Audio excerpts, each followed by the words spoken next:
carburation, the 400 class, and also the modified.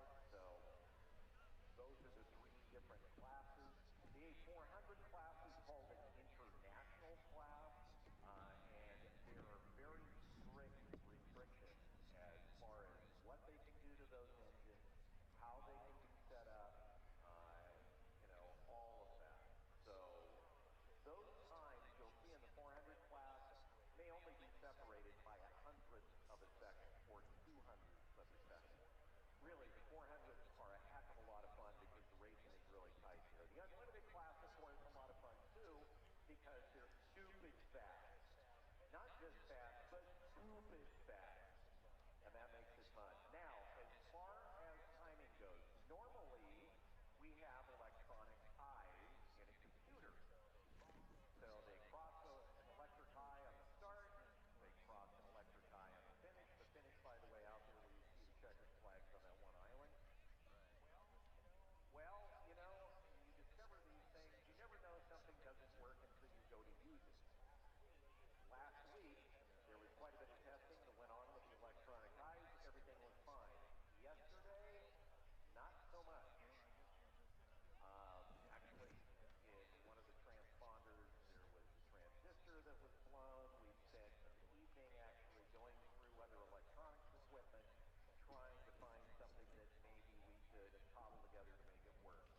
It's one of those things, you have electronics and you have water, and they don't play well together. As a matter of fact, they hate each other.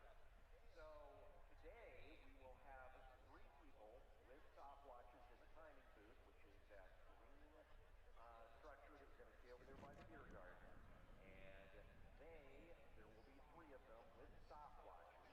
They have already chosen the point where they're going to start the stopwatches. They will, of course, stop the stopwatches right there at that flag that is directly in front of them on the island, the checkered flag. They will take an average of each three times, and that will be the official time for the race. Most folks don't know that with the electronic eyes, we always have the timers tracked anyway with stopwatches in case there is a malfunction of the system. So that's not out of the ordinary. So this is something that they do every race anyways. You just don't know it. Now today you do. So because of that, if you look over there where the timing light usually is, you'll know there's nothing there. And there won't be anything there. So I will be repeating the times when they're done. Once we get the official time from the timers, I'll repeat that a couple of times for you because a lot of people on the back of their program, they like to keep track of the times, particularly on their favorite drivers and the like, and so we will take care of that and make sure that you know what those times are. If I can, between different classes when they come out, we start with modified, go to 400, then the unlimited. I'll try to do a quick rundown of those times for you if time allows. All right, so we are going to join our live stream.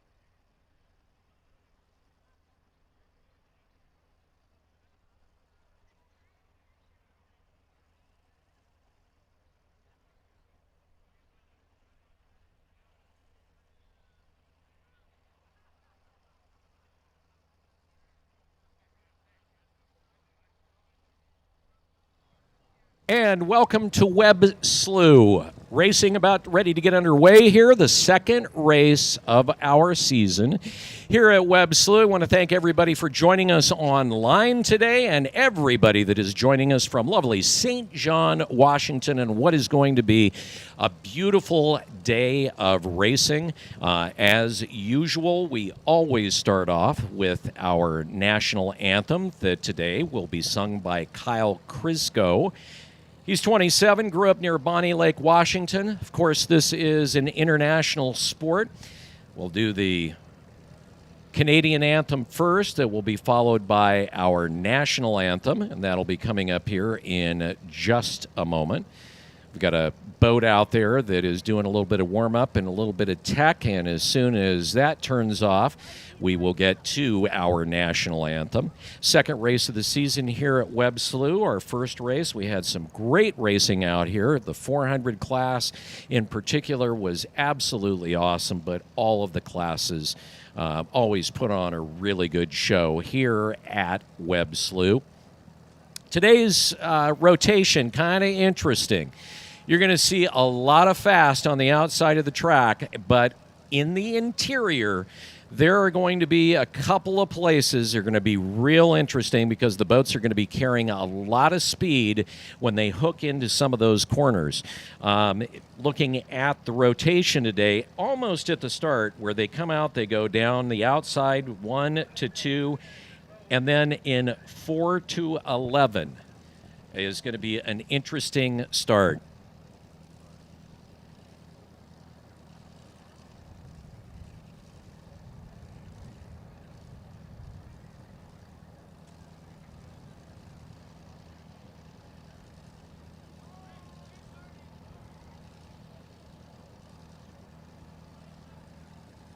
Okay, as I was saying, there's going to be a couple of spots that are interesting. So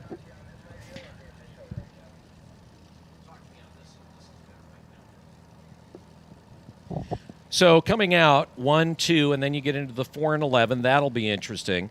More down the outside, and then there's a combination a little ways in where they come out of 1 and go into 10. And then 11. So that's kind of in the center of the track.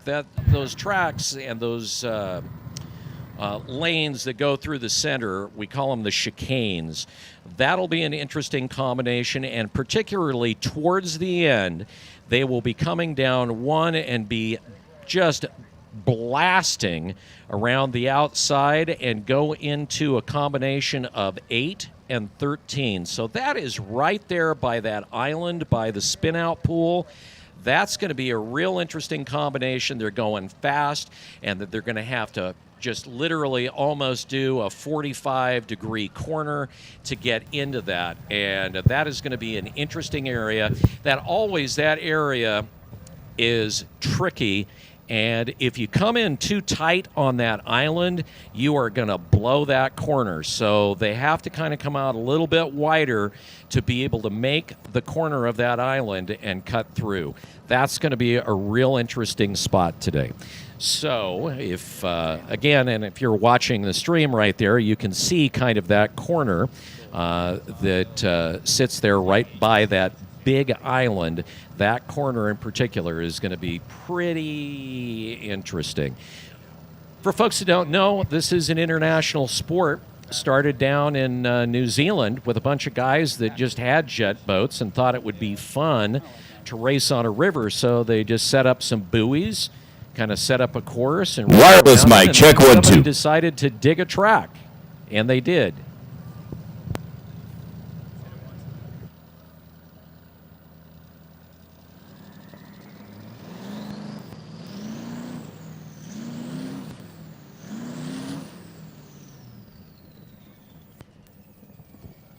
So again, started off in New Zealand, and then one of them got the idea.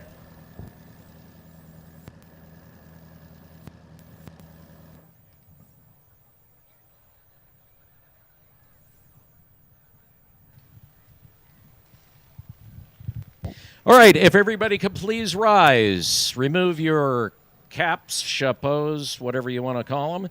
We are going to do our national anthems. Kyle Crisco doing the honors, starting off with O Canada here at Webb Slough. O Canada, our home and native land, true patriot love in all thy sons command. With glowing hearts we see thee rise, the true north strong and free. From far and wide, O Canada, we stand on guard for thee. God keep our land glorious and free. O Canada, we stand on guard for thee. O Canada, we stand on guard for thee.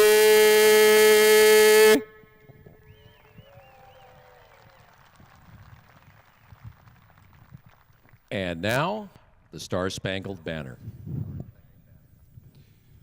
Oh, say, can you see by the dawn's early light what so proudly we hailed at the twilight's last gleaming, whose broad stripes and bright stars through the perilous fight o'er the ramparts we watched were so gallantly streaming, and the rocket's red glare, the bombs bursting in air, gave proof through the night that our flag was still there. Oh, say, does that star-spangled banner yet wave for the land of the free and the hope of the brave? Kyle Crisco, thank you very much. And by the way, to all of our veterans here, regardless of your military service, thank you. Give it up for our vets and those currently serving and the families of those currently serving.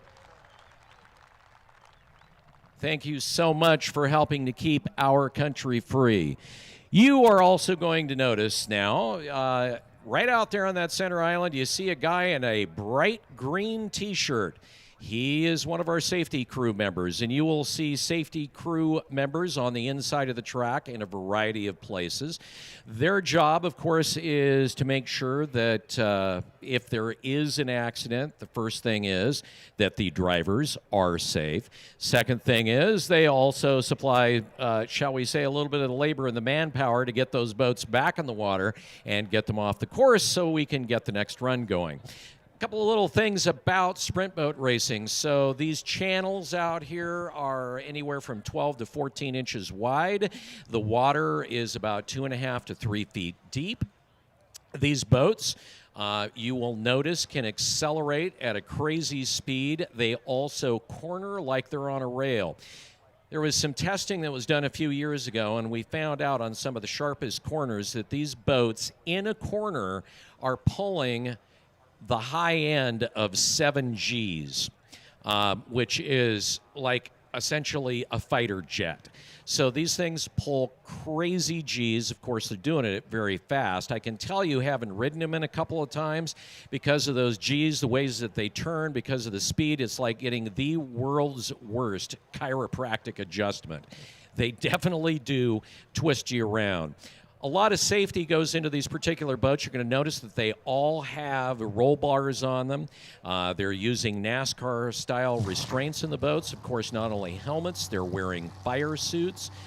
They are strapped in very tight. Each one of these boats goes through a very long safety checklist that is done by our safety crew members before they ever make it out into the water.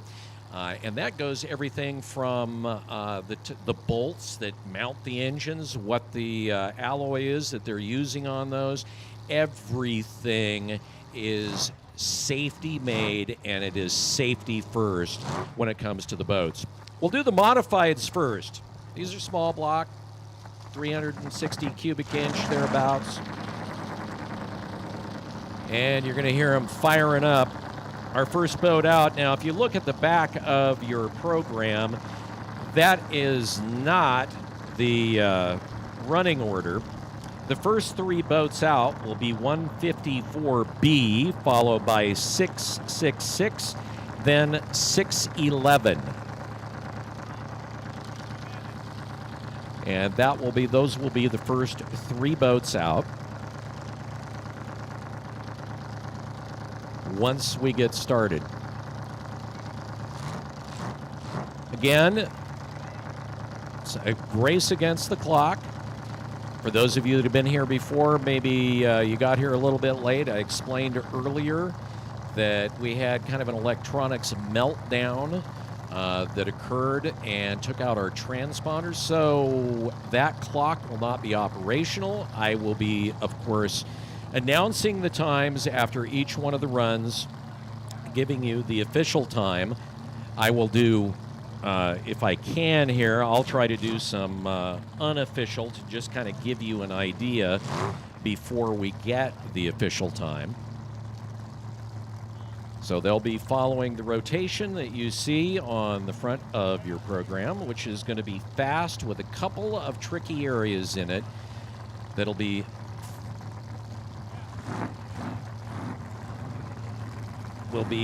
interesting to watch to see how they pull this off. Want to thank All Sports, by the way, one of our sponsors here out of Spokane and Coeur d'Alene since 1984. Doesn't make any difference. You're looking for Polaris, Indians, Yamahas, Hondas, KTMs, all under one roof in Liberty Lake. Okay. All right, we're getting the all go from all of our officials. It is time to race. First boat out. Purcell Racing 154B. The driver is James Goldberg. His aunt, Margaret Purcell, is riding in what they call the silly seat. She is the navigator. The course is now officially hot, and when he crosses the line, we got to start.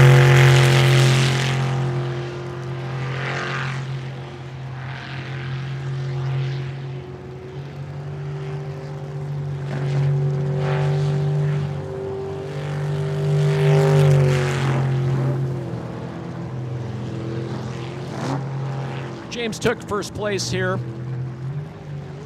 in our August race in 2023.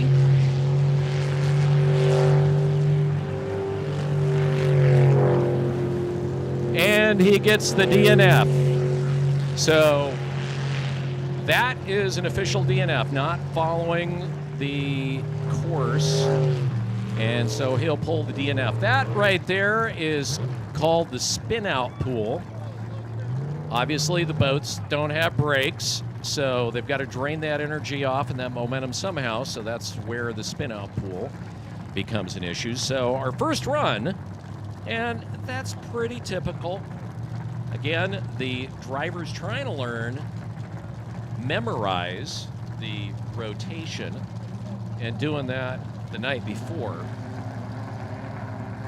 So it's not uncommon to see an early DNF.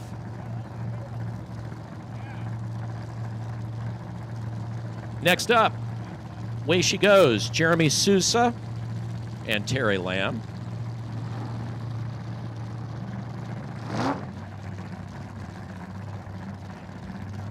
They're taking third and fourth here at Webb Slough back in 2022 and 2023. Just some folks that started off as fans of sprint boat racing and then finally decided, okay, time to do it. Purchased a boat, and here they are. So this is boat 666. Our first boat, 154B, was a DNF. And by the way, the difference between A and B, that means the boat actually is going to come out twice in that particular class with a different driver. We'll see it again here in a few minutes. So boat 666, way she goes.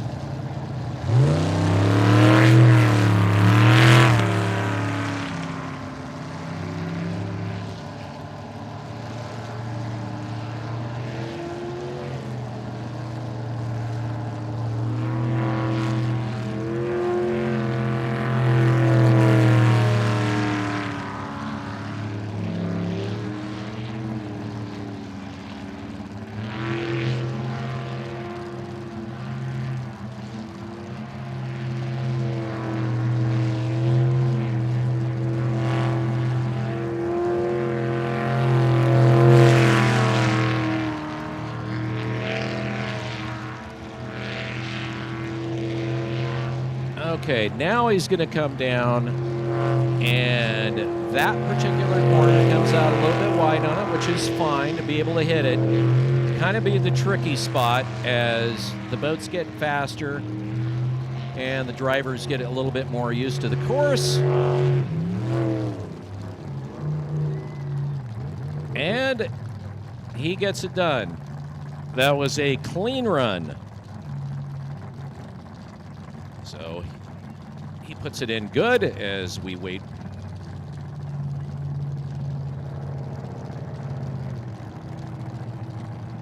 So we're waiting. 62.06. So a time of 62.06 for boat 666. So we have our first clean run of the day. And that'll bring us to boat 611. Jess Denton and Terry Lamb. Slippery Pickle. The navigator, which we always mention second, not only kind of a backup giving directions to the driver, but also their job is to watch the dials and gauges, making sure that they're not losing pressure, that nothing is overheating. Usually, too, if they need to make, an emergency cutoff on the engine, their job is to do that. All right, so boat 611 is Slippery Pickle.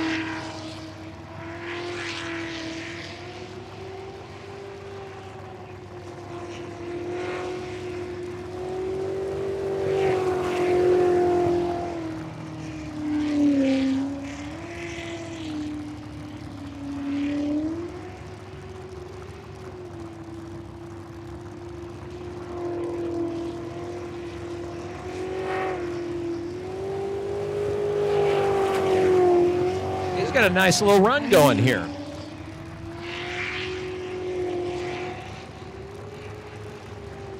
So carrying the speed through there, hooks up nicely in the corner. Now down through the center of the track, circumnavigating the island, and he charges towards the finals, and it looks good. So he pulls in the clean run. Boat 611 out of Wilder, Idaho. He's got the greatest named business, Wishy Washy Laundromat. I just love it. So a clean run for boat 611. Get our official time here. Again, what happens here without the electronic eye, which failed last night.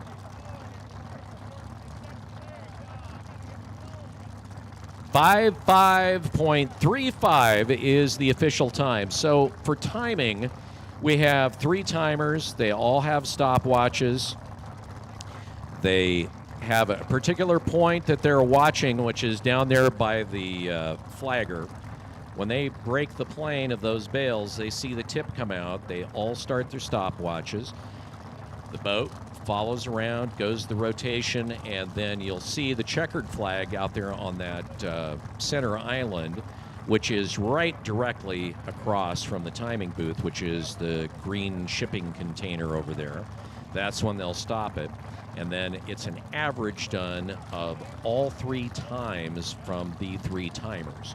So they're doing this by hand this time. That's why you're not seeing anything coming up on the light marquee where normally would have the times. As I mentioned earlier, it's like anything else. You know, it works until it doesn't, or until you need it, and that's when it fails. Last week, during the testing, everything was fine. Fired it up yesterday, and it was one of those uh-oh moments. Monkey business now. Boat 50, Mark Hensley.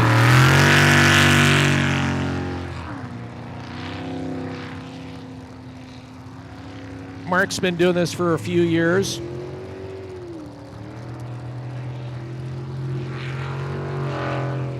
Actually worked in the aerospace industry.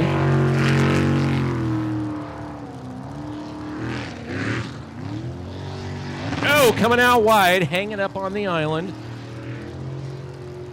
You can tell if you watch the boat here, it kind of slides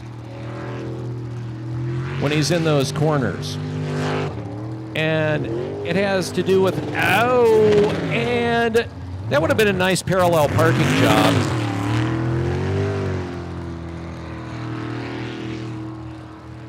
So, interesting thing, just because he comes out, as long as he can continue on the rotation. So this is still a good run. He hasn't DNF'd. As long as you can hang on to it and complete the actual course and the rotation, you're good. And that is the DNF. So now he's just sightseeing. So he picks up the DNF.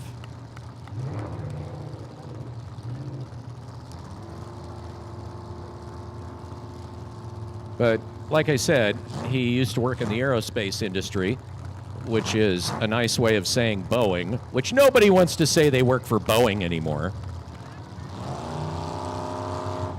Well, some people.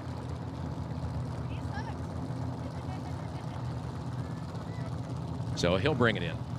And that'll bring us to TJ Burrows and Keith Brownsberger, a part of the Jolly Rogers team. You will notice their boats are pretty, they're cool. All Toyota blue. They all have the Jolly Rogers insignia there on the front, on the bow. They're very distinctive. TJ taken fourth here back in June.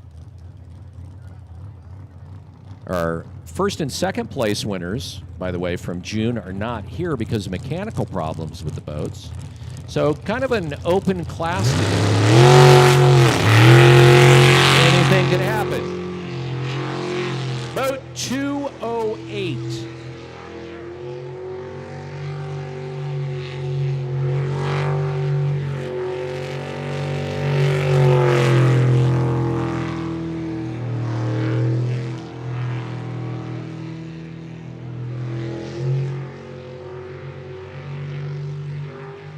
Jolly Rogers team created by Eric Werner a number of years ago, former fighter pilot. All right, so this is the fast part of the course, carrying a lot of speed around the outside. And then he'll come into kind of this gnarly corner, no problem. So through the chicanes, circumnavigates the island, hard hook back, a little wide on it, okay, and it's good. So he pulls down the clean run. He's out of Ford, Washington. He's retired now. Oh, wait, wrong driver. He's a driller, actually. He's 38, out of Spirit Lake, Idaho. My bad. Somebody slapped the announcer upside the head. Not enough Red Bull. So we'll wait for the official time. And that'll bring us to boat 154A. We saw it come out first. 57.88 his official time. 57.88. Running second so far in times in the modified class. So TJ and Keith Brownsborough. Typically what you're going to see is that as the day progresses, as the drivers get a little bit more comfortable with the course, as we get deeper into the qualifiers, that these times are going to get shaved. A lot of times they're going to take it easy on the first go-around just to be able to know that they know the rotation. And then it takes a while to kind of get an idea of how they want to do their lines. Like, for instance, I talk about that one particular corner, the 8 into 13, where they're coming around after that fast go around the track. So to get a line there, know how they want to take that corner, where they want to come out up the straightaway. 154A. We saw the boat earlier. Jeff Purcell is now driving it, with James, the driver last time, as navigator. Jeff's been racing for a number of years. He's the one that owned the boat, built it, put it together. James being his nephew.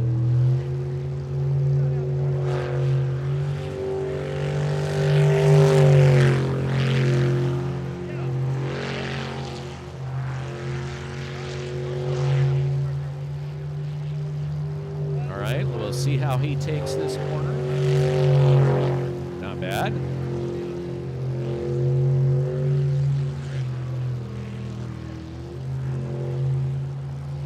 And we'll call it good.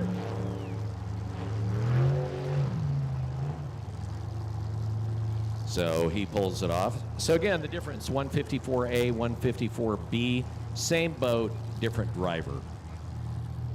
That's how you remember it. So 154A coming out. Purcell driving it this time. And waiting here for our official time to be able to put it in the books. Jeff 62, he's worked in the auto parts industry for a couple of decades.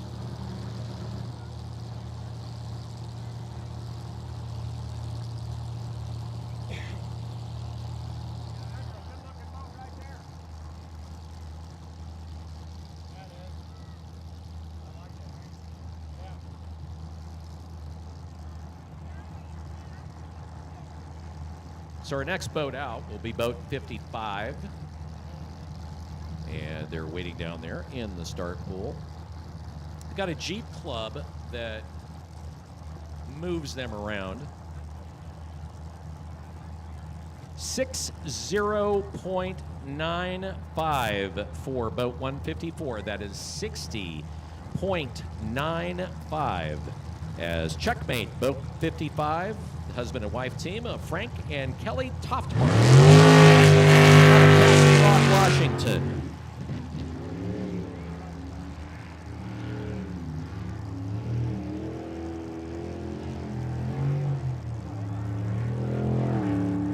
Frank's been racing for about 10 years.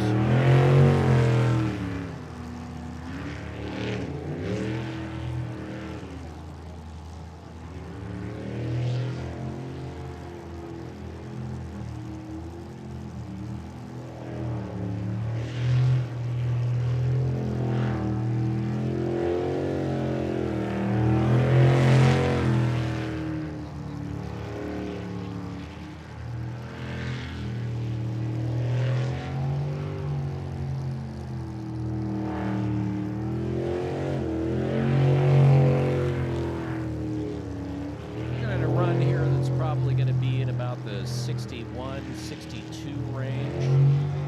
And it goes around, goes through, and it is clean. Clean run, good run for boat 55. He was the Rookie of the Year back in 2004. Actually, 4 years in a row, he was second place in the season in the modified class. Raced for a while in the 400s. His time 63.24. 63.24 for boat 55. With Frank and Kelly Toft to mark. Bad Idea 509. On the way, boat 509. Eric Petring, Starlet Taylor.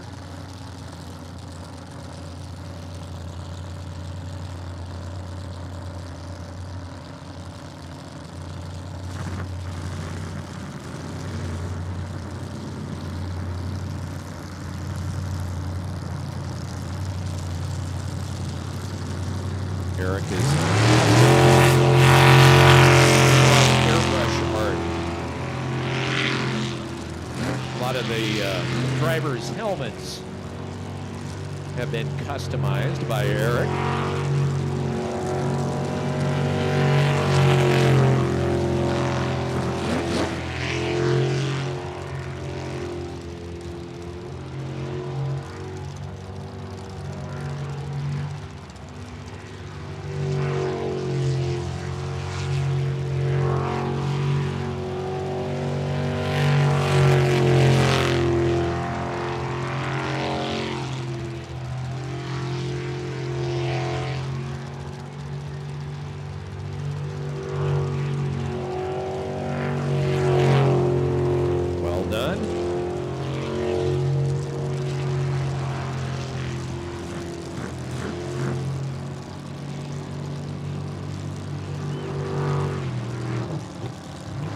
He gets it done.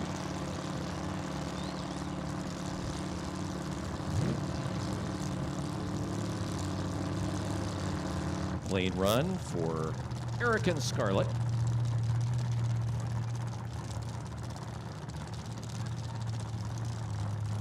Eric's out of Hermiston, Oregon. The same Hermiston, well known for its watermelons.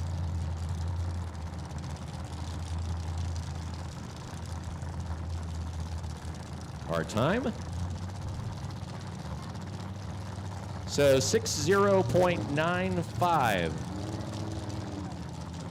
So boat 154A, we saw a couple of boats ago, also putting down a time of 60.95 with full tilt, Selden Glebe and Savannah Pattern. I can tell you with Selden, you never know what to expect.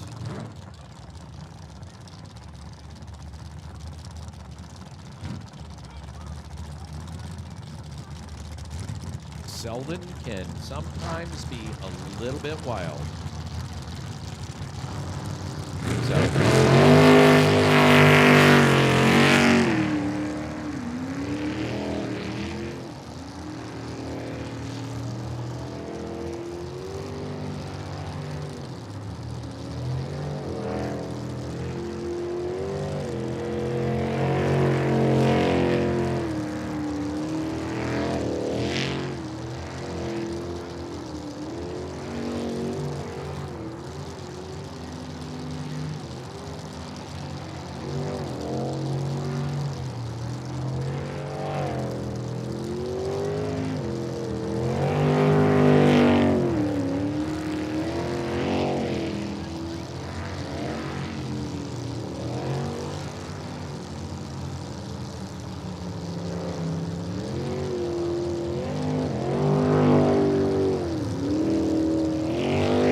And I'm going to congratulate him on the clean run because usually in the first couple of runs he DNFs.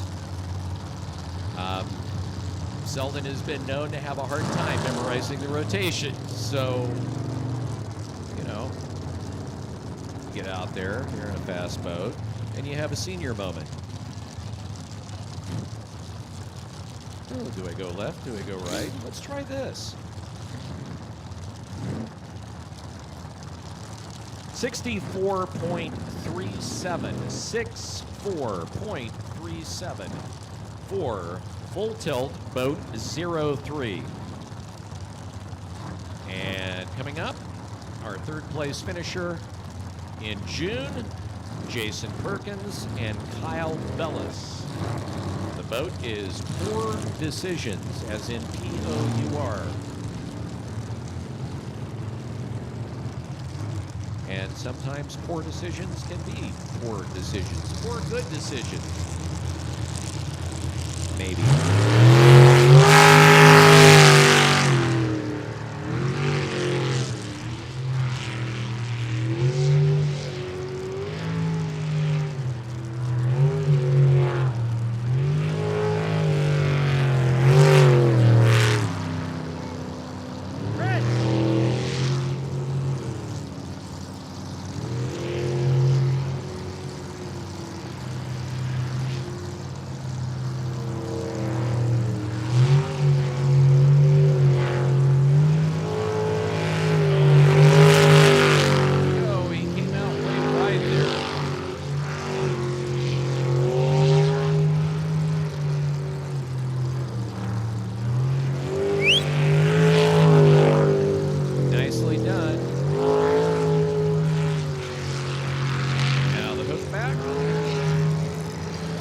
So far, and he gets it done.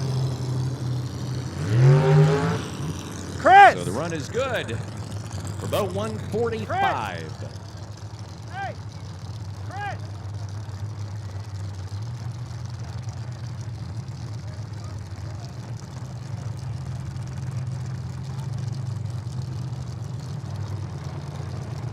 And once we get an official time, 58.58. 58.58. So our fastest boat so far today in the first qualifier, and this will likely change, would be boat 611 with a slippery pickle with a 55.35. In order, 666 put down a 62.06.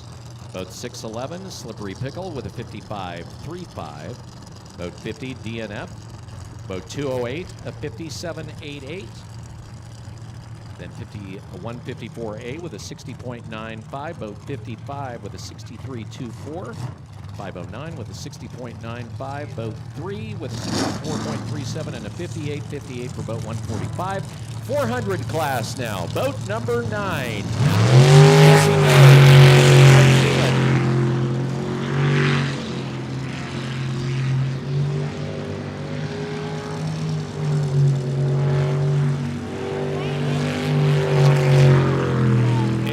Tell a little bit more oomph in the A400 class.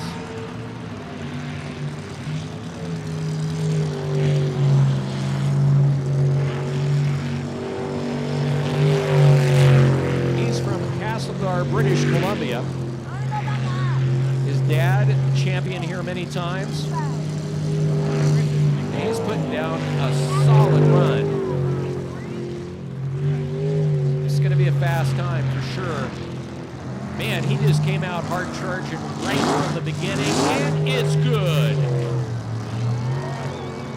That's the way you get it done.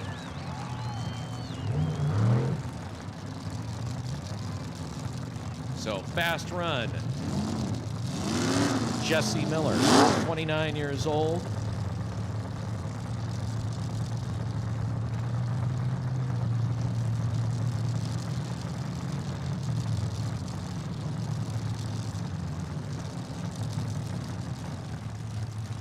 And his wife, Kaylin, having a birthday yesterday. So that was our fastest run today. 50.76. 50.76. Fat Buddy 09, Jesse and Kaylin Miller. All right, boat 360 on the way, Eric Werner. He has been racing for, gosh, I think we're going back 15, 16 years, 14 years. He's out of Arlington, Washington. Former naval aviator.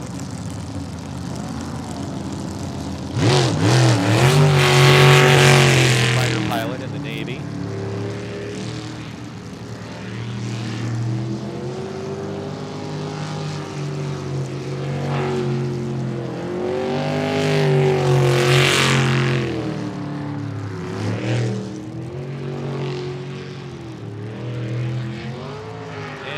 is also coming out hard. Charging.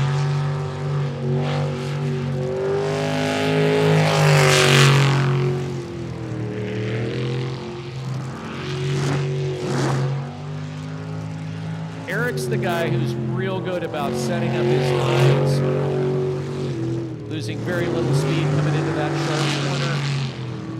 And this is going to be a fast run and good. No. Wait a minute. Okay, that was a clean run.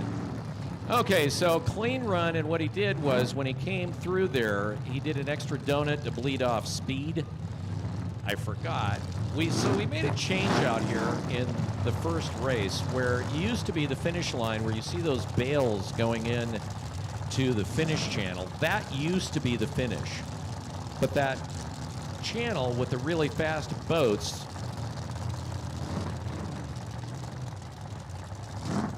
the racers wanted to have the finish line a little further out to drain off speed. Jolly Rogers 360 just threw down a 51.31, second fastest boat on the course today, with Hooligan 711, Jesse Hart, Michelle Heindel.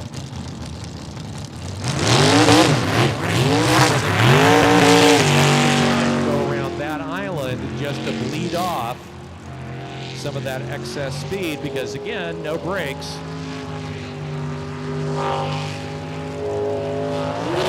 Wide, hangs on to it, doesn't hang on to it, and our first out-of-water experience today.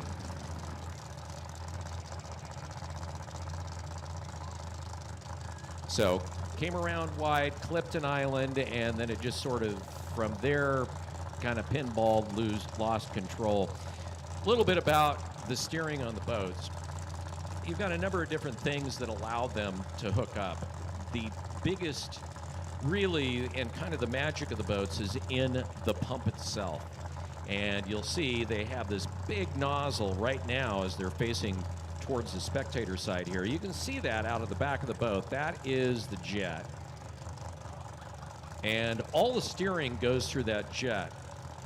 When you don't have power, that jet becomes pretty much useless because all the steering is through the jet. So they're going to try to get him back into the water. So all the steering really comes from the jet, the nozzle. And if you don't have water going through the nozzle, you don't have steering. And that was kind of an issue with him as he hit that island, lost all the RPM, came out, and there you go. No steering, you end up like that. So congratulations to Pure Insanity, or pardon me, Boat 711 Hooligan for our first wreck of the day. Yeah, give it up for the first wreck of the day. Leave it to the beer garden to be the first ones to cheer for the first wreck. Yeah, the beer garden over there. Yeah, we'll take the credit. You doing okay over there in the beer garden, by the way? Yeah, sounds like it. By the way, a big thank you to On-Site Services. They do a lot of different things out here at Webb Slough during the course of leading up to the races. Also, Bartech, an official sponsor, building healthy soils with STA certified compost. They can fix your bald spots. And also a big thank you to D&J Farm Supply. Since the beginning, they're one of our initial sponsors here at Webb Slough. Largest independent dealer, by the way, of Northwest Agriculture tracks. They've got a lot of your farm needs, mid-rollers, drive wheels, idler wheels, new and used tracks. Locally owned and operated by Don and Amy Swanick.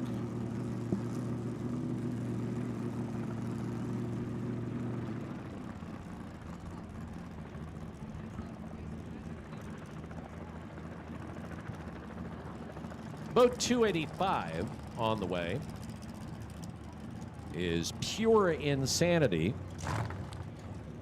River is our youngest driver. He is 19 years old, out of Lewiston. And is good.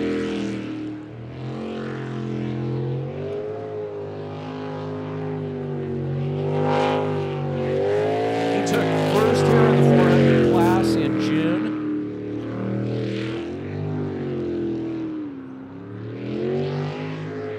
Both his grandfather and his dad have raced in the past. You'll see his dad out here a little later in the Unlimiteds. Kid Smooth.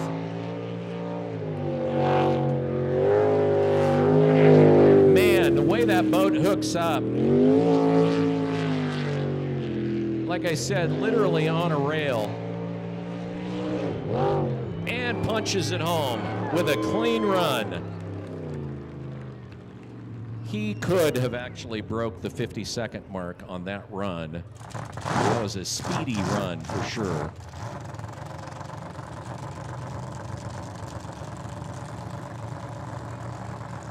And he doesn't break 50 seconds. 51.50, so third fastest run in the 400s. Boat 360 had a 51.31. Boat 09, which was the first that we saw in this, the 400 class, 50.76. A400 is what the class is called. All of these boats, engines in the 400 cubic inch range, between 400 and 416 cubic inches. Really highly regulated what they can actually do to the engines because it is an international class. By the way, this is an APBA sanctioned event, the American Power Boat Association. And we'll wait for probably a guy that has been doing this in the U.S. about as long as anybody, and that would be Daryl Healy in boat number 12. He has been racing for over 25 years. Again, as I mentioned earlier, sprint boat racing started in New Zealand, moved to Australia.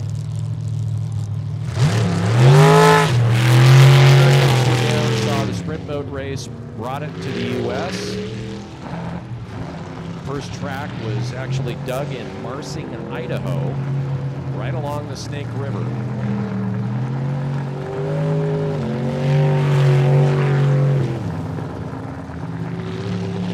Man, sounds like he's running rough for sure.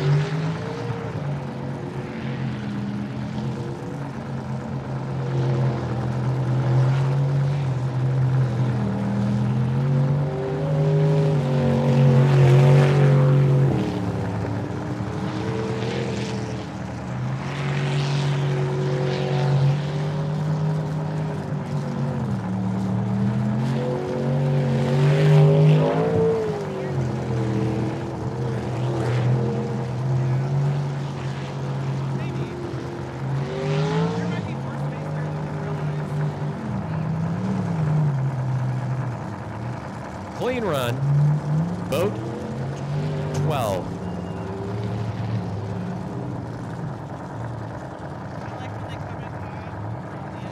So Daryl pulls the clean run in boat number 12. He's out of Caldwell, Idaho. Michael Ostrom is his navigator.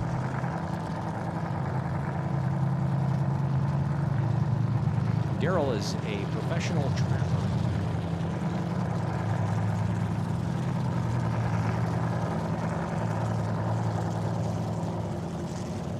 62.59. 62.59 for boat number 12, bank shot. Daryl Healy and Michael Ostrom. Intelligent Life Forms doing the stream today at YouTube and also Facebook and on the Webb Slough channels there. You can re-watch the races, by the way, by going to either of those locations. If you want to check it out later. Boat 25.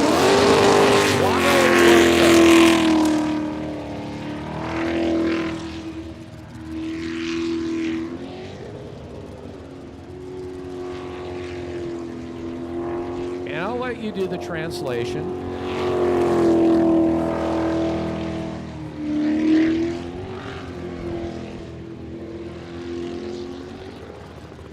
And you can pass along the translated name to your friends who are not bilingual.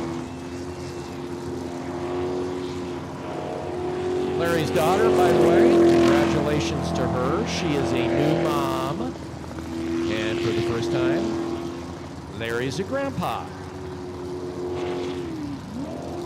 Larry Steele, the driver.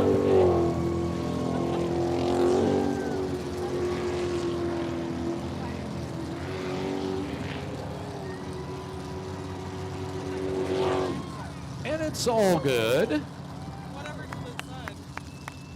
Chris Mulderig is his navigator. Guano Loco. C. Boat 21.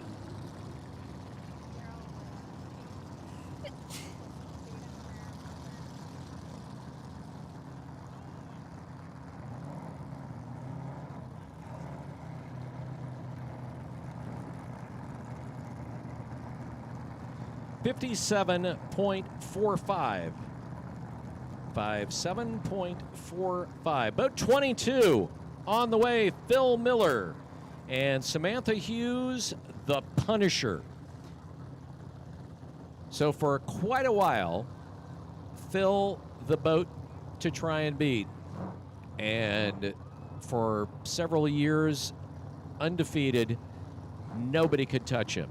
And the competition has stepped up in the last couple of years. Phil has been driving for 11 years. He's out of Columbia.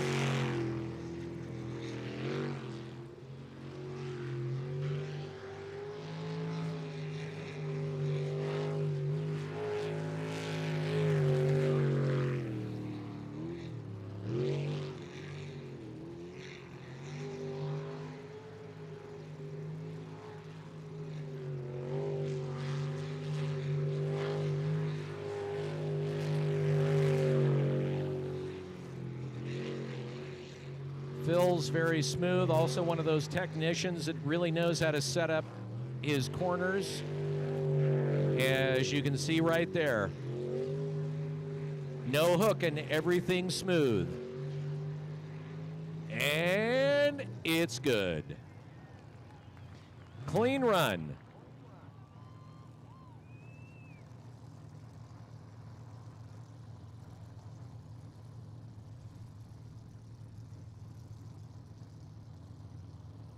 Phil works in construction.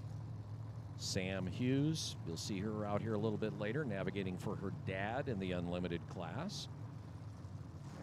She's 23, out of Spokane. Anybody here from Spokane? I thought there might be a few. Fastest time of the day, 49.03 for Phil Miller, the Punisher. Boat 22. Again, a time of 49.03 on boat 22. Boat 85 on the way. And this is a name I have to concentrate to say. Nuckin Futz is boat 85.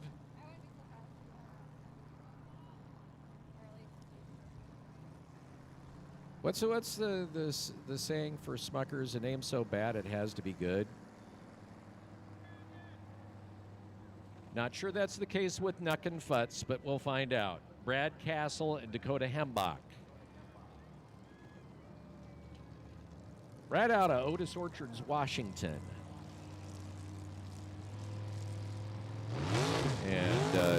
Dakota out of Medical Lake, Washington, and probably a clogged jet.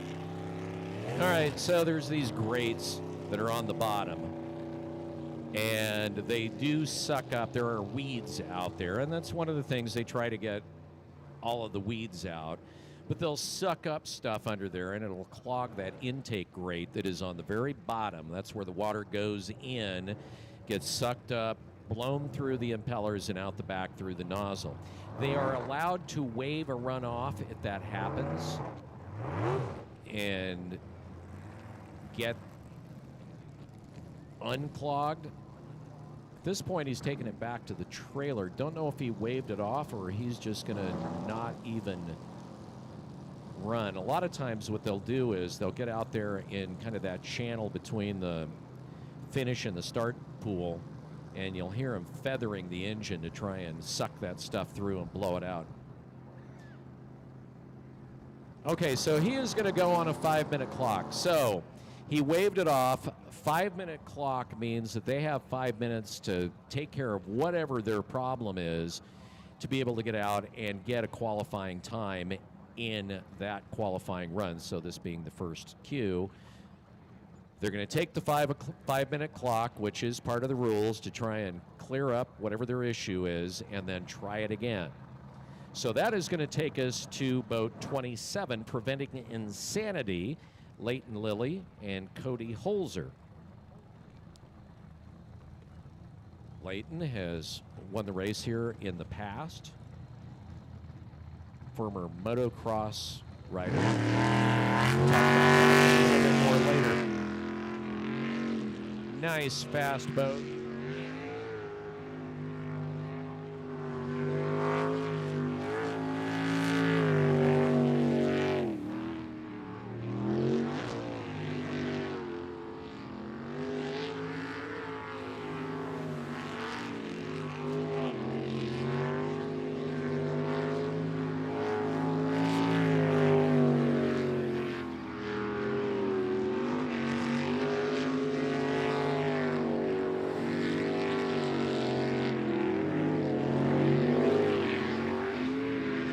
This also is going to be a really fast run.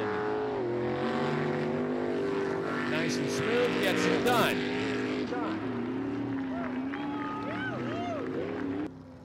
Good, clean run with Leighton Lilly. I mentioned that Leighton was a motorcycle rider competitively and had an accident a few years ago that left him in a wheelchair. And the man has racing in his blood, figured out that he could do sprint boat racing. The controls are right there on the steering wheel, so his throttle is right there on the wheel. And he has been a force to be reckoned with. And when I say he's a force to be reckoned with, he just had the best time of the day at a 48.79.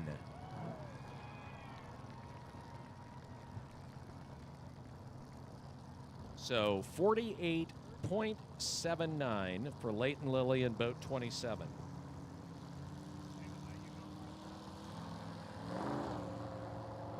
All right, so boat 85 apparently was able to get their issue cleared up. That was Nuck and Futz. We saw them come out a little bit ago. He was on the 5-minute clock. Issue apparently solved. Take a second go at it.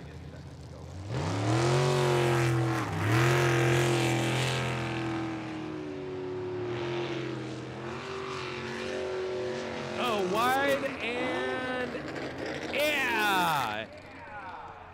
He gets the 3-banger. Congratulations for the hat trick. Hits the bank 3 times. And by the way, like golf, you have to fill your divot. So he'll get pushed back in.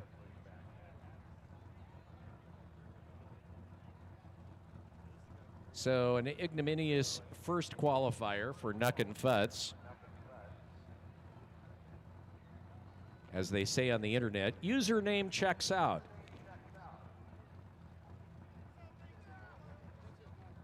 Safety crew So safety crew, by the way, talking a little bit about them. Safety crew, their job, make sure the drivers are safe. First thing when they get over to the boat, they want to make sure the driver and the navigator are okay. Second thing they do, of course, is getting it back in the water. All of our safety crew members in real life are emergency responders of one form or another, either working for a fire department, EMS, law enforcement. So they know what they're doing. They do a great job. And also when they're waiting around out there, they do what we refer to as leech removal. So they fulfill a number of different things. But they're full hustle. Also, in a couple of areas out there, they have fire extinguishers if needed.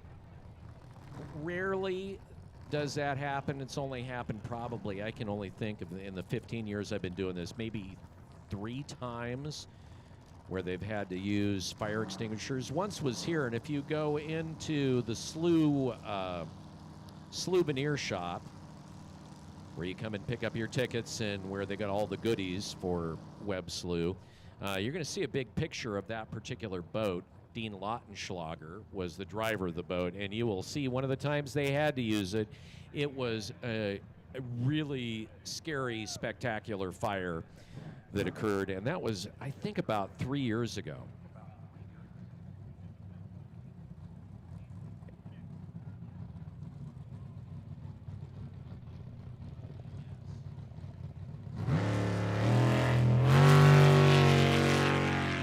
All right. Bad Influence, about 156.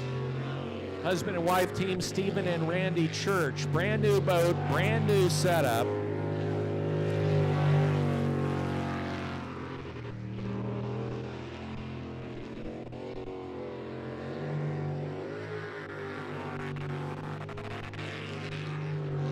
He's out of Cheshire, Oregon.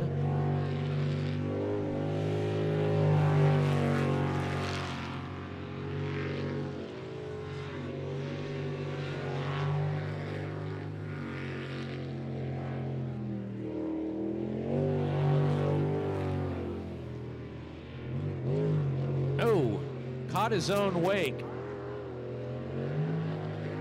So he may catch it again coming out. You see the bounce, and he gets the clean run. So his first time racing in this particular boat. Just got it running for this race. Stephen and Randy Church. Steve's been driving for quite a while. He's about the 6-year mark at this point. Started off as a navigator, and finally moving into his own boat.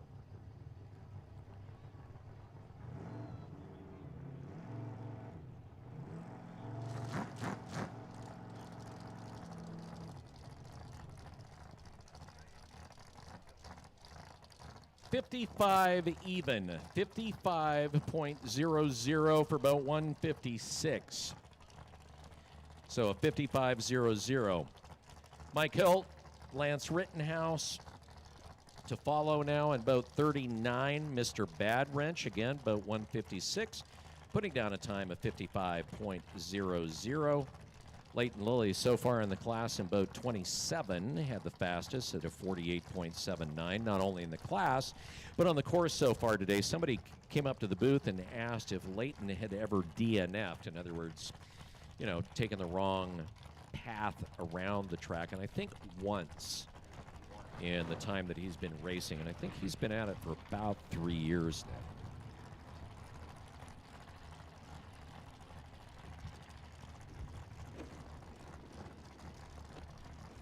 Cody Holzer, by the way, Leighton's navigator, is actually a hotshot firefighter, probably getting a lot of work this year, particularly down in Oregon.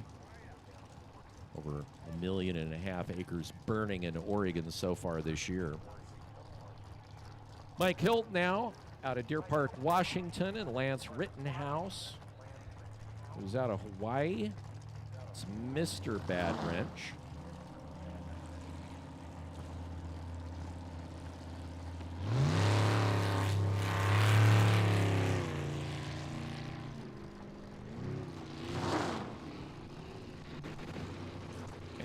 like he's going to slow go it.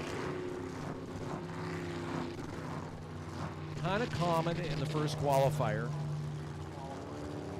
where they'll take it easy going around the first time just to kind of get the course and the feel of it figured out.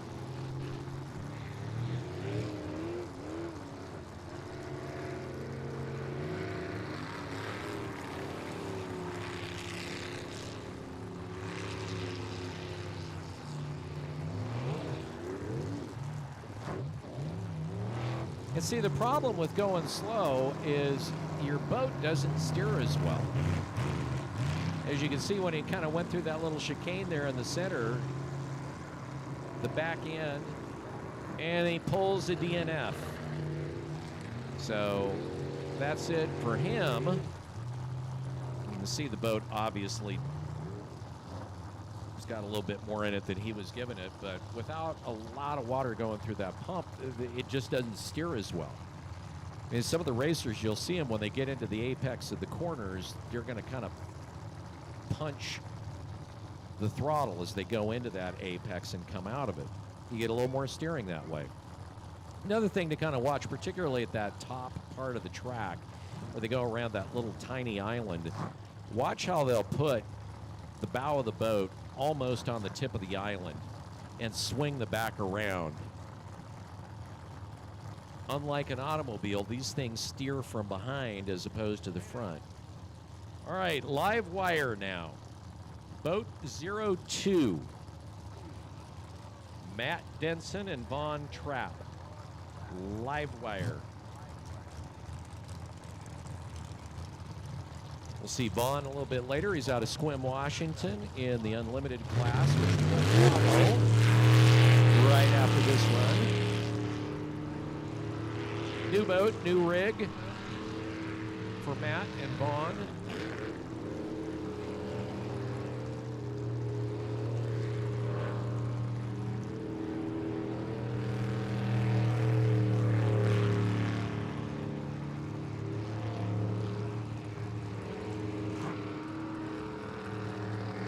Bit of an older boat. You can see on the roll bar how high that roll bar is. A lot of times the older boats, as you're watching them, will have that high roll bar, which was really common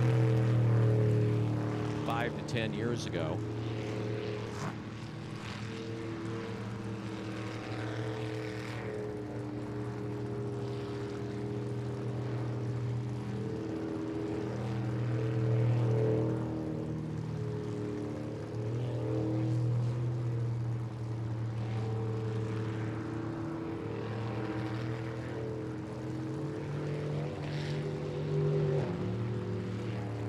And we'll call it good. So clean run. Unlimited class will start next. Fastest boat out here, 27 with a 48.79. Second fastest in the 400 was boat 22, Punisher, with a 49.03. And then third fastest in this, the first qualifier, boat 09 in the 400s with a 50.76. So we'll wait for an official time, which is 70.26. The slowest boat and run on the course so far today. And he gets a round of applause for that. Yeah! It's Everyman. All right, unlimited class. Basically, if you can throw it in the back of the boat, it's good. The only thing they can't do is nitrous. Justin Springer and Don Davis.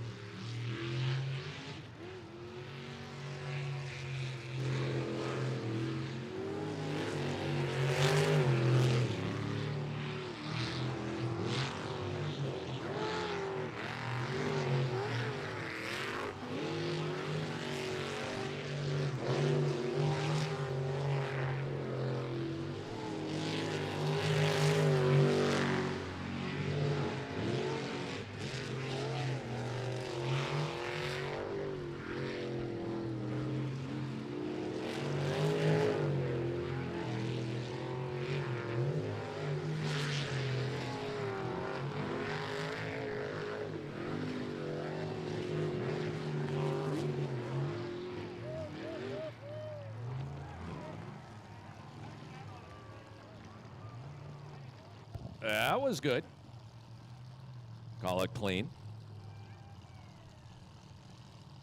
Dustin's out of Mullen, Idaho. His navigator, Don Davis. Fishes out of Ketchikan.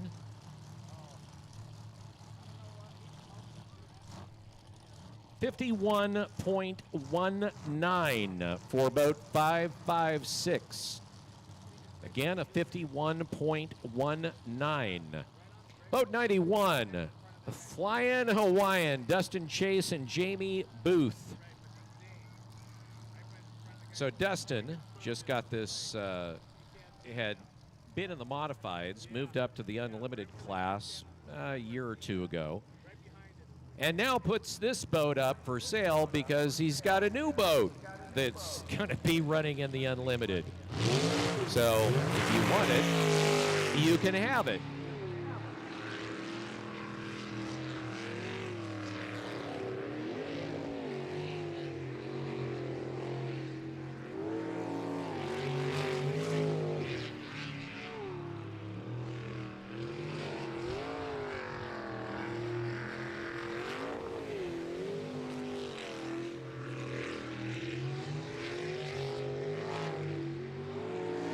See if he puts his foot in it.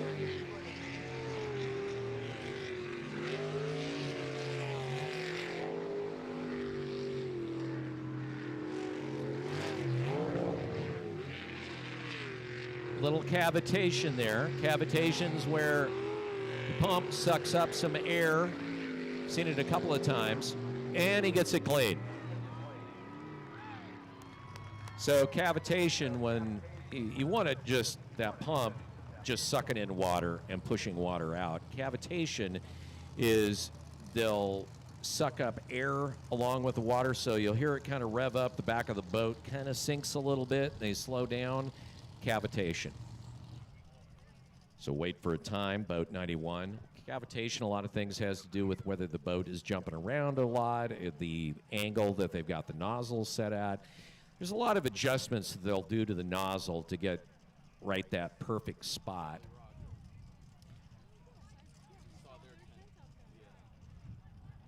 So a number of different things can affect the cavitation.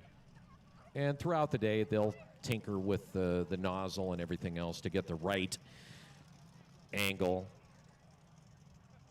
So 51.82 for boat 91. Our official time, a 51.82. And that will bring us to boat 139M. This is the first of our methanol running boats. Man, this thing is so quiet.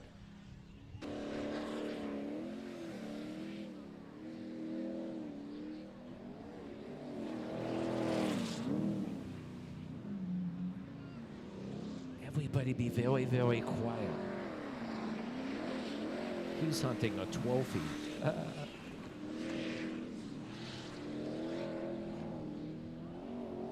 Eric took first in a different boat in the unlimited class back in June.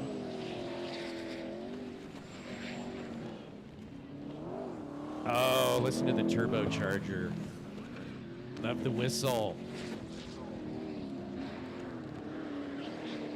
That's kind of cool because the boat's quiet enough you can hear it whistling. Clean. So he'll do the little burn off the speed curly Q around that island. Tina Huff is navigator. So our first of the methanol boats, 139M, M designating methanol. And that was a fun run. Some of the boats, they're smooth enough that they're faster than what they look. It's kind of deceiving. Like, for instance, he just put down a 50.00, faster than either of the other two boats previously. So boat 139M with a 50.00. As boat 99M, Tim Cummings and Jess Godsolve will bring it out for TNT Racing. boat 99M.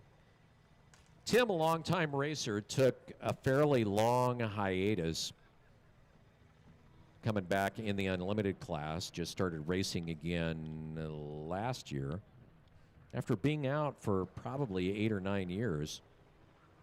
Kind of a family event for the Cummings family. Tim's son, Dylan, also racing. Dylan, a long time ago, was the youngest winner of kind of the national championship here in the U.S. when he was 16. And he got married, started a family, kind of got his life up and going, and so he took off for a number of years too, and coming back to race now this year. So we'll wait for an official time, or actually for boat 99M to come out. Again, our 139 was a 50.00. Boat 91 previously a 51.82. And then we started off the unlimited class with boat 556, Jolly Rogers, with a 51.19. Jolly Rogers and the Jolly Rogers team well represented in the unlimited class.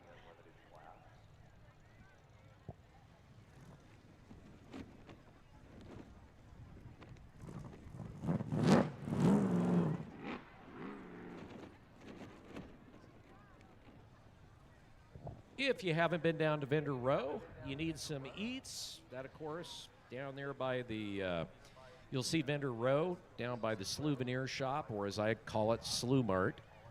But you can go down there if you want to get some swag from some of the different racers. They're well represented down there, Overkill, Jolly Rogers, and the rest. Go down there. They've got tees and hats and onesies and all sorts of stuff down there that you can pick up if you want to support your favorite team. Also, a big thank you to Jeff Halstead Photography, capturing the race weekend in photos. Does some amazing photographs. Big thank you to Jeff Halstead Photography.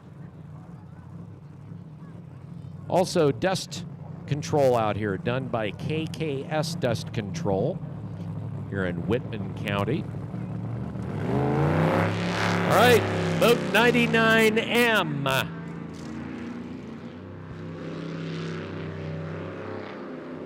TNT Racing. Tim Cummings behind the wheel and throttle and loses power. And second time today, will he touch the fence? No.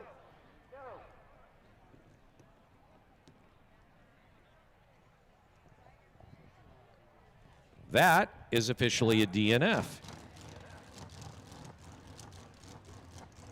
Here in boat 02, firing it up out there as they get ready to push him around and push him out. Also, a big thank you to L&M Truck Sales, sponsoring Webb Slough here for a number of years. They've been in business in Spokane going back to '68. They started with select used trucks, and then they evolved into the truck farm market. They have sold hundreds of grain trucks to rural communities like St. John, surrounding areas. They specialize in custom designed quality or construction quality equipment. Truck mount cranes, farm trucks, water trucks, dump trucks. Rural fire departments use their water trucks. They do it all. And they also, if you need to rent, they have an extensive rental truck fleet. Whether you're a contractor or a farmer, utility company, they'll hook you up. Oh, ladies and gentlemen, Tugboat Timmy! Tugboat Timmy!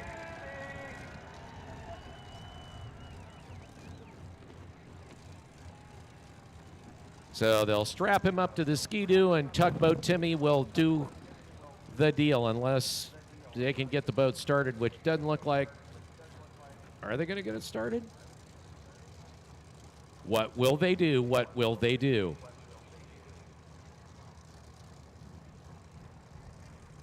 Yep, Tugboat Timmy's getting ready for the hookup, or to pull them out.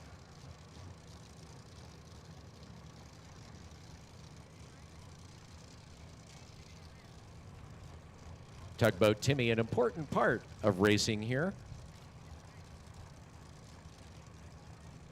Not only pulling the boats out, but also maintaining the porta-johns. So you know who to thank or blame later on today.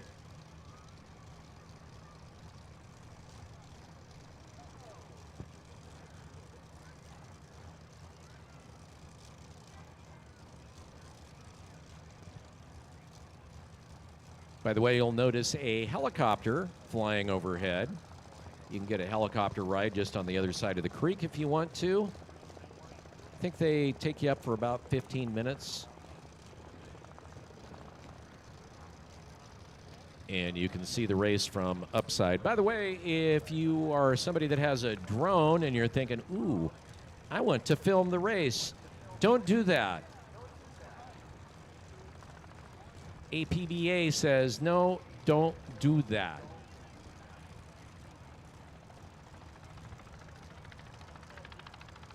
There was a race a number of years ago in Albany, actually Albany, Oregon, Tangent, Oregon, where they had drones flying, and it became an issue when they crashed the drone in the middle of the track during a run. It becomes an issue. So don't do that with the drones. So we're still waiting for Live Wire, which is in the water, finally. So we'll get back to racing with boat 02M, another methanol burner. You can also get Live Wire gear down there on Bender Row. Got awesome hoodies.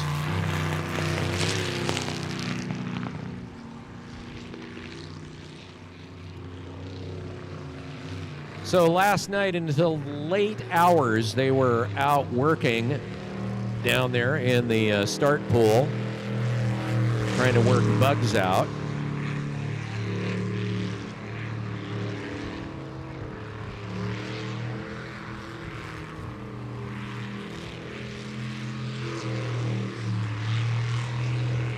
Vaughn got into racing after being a longtime crew chief for this particular boat, Live Wire, although back then it was a 400 class boat.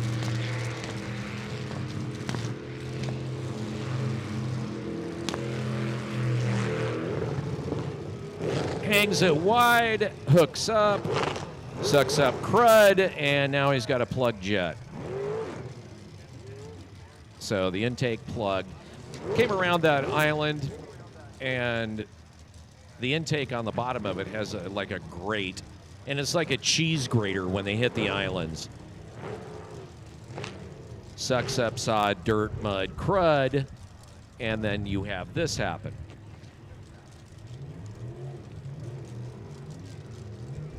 So we're watching him try to unplug that. So that channel he's going down, if you look at that island there, you can see where it's been scoured, where you're looking at just sod. So where they're coming around that corner, the jets basically blowing water out, scour that. And that's going to become an issue a little bit later on for the drivers, because there's going to be like a shelf that is going to be under there that you're not going to necessarily be able to see on the water. And if you look at them, they're only sitting a couple of feet really above the water line. And so with the islands and stuff and where the channels are, a lot of times it's hard to see the channels when you're making a turn until you're right there at that channel. So that could be deceiving for some of the drivers later on as that island starts top scour like that, leaving a shelf underneath the water line where they'll hook up on it. And now he's going at a rate where barnacles are looking at the boat saying, ooh, food. Okay, beer garden, give it up for him as he goes by at parade speed.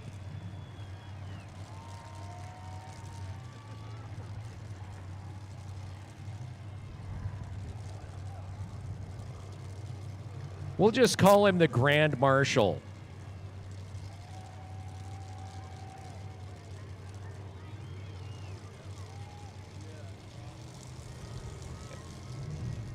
And you can imagine the conversation going on.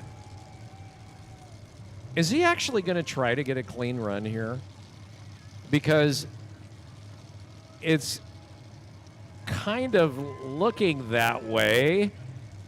Okay, let's see if he goes out or he turns.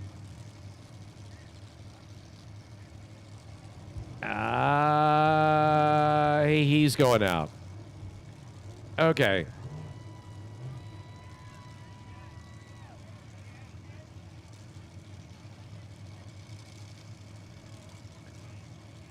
At this point, he needs an oar. If he had an oar, that would have been actually a little faster getting out. He must have sucked up just a ton of turf. Usually they can get him cleared by feathering the throttle. I mean, that thing's got to be just completely choked.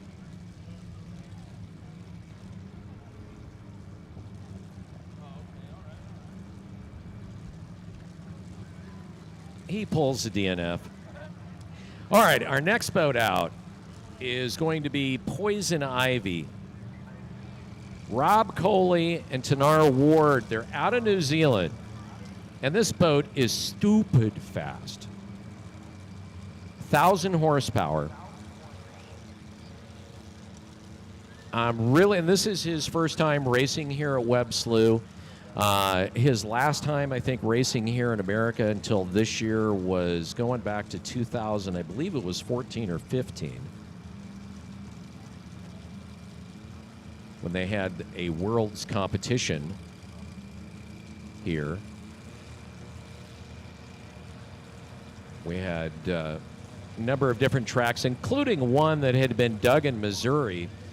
And in that particular race, that track in Missouri was a death track.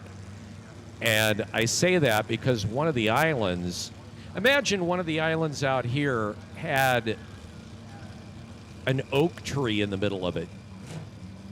That's what it was in Missouri.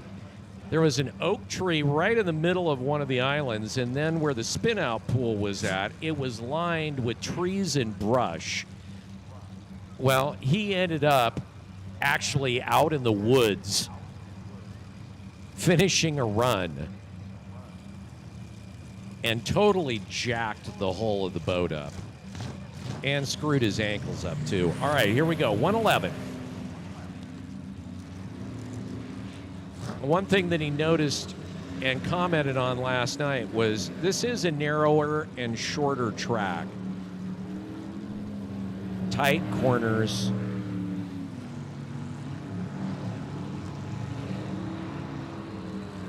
Boat hooks up nice.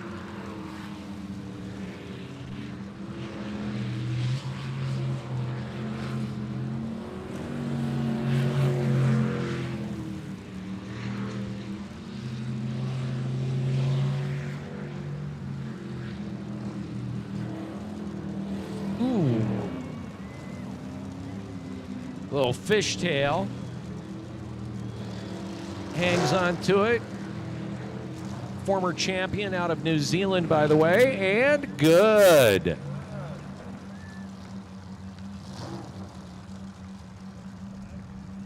So looking forward to the time on that particular run.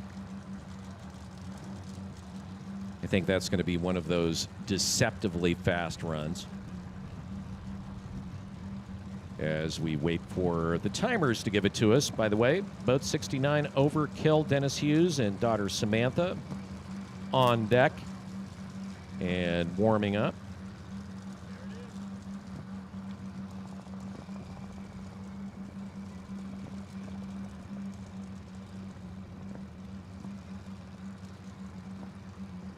Still waiting for our official time. Don't want to let the next boat out before we do get a time, so the timers have a chance to kind of reset themselves.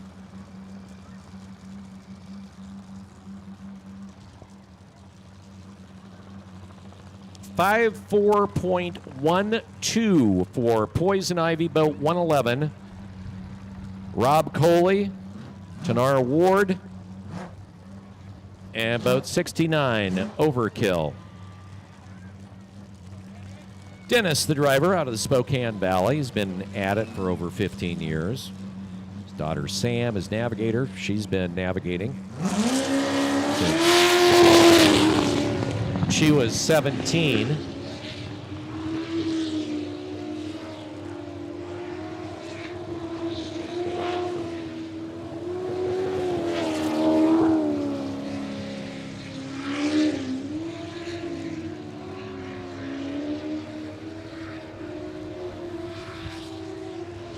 And his boat, of course, has that very unique voice. Headers coming out into a single pipe. I like to refer to it as the weed whacker from hell. The way that it sounds. And this is going to be a good, fast run as usual for Dennis Hughes. It's clean. Nicely done. Boat 66M warming up as we await a time for boat 69, Dennis Hughes.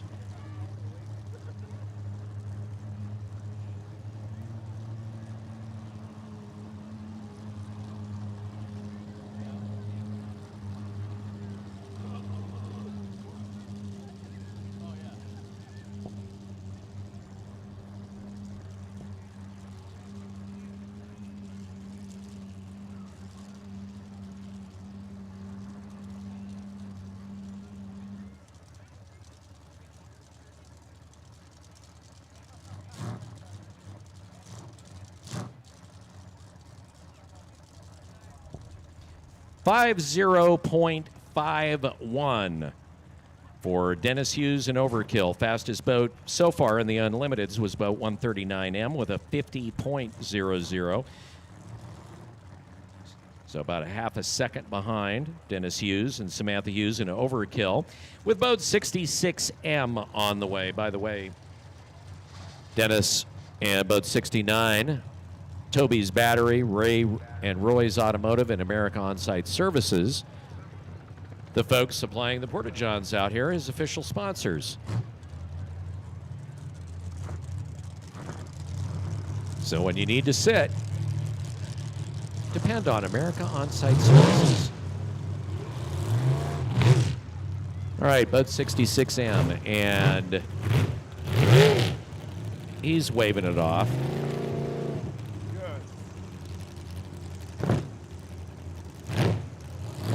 Dylan Cummings, the driver.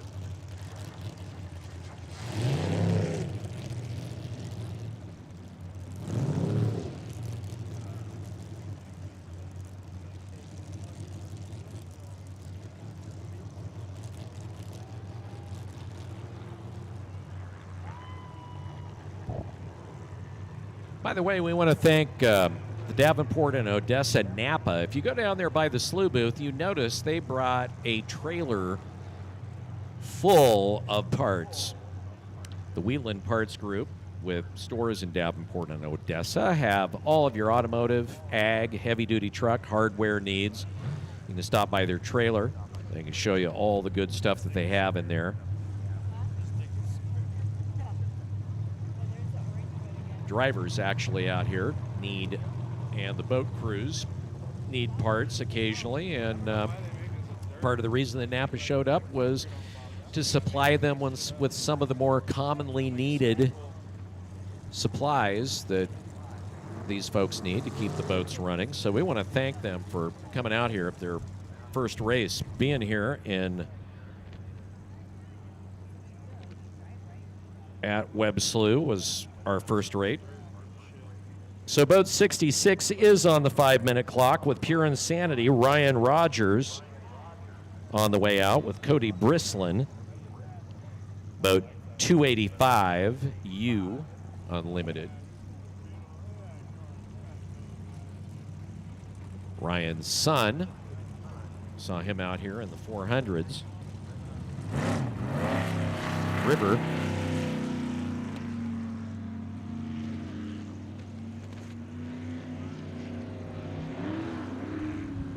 Ryan was the first American ever to place down under a number of years back, I believe 1999.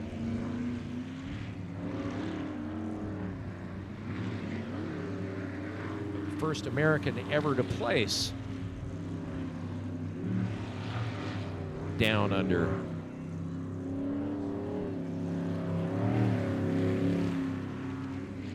Boat 66 is on the 5-minute clock, we found out.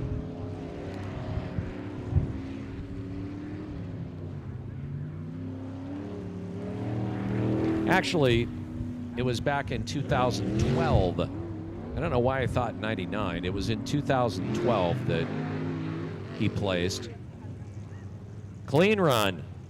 I was wondering, like, the only reason why they do the Jeep is if Polaris is four-wheel drive to get off. He's also did jet boat marathon or marathon jet boat racing. If you're not familiar with that, that's quite a bit longer, quite a bit heavier boats, and they race typically on rollers in rivers like the Salmon River and some of the other rivers.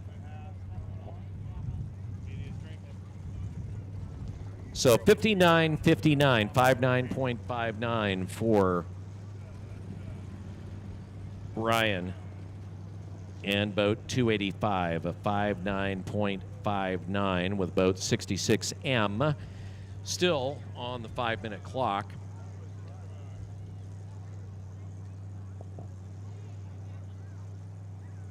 So back in the day, a number of years ago, Ryan, our last driver, won the Worlds in New Zealand and Australia. So boat 66, clearing up the issues and ready to roll. Dylan Cummings, former U.S. national champion when he was a baby at 16.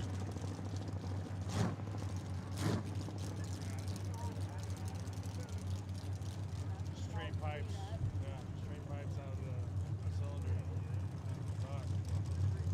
And to all of our first-timers here at Webb Slough, welcome to the Slough. Welcome to Sprint Boat Racing. Appreciate you spending a sunny day in St. John.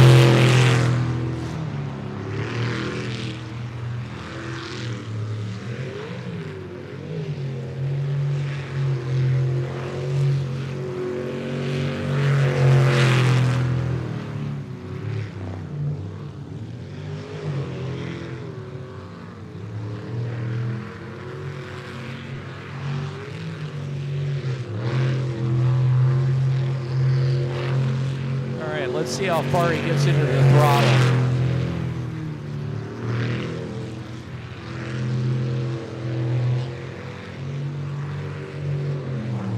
Here comes the big corner.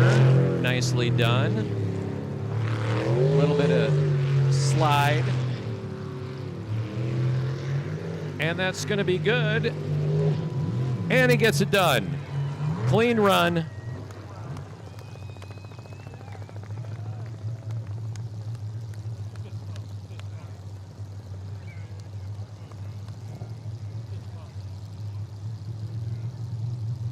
So we'll wait for the official time on that. And our final boat will be Bad Habit, boat 36 with Scott Rapp and Jalen Rapp.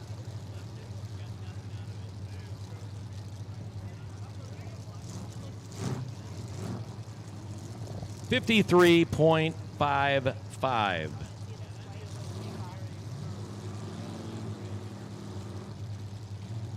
With so kind of a little bit about this next boat that you're going to see. He's running in the unlimited class, but so there is a class down under and a class they're trying to start here. It's called the LS class. And it's kind of a beginner class, sort of. Basically, just everybody has pretty much the same box motor. So kind of not exactly sure what we're going to see here in terms of speed, but there's no other place to put him because he doesn't really qualify for the modifieds, definitely not the 400s. And again, with the unlimited class, it's essentially whatever you can throw in the back of the boat, shy of nitrous. You can't burn nitro in the boats, but just about anything else. So like I said, not exactly sure kind of what we're going to see here.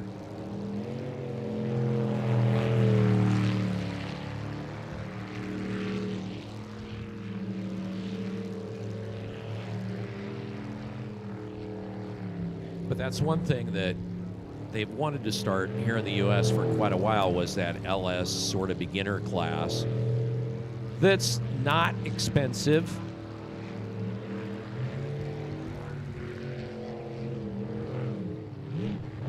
And he gets it done. So he will be the last of the unlimited class. We'll get into the second qualifier with the modifieds again in just a matter of moments here at Webb Slough.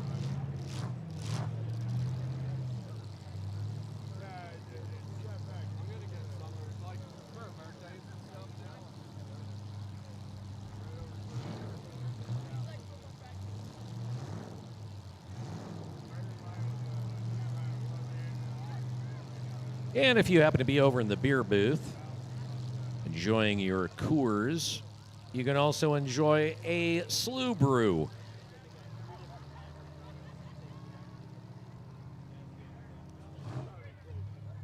$61.75. So you can go over there and enjoy a Slough brew. Some of the ingredients for the Slough brew actually grown on the other side of the hill here at Webb Slough. And Paradise Creek Brewery out of Pullman crafted the very special Slough brew, kind of a hazy pale. All right.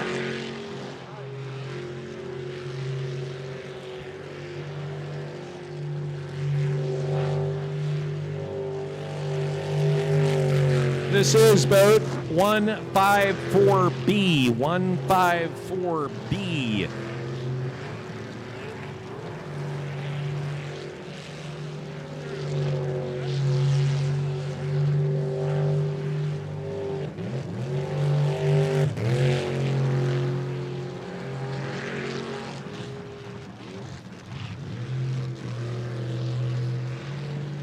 All right, we have a car that needs to be dealt with. We'll tell you about it in a second here. A pickup truck.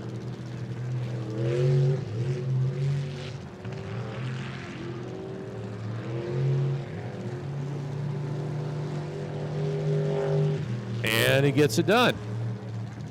Again, boat 154B, James Goldberg, Margaret Purcell. We have a white pickup.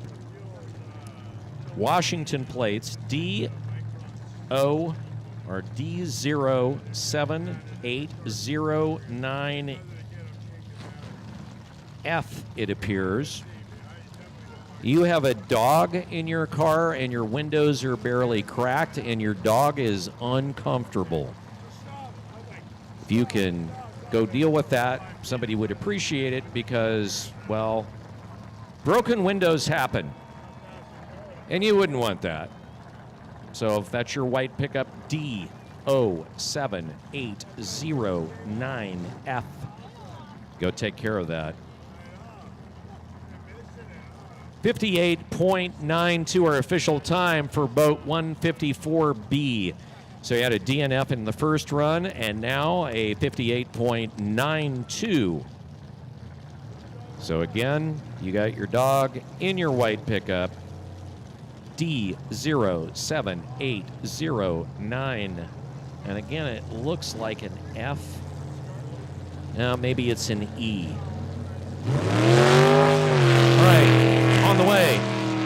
Way she goes. Boat 666.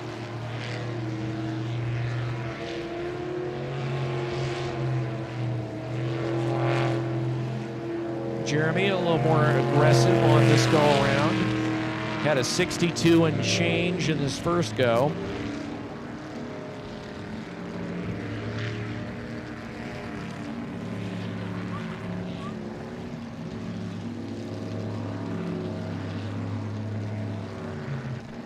Oh, lost power, and out he comes. That is an official DNF.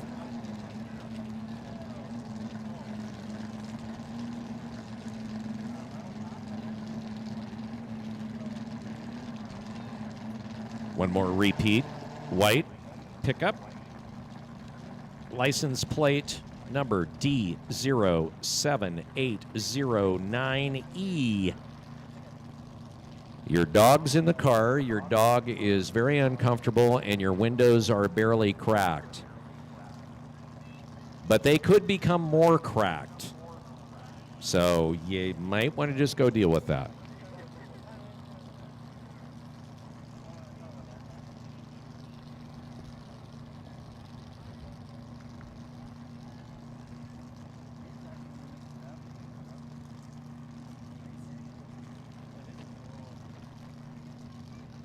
By the way, your local Ford dealer, a proud sponsor of Webb Slough. Check out their Ford display. They got the brand new Ford F350 Super Duty Tremor, 500 horsepower, 1,200 pounds of torque. Ooh, it's a truck with grunt. You can also check out the new Bronco 2-door or the 430 horsepower half-ton Ford F-150 Power Boost. It's got a 7.2 kilowatt inverter built into it to run your camper all weekend without having to listen to a generator all weekend long. So go on out, stop by, say hey to the guys at your local Ford dealer's booth. Tugboat Timmy! Oh, Tugboat Timmy takes the wrong turn. Tugboat?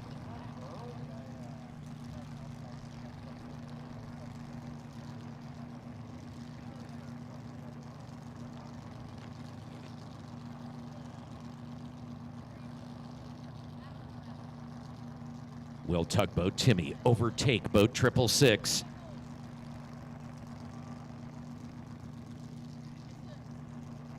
And he does.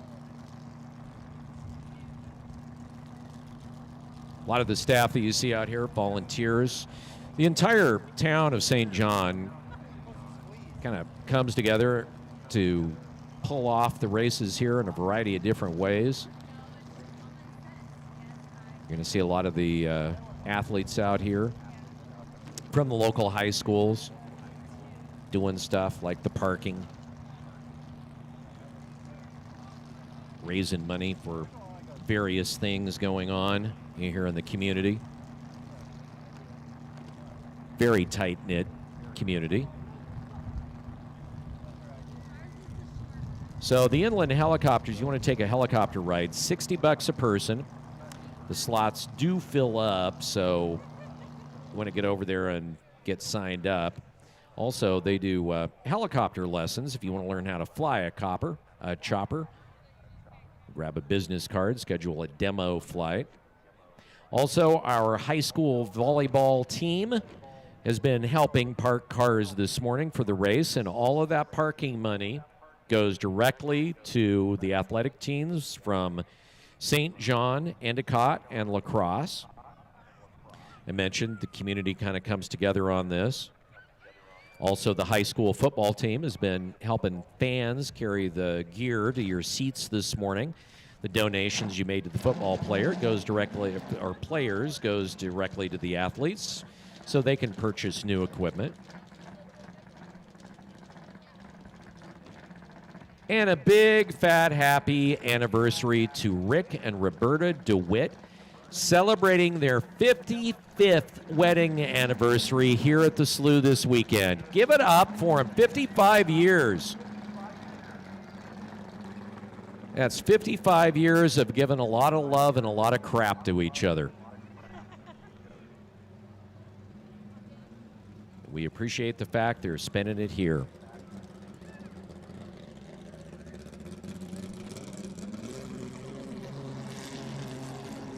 All right, back to racing. Slippery Pickle, boat 611. Boat 611. And he's charging a little harder.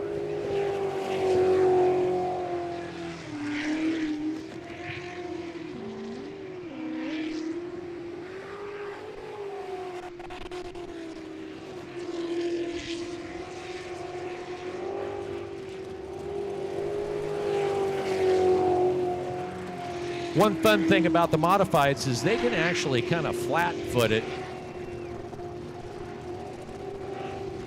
whereas you'll see the other boats, other classes kind of feather the throttle more, and he's just punching it. Nice. Nice.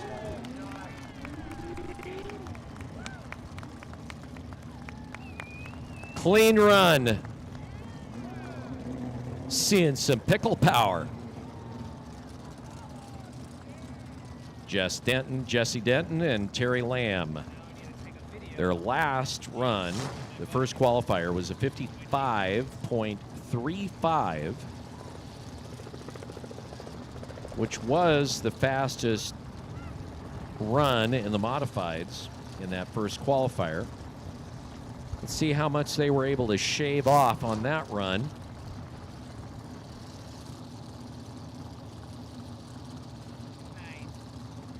They shaved off exactly 2 seconds with a 53.35. So 53.35 for Jesse Denton and Terry Lamb. Very nice run with Monkey Business on the way. Mark Toombs, Amy Hensley. It's a 355 modified. Behind the seats.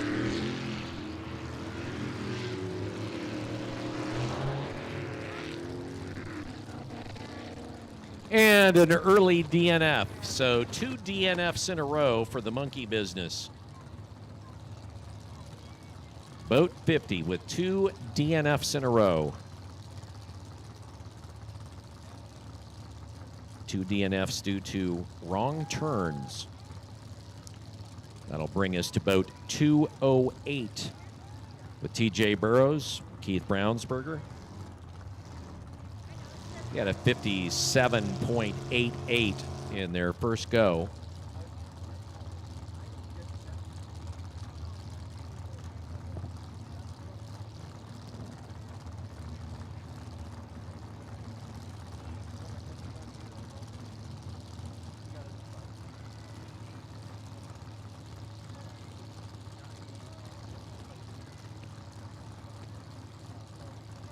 Good news is weather is supposed to hold out today. We got the storm last night, about 12 hours early, which was great. Leaving us with a great day today.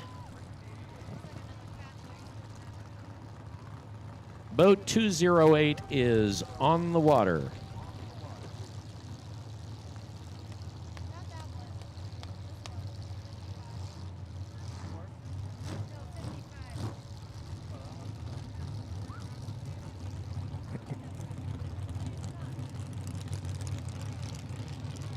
Out of Spirit Lake,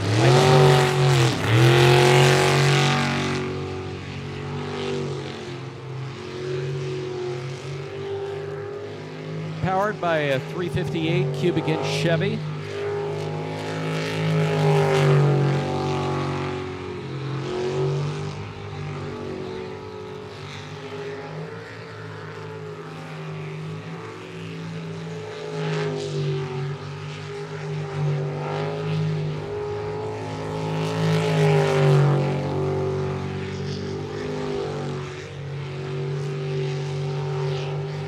He will definitely break his previous time, assuming that he stays on the track.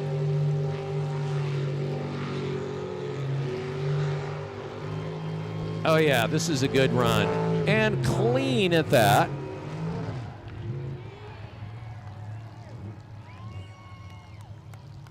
So TJ getting deep into the throttle. Nice run for him in boat 208. Again, his last run was a 57.88.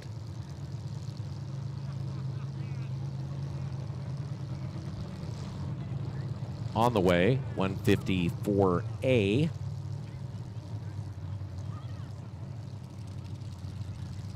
So did he do better than his previous run? Yeah, by 6 seconds or 5 seconds. He put down a 52.80. That is the fastest run in the class today. 52.80 for boat 208.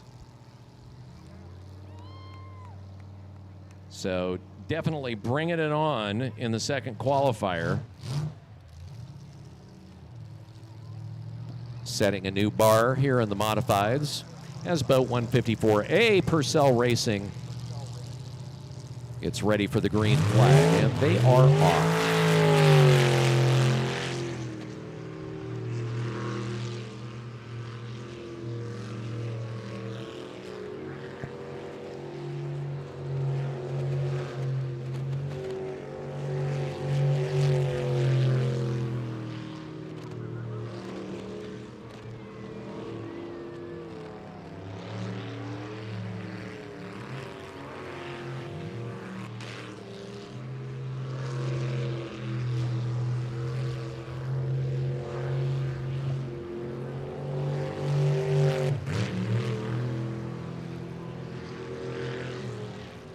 And he's out.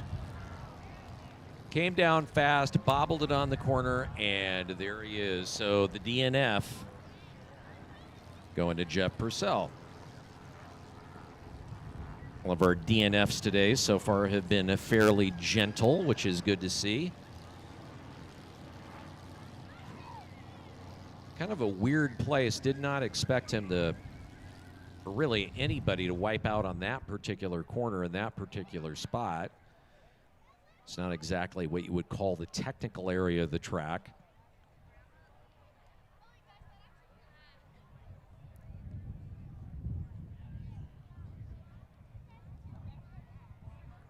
Will he get out on his own power, or will we see a return visit from Tugboat?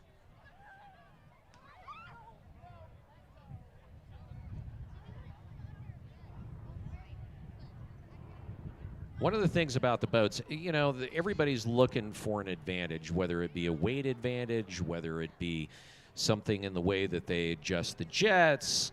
I mean, there's a whole bunch of different things they do, and one of them is a lot of them will have just little teeny batteries in the things.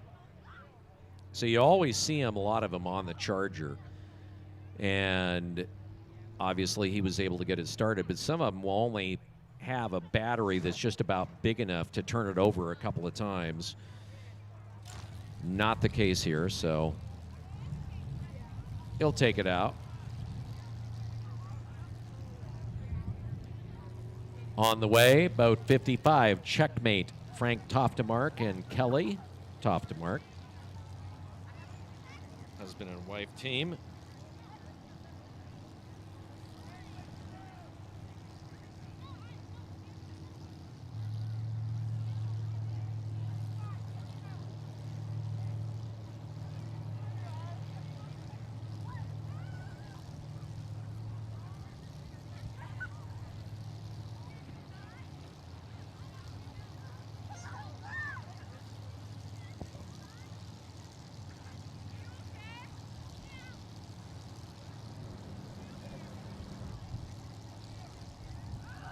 Boat 55.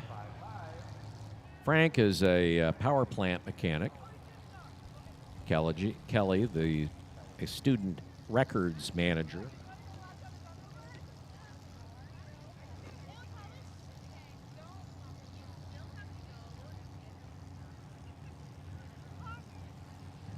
His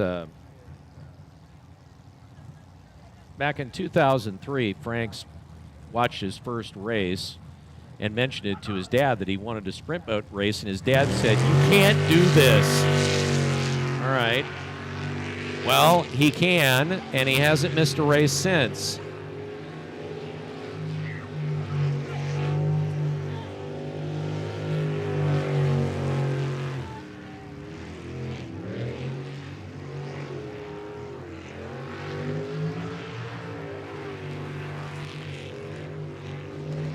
And he's doing a pretty nice run.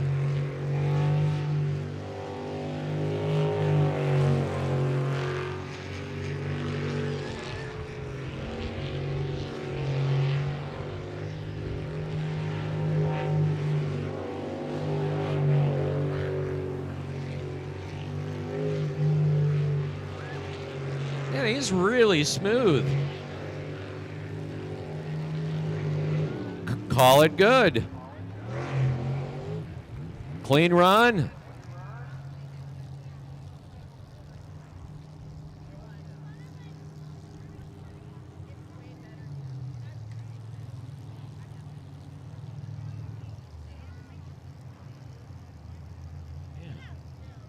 His last run was 63.24. That was obviously better than that. We'll get an official time here in a second.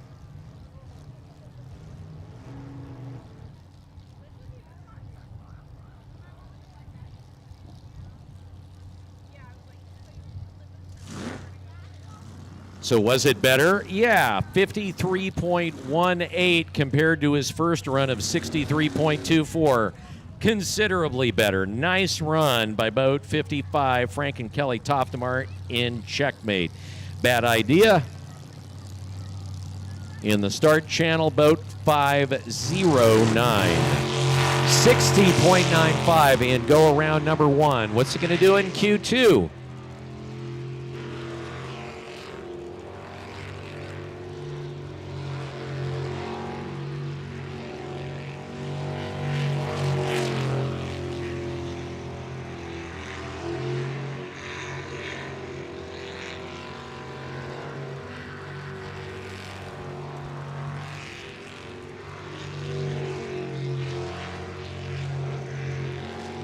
All right, the fastest part of the course right now, around the outside.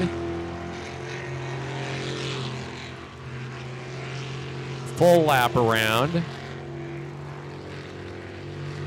Coming into the tricky corner.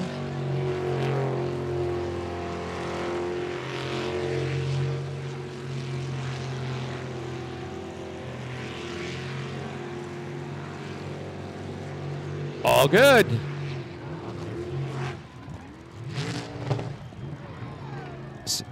Clean run. He had a 60.95 before. On the way. Bad idea. With Eric Pete, full tilt, pardon me. Boat 03, 509. Bad idea. Just ran. So full tilt coming up.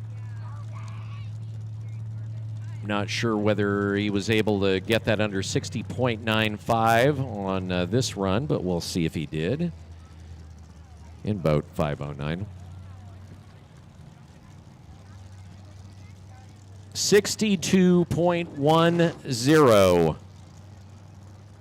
62.10 for boat 509 in the second qualifier with boat 03 full tilt, Selden Glebe and Savannah Pattern ready to go. They had a 64.37.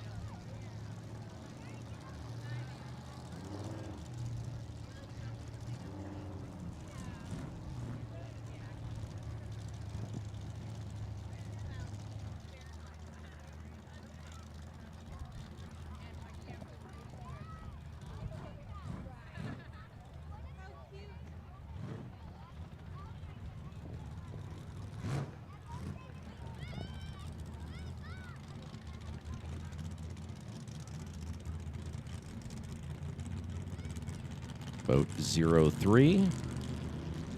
Green flag is up. And he's off.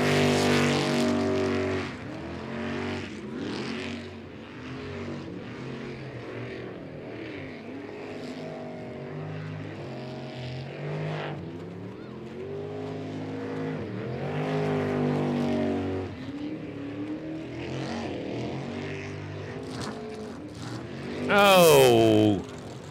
DNF. No.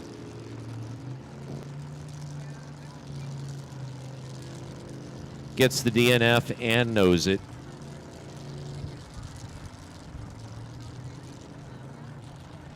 With boat 145 on the way then.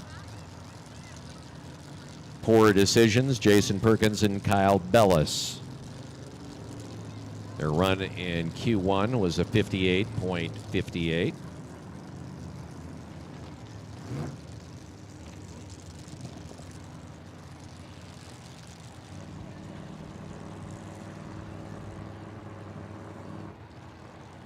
Zeppo's is your home for family fun and family entertainment up in Pullman.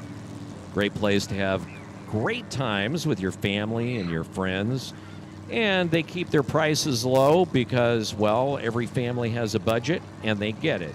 They do cool cosmic bowling with cranking music, special effects lighting. Looks kind of like a nightclub. If you're looking for family fun, go to Pullman. Check out Zeppo's. They're 100% smoke-free.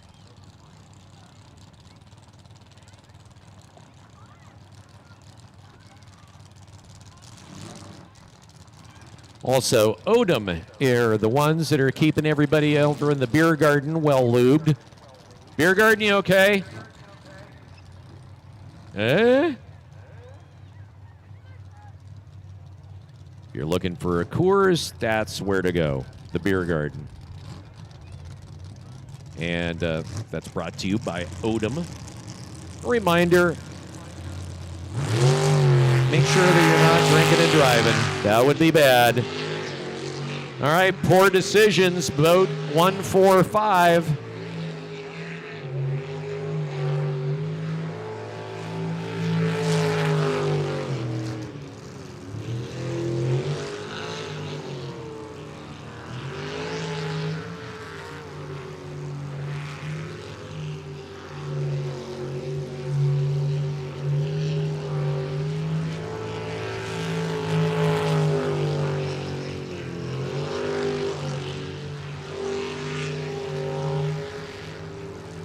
And he's putting a little smoke on it.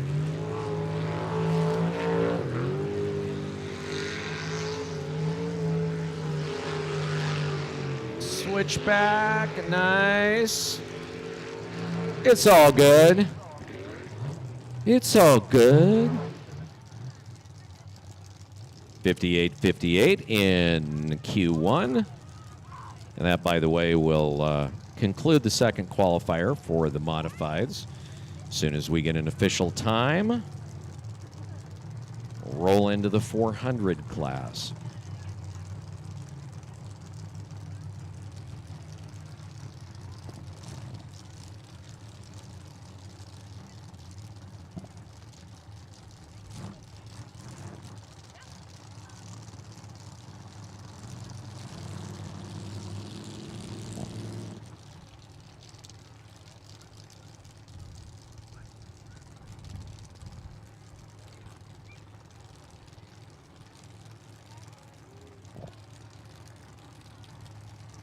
.55 for boat 145.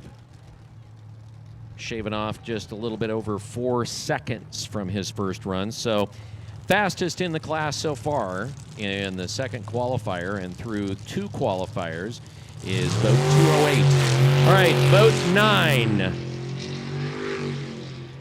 It's boat 09.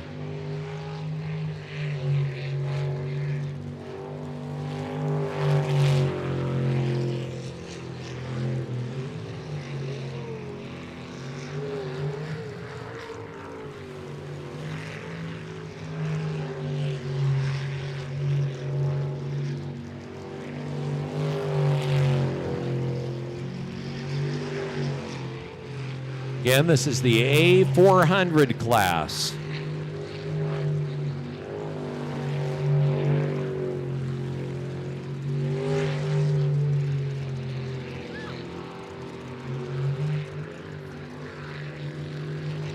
Good. Clean run. In the first qualifier. It was a 50.76 in that first run for Jesse and Kalen in Fat Buddy 09.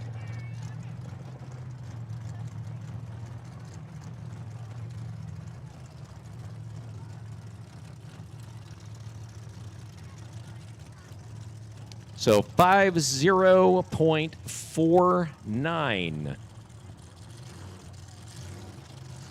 Getting about 0.3 of a second, shaving it off as boat 360. is on the water. Boat 360.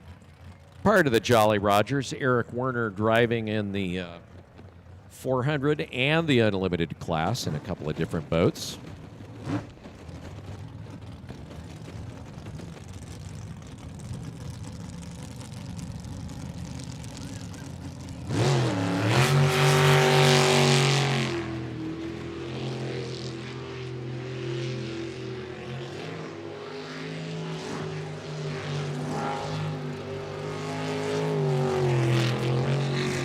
He's got some scoot.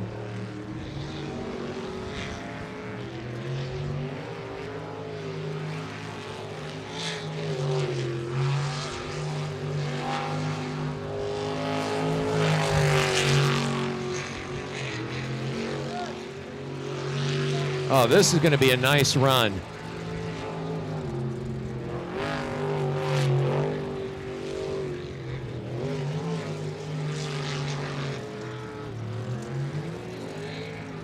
Sweet.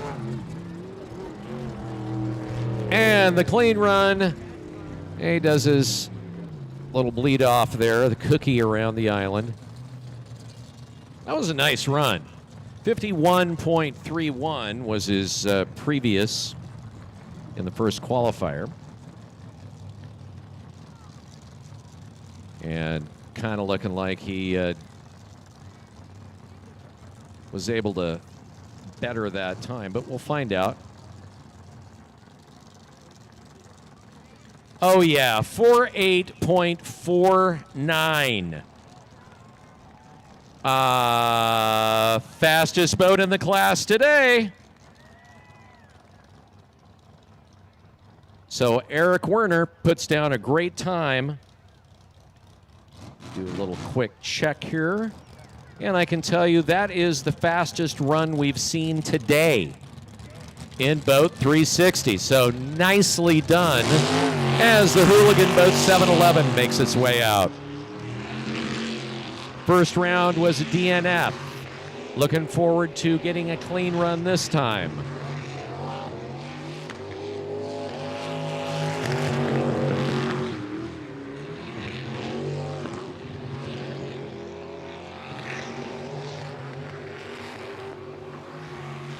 Oh man, avoiding a wreck there, coming down out of the top, barely.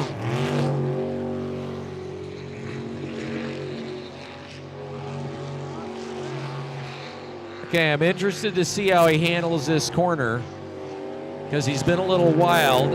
Nicely done. So now the switchback. Does it? And he hangs on for the clean run. That got kind of fun there for a second. And he sticks the landing. Nicely done. Give us some excitement at the end.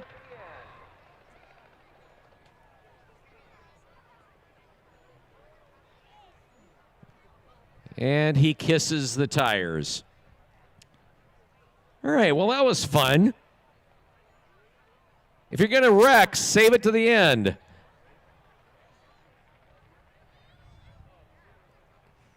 And the official time was a 56.73.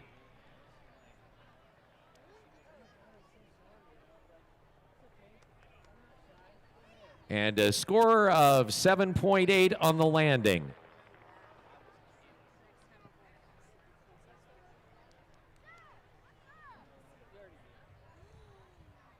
He was marked down by the Belarus judges. It figures. I can see your dad. It's going to take a little bit to get him out. Try to get him back in the water.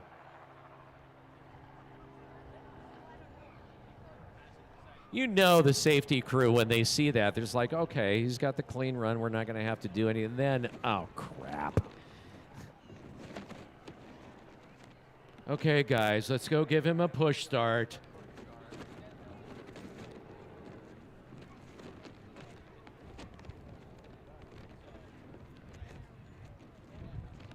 Now they're getting their cardio in. They're getting their steps.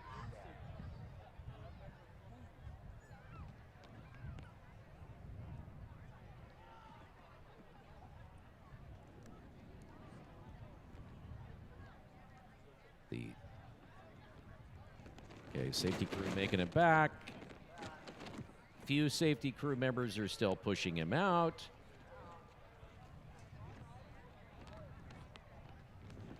Giving him a friendly reminder, don't do that. Just don't. Knock it off. Pure Insanity, 285 is going to be on the way. River Rogers and Cole Keats are 400 class winners here going back to June, Father's Day weekend. Sprint boat racing here at Webb Slough. Always the same dates, that weekend of Father's Day, the first race, and the last race, the weekend before Labor Day.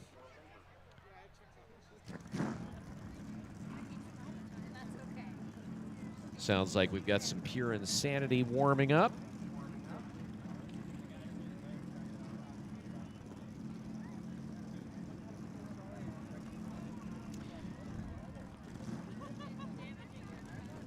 He's got a 400 Chevy powering Pure Insanity. Sprint Tech hull from down under. And a Southern jet pump.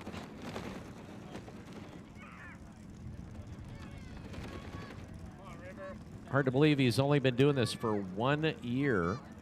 Raced in New Zealand last season in the LS class that I mentioned a little bit earlier in the Unlimiteds, and actually won the New Zealand title for LS. The second American to win a title down under. The first person was his dad.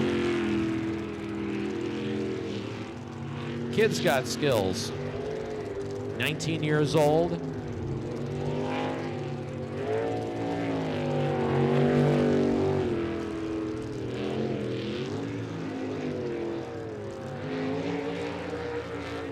Man, that boat hooks up.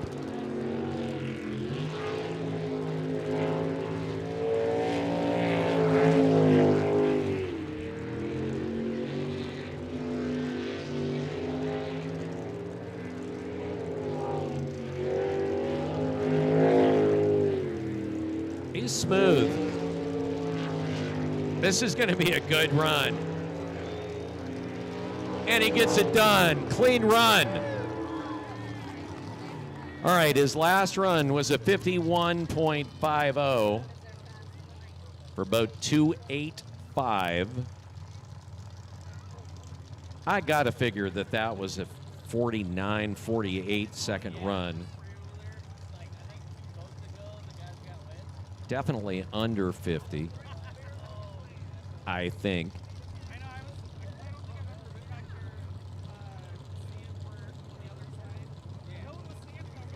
48.75. Second fastest boat on the course today. So River bringing it. And 0.02 of a second. Well, no, more like 0.3 of a second. I was looking at the wrong score here, but about 0.3 of a second separating boat 285 from boat 360 in terms of time. Boat 360 had a 48.49, and he just put down a 48.75 as boat 12 bank shot comes up. 26/100ths of a second. For those of you who want to get really mathy. I can do advanced math. I can add and I can subtract. Bank shot, Daryl Healy, boat 12, 62.59 in the first qualifier.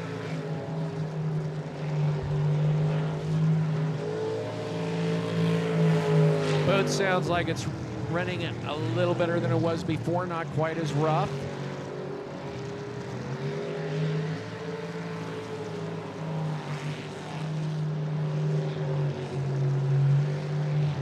Still some sputter.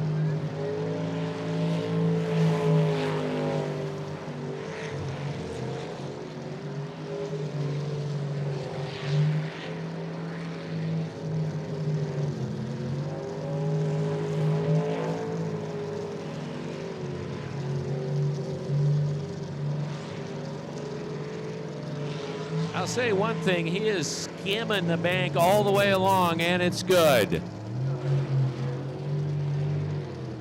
Clean run.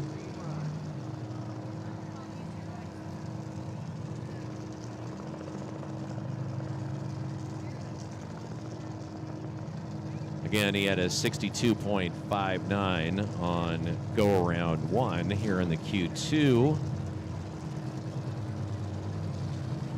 Looked like he cleaned up at least a few of the engine issues he was dealing with, running a lot smoother than it was go around number 1.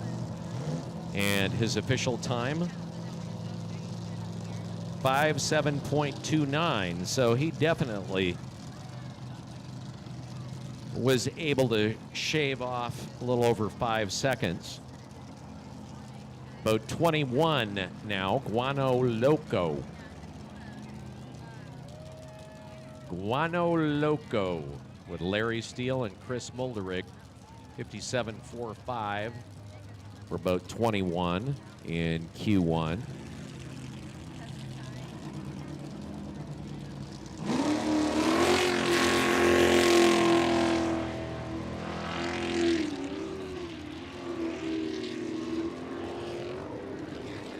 Oh, hangs up. All right, so still not a DNF. If he could rocket off the bank there, he could still continue the run. Whether he wants to do that or not is anybody's guess.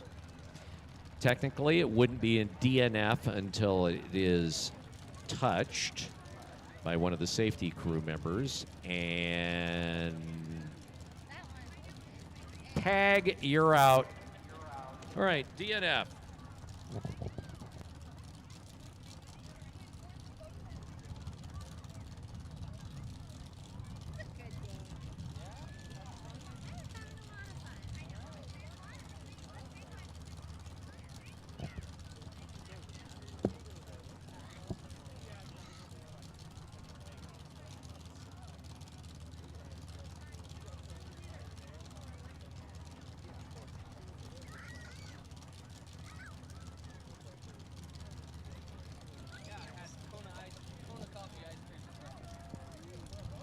All right. Next out, boat 22, the Punisher, Phil Miller. Sam Hughes, she will be navigating.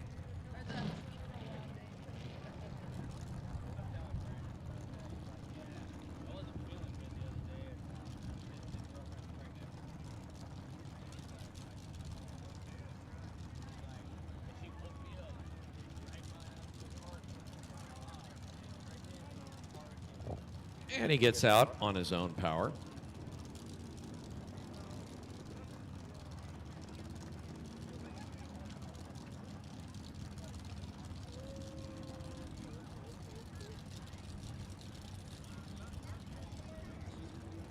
Sprint Boat Racing brought to you by Peters & Keats Equipment.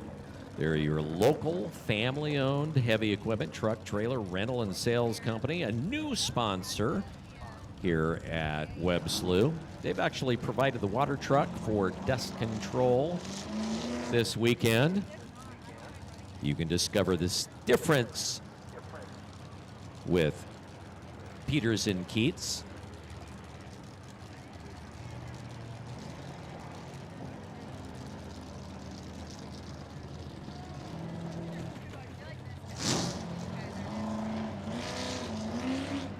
Also, big thank you to St. John Telephone and Cable, providing the high-speed internet for Webb Slough.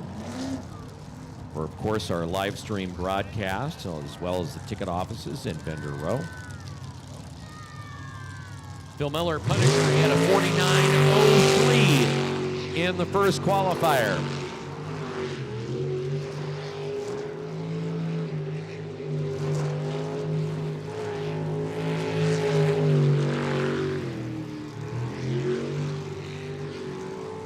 And he's screaming.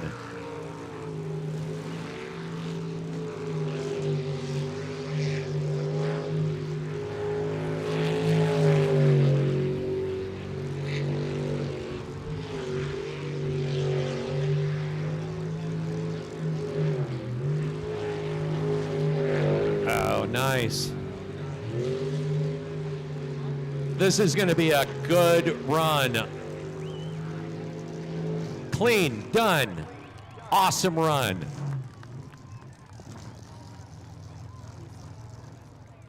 Very surprising if he didn't come in under his 49.03 in the first run. That was a great run.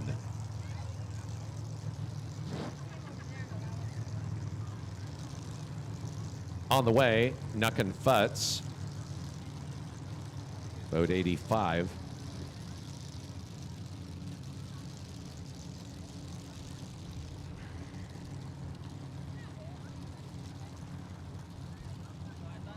Four 7.64 fastest run today.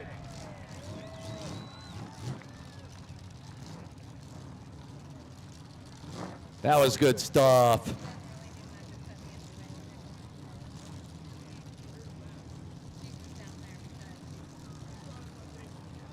He'll be getting cookies.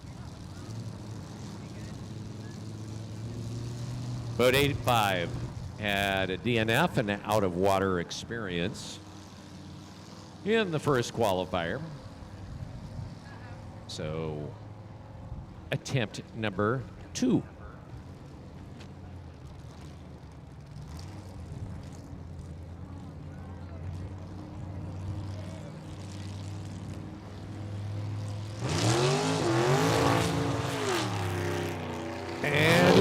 It off.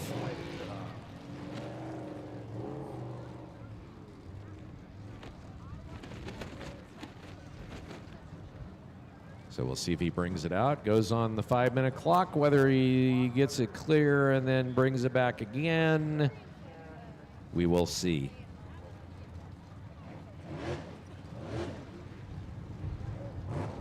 And looks like he's going to bring it out.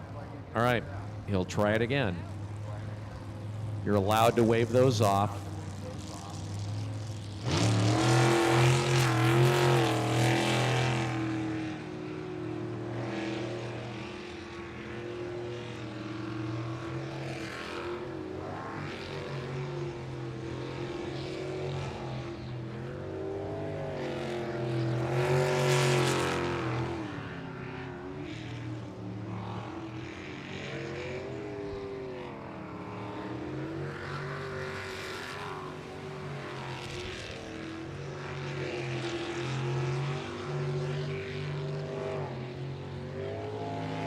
Let's see if he gets aggressive here on the lap around.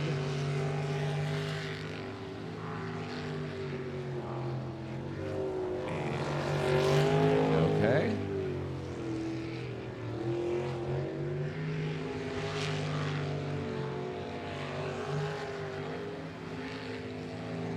And he gets his first clean run today.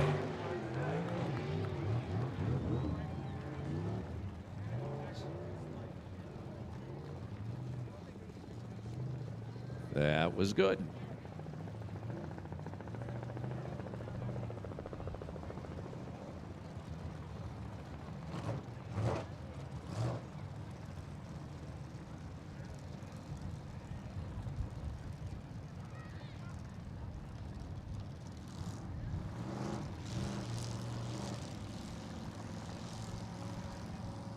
All right, our time. 6:1.04. So he gets his first official qualifying run today with Leighton Lilly, who really set the pace earlier when he came out with a 48.79, kind of set the bar in our first qualifier.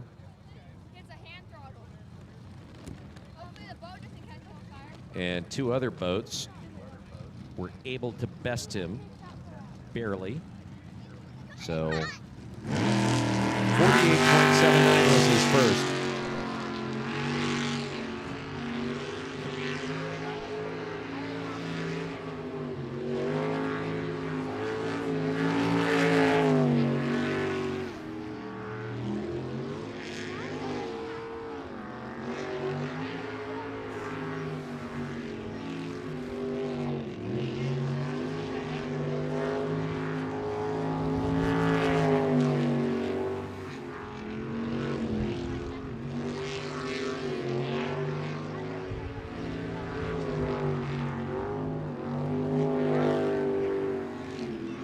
Yeah, this is a good run, too.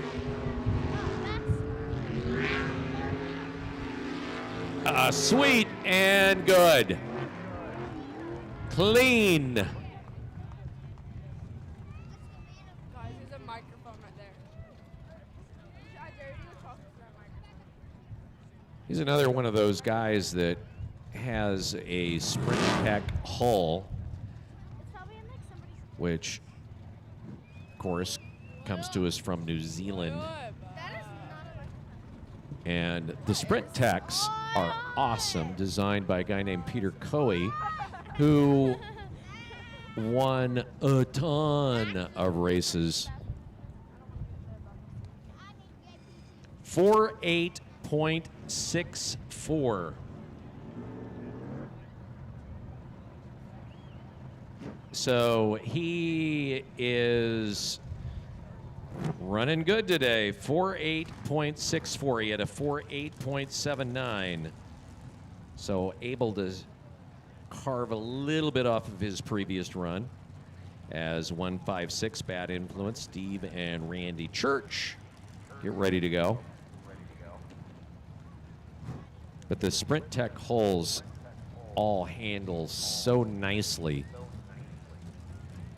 Everything about the design, the way that they're put together by Peter Coey, they're just phenomenal. All right.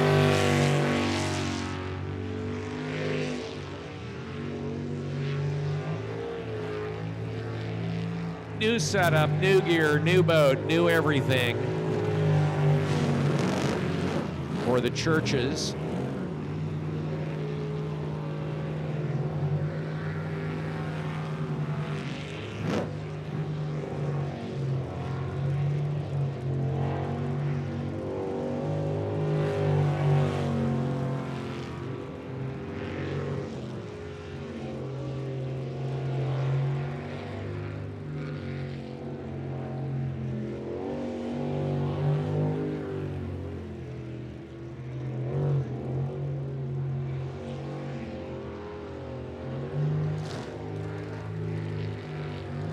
Catching some of his wake and got a bounce there, but the run is clean.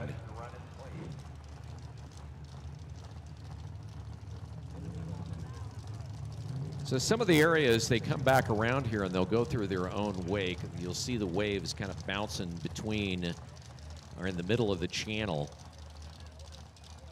And I've noticed it more on his runs.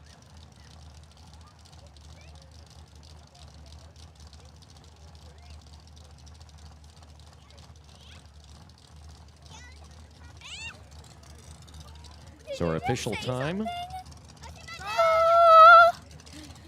54.00, literally a second faster than his previous run of a 55.00. So 54.00 with Mr. Bad Wrench on the way. Mike Hilt, Lance Rittenhouse, looking to get a qualifying run in after a DNF in their first go.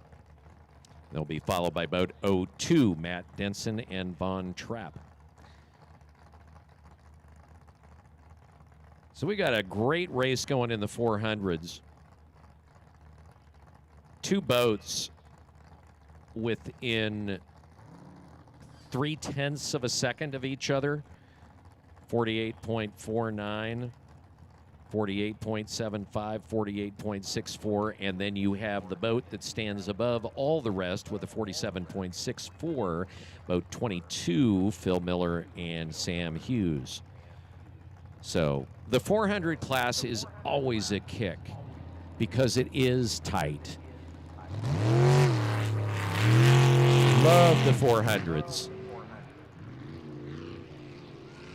So Mr. Bad Wrench.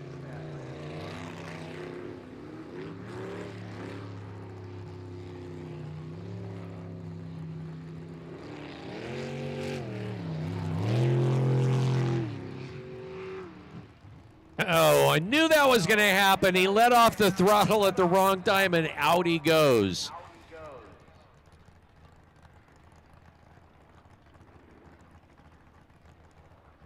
Gets the 2 bounce.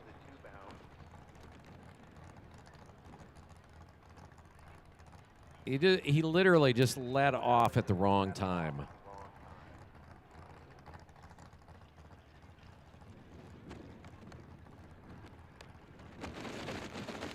So they're going to pull him around. So 2 DNFs in a row.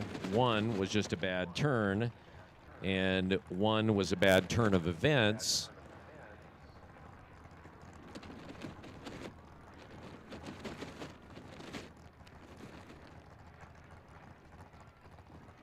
All of the accidents out here so far today have been just minor coming out.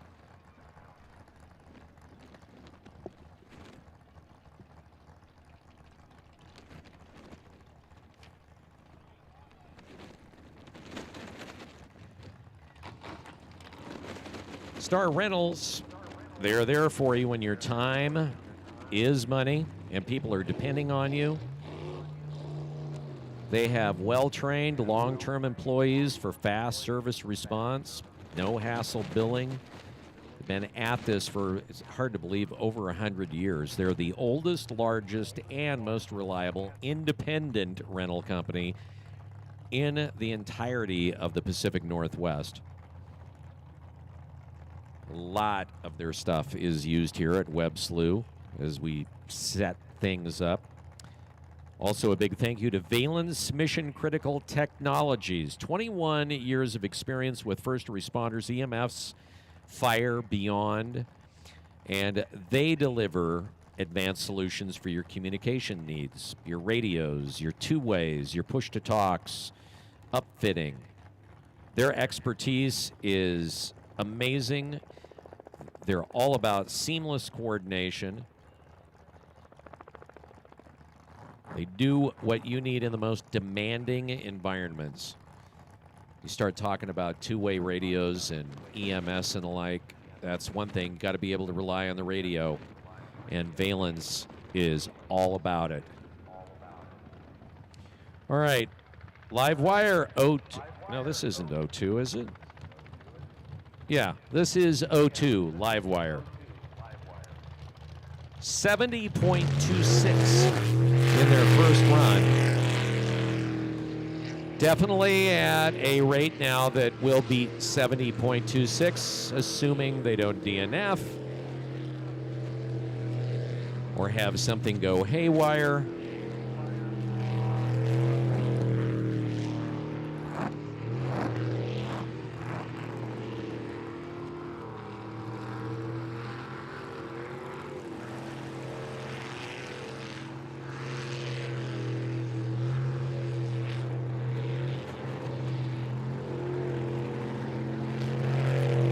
Okay, so far.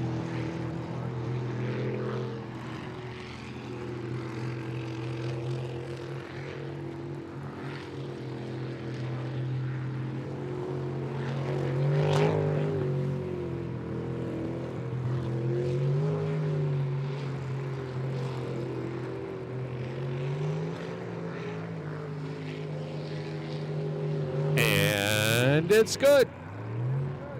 Clean run. Boat 02. Again, his last was 70.26.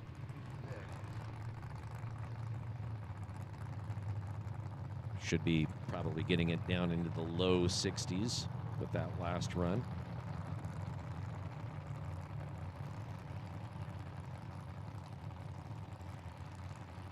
Unlimited class will be coming up next for the second qualifier. All right, we still have the dog and the pickup. 64.39 for Bodo 2, 64.39. Okay, so the pickup is in day parking. Again, the license plate D07809E, a white pickup. Your dog is uncomfortable. Windows barely cracked. Please do something about your dog. D07809E, the license plate. Unlimited class. Here we go.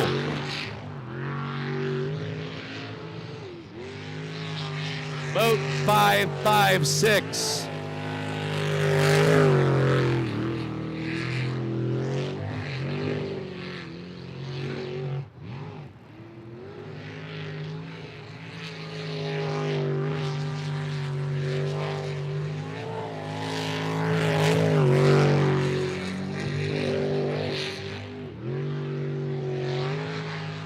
And he's hauling. Oh! Ow! Wow. Oversteer. All about oversteering. Man, that was a great run he had going.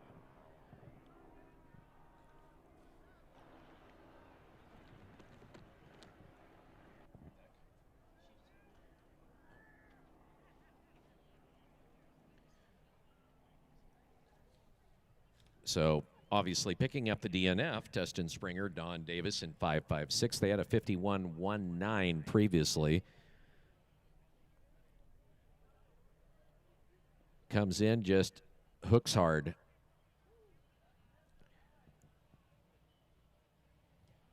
Go grab yourself a Webb Slough brew.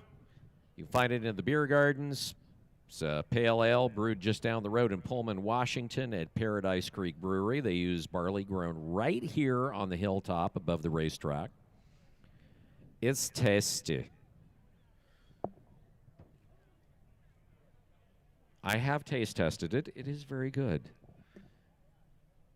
Wilbur Ellis, proud to support Webb Slough and the St. John community. They're your premier agriculture products and services group with local experts that can deliver innovations if you're out there and you're a grower. Family owned, 98 years they've been around. They put their customers first. Reach out to the local branch, Wilbur Ellis, ideas to grow with. Like grow stuff.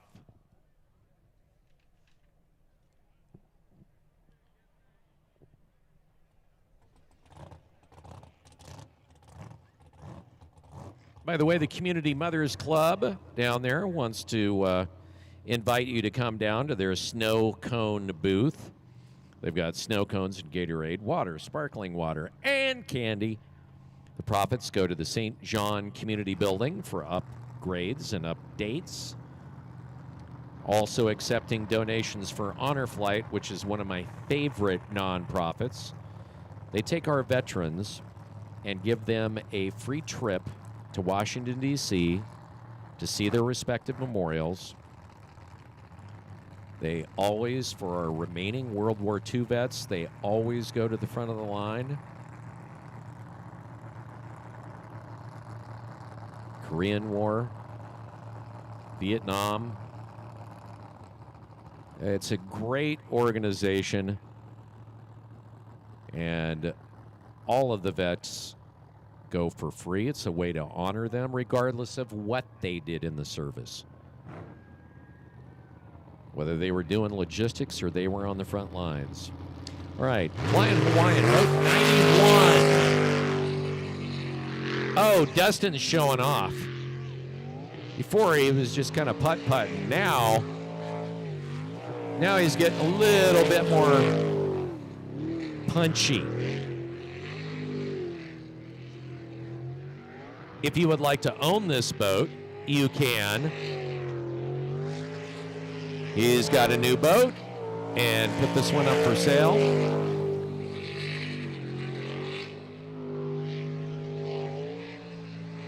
It definitely runs. Oh, almost hung up on the island a little bit. Hangs on to it. Grabs the island again, hangs on, and gets the clean run. That got interesting. He had a 51.82. I got to say that had to have been better than that. We will wait to find out.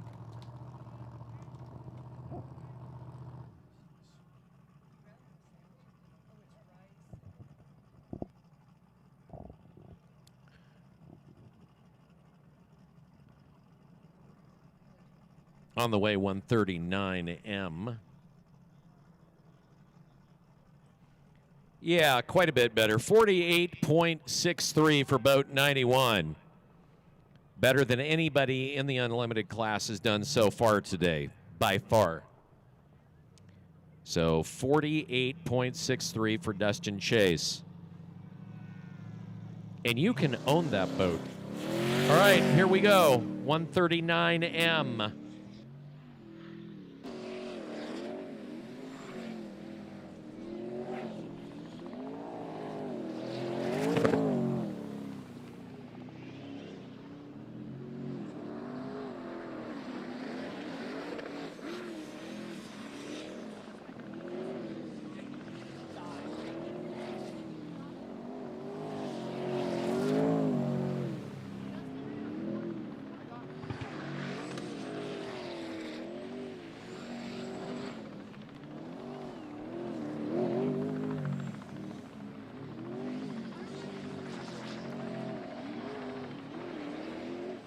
Bring it home. It's good. Clean run. Hear the turbos spooling up. That nice whistle of turbocharge. 139M is the boat. He had a 50 even back in the first qualifier. We'll see what goes on this particular go-around.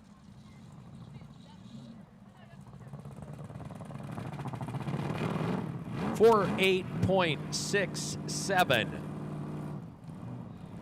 So the Unlimited's starting to step up. Boat 139M just ran a 48.67 as boat 99M comes up. TNT Racing. They DNF'd in the first go-around with a wreck. Minor. And Tim Cummings and Jess Godzald take a second go at it. 02M will follow them. Boat 66M, by the way, in the Unlimiteds is scratched for the day. Just got that from our race controller a little bit ago. So boat 66M out and scratched for the rest of the day.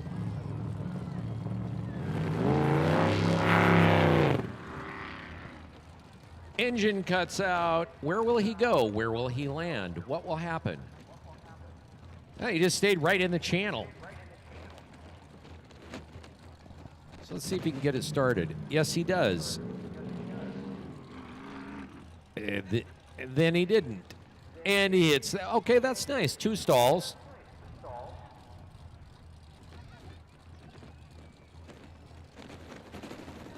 See if he can get it started yet again.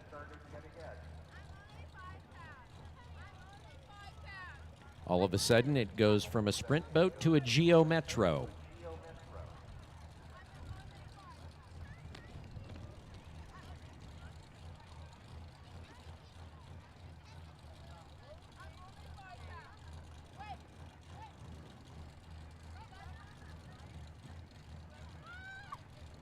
I don't know. This is beginning to look like a job for Tugboat Timmy. Got it just started for a second again.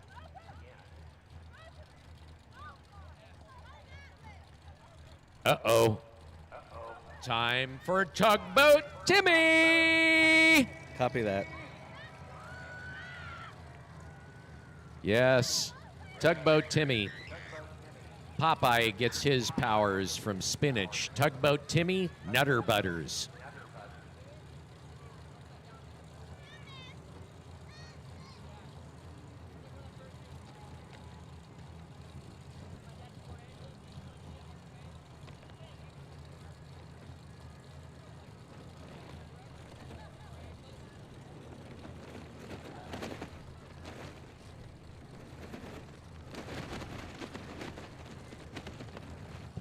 Okay, quick correction here.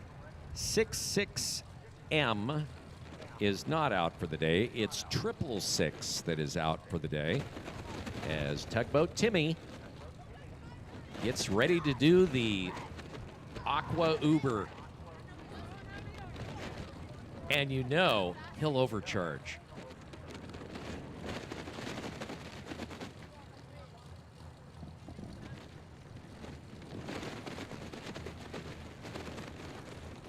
Got some new different food items here at Webb Slough this time. Amen Ethiopian Cafe is down in the Slough area. Also, GT Gourmet Grilled Cheese in Vendor Row. Ooh, grilled cheese sandwiches. You betcha. Mad Fire Kitchen and Catering also is going to be doing breakfast tomorrow mornings, biscuits and gravy and pulled pork sandwiches and all sorts of good stuff tomorrow. Nordic Smoke Barbecues down there with your brisket, your pork, your brats, And Waffle Wagon and Kettle has got 10 different types of ice creams and fresh kettle corn, and the proceeds are going to help the Bikes for Books program in 4 of our local schools and high school scholarships and the like. Island-style food truck has authentic island cuisine like Filipino barbecue pork, beef and noodles, rice, all sorts of good stuff. And if you need to get your caffeine on, have Beans Mobile Espresso. They got your mochas, Americanos, lattes, cold brews, and the like. And last but not least, everybody wants a hot dog. And everybody wants a hot dog wrapped in bacon. That's what Chubby Hot Dogs is all about, with a great name. I'll give you the works. All down in Vendor Row if you're looking for some eats today.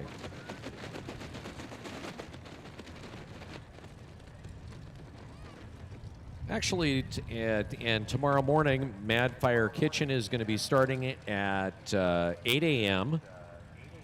for breakfast to be able to nourish yourself after an evening of questionable activities.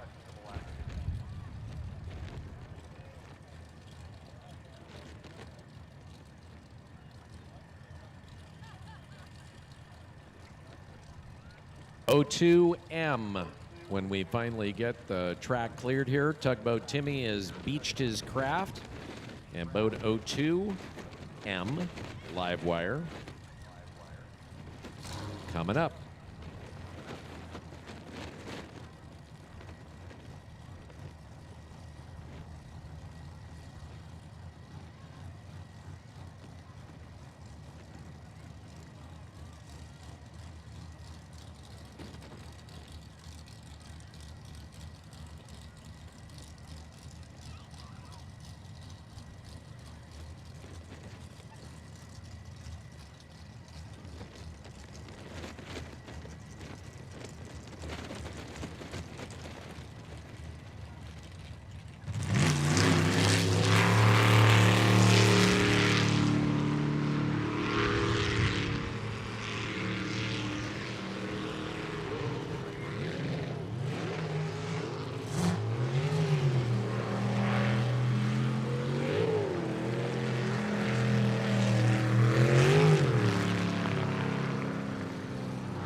Looks like he's going to do it.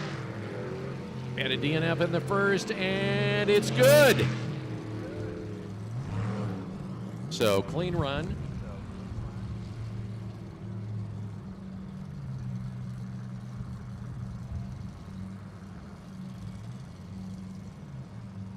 Probably, if I had to guess, in the 58-second range, probably. Maybe 60. We shall see.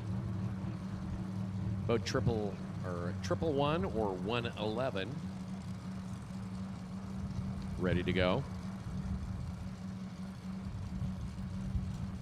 68.22.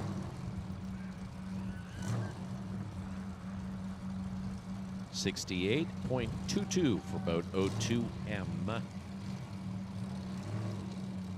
And 111. Poison Ivy.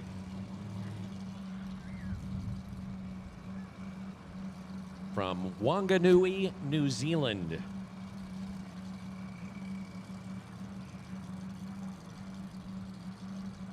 Rob Coley and Tanar Ward.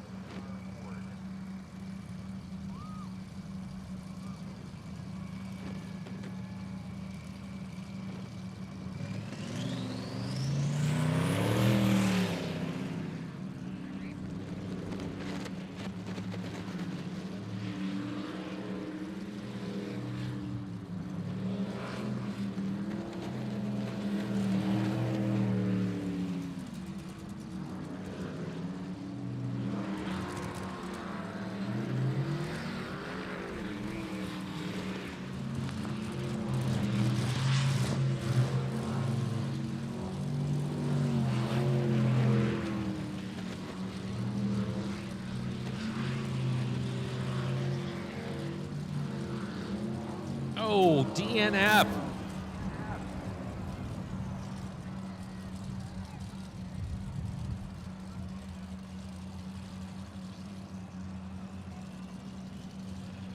So takes the corner too early. And he'll come out. That'll bring us to boat 69. Overkill.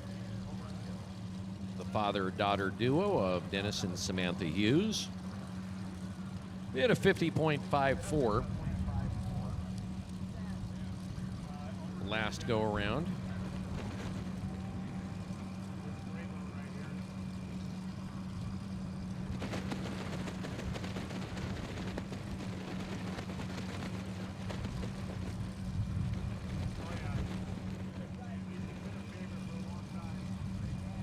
A lot of different swag booths out here. Slippery Pickle Racing. They got their pickle posse out there. The Nuck and Futz race team. Purcell Racing, Preventing Insanity, Poor Decisions, Overkill, all over there. Also visit the Northwest Vixens. Get your off-road Vixen and off-road gear. Stop by and show the love. All right,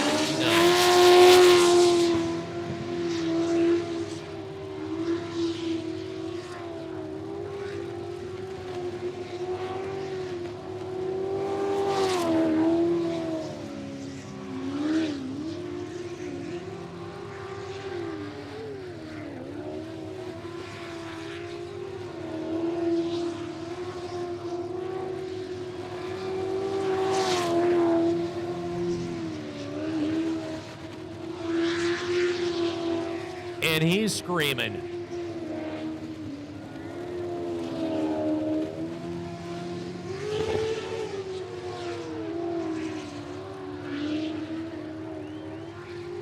Wow. Yeah, that was good. That was clean. That looked good.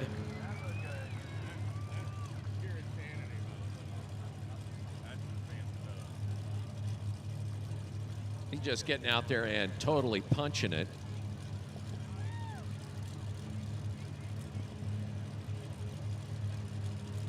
I'm really looking forward to seeing the time.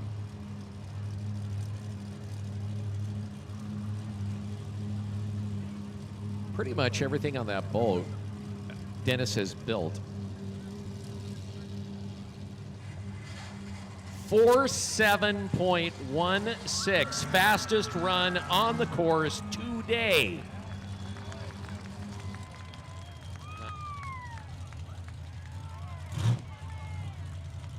That was a stellar run.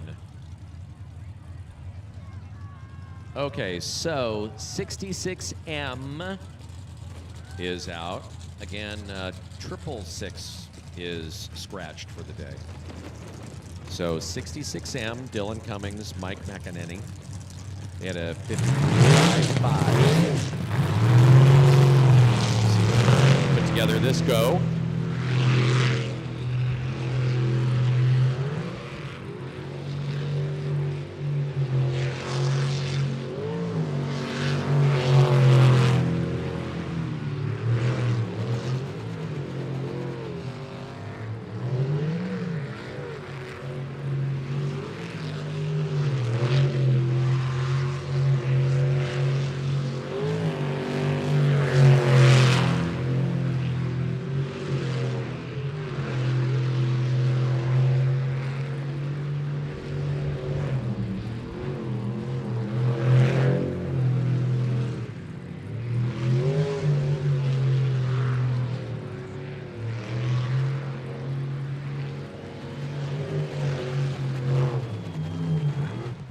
It's good.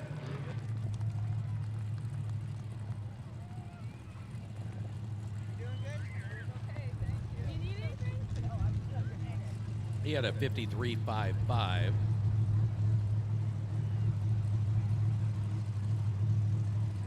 That was a wild ride. There were a couple of times there that could have gone upside down.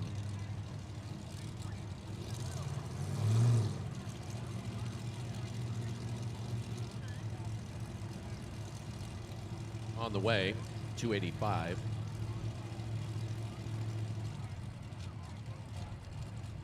.43. So boat 66M, 54.43. 285U, Pure Insanity, Ryan Rogers, the father of River Rogers that we saw in the 400s, sharing the same number. 59.59 ended up being the results of their first run.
And it's clean.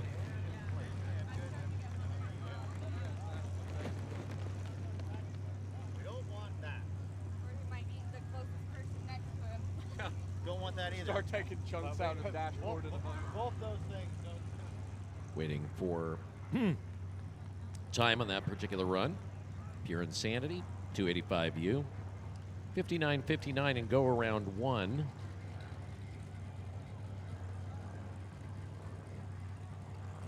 See how they fared in the second qualifier as they roll up on the trailer. 53.14.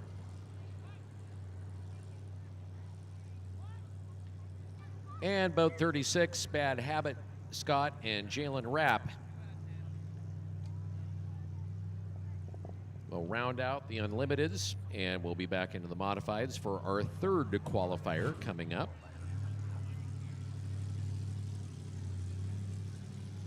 $61.75 is what they were able to muster in the first qualifier.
And he gets the clean run and takes the scenic route out.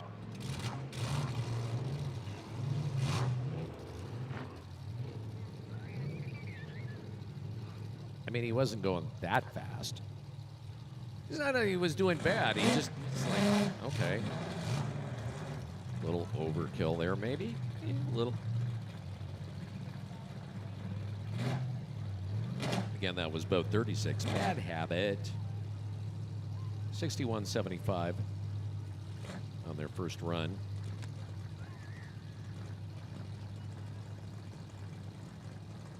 .23. So considerably better than his first go. All right, next boat out. We're back to the modifiers. And 154B.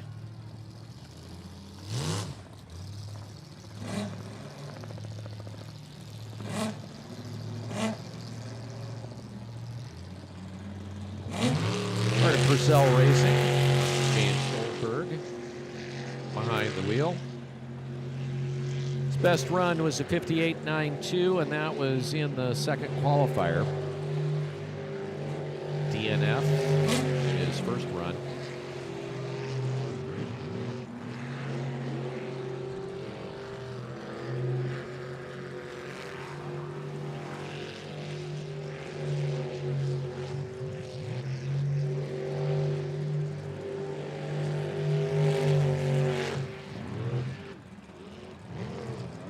Oh, nice!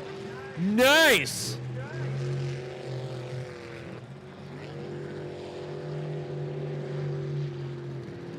I don't know he's going to make it all the way through the way he keeps cutting out, and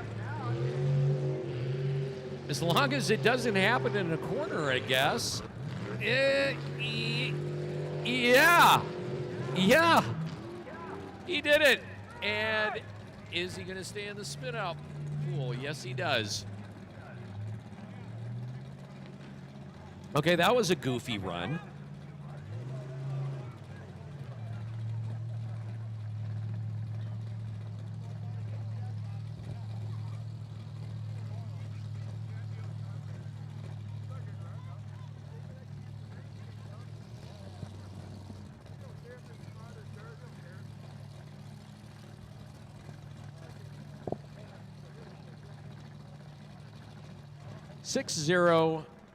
.96.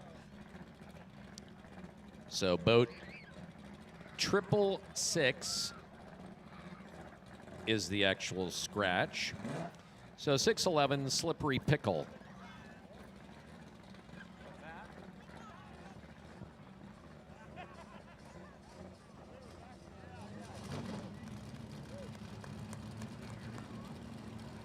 Boat 611. Boat 666 again is scratched for the rest of the day.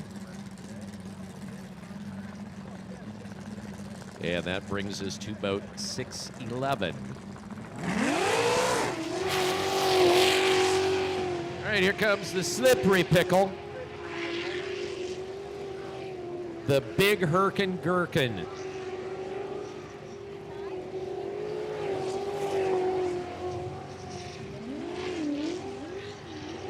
Oh, hang on. Yes.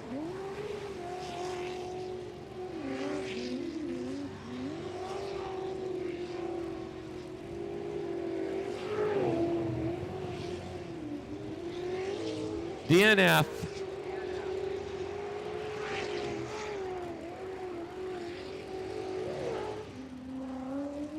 So that was a DNF.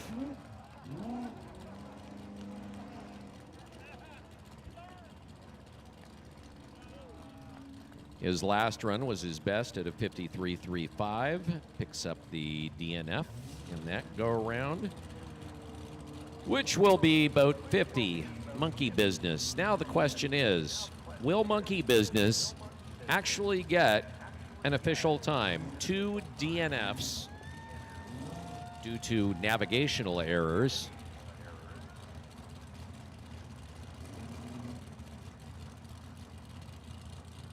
So about 5-0. Monkey Business. And I say it like that because monkey is fun to say.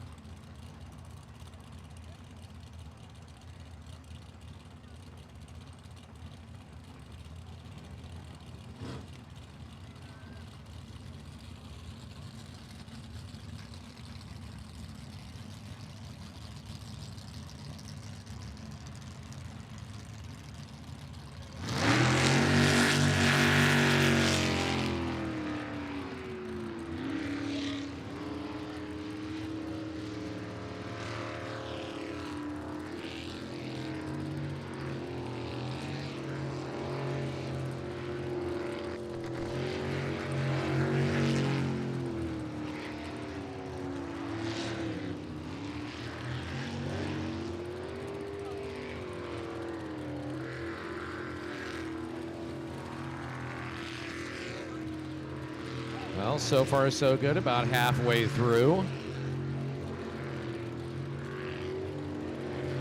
Oh!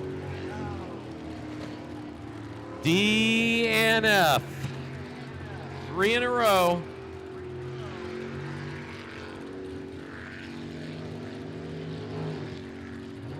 So he'll have one more chance to try and get a clean time. 3 DNFs in a row with about 2:08. Our leader in terms of quick times in the modifieds, Jolly Rogers, TJ Burrows, and Keith Brownsberger.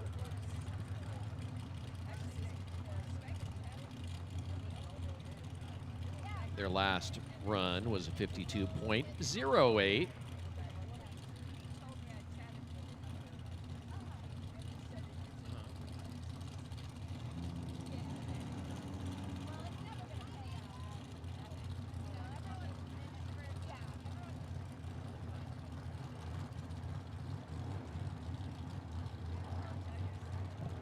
So about 2:08, part of the Jolly Rogers team.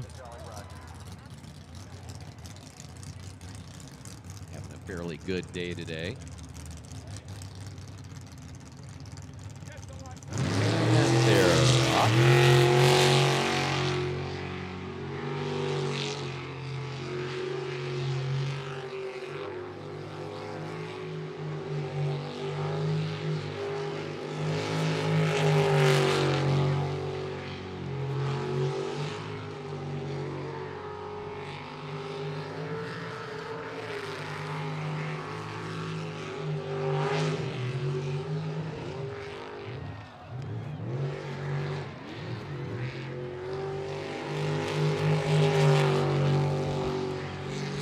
Through all that, and he's still on the course.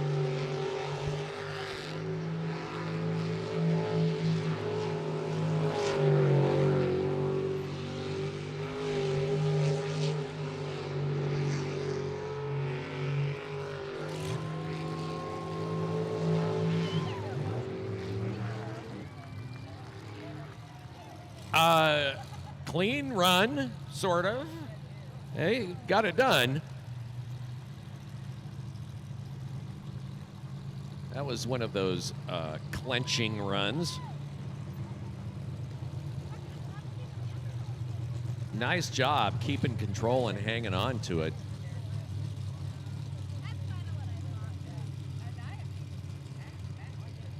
Not 55.75. So not his worst run of the day, but not his best. His best was a 52.80 back in the second qualifier.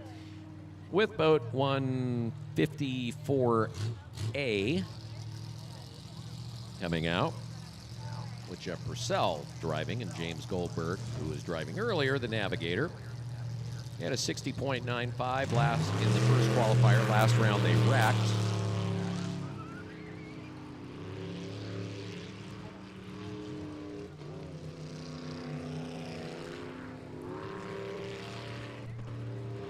So the object this time, keep it in the water.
Clean run. Clean run. You can tell it was cutting out like it was in their first run. I think that's why Jeff was just kind of soft pedaling it just to make it around. Now they've got time. Get it in the trailer, get it back to the pits, get under the hood, so to speak, and figure out, okay, what's going on here? So not a great time, but still a qualifying time.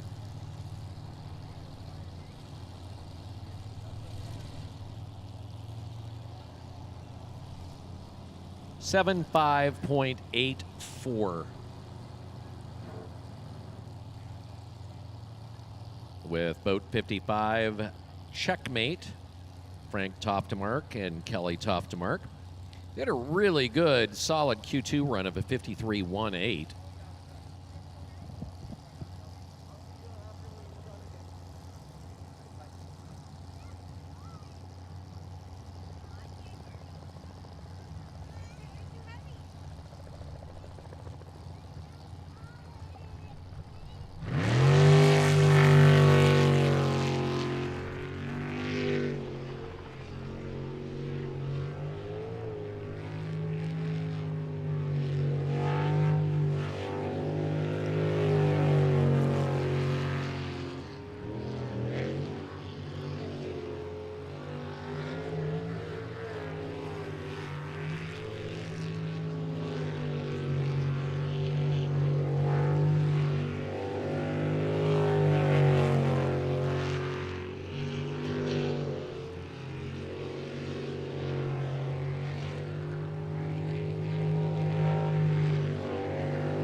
You got it done. Clean. Very nice. I don't know, I'm kind of wanting to see him in a faster boat. Nice smooth lines.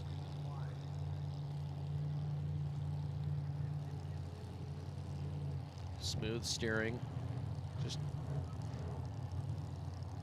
good-looking run in a boat that maybe isn't the fastest, but still a good look.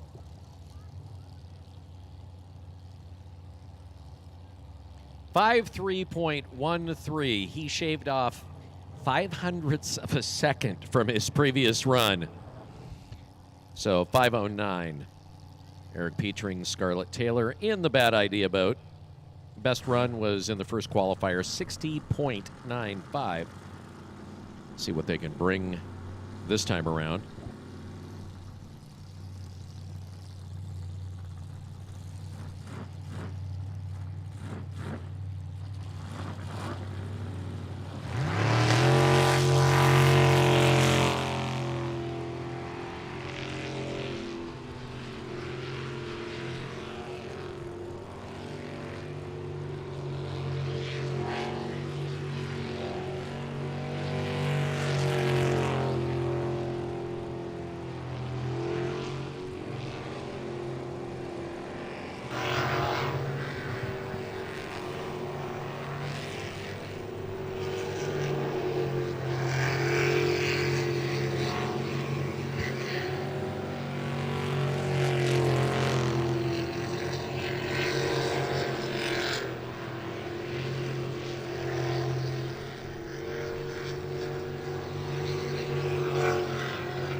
And he gets it done.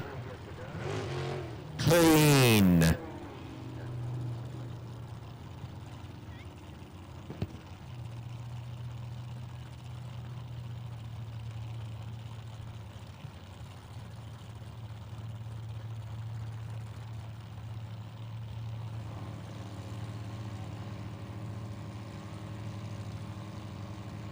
So his best was a 60.95.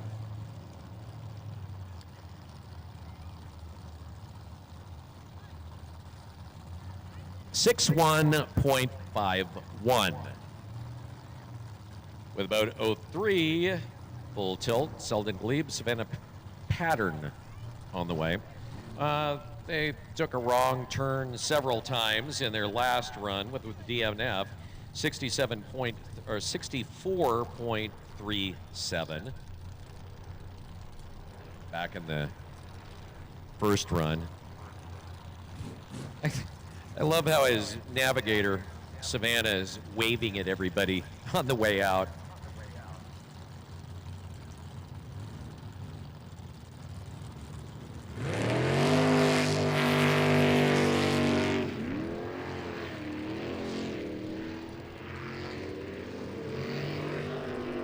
Man, he is wide on his corners.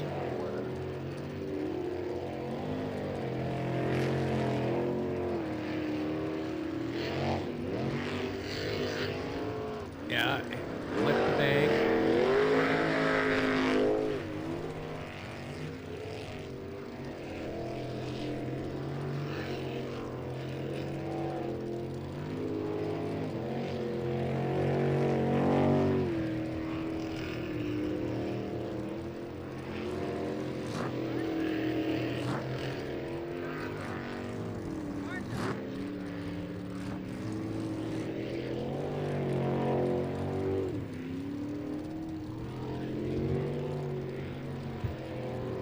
And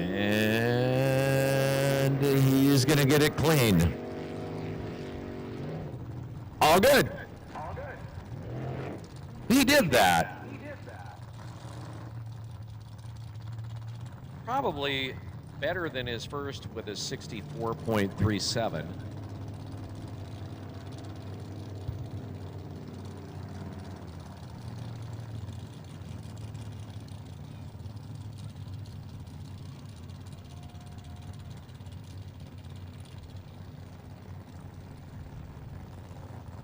Still have one more boat left in the class to go in the third qualifier. 63.13. And poor decisions, 145. Jason Perkins and Kyle Bellis. 54.55 is what they were able to muster in their last qualifier, which was their best run so far today out of 2 qualifiers. Now in the 3rd qualifier, Q3.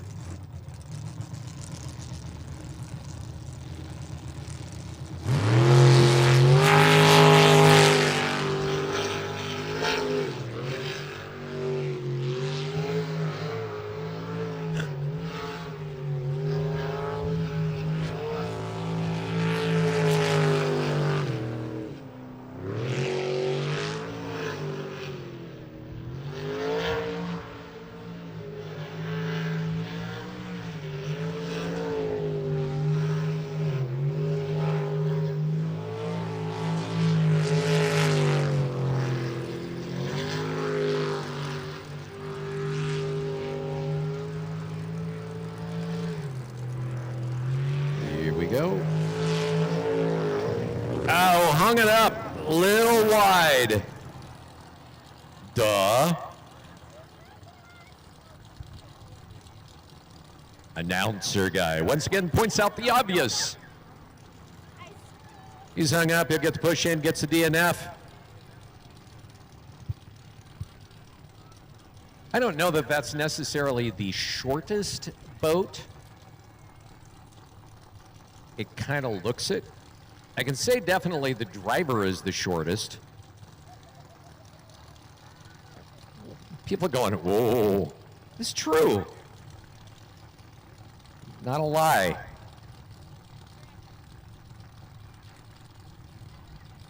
And I say that as somebody who is short himself, so I get to do that.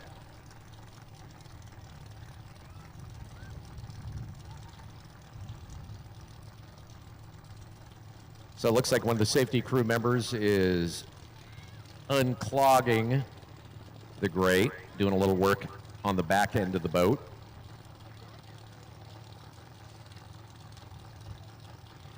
The goal, get it started, get out under his own power, save time.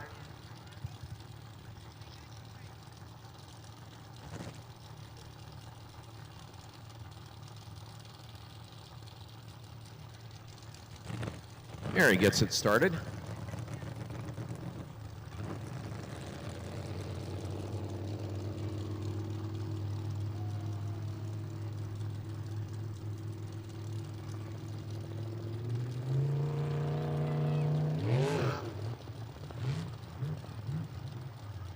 And that'll get us into the 400 class. So our final run of DNF on boat 145.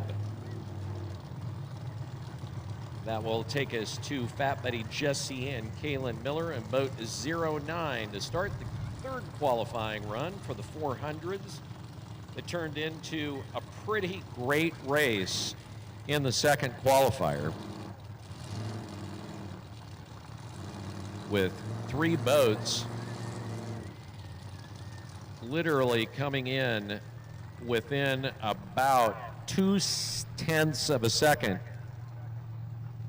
of each other, and then one standout boat with a 47.64.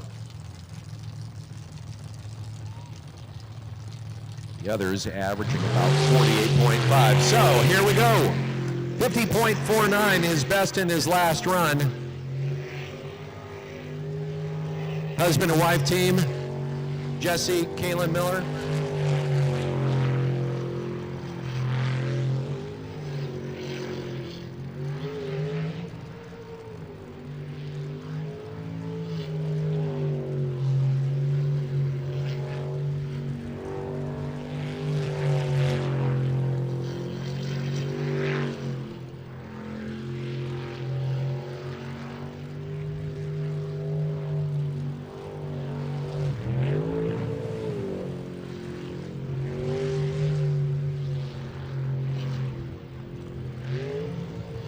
Oh, wide cavitation. That sucks off probably a couple of 0.1 of a second.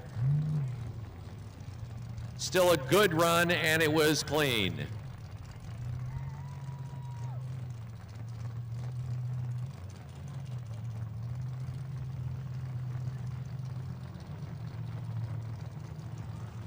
So that final corner has been a little bit of an issue for him the entire race today, where he just kind of loses time in that switchback. Up to that point, about as pretty a run as you could expect him to get. 51.77. 51.77. His best, a 50.49 with both 360 Jolly Rogers. Eric Werner and Jennifer Farmer on the way.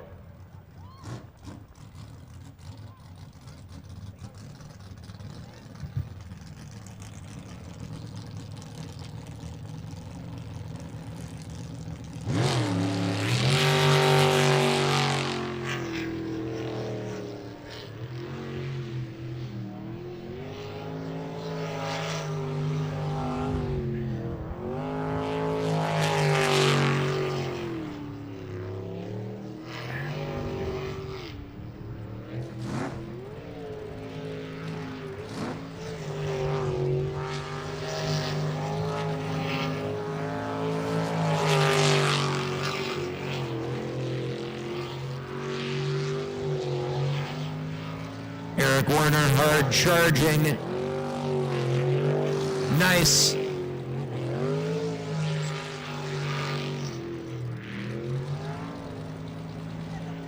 It's good. And pretty fast. That was nice.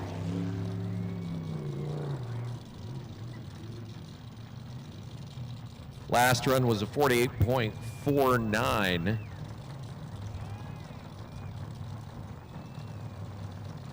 He may have been able to shave some off on that.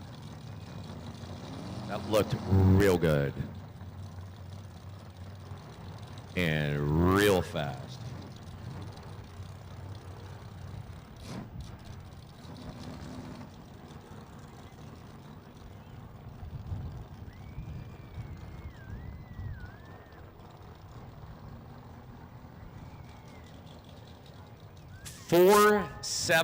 .86. His fastest run of the day, and second fastest in the class and second fastest on the course, with both 7-11. Hooligan, Jesse Hart, Michelle Heimdall.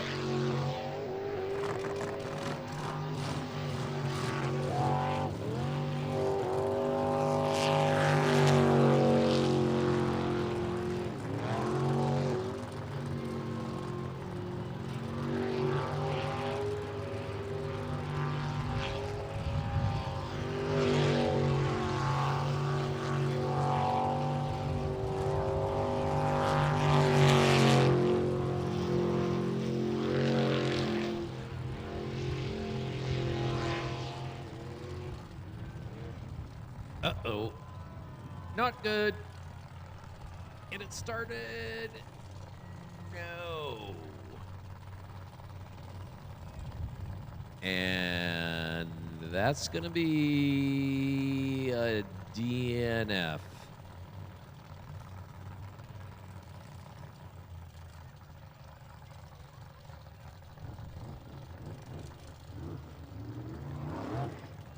So he'll bring it out, DNF. Died there just in the last little bit. About 7-11 with the DNF. So Pure Insanity, about 285 with River Rogers and Cole Keats.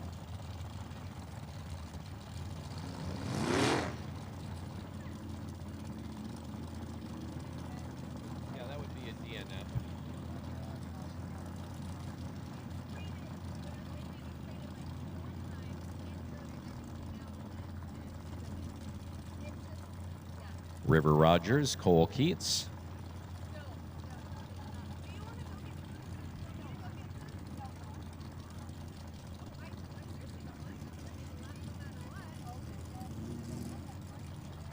.75.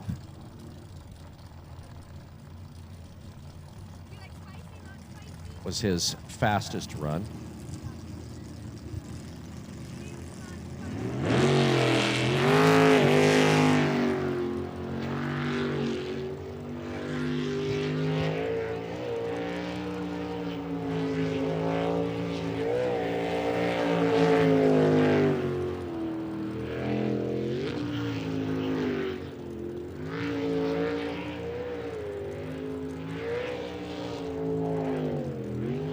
Man, he's right there on the edge. Getting a little wild on some of his corners, at least on the outside. Punching hard into the straightaway. Nicely done through the roundabout. Switch back. Good. It's good. That was clean.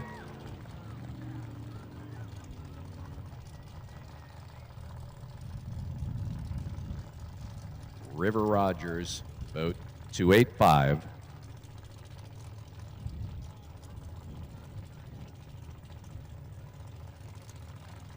He's a part of that cluster of three, at least previously, where they were within just tenths of each other.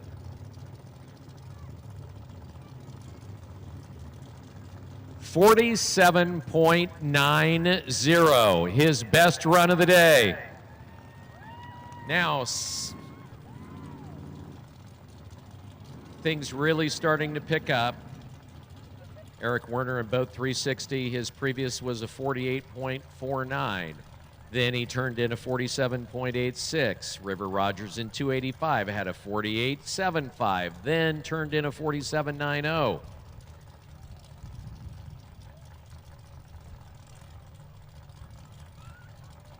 Still, the fastest was Phil Miller, but by less than 0.2 of a second from his second qualifier.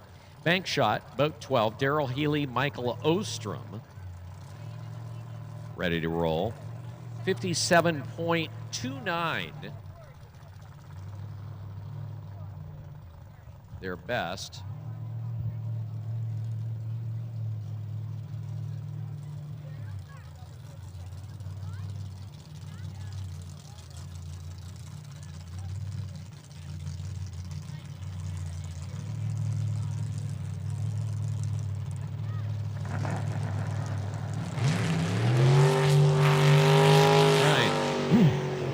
Daryl Healy, boat 12.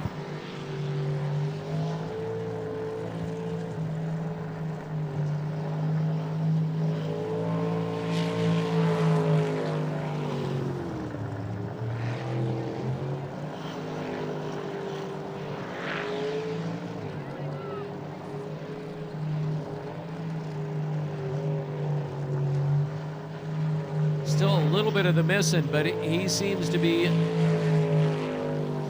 little more on game.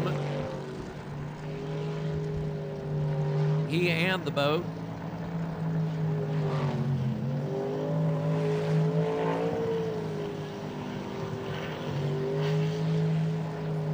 I think he's going to have a pretty good run here. Yeah. Oh, stalling out. No, but he gets it done. That is clean. He's just going to scrape the bank and hang it up. So literally dies right at the end in the straightaway.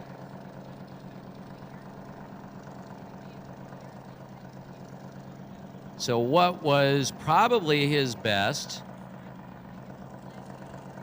fizzles at the end.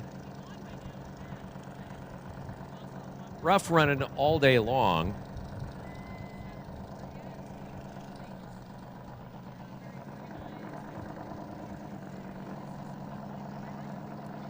Would be a moral victory if that were his best time today, even with the stall.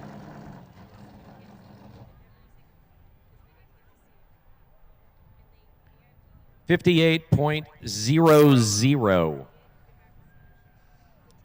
and gets it done.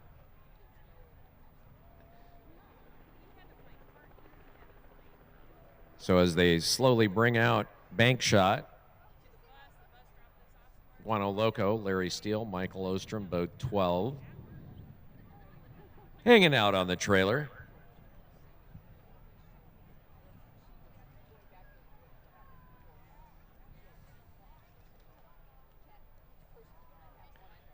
Well, if you're looking for a dirt bike, an ATV, a street bike, a snowmobile, personal watercraft, even a generator, head out to All Sport.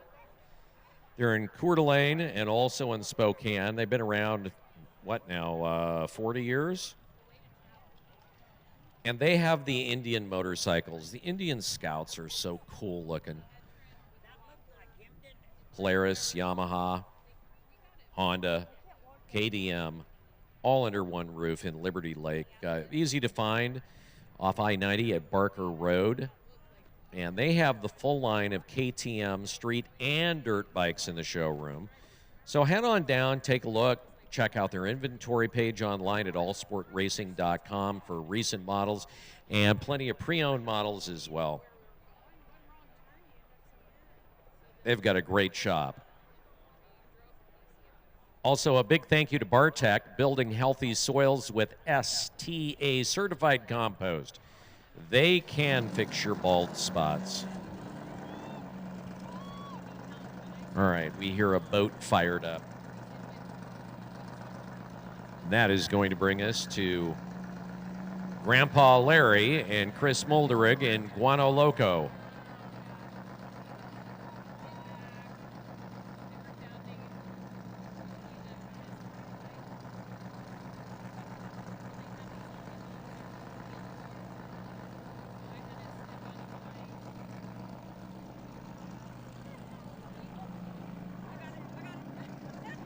Boat 21 in the water.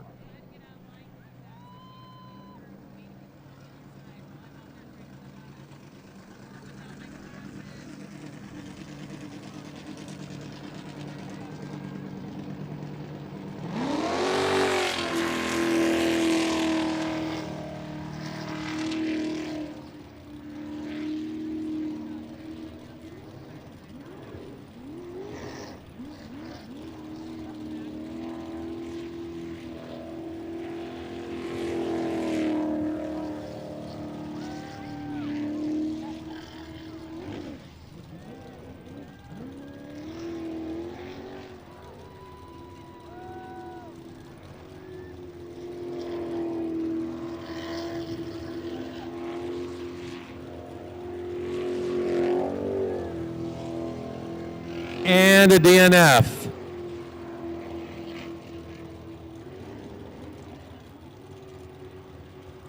And that, I think, is kind of where, well, last time he had an accident, but he kind of DNF'd, I think, in that kind of same area. Instead of going all the way around and taking the hard left, taking it early. So DNF number 2 in a row with the Punisher. He still has the fastest time today. 2 boats have now pulled in within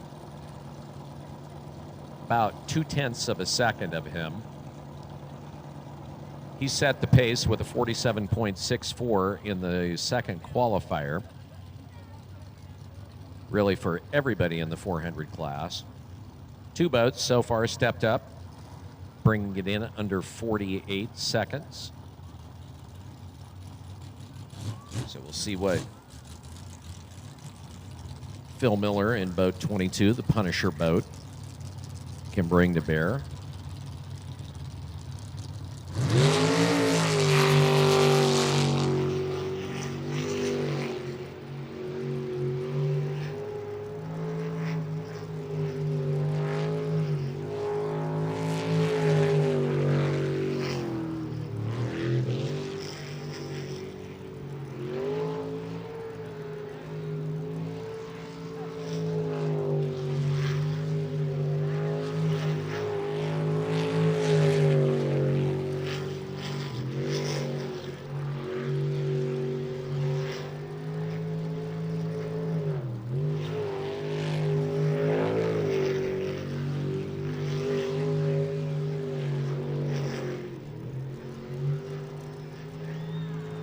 It's good. A typical Phil Miller run. Nice and clean, nice and smooth.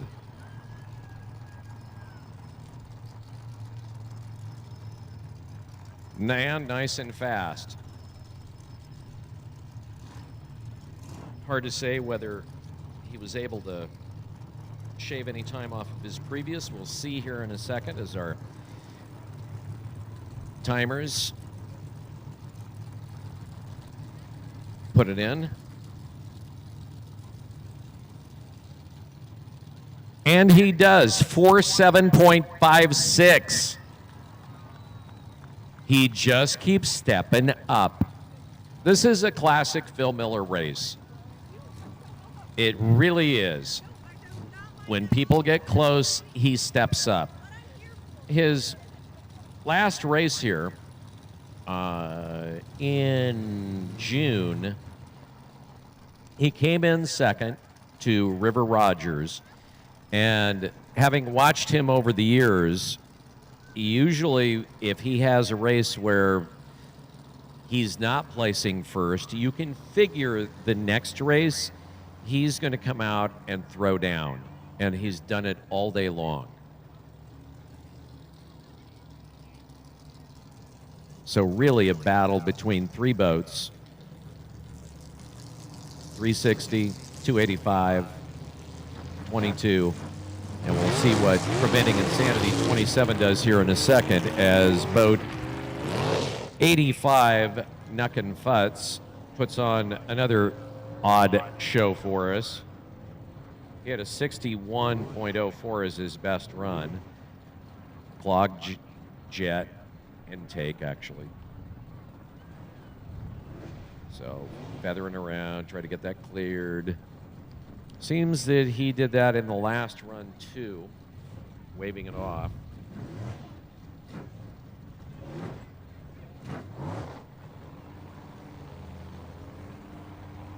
And there we go.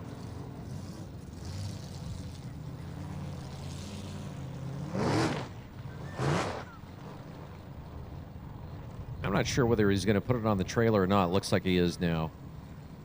So he will go on a 5-minute clock as they attempt to undo whatever is going on. And that will bring us to boat 27. He has consistently been running in the 48-second realm for the entire day, 48.79, 48.64. Leighton Lilly and Cody Holzer, Preventing Insanity, the 27 boat. See if he can get us something in the 47-second range.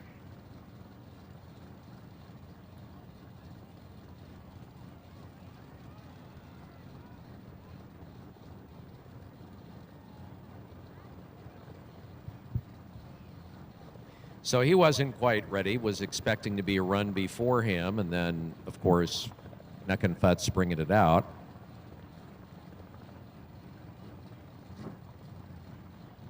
All right, 27 on the water off the trailer and bringing it out.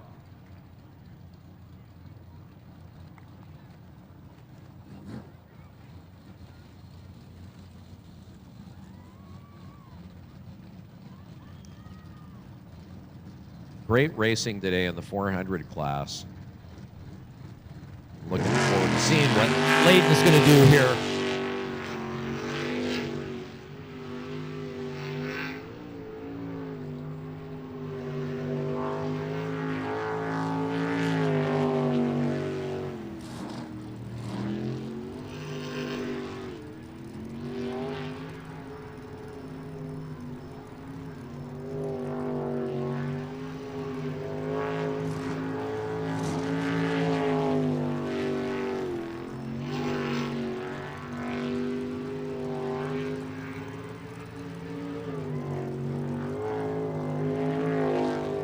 God.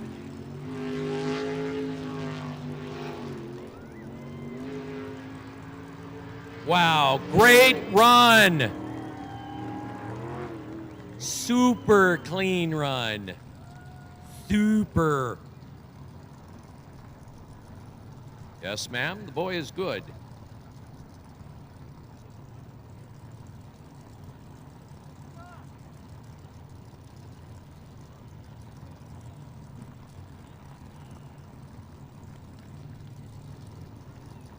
Driving that boat like he stole it.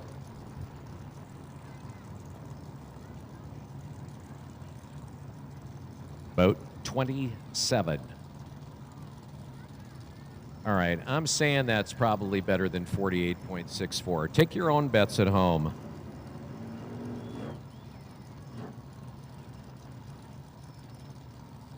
$47.73. Yeah. All right, so we have 1, 2, 3, 4 boats, all within about 0.3 of a second of each other. That's awesome racing. This is going to be a great day in the 400s. This is everybody keeps running well. No mechanical failures. The semis are going to be rocking here at Webb Slough in the 400s. All right, here comes boat 85, Knuckin' Futz.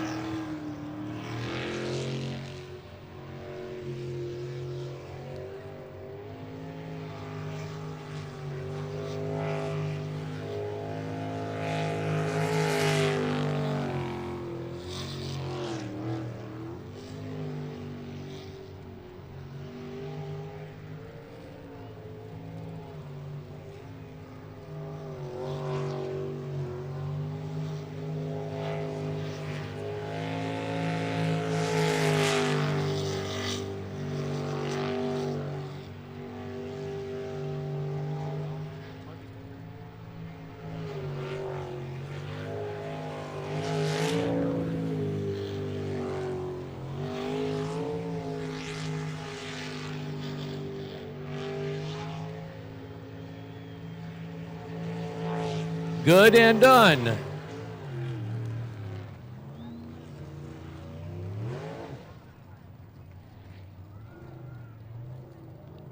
He may have been able to bring that in under 60. His previous best was a 61.04 after he wrecked in the first.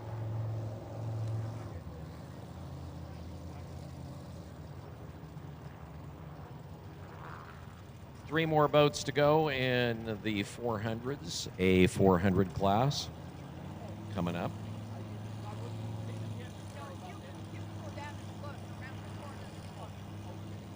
$59.21. And folks that have been joining us online and the like, because we are live streaming, thank you, Intelligent Lifeforms or IFL Media, have been asking, where's the clock? Where's the clock?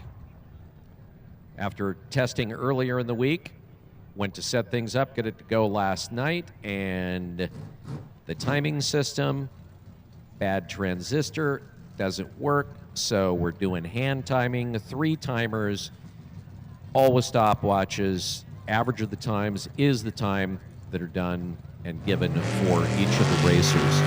And that included the clock as well. So once again, water and electronics just decide they don't want to play well with each other. And you get what you get. And it happens.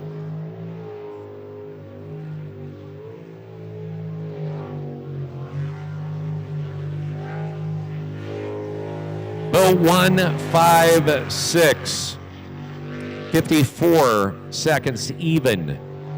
His best to date. New boat.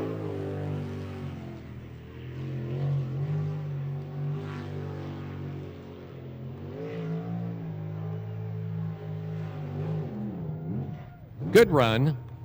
Nice clean run. And unless he's sandbagging a little bit, which you never know. Could be the case. Not quite making it to that tier that we've seen here with 4 of the boats, with boat 27 and boat 22, 285 and 360. Just not quite there.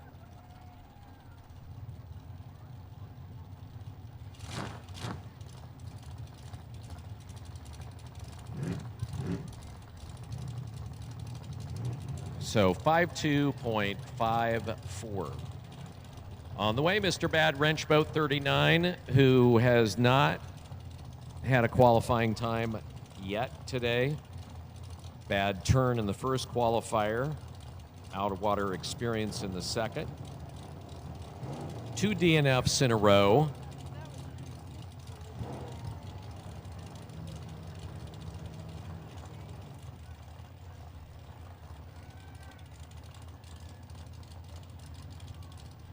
So only one other boat has more DNFs than boat 39, Mr. Bad Wrench. And that would be our friend Monkey Time. Actually, Tim Cummings in the Unlimiteds has 2 DNFs as well. So can he get it here in the third? Can he put down a clean run?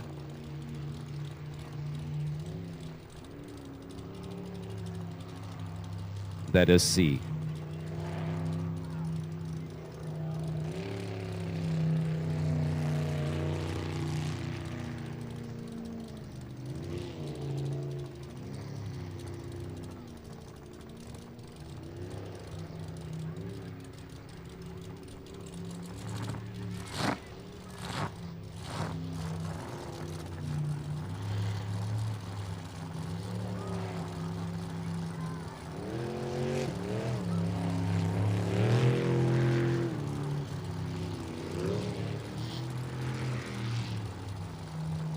And the DNF. So to add to that, not only did he take the wrong turn, but he wrecked as well. So that's sort of like a double DNF. I mean, you don't normally get double DNFs, it's just one, but I'm saying he gets the double DNF.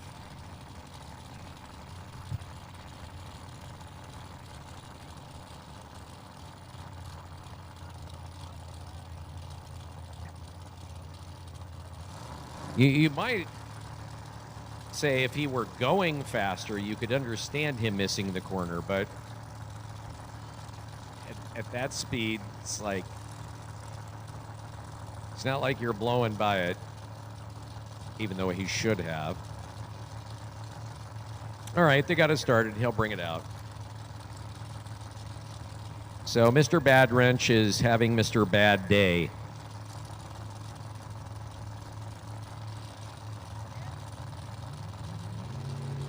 And we'll round out the 400s with boat number 2, 02 live wire Matt Danson Vaughn Trap. Second qualifier, Matt was able to put down a 64.39.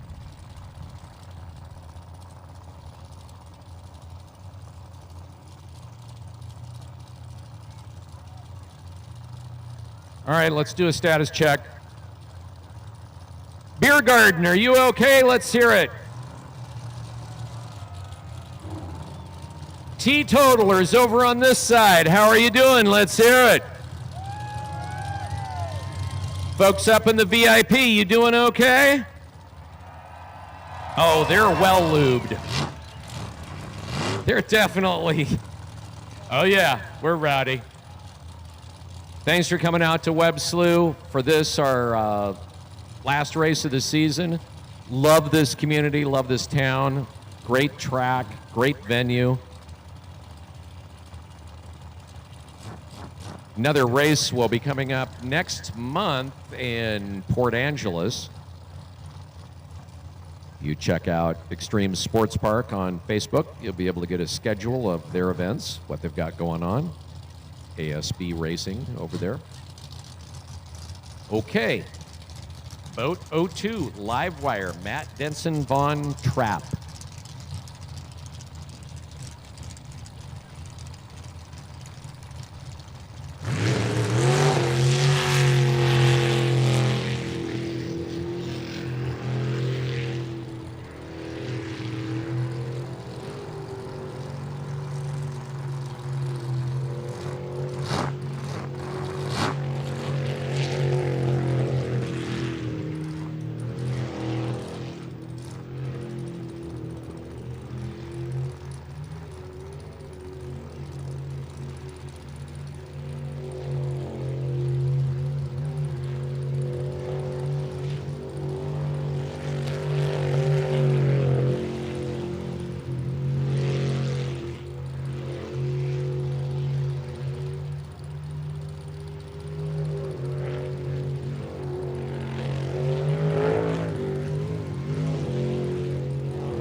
Gets it done.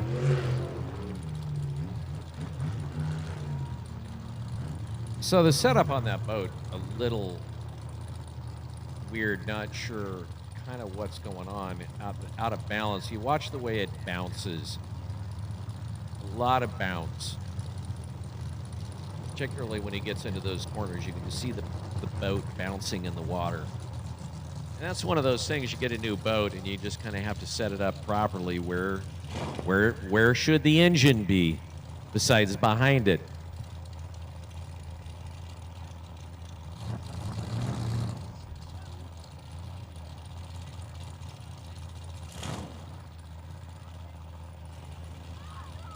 .13, best run of the day for Matt Denson in boat 02 live wire, which will roll us into the Unlimiteds. So coming out of this round, the fastest boat, barely, is boat 22, Phil Miller, who's been leading the way with the best times in the second qualifier and third.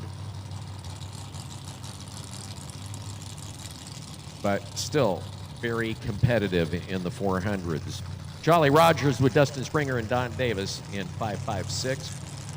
They've had one clean run, which was a 51.19 back in the first qualifier. Wrecked in the last one.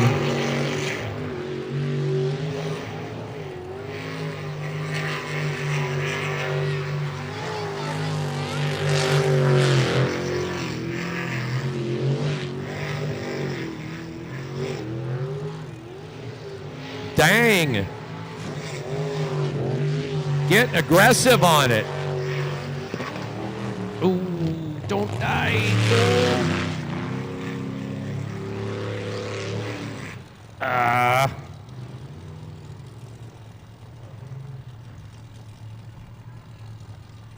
Oh, he was doing so good.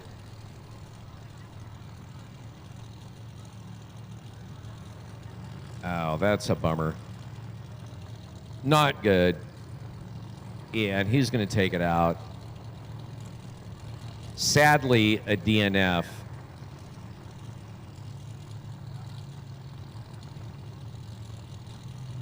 That was a not good loud pop before all his power was lost. So he'll pull in the DNF.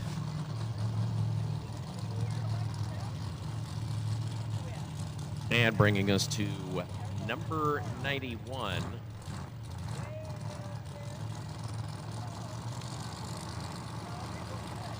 Who actually has the fastest time today in the unlimited class. That's the Flying Hawaiian, Dustin Chase and Jamie Booth. A boat, by the way, that you can purchase yourself.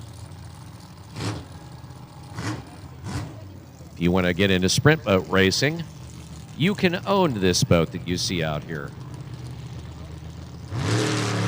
In a 48.63 in his last run.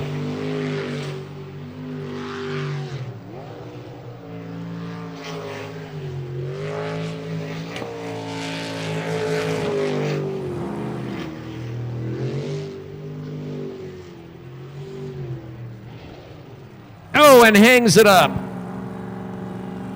Can he do it?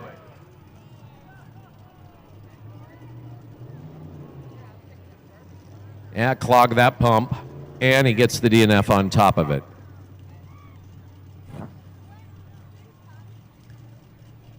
Okay, so he hit that bank.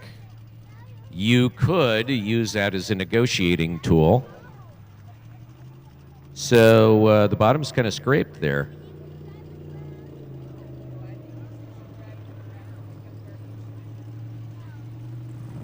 And he brings it out, and they're waving at people.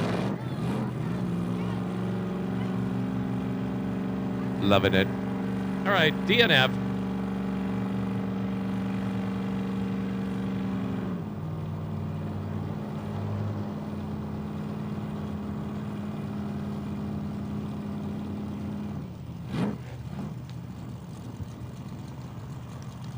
$139M coming up.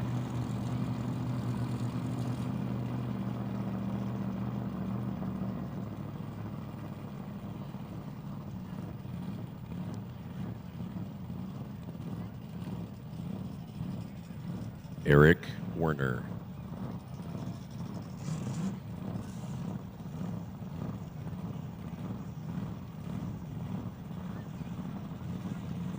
This hole, by the way, was made by Eric. Eric, for a number of years, experimented making all sorts of different holes and kind of settled on this one. Designing himself, making them himself. He refers to this as the Jolly Rogers X hole.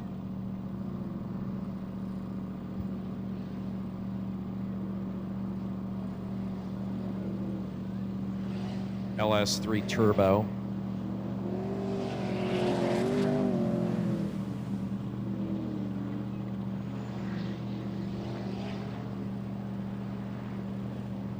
Again, it's so quiet that you don't really, it's kind of hard to go, is it really going that fast?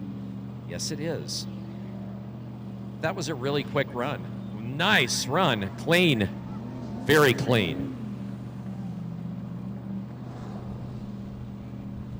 Typical of Eric Rogers, or Eric Werner, he's really good with picking his lines, and that, I think, comes from being a pilot. Again, he flew fighters off of aircraft carriers for a number of years.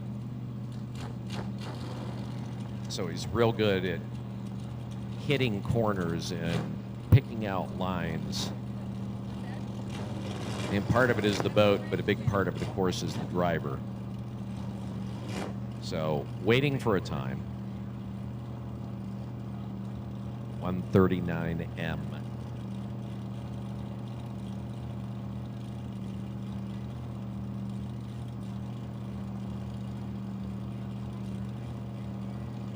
On the way.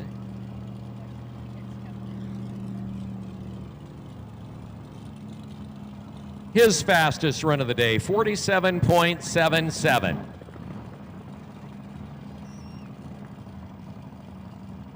Every single run, he has stepped on it a little bit more. A 50 to start things off, then a 48.67, and now a 47.77.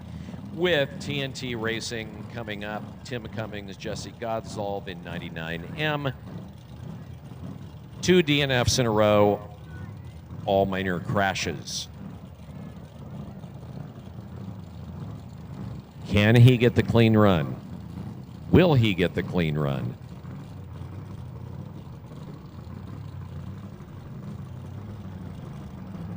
Feel free to take your own side bets. Here we go.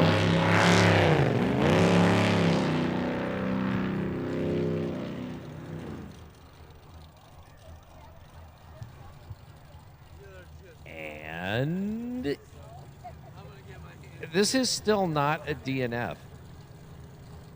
If he can get it started. We have safety crew members over there. Are they going to touch it?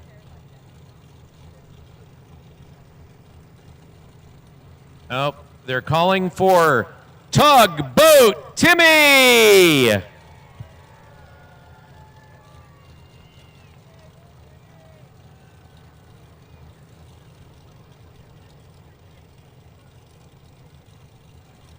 Yeah, he was sleeping back there by the dumpsters. And here he comes.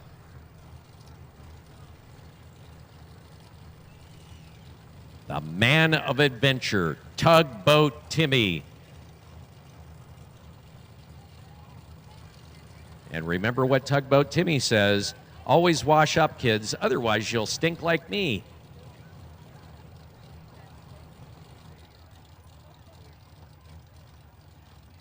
Okay, we've got somebody down here that's saying Tugboat needs a time trial.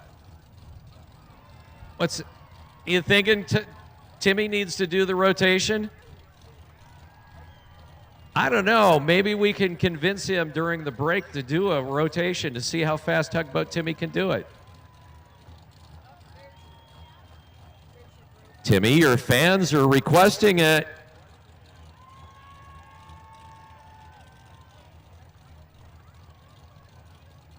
And Timmy gets the DNF, hits the bank.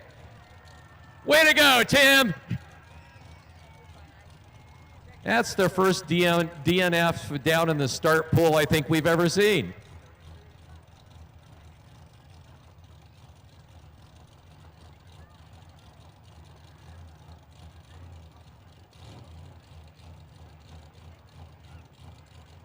All right, Timmy, what are you waiting for? A map?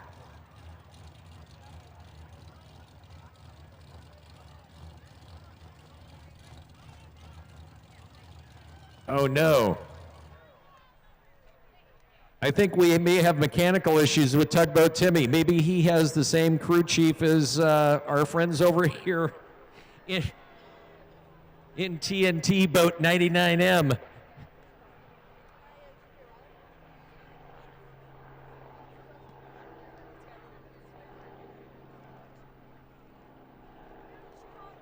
Oh, no. The tugboat's dead. No. And Timmy runs away in shame. I can't take the judgment.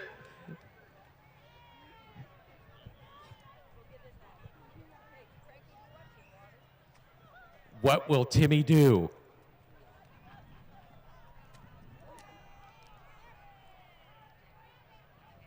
Go, Timmy, go. It's kind of like watching the Olympics, you know? Tugboat Timmy, the Reagan of sprint boat racing. For those of you that watch the breakdancing, you'll get that.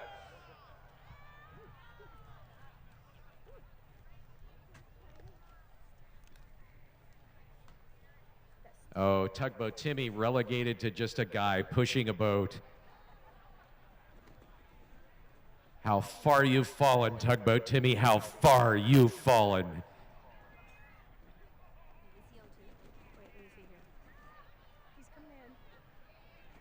Once a master of the high slough, now just hired help.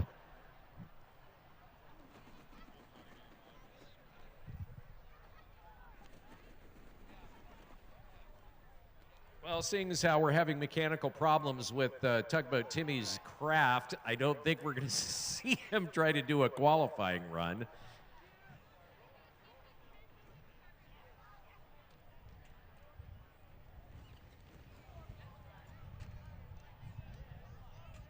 Okay, so 3 DNFs in a row for Boat 99M.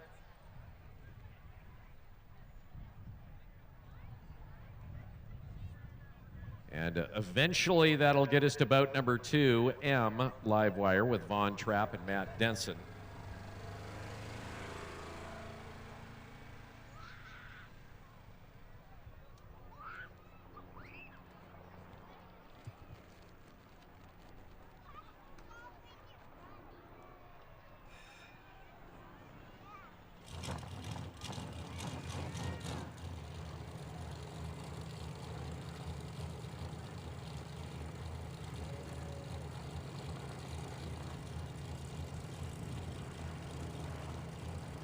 All right, everybody give it up for Tugboat Timmy for going over and helping out and at least trying to be a tugboat captain.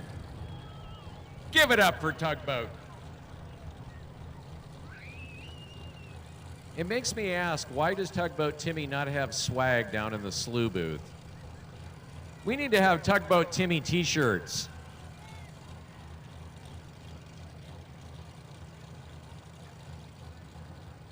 Tugboat Timmy depends.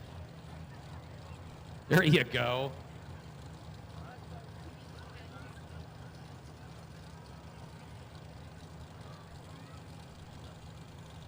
Well, hopefully they can get that fixed. All right, live wire. Boat 02, Vaughn Trapp and Matt Denson. Their best was a 68.22 here on the Unlimiteds. Will be followed up by boat 111, Poison Ivy, Rob Coley, and Tanar Ward.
Goes for home. It's clean.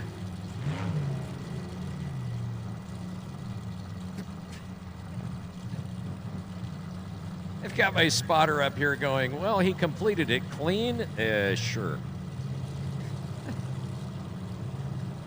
Everybody's a critic, even the spotters.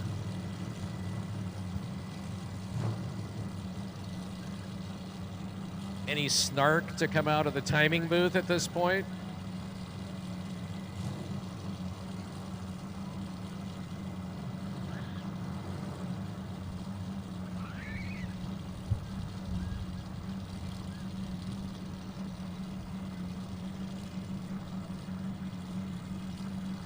So he got his best time there at a 67.19 as Poison Ivy, boat 111.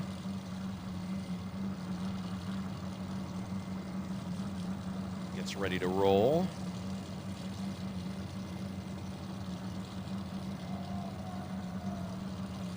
Boat 111.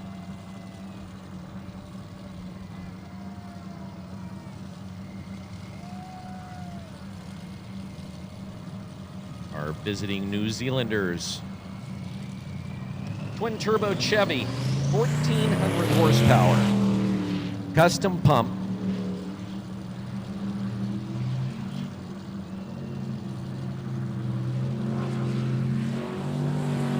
Oh, yeah.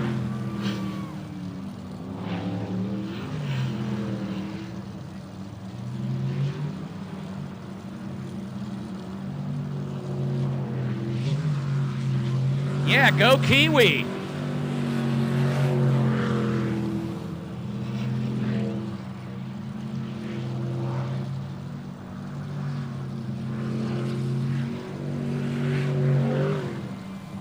Oh, come on.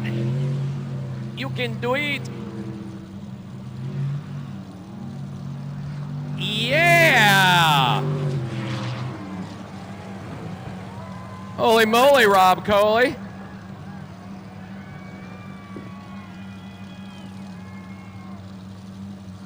It's good. Hangs it up a little bit in the spin out pool during his spin out. That was nice. Looking forward to this particular time to see what he was able to do.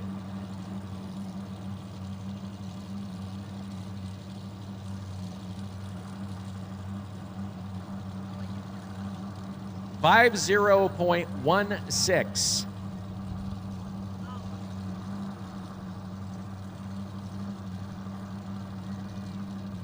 Our next boat out, boat 69. Fastest boat in the class so far today. Jolly Rogers, Eric Werner in 139, pulling within 0.6 of his best time.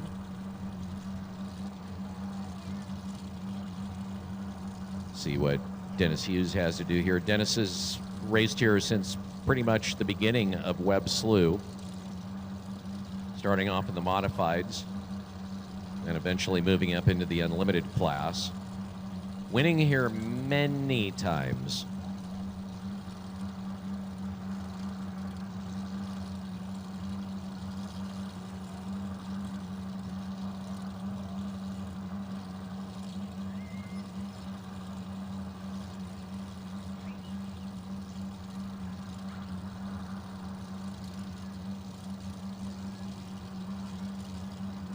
He's fired up off the trailer.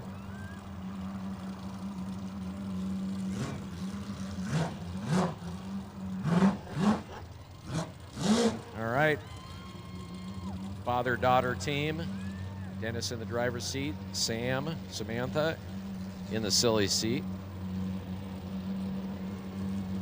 Here we go.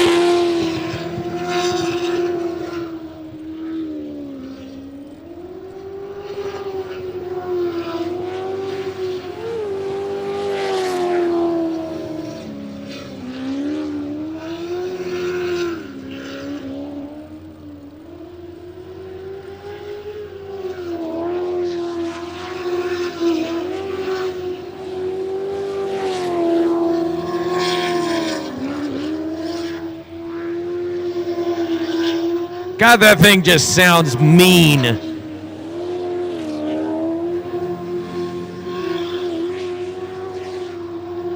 Loving it. Yeah! Yeah! Oh, and gets a spare. He picks up the spare, ends with style. It was a clean run. Hopefully no damage done to the boat. That was a pretty solid strike, and honestly, having seen tractor tires being used as buffers, them things is hard. They ding boats up bad. So hopefully he didn't punch it hard enough to do any damage to the hull of the boat. Most of it in the front end. But that was a solid, hard stop, being surrounded, of course, by safety crew members as they decide how they're going to get it out.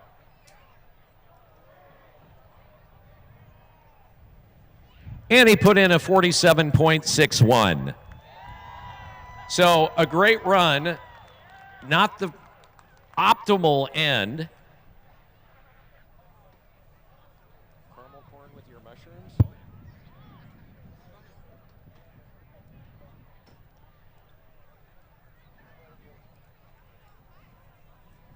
So at this point, we're going to, not sure if we're going to have to get a trailer over there to get him off or not. Trying to get eyes on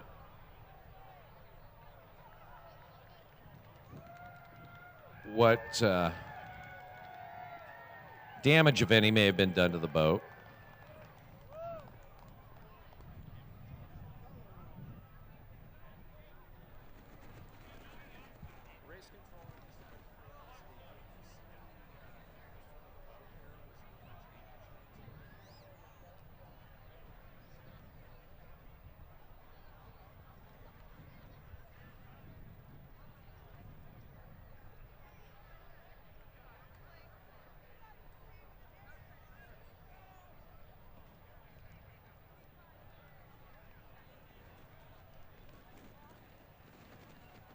So in case you're wondering, I just heard, yeah, he was able to puncture one of the tires.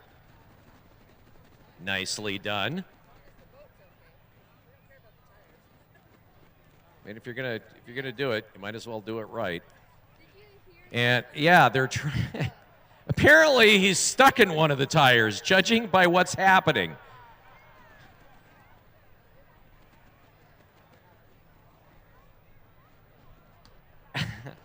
Did they get it loose? Looks like they did.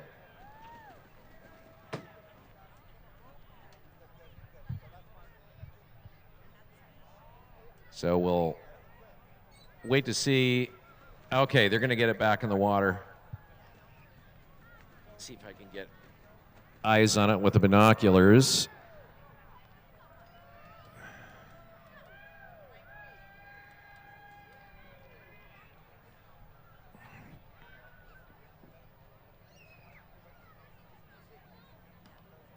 Yeah, definitely the front end of it, it's a little bit tweaked.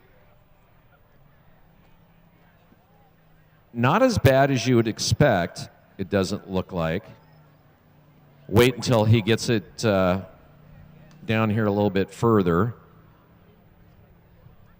Right now, everybody's over going to repair the fence line because all of that, of course, is for safety. So they're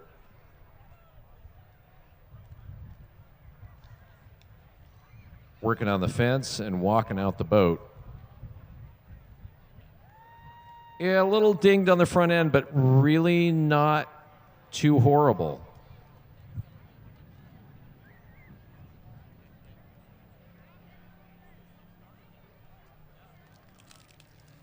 It's amazing how much punishment these boats can take, and they can take an insane amount of punishment.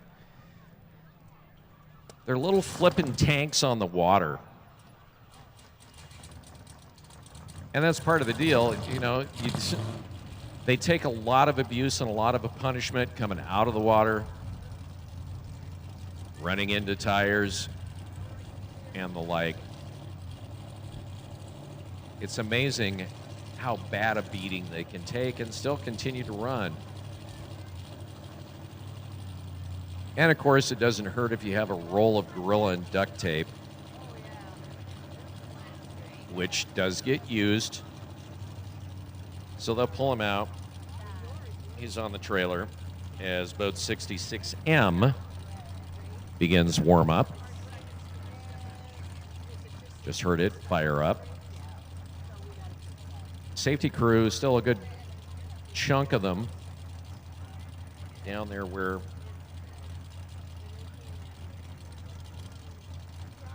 Dennis slammed into the tires. So as long as they're standing over there, it's going to be a minute before we actually get another boat out on the water. Stay over there making assessments.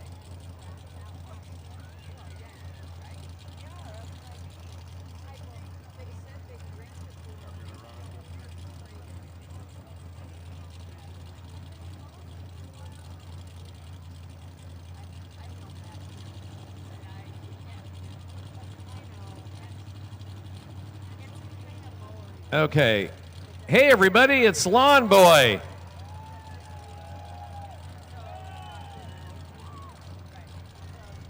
And as always, make sure that you write in Lawn Boy in your next election. If you haven't seen the campaign stickers, they've got them down there at the Souvenir shop. Lawn Boy 2024.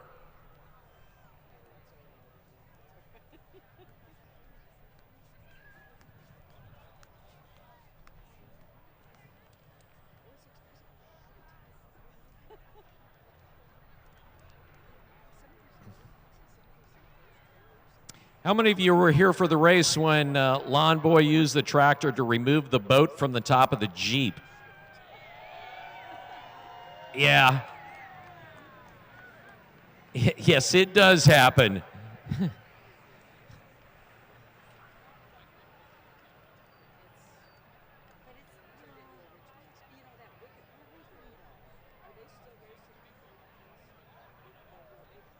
Why does it look like there's a target on the front of the bale? Does anybody else notice that? There's like a big orange circle right in the middle of the bale.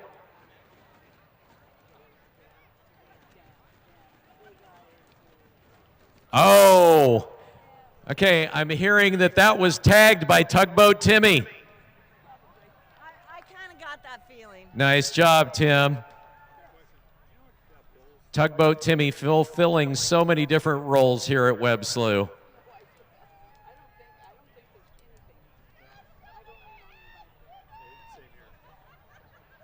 Yeah, it's a target with a bullseye. Bright orange paint. Just note to the drivers, don't hit it. Just don't.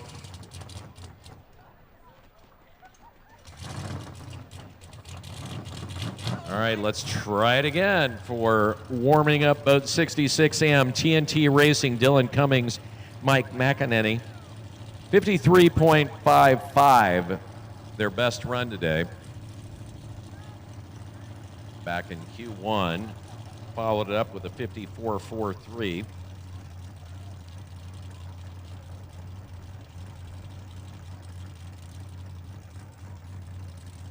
So boat 66M off the trailer on the water. Back to racing.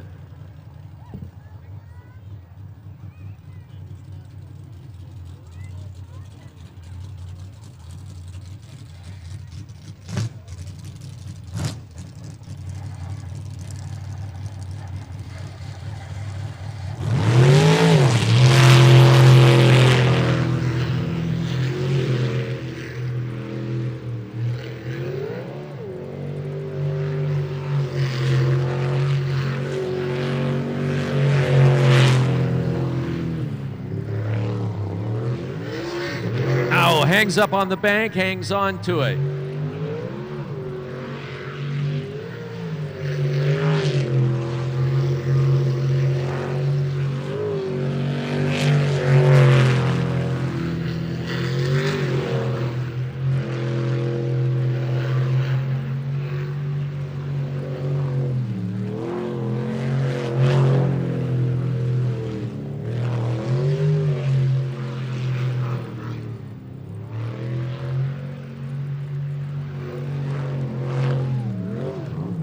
Clean run.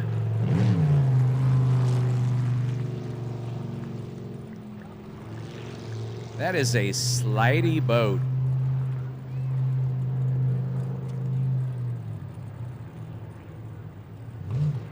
The back end kind of walks a little bit in some of the tighter corners. You can kind of see it sort of drift a little bit when he's coming around a hard corner.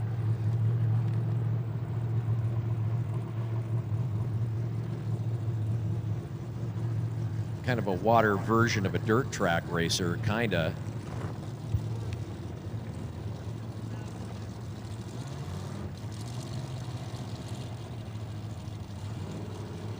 And that's his best run of the day at 52.72.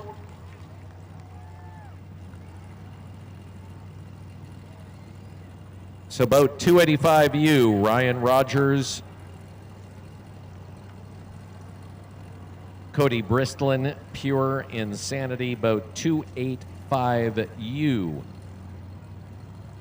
His last run was a 53.14. He started off with a 59.59. Knocked well over 6 seconds off. So we'll see if he can knock more time off.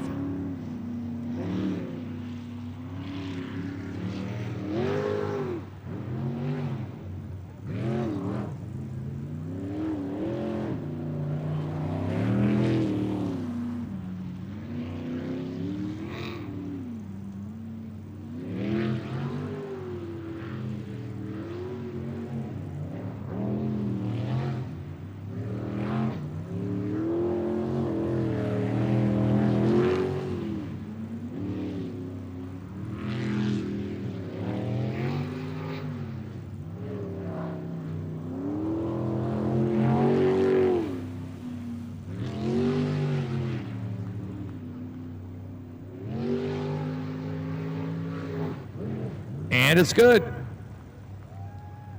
Clean run. He's got an interesting kind of style on the throttle. A lot of throttle work, a lot of feathering. It was a quick run. We'll wait to see what we get for an official time with both 36, the last out in the third qualifier in the Unlimiteds, with Bad Habit, and then we get into the fourth qualifier. 51.26, so he shaves off more time.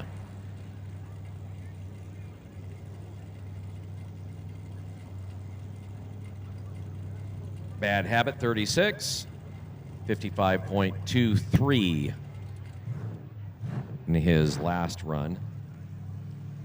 Again, he's running in the unlimited class because he doesn't really fit the other classes.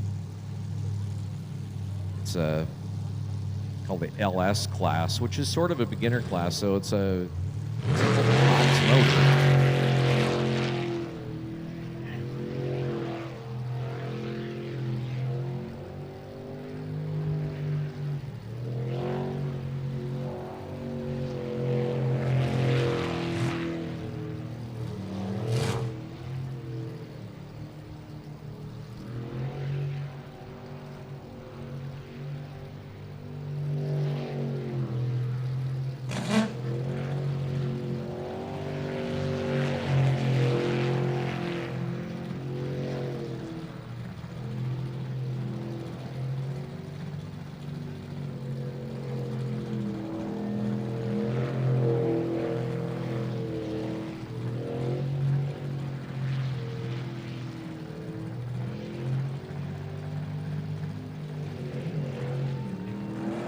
And he gets it clean.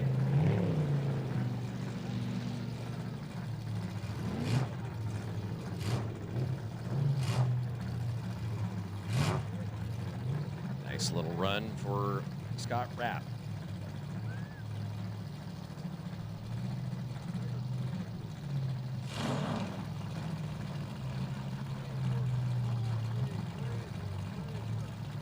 Back to the modifieds, the fourth and final qualifier.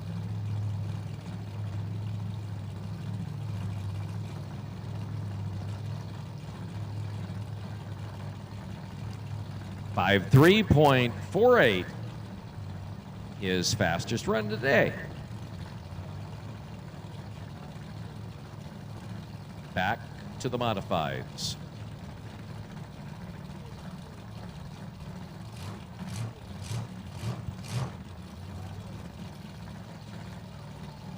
And well, interesting to see what 154B does, where they were having problems with what I'm just going to kind of refer to as sort of a variety of flash stalls.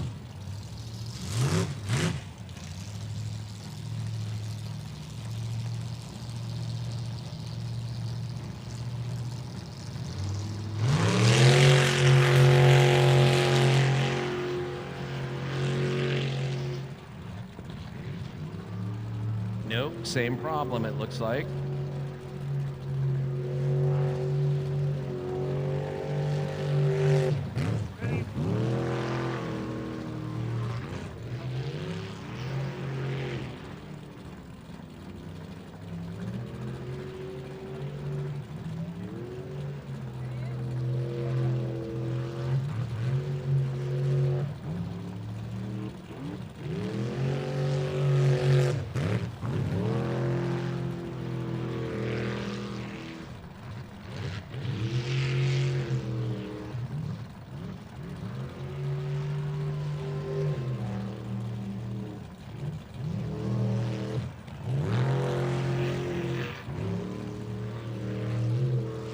So the interesting thing is, it's doing it every time he takes a left.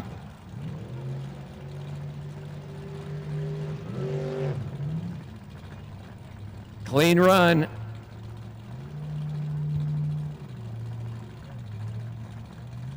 That's interesting. You don't hear it cutting out when he's taking a right-hand turn. It's all of his lefts. What do you think? Seems like about 5 or 6 years ago, somebody else had a problem with that. If I recall correctly, it was a wiring issue.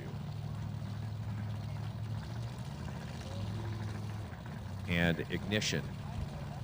But who knows? I'm sure they're working on it.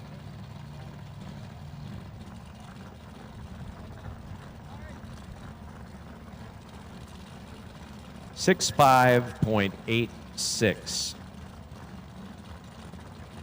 His best run was back in the second qualifier where he had 58.92.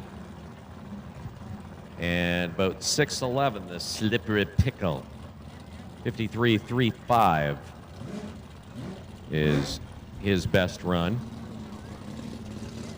DNF'd it in his last.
It's good.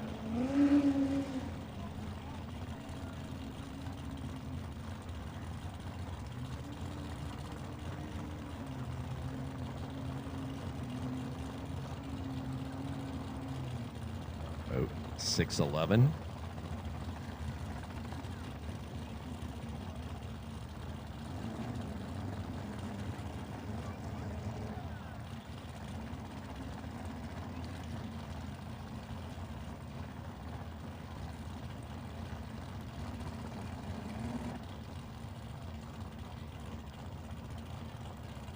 .55.10.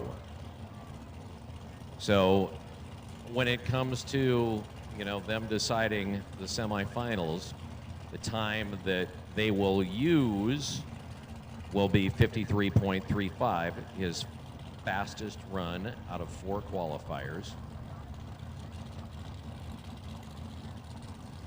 Also, that'll decide the run order, where slowest boat in the semi to the fastest going out last. All right, final chance for boat 50 to do time. 3 DNFs. Can he do it?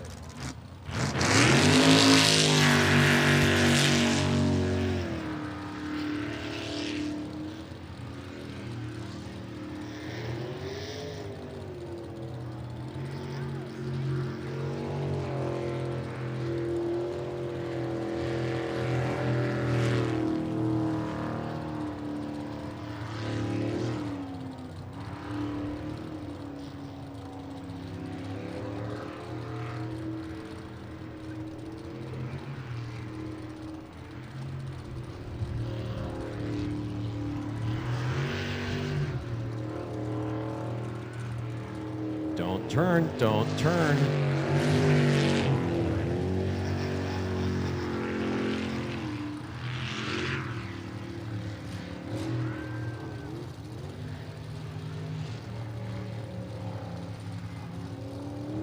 Turn.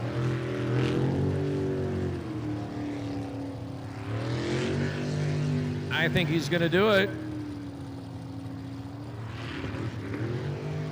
Go straight.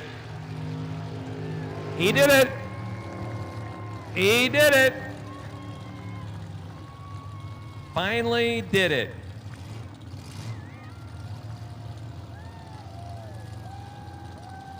Monkey Business, boat 50, will now have a time.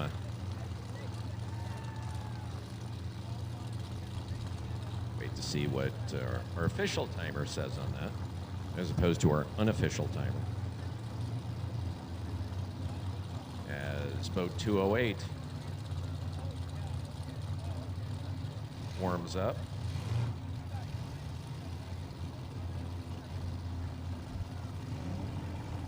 .02.02, he did it.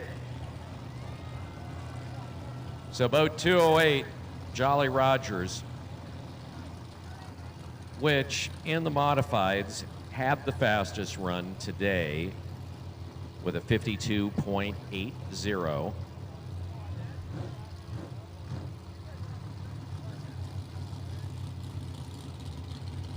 So far, he's had the fastest qualifying run today.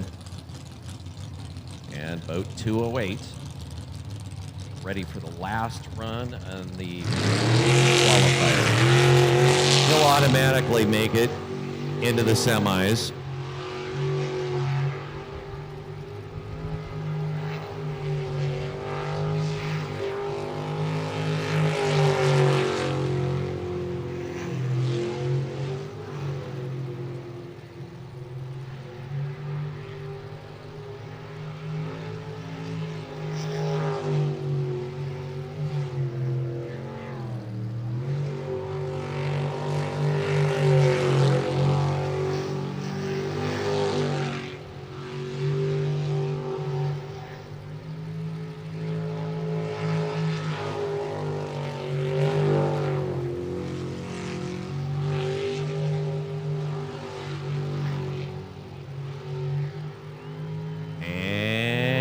It's good. Clean. The run is clean. On the way, boat 154A. The Cutting Out Purcell Racing boat. Will be followed by boat 55, Checkmate, where they've been doing pretty good today. 2 runs, 53, plus a tiny bit of change.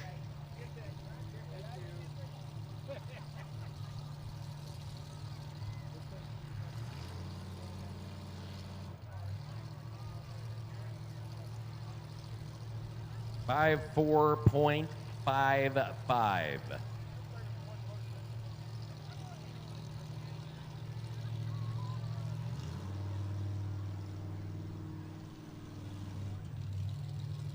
So 154A.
And he gets it.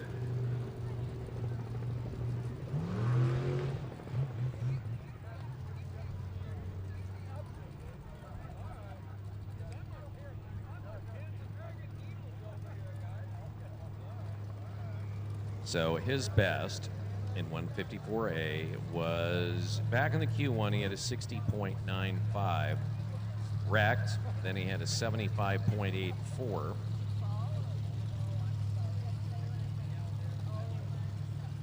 Don't think this is going to be any better than 69.5. Yeah. 73.34.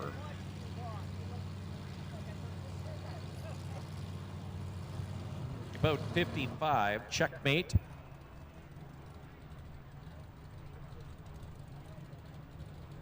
The top to marks in checkmate. Best run was their last run, 53.13. Prior to that, a 53.18. And they started off with a 63.24.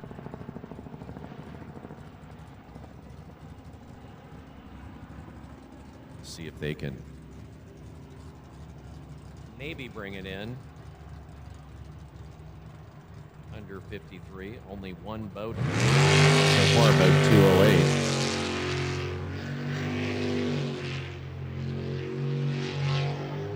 Oh man, wide and pinballed it. Are they on fire? I don't know. It looked like the bow went under the water for just a half a second. I wonder if they might feel like a beeper. So he'll pull the DNF.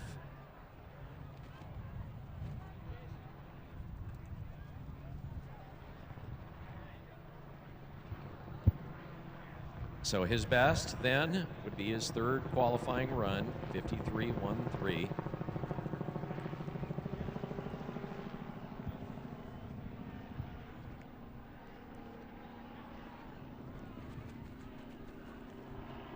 Oh yeah, he did. I was watching the replay on the live stream that they showed, and that the front end went under. They got wet.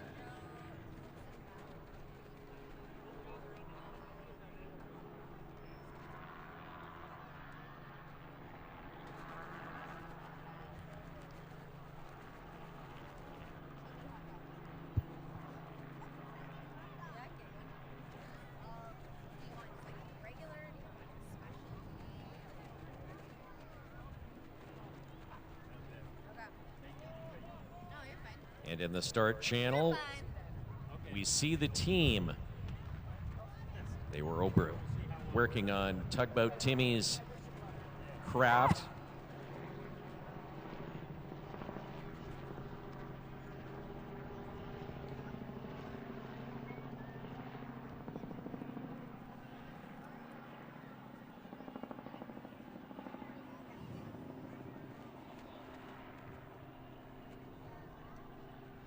So the safety crew kind of working on trying to figure out, I think, how to get it back in the water.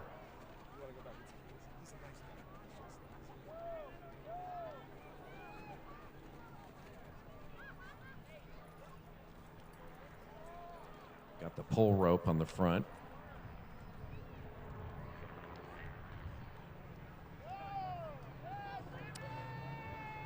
Maybe they need Star Rentals. You know, when time is money and people depend on you, like people sitting on the bank in their boat, reliability stands for a lot, and you can count on the folks at Star Rentals, where their employees are trained. Tugboat Timmy! Tugboat! He got it working. Here he is to save the day.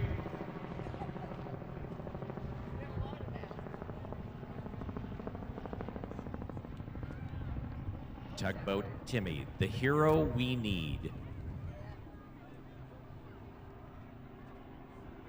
Oh, and he just drives by.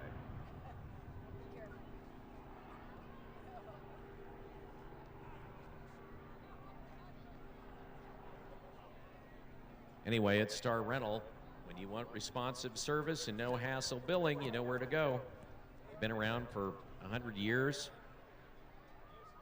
They're the oldest, largest, most reliable independent rental company in the Northwest. And they are a sponsor here at Webb Slough, as is Peter and Keats. Family-owned, heavy equipment, truck, trailer, rental, and sales. New sponsor here to racing at Webb Slough, providing the water truck for dust control out there in the camping area this weekend. Discover the difference with Peters and Keats. Also, your local Northwest Ford dealer. We got some cool stuff over there in Vendor Row. Stop by and see the brand new F350 Super Duty Tremor, 500 horsepower, 1,200 pounds of torque, all pickup, Ford tough. Got the new Bronco two-door and the 430 horsepower half-ton Ford F-150 Power Boost. Comes with a built-in 7.2 kilowatt inverter, so you can run your camper all weekend without ever having to listen to the generator. So stop by and see your local Northwest Ford dealer.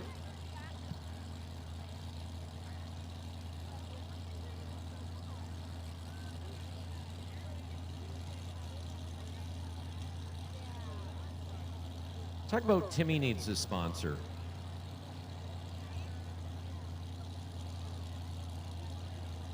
I think Tugboat Timmy is now sponsored by Zeppo's Bowling and Mr. Z's Casino, because Tugboat Timmy is so much fun. Tugboat Timmy is all about having fun with family and friends, and you should be too. As Tugboat Timmy would say, Zeppo's won't break your family's budget. Join Tugboat Timmy for cool cosmic bowling and great music. 100% smoke-free. Ooh. Timmy, are you 100% smoke-free? Zeppo's Bowling and Mr. Z's Casino right there in Pullman, Washington.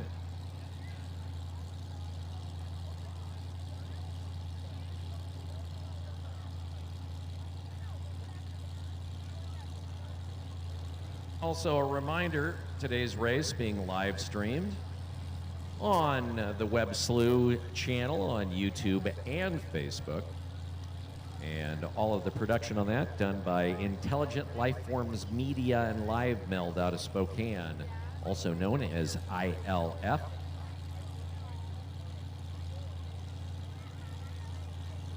Don't forget, Inland Helicopters over there, giving people helicopter rides, $60 a person right there over the little bridge right over the creek there, and sign up. Take a look at what the slough looks like from a bird's eye view.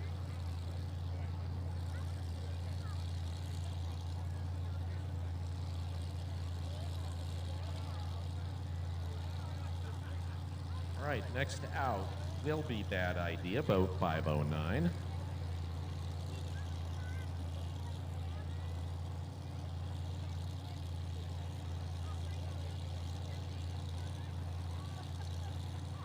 Big thank you, by the way, to our local Napa dealers, Davenport and Odessa Napa. They brought out their parts truck, which is parked right over there by the slough booth. Go check that out. All sorts of cool stuff from the Napa stores. Part of the reason that they're out there is to supply necessary items to our racers and our sprint boat crews. Love having them out here at the track.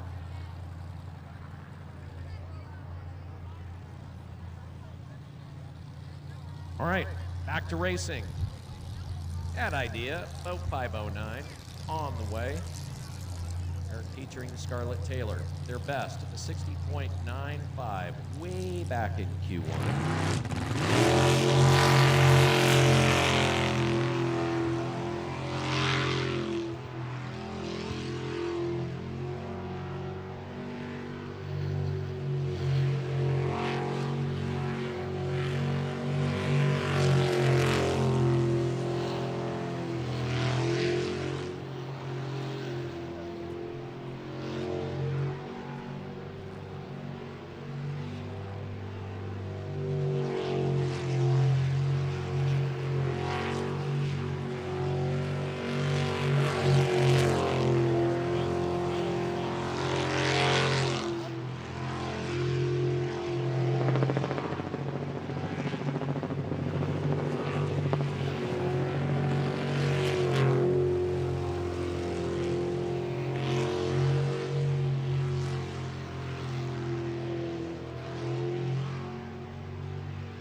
gets it done.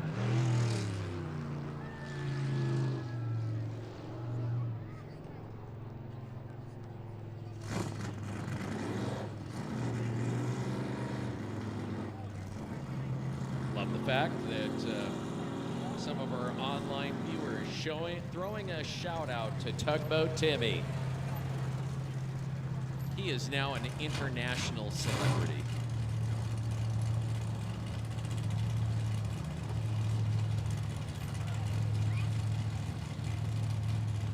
Already been asked to do a duet with Beyonce. 61.85 on boat 509. Throwing a shout out to one of our viewers from Cresswell, Oregon.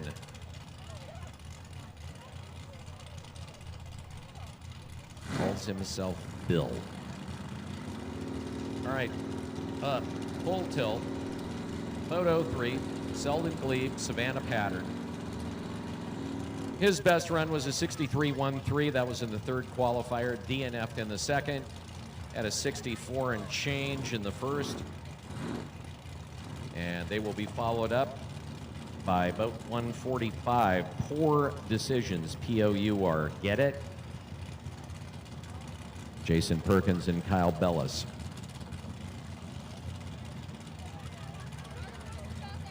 All right, with Selden, anything can happen.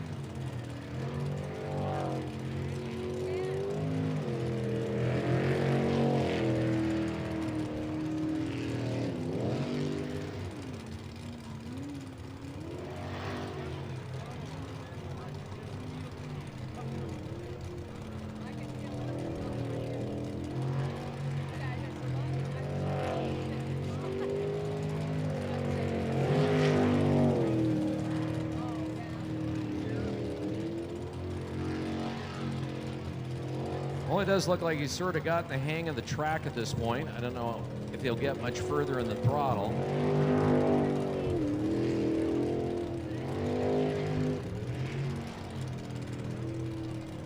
And it should be good. It's clean.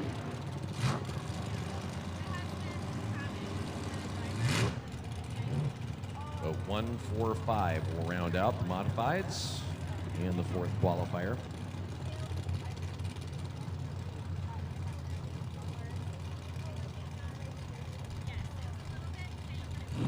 Don't forget, if you're enjoying your adult beverages today, make sure that you have a designated driver if you're going to be leaving the grounds. Can tell you that the county and also Washington State Police are out and patrolling and will be. So they're going to be out there on the roads, so be careful. Don't drink and drive. 63.11, our official time with boat 03. Last boat out in the class, poor decisions. Jason Perkin, Kyle Bellis, 54.55 is their best. They wrecked last time.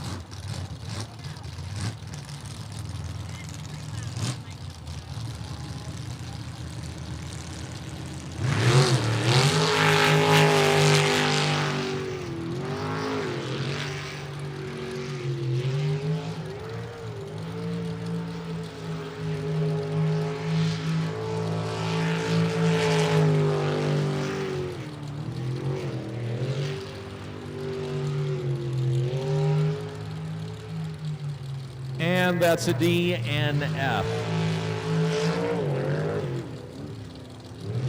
And they know it. All right. So his best time at 54.55 back in Q2 with a finish of a DNF. That will get us into the 400s again.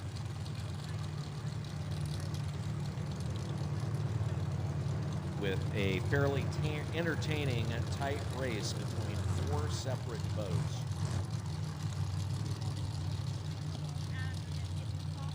All running in the 47-second range.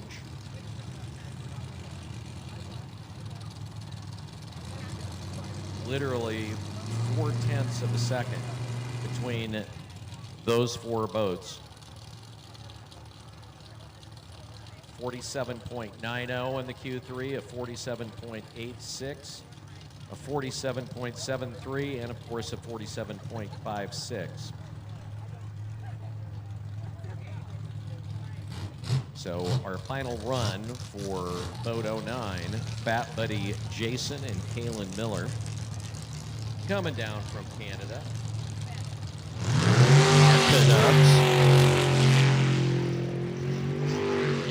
Go, A, go.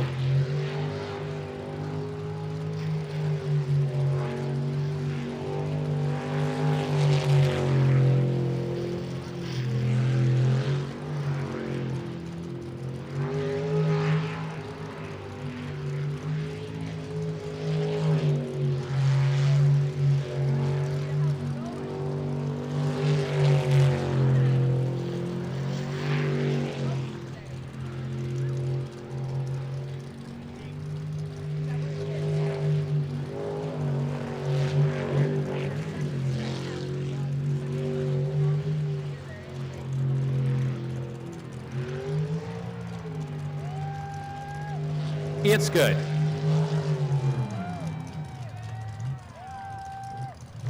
Clean run for Jesse Miller. His best was a 50.49 in Q2.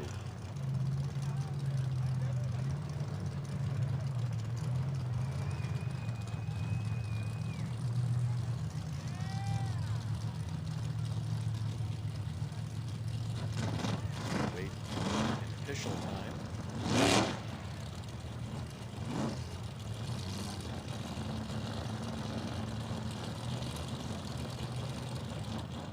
Boat 360, Jolly Rogers, Eric Werner, Jennifer Farmer. Part of the 4 boats. So 51.40.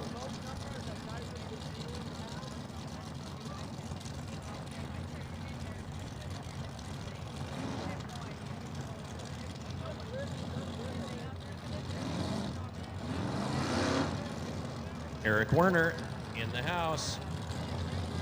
47.86 in his last run.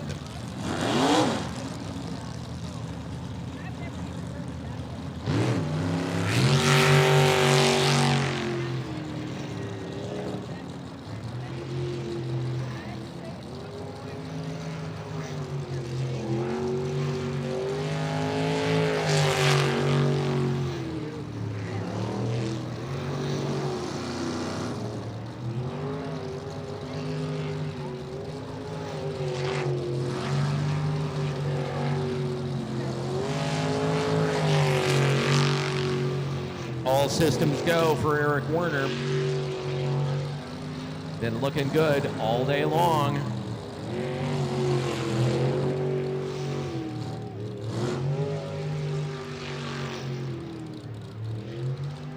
And it's good. Man, he came out wild and wide after he hit the finish line. Decided to take the long route out, the scenic view. 47.86, his last run.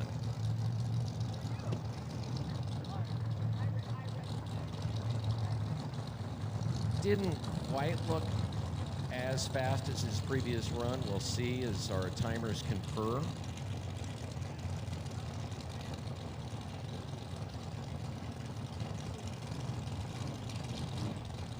Jesse Hart, Michelle Hindell in boat 711 again. Ready?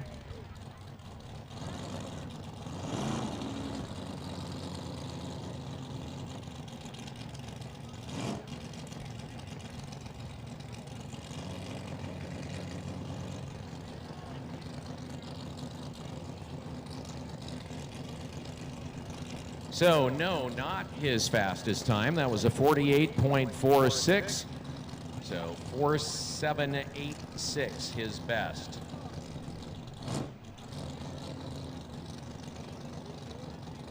And boat 711 on the water. Boat 711 saw it out of the water in the first qualifier of 56.73 in the Q2. And just an out-and-out wrong turn and DNF in the third. DNF again did not finish.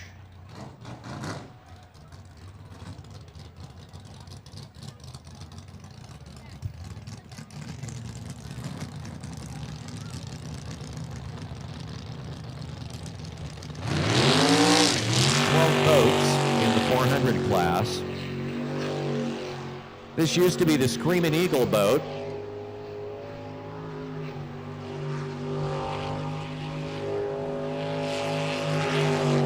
Raced for many years in the superboat category.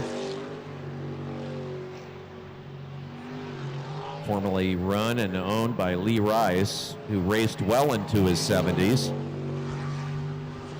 And still comes out to the races.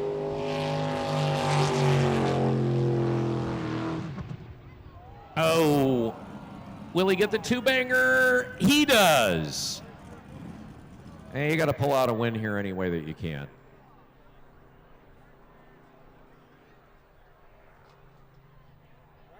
I don't know. I think he may have got it for distance out of water today.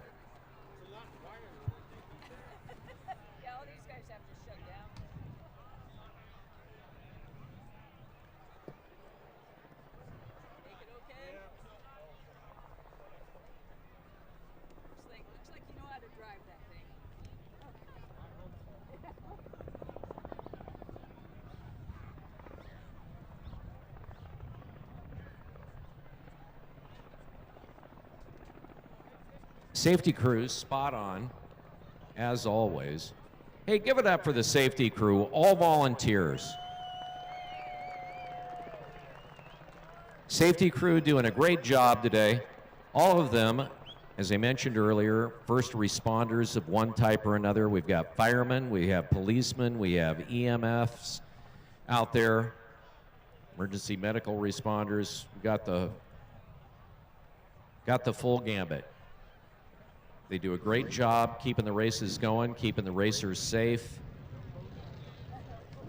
making sure everybody's good, doing the hard work today. Really, the hardest job on the track really is the safety crew.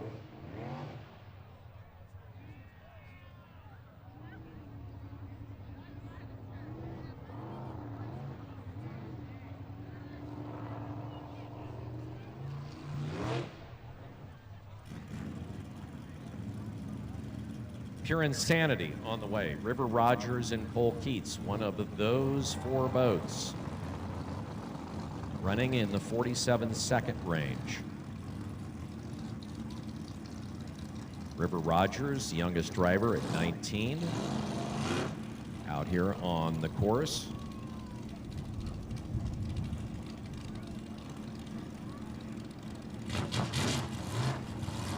.285 is his boat number. Of course, he took first place here in June on Father's Day weekend.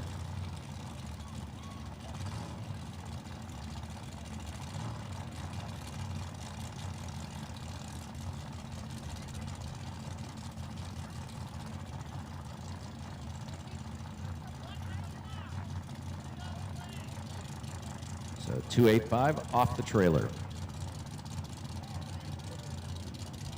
All right, our track is hot.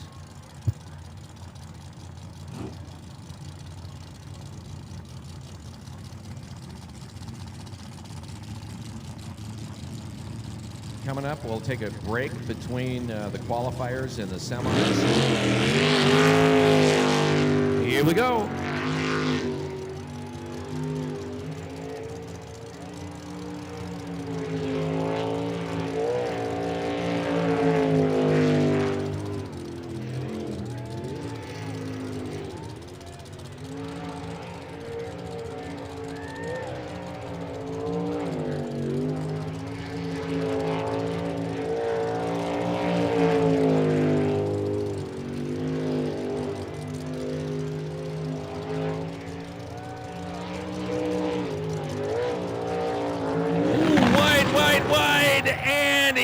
lifts it.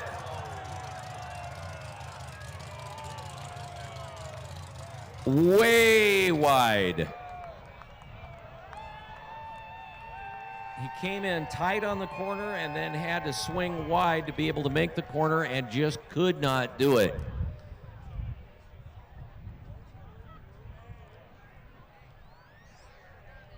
And he got to do a pirouette too. Nice spin.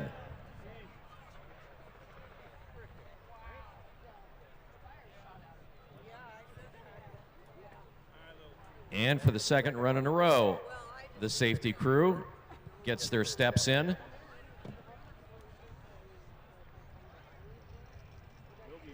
The 21st century version of saying, yeah, they're getting exercise. But no, now it's, oh, they get their steps. Gotta get your steps. Look at me stepping.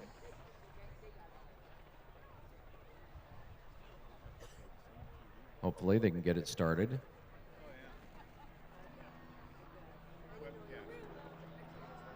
Uh-oh. I think I see him. Ladies and gentlemen, Tugboat Timmy!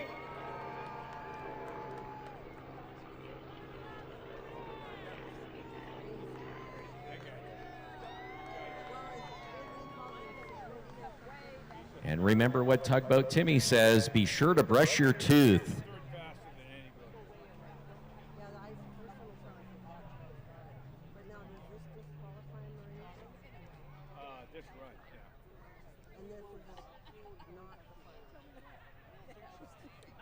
On the way, bank shot, boat 12, after we clear the track.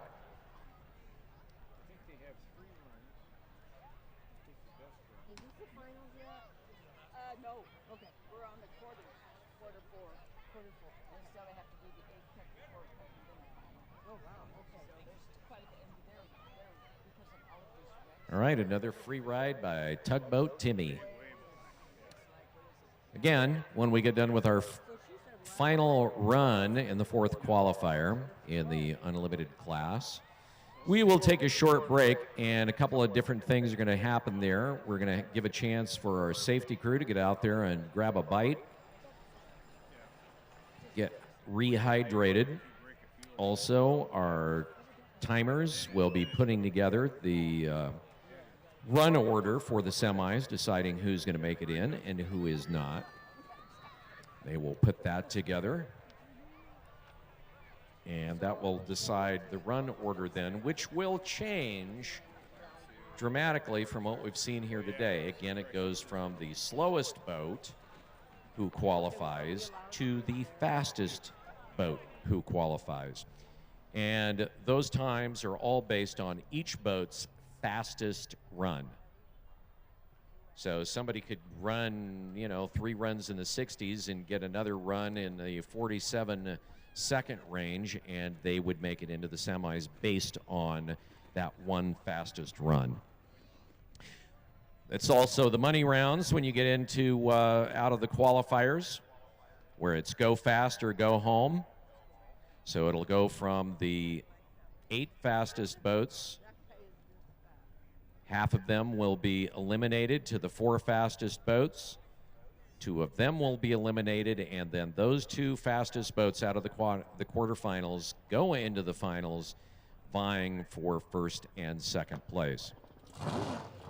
So that's what you'll see. It also give you time to go over and hit the food booths, maybe go down to vendor row and check out some of the drivers' swag.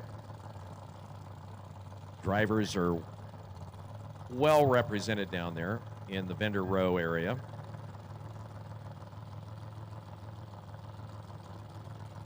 By the way, some happy birthdays today to future Slough crew member Ava Antle, having her birthday today, as is Daniel McGuire and Levi Lathrop. Happy birthday to all 3.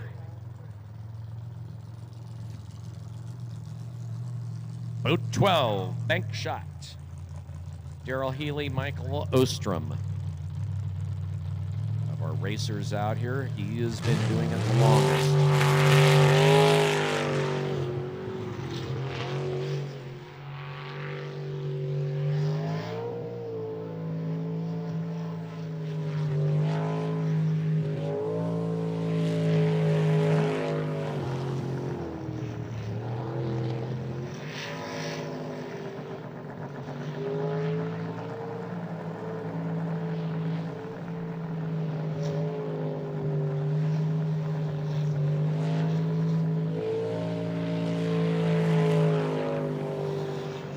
Nice.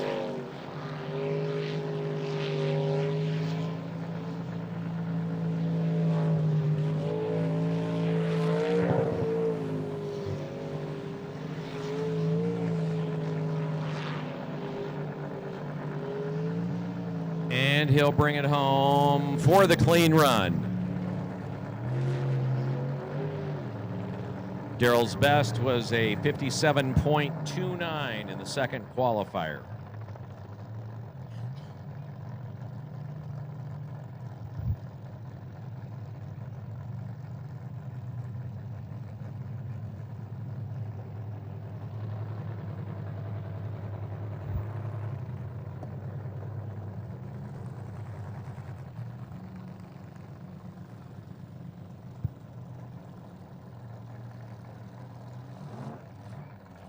That was his fastest run of the day with a 57.25.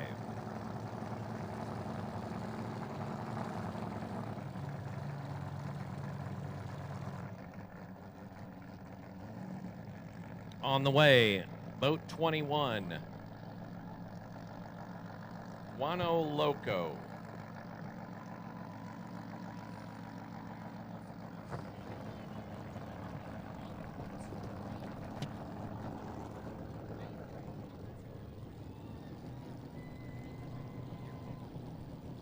Also, a happy birthday today to Wyatt, who just turned 21 today. And he won't remember it tomorrow. He's from Ellensburg. All right, Guano Loco. Larry Steele, Chris Molderig. One clean run today, back in Q1, followed by 2 DNFs.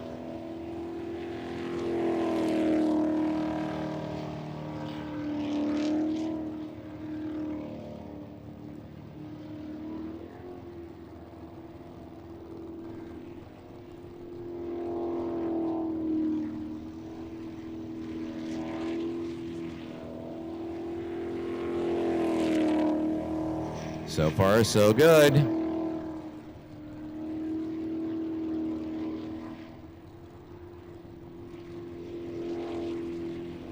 Looks like he's on his way to getting a second clean run on the day. And it's good.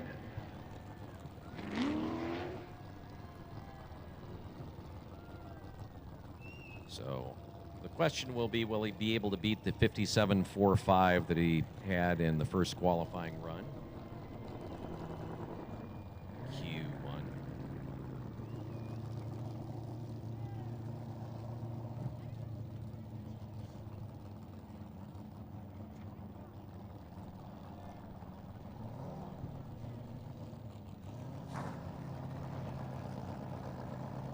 As mentioned earlier, during the break, go over and support the racers. Poor Decisions is over there preventing insanity. Purcell Racing. 61.11 for boat number 21. Purcell Racing's down there. Poor Decisions. Slippery Pickle Racing. Of course, Overkill. Also, you can visit the booth for Ruck for the Fallen. I think they're new to the races here. All right, boat 22, Punisher, fastest in the class on time so far today.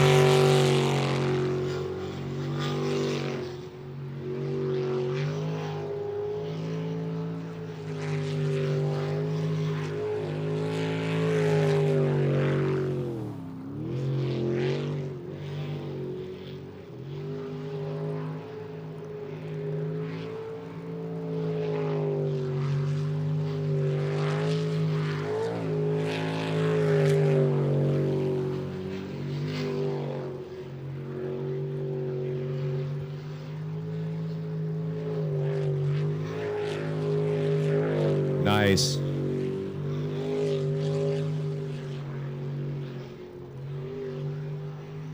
Nice and smooth. Good run. Man, he's as cool as the belly pan of a typical Fiat. He is great to watch. Very smooth. His best was a 47.56 in the third qualifier.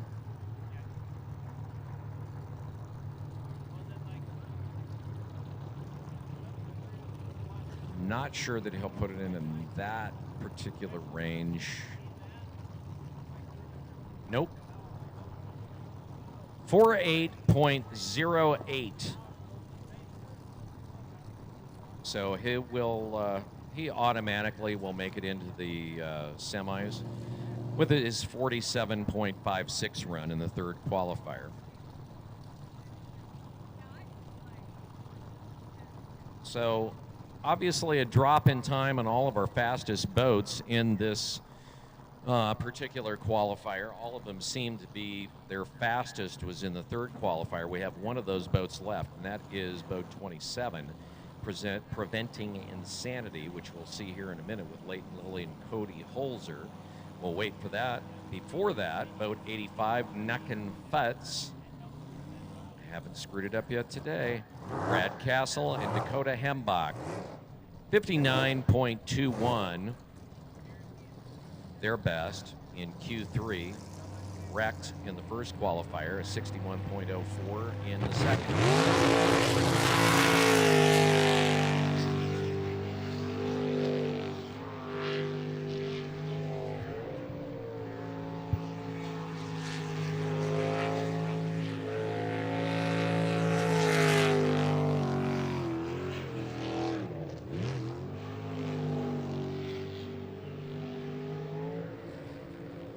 Oh, he's all over the place.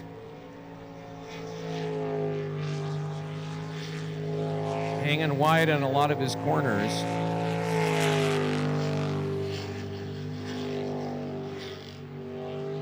Wide there.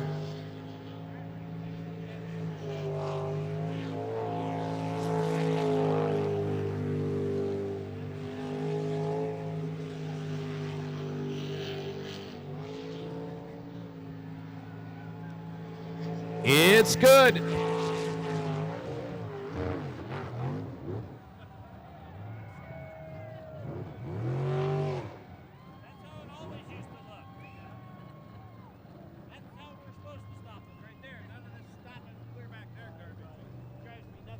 Brad Castle, Dakota Hembach.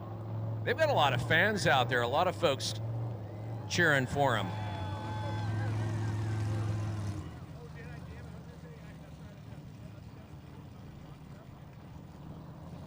Preventing Insanity on the way, boat 27.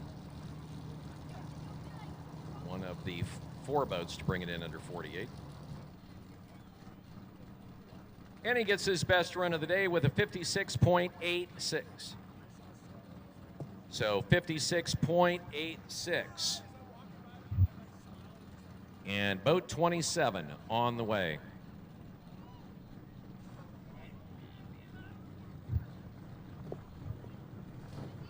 Leighton Lilly, his best, a 47.73.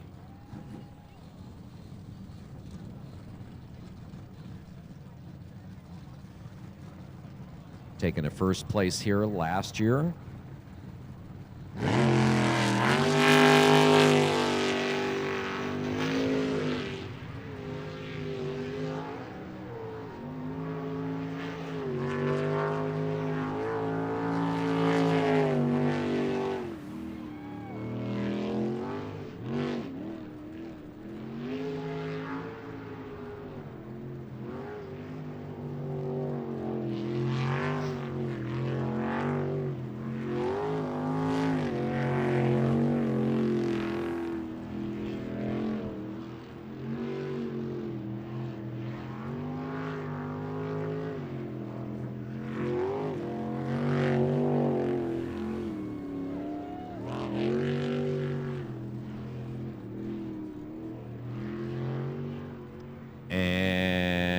And it's good.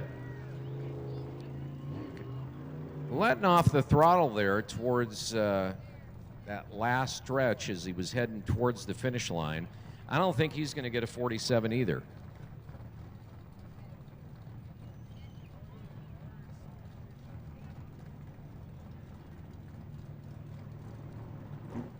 On the way, Bad Influence, boat 156 from Cheshire, Oregon. Way off his best time.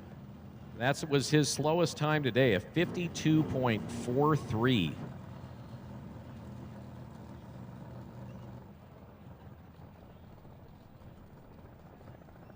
And that will bring us to Bad Influence, Steve Church and wife Randy. Bad Influence in 156.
It's good.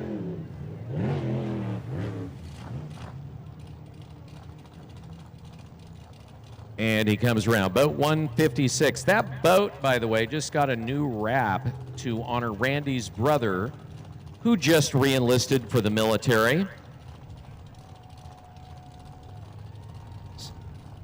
So, saluting Randy's brother, out there doing his job to keep us safe.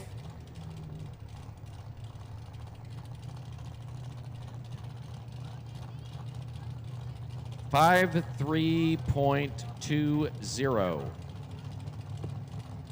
So his best was in the third qualifier again with a 52.54.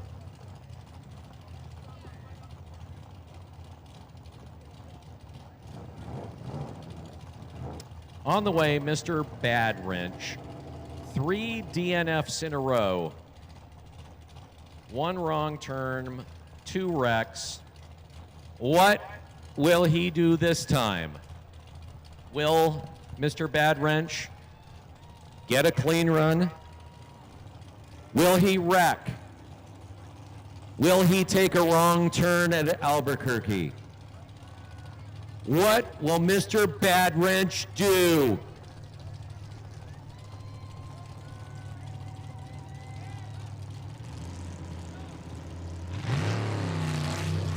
All right, place your bets.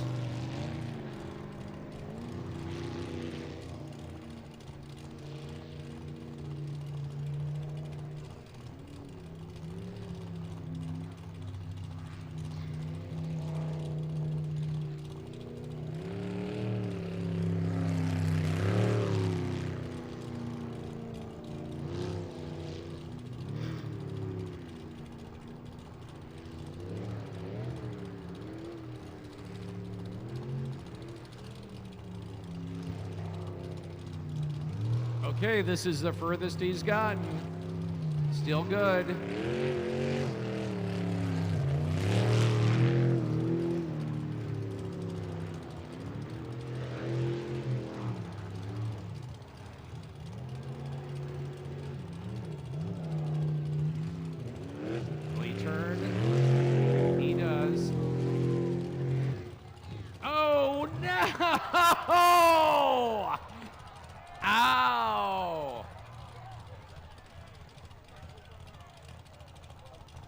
So I guess you could say for Mr. Bad Wrench, it was pretty much a day of sucking.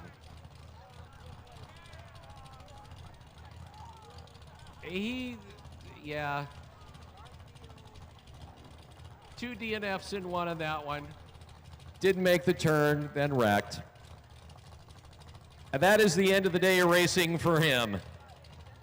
Period.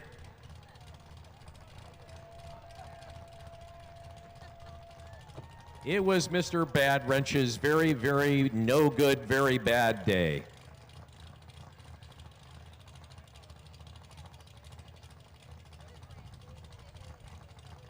So, Monkey Time had 3 DNFs going into the Q4, managed to pull it out and get a clean run. One other boat has 3 DNFs for the day and one last chance to do it, and that is coming up in the Unlimited. It's boat 99M with Tim Cummings and Jess Godsolve in TNT Racing. So far, 1-1. Stay the hell in the hot finish and go away around, so you're not interfering with them along the road.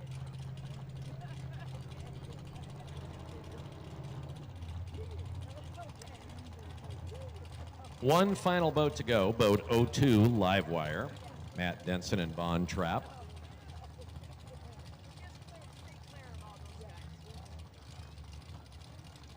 So for Vaughn, 3 clean runs. Last was his best at a 61.13. For Matt Denson, the driver of boat 02. Then we will get into the Unlimiteds.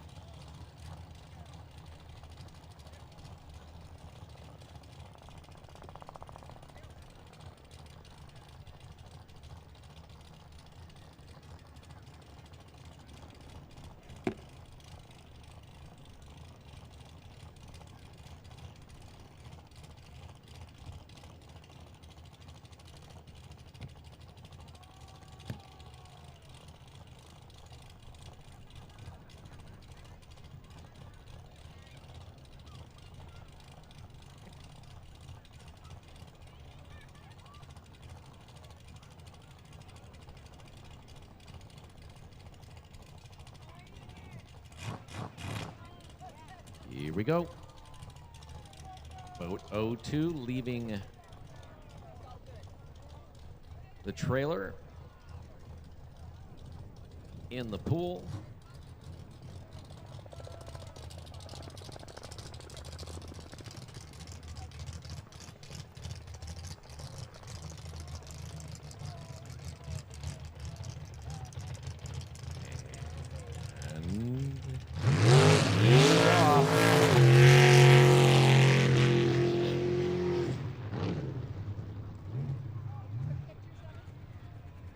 And a DNF.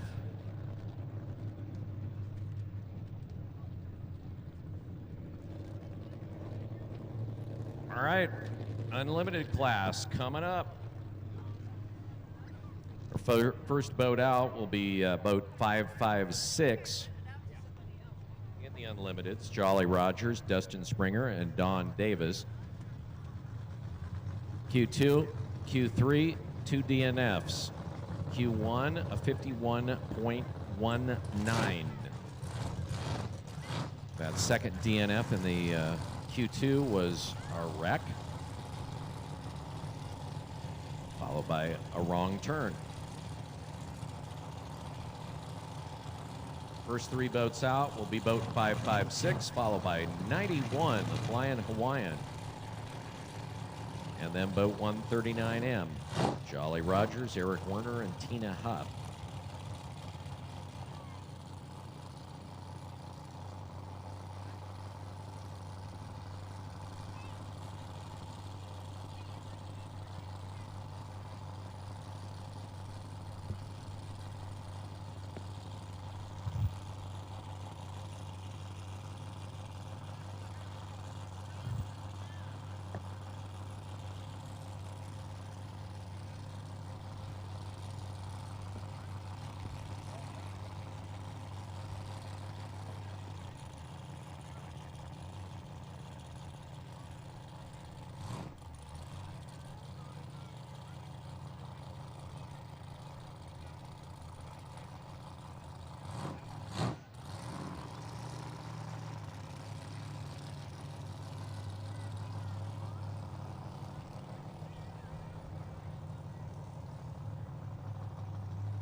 Right.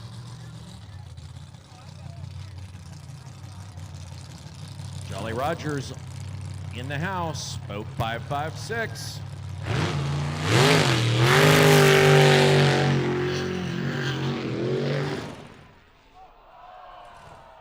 He's still in it. If he can get it started. Will he?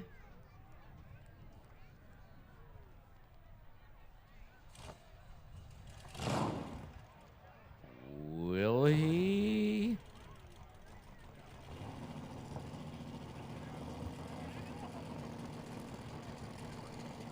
We've got people already calling for Timmy.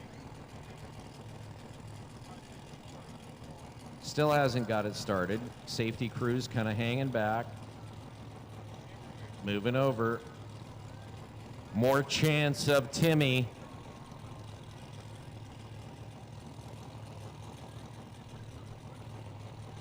And DNF. Ladies and gentlemen, Tugboat Timmy!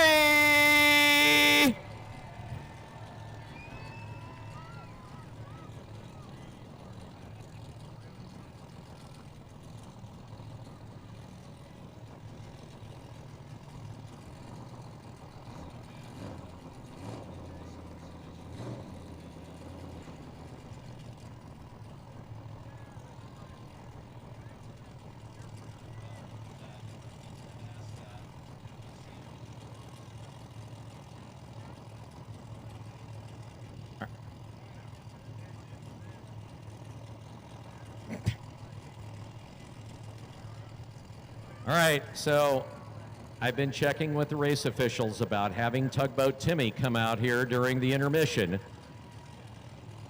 They need to find a navigator for him. Well, wait a minute. If he's going to do it, he's going to do it right. One of our race officials.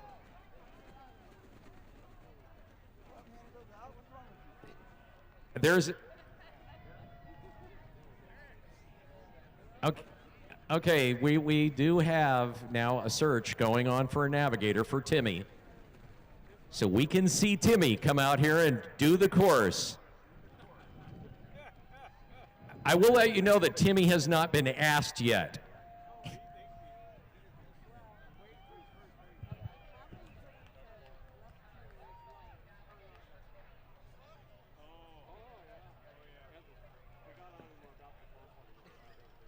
And evidently, Tugboat Timmy is married, which is a surprise.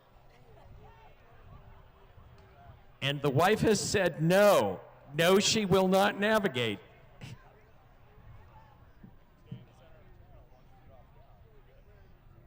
Any volunteers?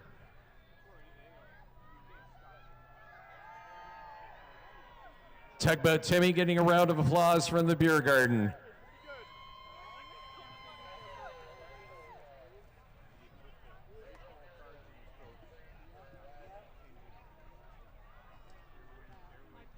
All right, work goes on. We will try to have Tugboat Timmy out here when we get into the intermission, because Tugboat Timmy is beloved.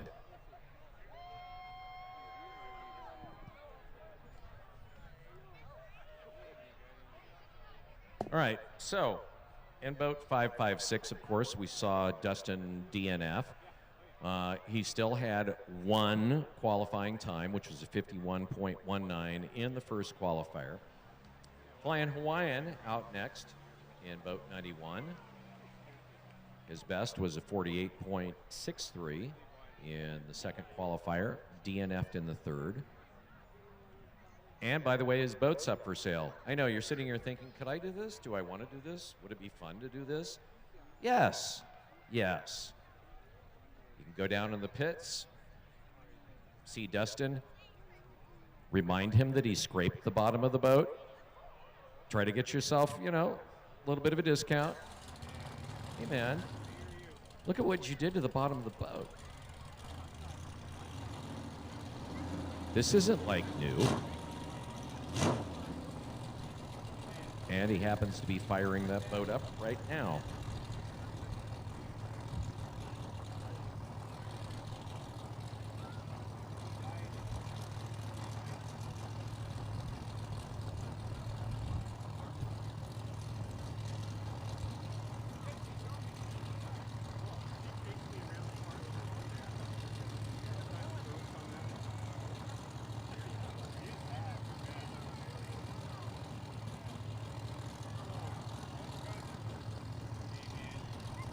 By the way, visit the local FFA's chapters booth in Bender Row.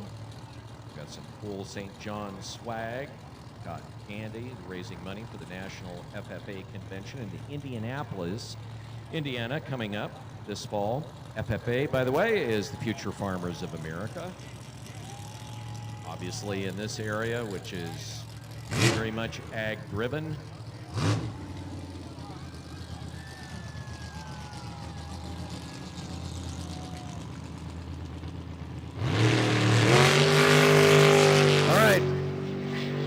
Boat 91.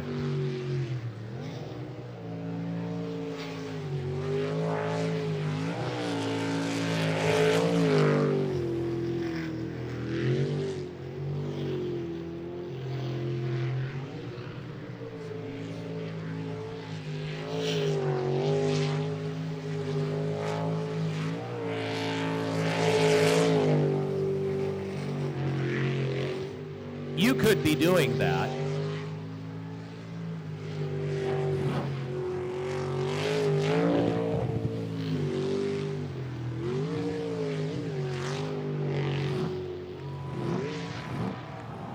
You could be doing that. And you could be finishing. It's good.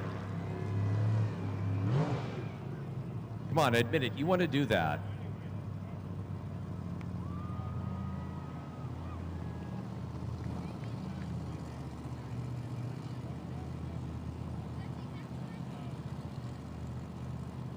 That could be your future.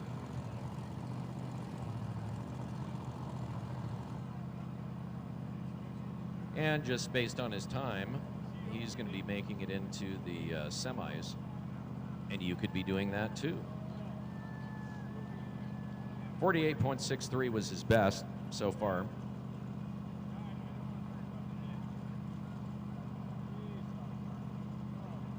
So 49.65.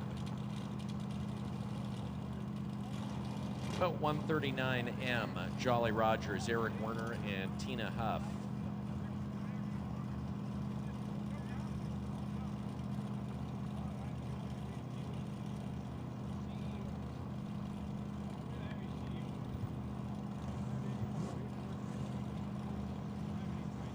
Eric having a pretty darn good day of racing out here in the 400 class and here in the Unlimited.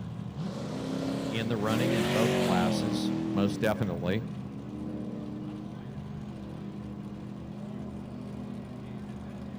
Listen to the turbo.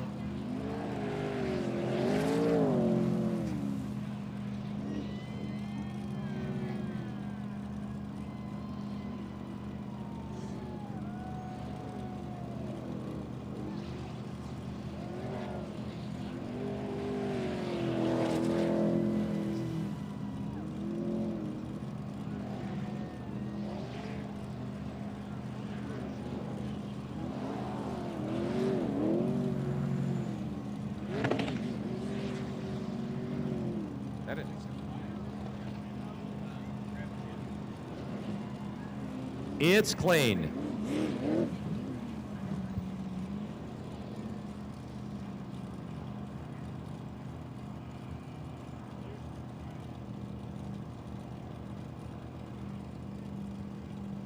His best run was a 47.77 in the Q3. See if he was able to shave a little time off there in his fourth and final run in the qualifiers.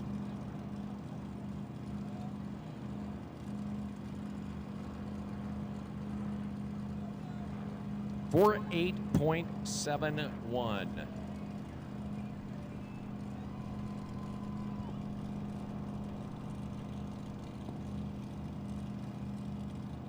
And our last boat with 3 DNFs in a row, all of them wrecks. Point Boat 99M. Tim Cummings, Jess Godzolv. All right, time to place your bets. What's going to happen? Is he going to qualify? Is he going to have a 4th and final wreck?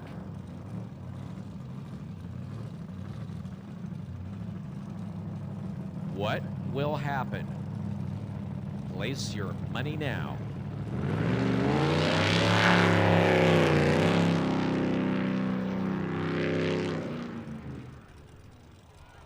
And it's still technically not a DNF. I know, you're thinking, no way. These things have a reverse bucket. And yeah, he's touched. DNF.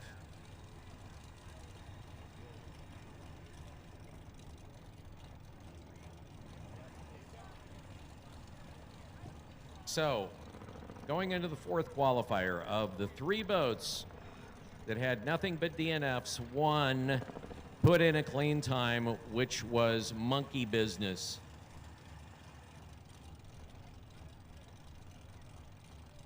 Boat 50. Livewire, boat 02M will follow. Ladies and gentlemen, I think you know what time it is. It's time for Tugboat Timmy!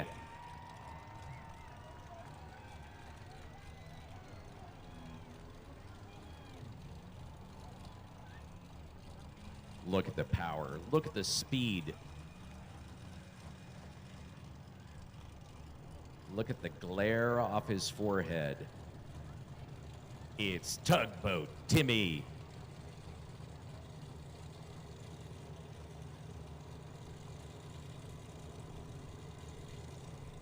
I like being able to say that Tugboat Timmy was actually an innovation.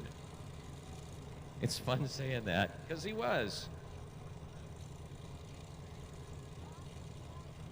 Implementing him as our chauffeur for disabled boats. Used to be, they would have to walk it out from that far corner. The pallbearers, as I used to call them, until people complained frequently.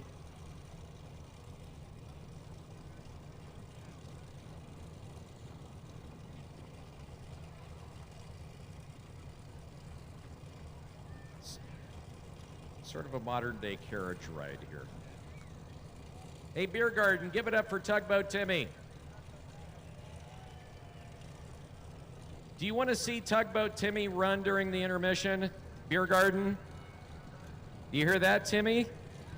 They're calling for you. They're yearning for Tugboat Timmy goodness.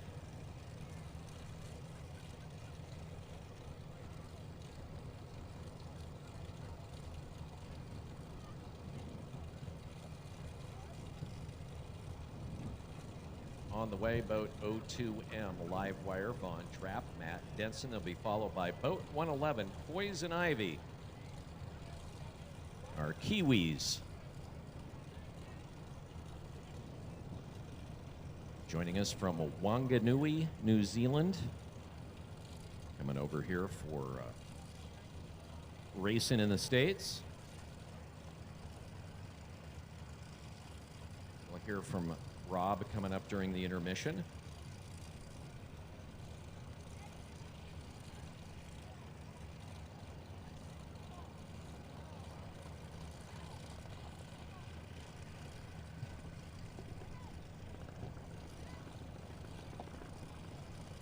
Joining us in the booth, Robert Cox. If you've been to a number of races here in St. John, you've always seen him in the blue Ford-powered sprint boat. And he joins us up here in the booth. Unfortunately, your boat's dry docked for the time being, right? Yeah, for the foreseeable future. Unfortunately, we're not sure when we're going to be able to have that You broke it. I broke it really good, unfortunately, yeah. Oh. All right, so far. Over under on the 400s. Ooh, it's probably the most stacked I've seen any class in a very long time. I can't remember the last time we saw 4 or 5 boats running in any class that tightly contested. Going to be a great show for the rest of the day, that's for sure. Most definitely. What do you think so far on the Unlimiteds? You know, that class has really come a long way probably in the last 3 years or so. I'm disappointed, obviously. There should be one more really fast boat out there, being mine. But, no, it's a great class. There's getting to be a lot more interest in it. A lot of people are stepping up and making some really fast boats. And I can't wait to see where it goes from here. All right, our next boat is out, O2M Livewire, Von Trapp, Matt Denson.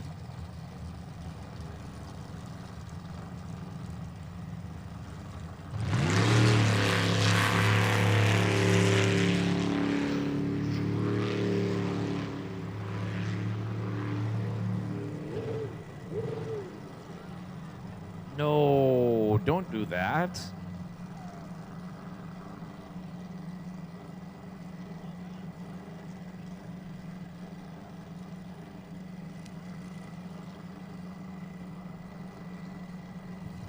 All right, DNF officially.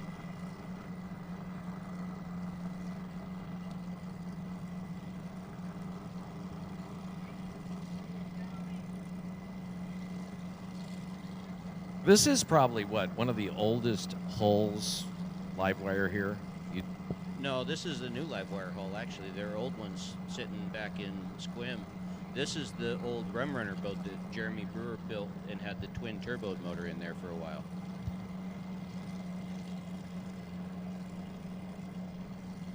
When it was the white and kind of creamish black color. White, brown, and black, I think. Yeah. Yeah, that's this hull.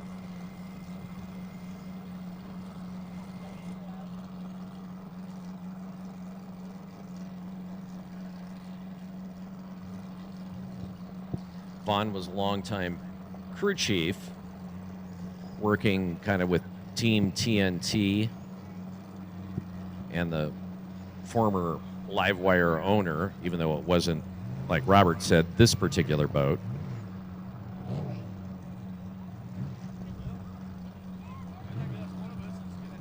One of the problems with sprint boat racing is there's so few races. I mean, 4 in a season right now, between here and also Port Angeles, that it's really difficult, to get seat time when you figure a run, maybe 50 seconds, 60 seconds, if that, to get seat time, to get practice, and it can be a really steep learning curve, and particularly here. Yeah, this is probably one of the most technical courses anywhere that I know of anyway. And the weird thing is, because of the depth of water that we're racing in here, we can't take these boats out on open water. They handle completely differently on the open water versus in these channels.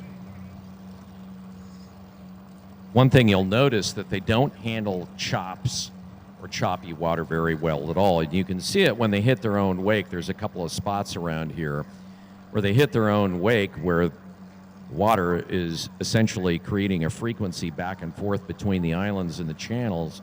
And they hit that, and you can tell. You can see the boat bounce. You can see the way that they corner differently and weirdly. And these are just small little chops. You get them out on a river or out on a lake, and it's a totally different thing. I saw somebody, and this would be back in, prior to 2010 in Albany, Oregon, that was doing an exhibition on the Willamette River and hit what didn't look like was much a wave at all, almost sunk the boat, and it was such a violent reaction that it almost knocked out the navigator. They didn't have the seats, so these seats have these, I guess you would say, sort of cups that your helmet goes into, and it rang his bell.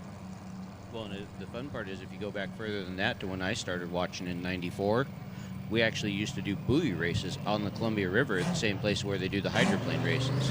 I think that's Howard Amon Park. Okay, boat 111. Rob Coley, Tanara Ward, our New Zealanders.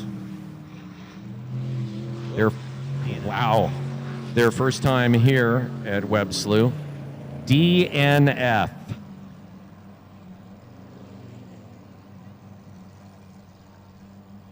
All right. Since you race, Yeah. Well, I used to. I did. I used to race, want to race again.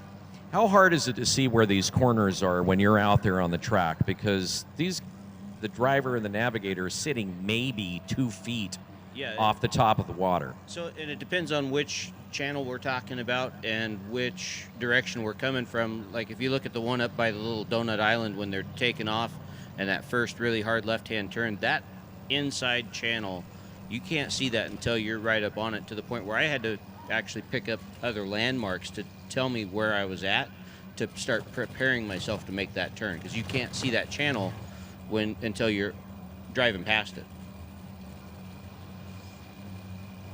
Which has got to be fun if it's raining. You never saw me on the track without some sort of either sunglasses or clear safety glasses. Coming up, boat 69. Overkill. Dennis and Samantha Hughes. To date, today, fastest run in the class. You're going to say? After the way they hit that last round, I'm really glad to see these guys back out here. That was pretty scary hit from the safety tires.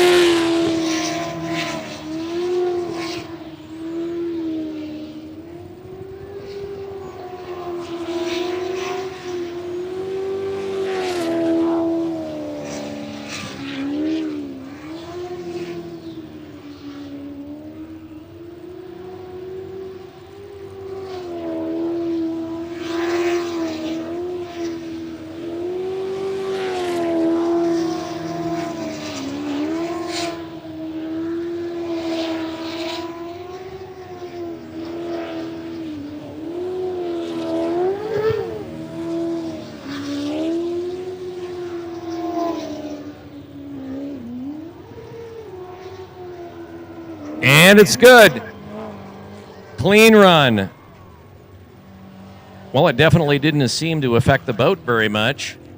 No, but I'm not sure if he was feeling that out, or I think there's more in that boat, I guess is what I'm trying to say.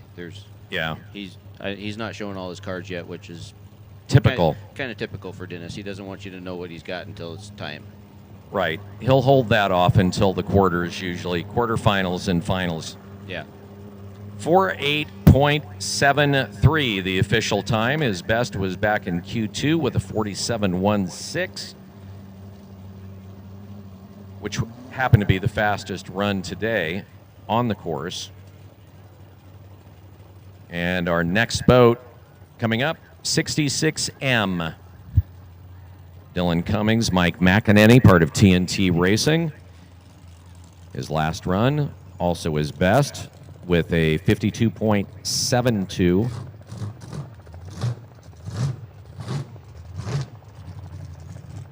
He'll be followed by boat 285, Pure Insanity, and then boat 36.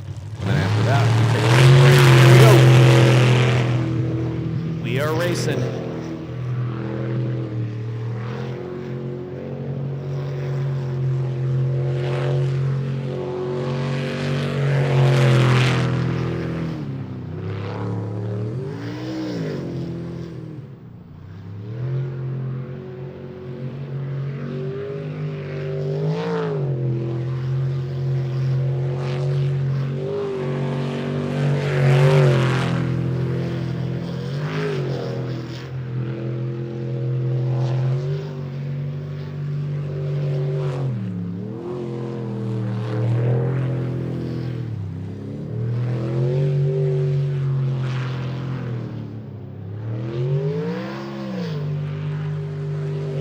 It's good.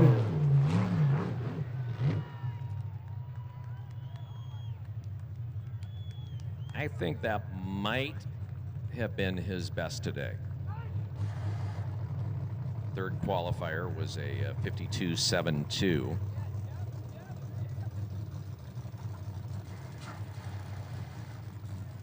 Kind of weird to tell without a clock.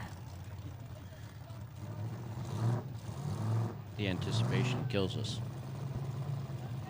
And it was 5.2.24. So he gets his best run. Two more boats, 285U, Pure Insanity, Ryan Rogers and Cody Brislin.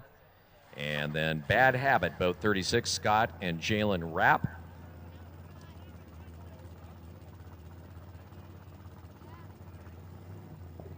Okay, so 285 is on a 5-minute clock. So they have an issue, and they'll have 5 minutes to be able to rectify whatever that particular problem is. If they cannot do it in that 5-minute time period, then they will get, and we haven't seen this today, what we call a DNS, which is a did not start. So you can start and not finish, or just not start, or get a clean run.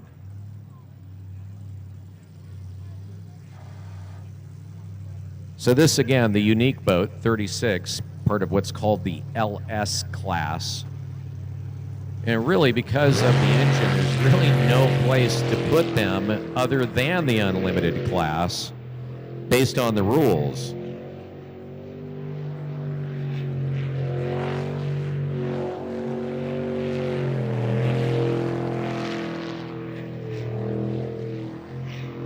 LS classes in international rules is like a beginner's class. They're crate motors, essentially. Everybody has the same one.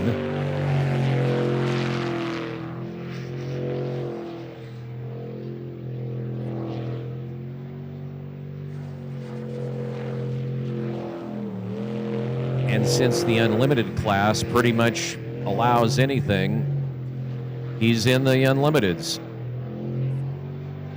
And actually not doing bad. Clean run. I mean, you compare it to some of the other boats out here, and he's in the running. That have larger engines, turbo, running methanol. Had a 51.26 in the Q3 as his best.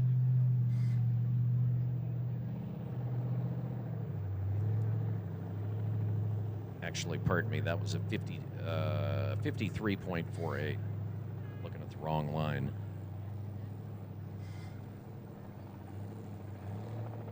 And we'll wait for his time.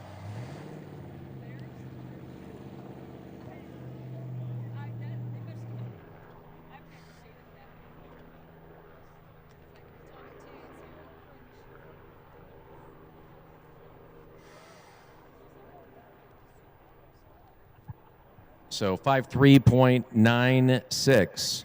And our final boat, Pure Insanity, 285U, is on the 5-minute clock.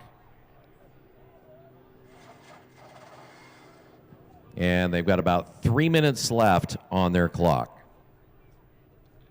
And that will be our final run. All right, I got to get on the radio here and check something. Do we have a confirmation of whether Timmy is going to give us an exhibition run?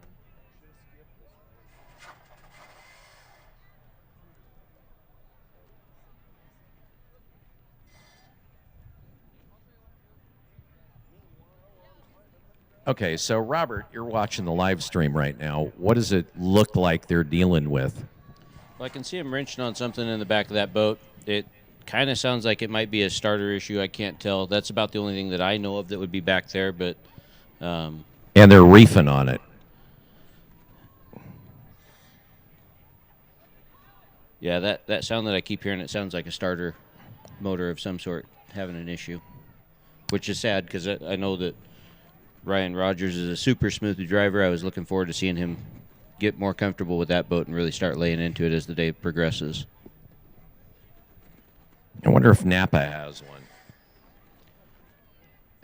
Probably not with these boats. I ran a factory Ford starter in my modified for a long time, but once you get up to the unlimited class, you need a high torque starter to really crank these big motors over. And I know, if I'm not mistaken, that's a 600 cubic inch small block in the back of that boat. Oh, I always like 600 cubic inch small block. And don't hold me to that number, but I know it's one of the largest small blocks in the world. It's a little bitty motor. It's teeny. You find them typically in clown cars. He's got to be getting down to about a minute now.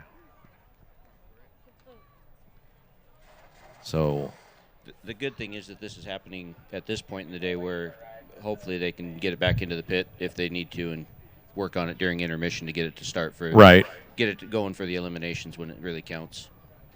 I mean, he will make it into the elimination rounds, and I'm just hearing from our race director. That is all she wrote. Okay, we are now into intermission. So, intermission now here at Webb Slough.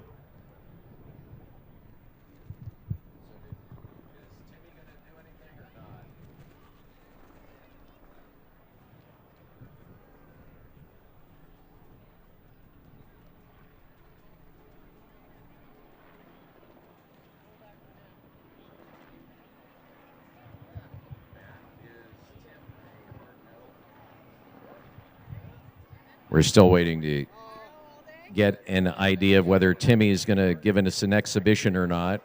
Safety crew is taking off. Timmy, are you going to do it? I think Timmy is walking away from this challenge. Yep. I'm sorry. We tried. We tried hard. All right, so that wraps it up.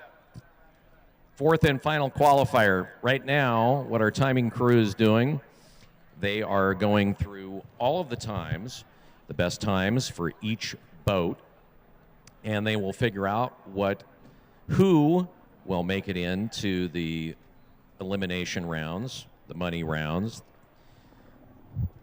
and what order they will be in. And again, it goes to the slowest qualifying boat to the fastest based on time. And that is going to be the running order that they come out. So they'll start with 8 boats. Those 8 will race against each other. The 4 fastest times move on to the next round. 2 of them will be eliminated, and then the final 2 standing boats will battle each other for first and second place. So it'll be about probably 35 to 40 minutes in terms of our break here. Usually that's the time that it takes. Our safety crew needs to get out there and grab themselves a bite to eat. And so that's what's going to happen there. So, all right, your take on four qualifiers here. What do you take away from it, Robert? This is actually an amazing rotation, really. It's got spots where the unlimited guys can really open it up, show their speed. There's a lot of tight technical sections to show what the boats are actually capable of when it comes to the turning side of things. And again, Matt and Amanda always put on a great show, so it's no surprise. But a beautiful venue as always, and a great turnout from all of our fans. Love seeing all these guys out here. Yeah, it's been a great first 4 rounds of great 4 rounds of qualifying, and I can't wait to see these guys because I know they're all going to step it up as we go through the eliminations as well. All right. Robert Cox, we wish you were running, and we're sad you aren't. Okay, so we've talked about Jeff Halstead Photography. He is our official photographer. If you go to the sites, you will see his photographs there. And we have a really nice autographed sprint boat race calendar autographed with the couple of exceptions here, autographed by the drivers. And if you would like one of these, so in honor of Robert Cox coming up here and talking to us, who has raced here for many years, he is the only Ford, or was, Tell you what, you bring me something with a Ford logo on it. The first person up to the announcer booth, we're up on the top. You get up here with something with any Ford logo on it, and we're going to give you a 2025 hard stock. I see somebody. We got somebody running. Not yet.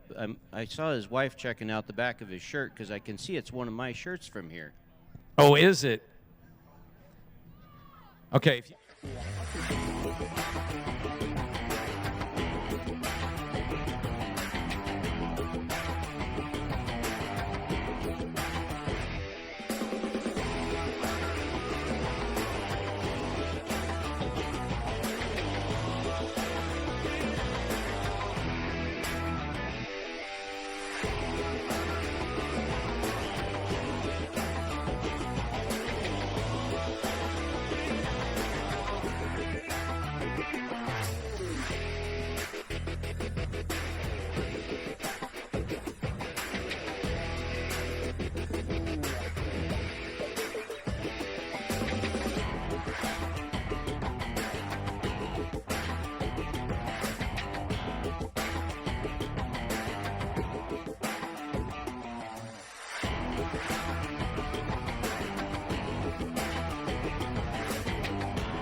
Main economy around here is agriculture. You know, we've got the farmers, the grain companies, the fertilizer companies, a few small businesses on Main Street, but it's all based around agriculture. When we told people we were going to put a sprint boat track in St. John, they basically thought we were crazy. They were right. Well, in 2007, we started with a wheat field. We purchased the property to be able to do something non-agriculture in St. John, to bring outside people into our fabulous community of St. John, Washington. So we planted alfalfa, and then we caught wind of sprint boat racing. And we brought the officials out here to look at our venue, and Matt could see a track. I saw alfalfa, and Matt could see a track.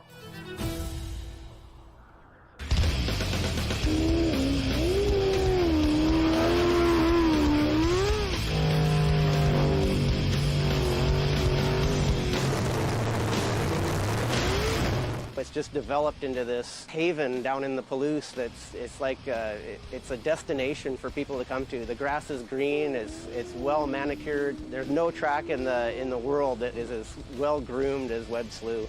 It's good. This track is literally the reason that I got into sprint boat racing. I absolutely love it. I love the layout. I love the grass, the people here. It's just it's a fun environment. It's extremely hard and challenging from a driver's perspective, no doubt. So that's why I love it. It's my favorite place to race. There's going to be a guy standing there with a green flag. And when he drops that green flag, it's hammer time. So we go straight, like 6,000 RPM, straight down the straightaway. And we hope we make the first corner. So we're going to go left, and then we're going to go sharp left. We come out of the corner, this thing's going to wheelie just a little bit. Down the middle, then we go down 13, another left. We cut around, we come up the middle, and we got this little thing called the peanut. We're going to slide into the peanut, nail it, come out of the peanut, go back down across the track. This time we don't have to go down 13. We go all the way around by the spin-out pool. We come up around, all the way back up, down the middle, go back around again, down through the middle, into the spin-out pool.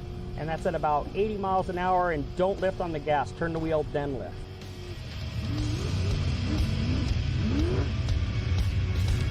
So at Webb Slough, we invite sprint boat teams from all over the world to come and race with us. We currently have teams that come and join us from British Columbia, Canada, all over Washington, Idaho, Oregon, Montana, and Nevada. And we're looking forward to more and more sprint boat coming and racing with us at Webb Slough. I got so excited when we got here because there were so many people here. It was so beautifully set up. So we're really looking forward to racing on this track. It's been one that's been on our radar, coming over here a couple of times from Australia. So getting the chance to operate on here this time is just going to be a lot of fun. It's a nice tight track. Anything could happen. We could beat him, we could jump out. Just as long as we don't break the boat, I am good. I cannot buy another boat.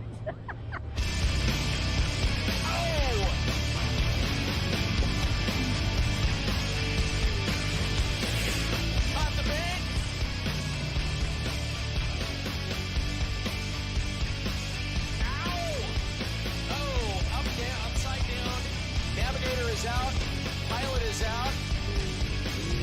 Oh!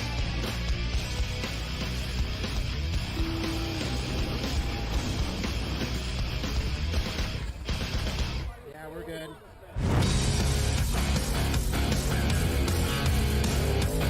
This is the driver's track. When we first started racing 6 years ago, everybody told us that if you wanted to run on a track that was strictly about driving and not all about horsepower, this is the one. We're running A400, so we're limited to 410 cubic inches. We're running about 650 horsepower and a 13-foot boat.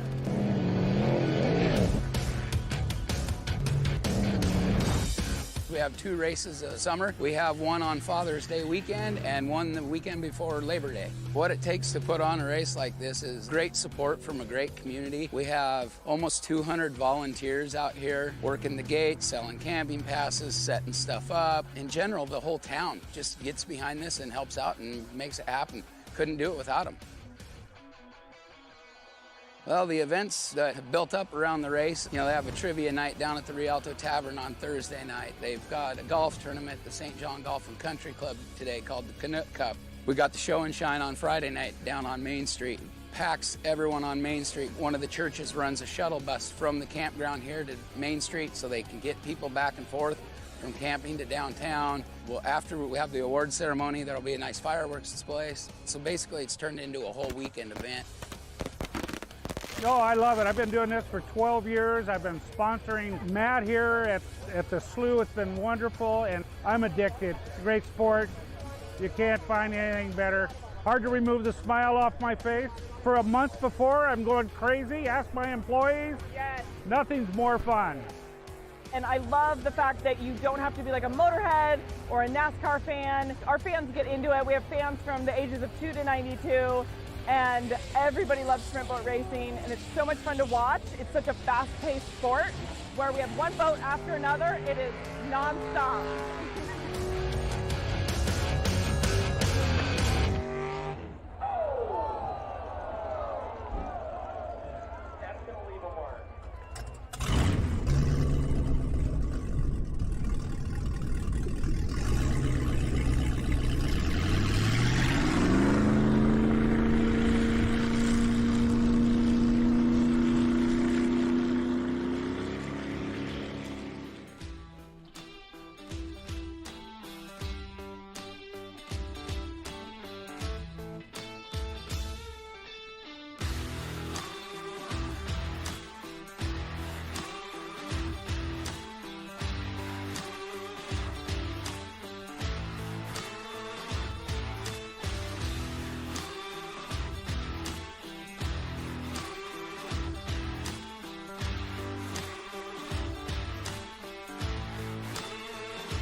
the most exciting boat racing in the Northwest. The sprint boats return to Webb Slough in St. John, Washington, Saturday, August 27th. Webb's campground opens Thursday, August 25th at 10 a.m. with spacious grass camping for just $30 for the entire weekend. It's the best price to camp with friends and family. Lots of activities in the town of St. John lead up to a full day of racing on Saturday, August 27th. Boats pushing 1,200 plus horsepower and more is something that must be seen and felt. Purchase tickets now at webbslough.com and find them on Facebook for more info.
Main economy around here is agriculture. You know, we've got the farmers, the grain companies, the fertilizer companies, a few small businesses on Main Street, but it's all based around agriculture.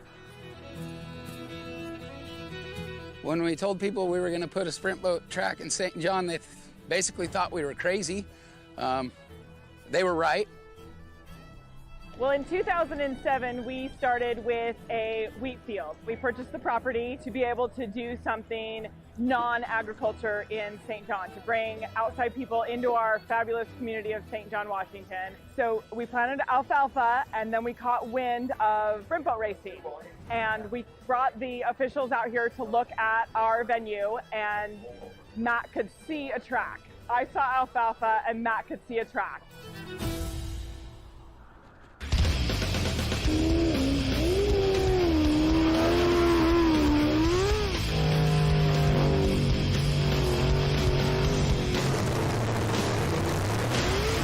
It's just developed into this haven down in the Palouse it's like it's a destination for people to come to. The grass is green, it's well manicured. There's no track in the world that is as well groomed as Webb Slough. This track is literally the reason that I got into sprint boat racing. I absolutely love it. I love the layout. I love the grass, the people here. It's just it's a fun environment. It's extremely hard and challenging from a driver's perspective, no doubt. So that's why I love it. It's my favorite place to race. There's going to be a guy standing there with a green flag. And when he drops that green flag, it's hammer time. So we go straight, like 6,000 RPM, straight down the straightaway. And we hope we make the first corner.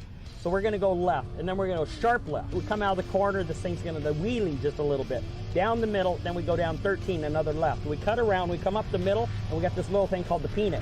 We're going to slide into the peanut, nail it, come out of the peanut, go back down across the track. This time we don't have to go down 13. We go all the way around by the spin-out pool. We come up around, all the way back up, down the middle, go back around again, down through the middle, into the spin-out pool. And that's at about 80 miles an hour, and don't lift on the gas. Turn the wheel, then lift.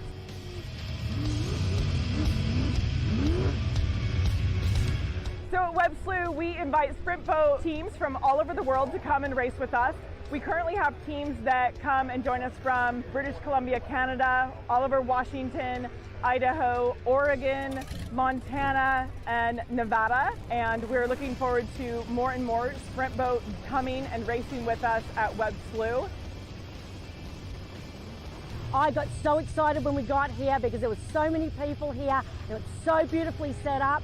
So we're really looking forward to racing on this track. It's been one that's been on our radar, coming over here a couple of times from Australia. So getting the chance to operate on here this time is just going to be a lot of fun. It's a nice tight track. Anything could happen. We could beat him, we could jump out. Just as long as we don't break the boat, I am good. I cannot buy another boat.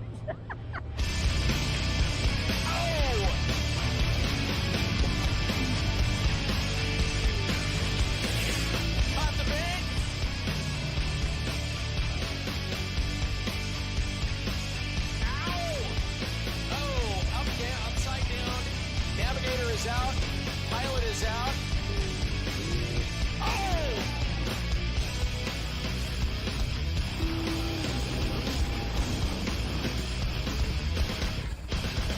Yeah, we're good.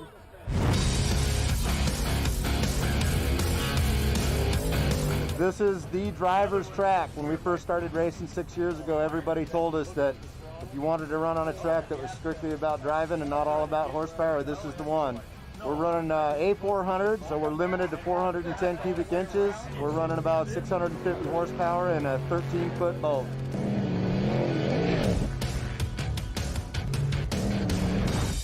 We have 2 races a summer. We have one on Father's Day weekend and one the weekend before Labor Day. What it takes to put on a race like this is great support from a great community. We have almost 200 volunteers out here working the gates, selling camping passes, setting stuff up. In general, the whole town just gets behind this and helps out and makes it happen.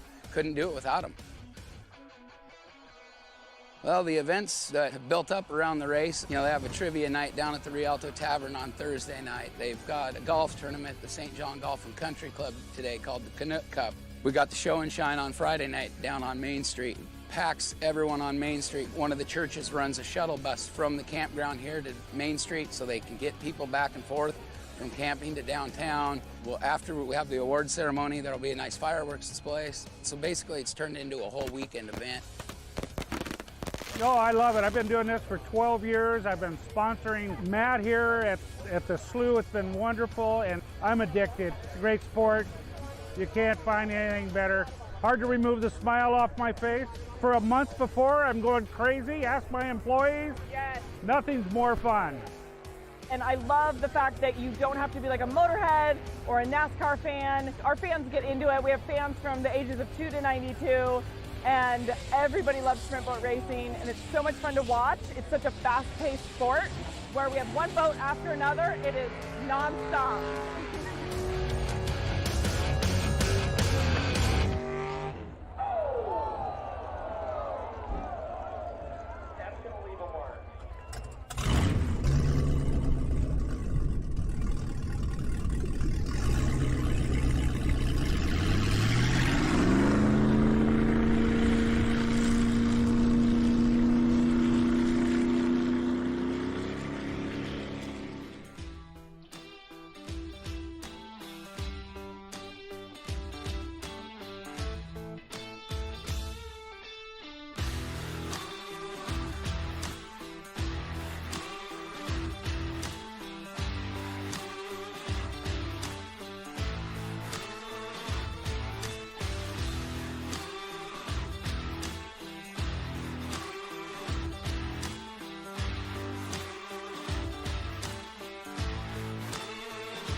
The most exciting boat racing in the Northwest. The sprint boats return to Webb Slough in St. John, Washington, Saturday, August 27th. Webb's campground opens Thursday, August 25th at 10 a.m. with spacious grass camping for just $30 for the entire weekend. It's the best price to camp with friends and family. Lots of activities in the town of St. John lead up to a full day of racing on Saturday, August 27th. Boats pushing 1,200 plus horsepower and more is something that must be seen and felt. Purchase tickets now at webbslough.com and find them on Facebook for more info.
in place. We just ran down kind of the lineup and the way this is going to work. So let's get ready to roll. More racing coming up here. So, again, we do have a boat up for sale, and that is the Flying Hawaiian, that owned by one of our racers here, of course, Dustin Chase.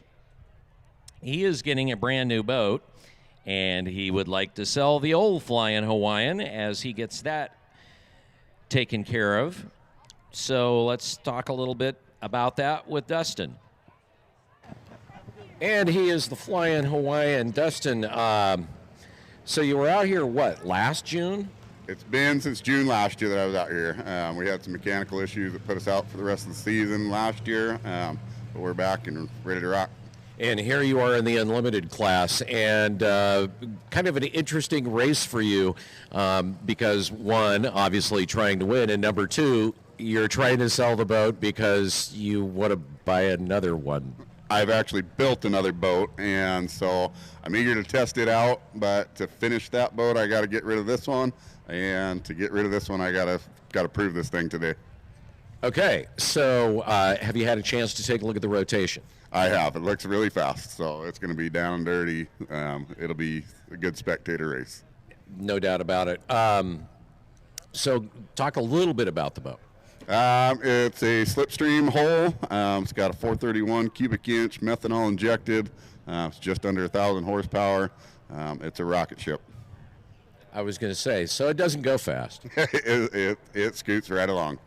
What got you into sprint boat racing? I raced just about everything under the sun, and stock car racing was getting to be having to deal with everybody else on the track, and here it's just you by yourself and not having to worry about anybody else crashing you out. So what you're saying is you're an unsafe driver. I hang it out there. All right, good. Well, best of luck to you, and if folks want, for instance, to purchase the boat, or at least come over and look at it to purchase it, what do they do? They come out in the pits. We're Flying Hawaiian number 91. We are at the north side of the track or north side of the pits, and come see me. Come see Dustin. All right. If you're interested in getting yourself a sprint boat, now you know how to do that. Up for sale and ready to roll. By the way, Tugboat Timmy, you have somebody that wants to sponsor you. They have $20 and they want to sponsor Tugboat Timmy. So Tugboat, if you would like to be sponsored, we've got a $20 offer.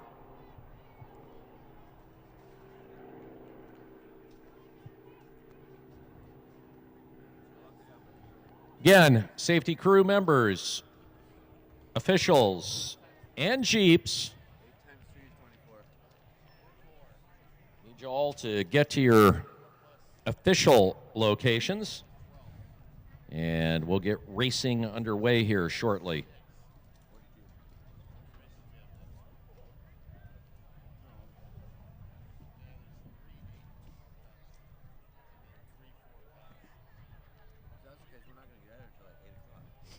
Get our first boats out are going to be in the modified class, first three boats.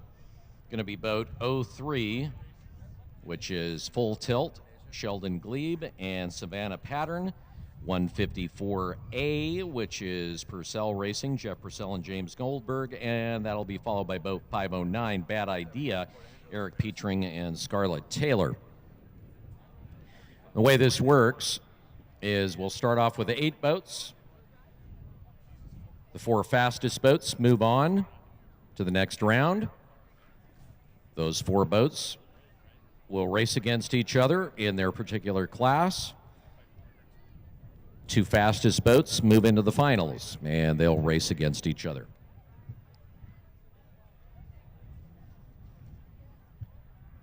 We'll start off like we have before with the modifieds, followed by the A400 class, and then, of course, the unlimiteds. So right now, looks like we've got our safety crew back in place, and it appears we've got our first boat that is rolling down to the ramp. So we are just a couple of minutes out from getting the racing going. Don't forget, tomorrow morning, Mad Fire Kitchen. They are going to be firing up breakfast starting at 8 a.m. Get yourself a belly full as you get ready to hit the road tomorrow. If you're going to be camping out here at the track, a lot of people love camping here.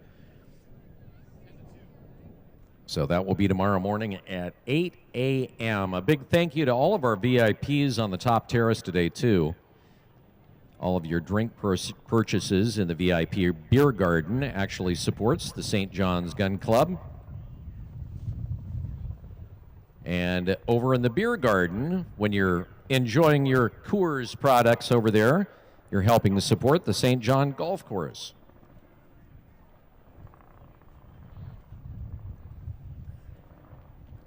I guess we also down there on Vendor Row, I just saw this. Ava's 3D toy printing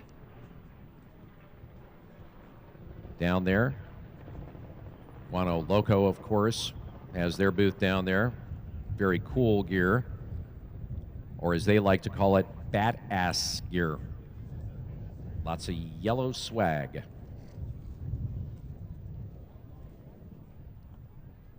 Big thank you going out to the Slough crew, the Rosalia ambulance crew, the Colfax ambulance crew, Steptoe ambulance crew, the Whitman County Sheriff's Department, the Washington State Patrol, and the fire departments from St. John and Colfax, along with the St. John community, all of them coming together to bring you a fun race here at Webb Slough. Racing brought to you in part by All Sport, serving Spokane and Coeur d'Alene going back to 1984. Oh, you need one of those Indian motorcycles. Yeah, everybody likes the Chiefs. The Scouts, though, they rule. They're so cool. They have dirt bikes, ATVs, snowmobiles, you name it. If it has an engine, pretty much they've got it. Indians, Polaris, Yamaha, Honda, KTM, BRP, all under one roof. They're in Liberty Lake Lot, Washington, easy to find off I-90 at Barker Road. And they bring you racing here at Webb Slough, as does American On-Site Services. A big thank you to them. Bartec, building healthy soils with STA certified compost. They fix your bald spots. And a big thank you to D&J Farm Supply, proud sponsors of Webb Slough and the largest independent dealer in the Northwest of agriculture tracks. You got farm needs? They've got them. Mid-rollers, drive wheels, idler wheels, new, used tracks. Locally owned and operated by Don and Amy Swanek. All right, I see boats lining up. Safety crew in their places. Doing some radio checks here with the rest of our officials, our spotters, our timers. So right now, we're waiting for boats, and we're going to rock and roll.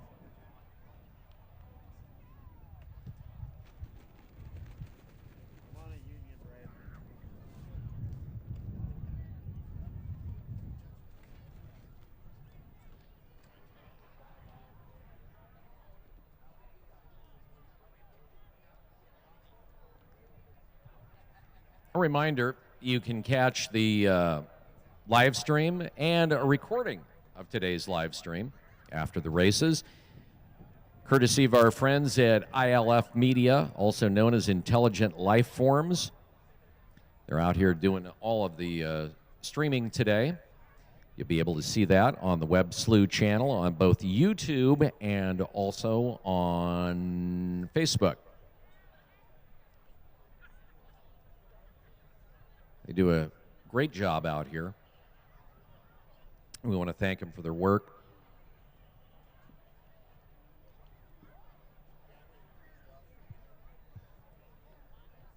So again, waiting for boats.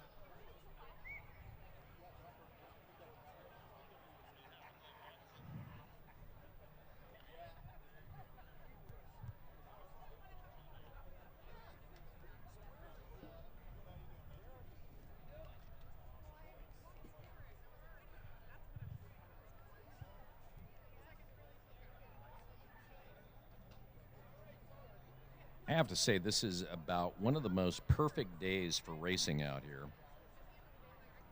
The weather has been just phenomenal. Sunny, not too hot, about 70 degrees. We'll see a little bit of cloudiness tonight, but we do not have any chance of precipitation this evening, so it's going to be dry. And tomorrow on your way out, more sunshine for the day. I have a high of about 78 tomorrow. A little bit warmer than today. Okay. I hear motors.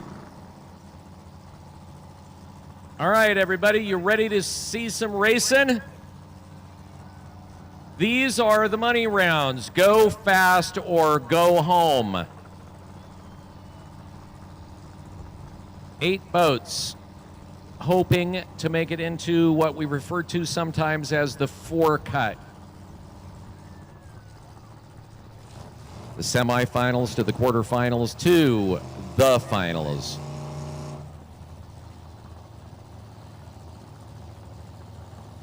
So this is where everybody hangs it out. No sandbagging. Boat 03 on the way first, full tilt with Selden Glebe and Savannah Pattern. They'll be the first to hit the water. And right now, they are in the start pool. So boat 03, the first to come out. Their best time was a 63.11.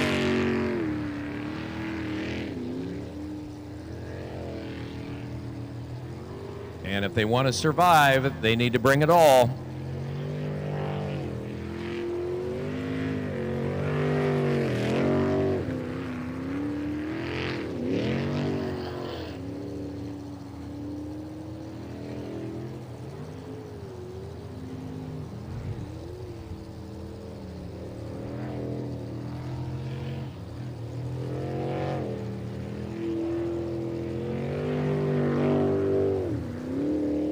DNF.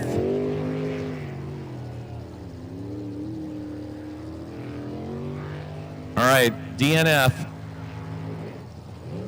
missed the go-around of the entire track. So, self-elimination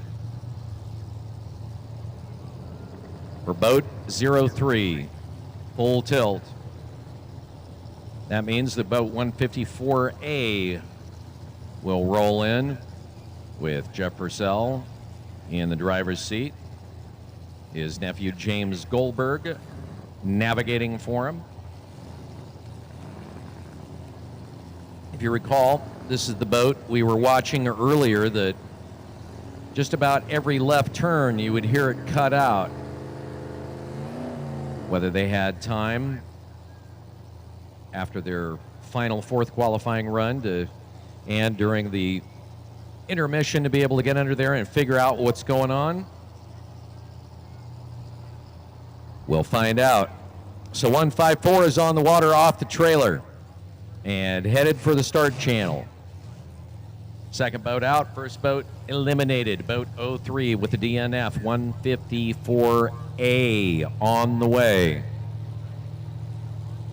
Got the flag, they're off and they're on the clock.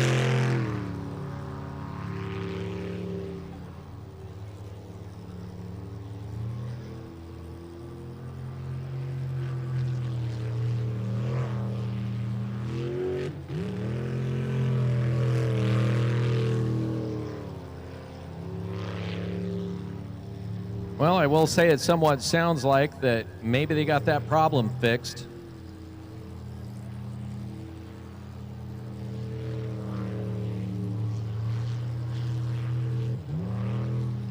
Or not.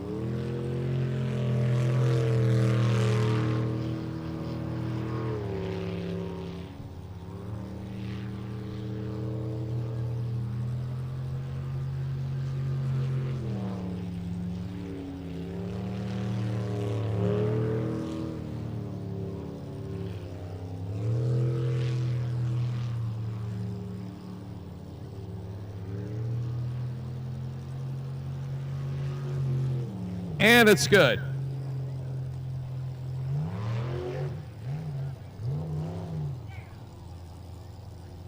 $154A. Purcell Team Racing.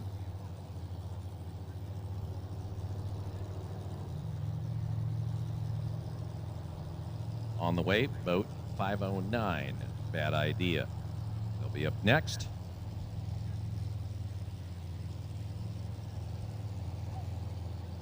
Again, 3 timers.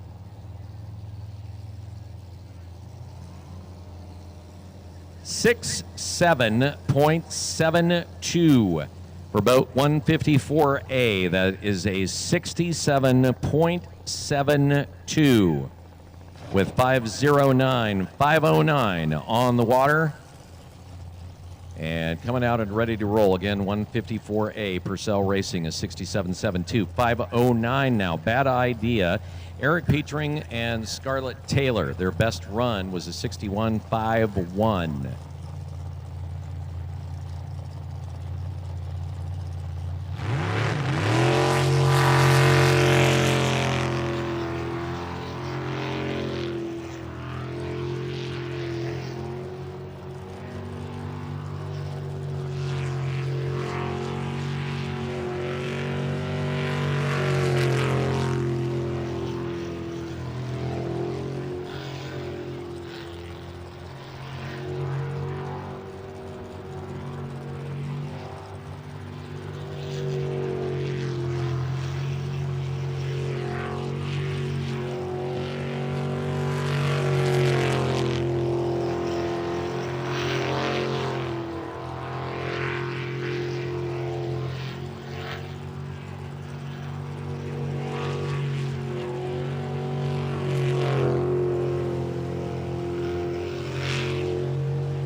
And good.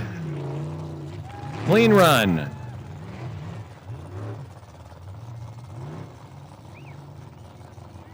Bad idea with the clean run here in the elimination rounds. One self-elimination with 03 and a DNF. Now full tilt, or bad idea, with a time of 61.57. 61.57 for boat 509. 61.57. 154B now. Purcell Racing on the way. We just saw it out here just a couple of boats ago with a 67.72. Basically a situation where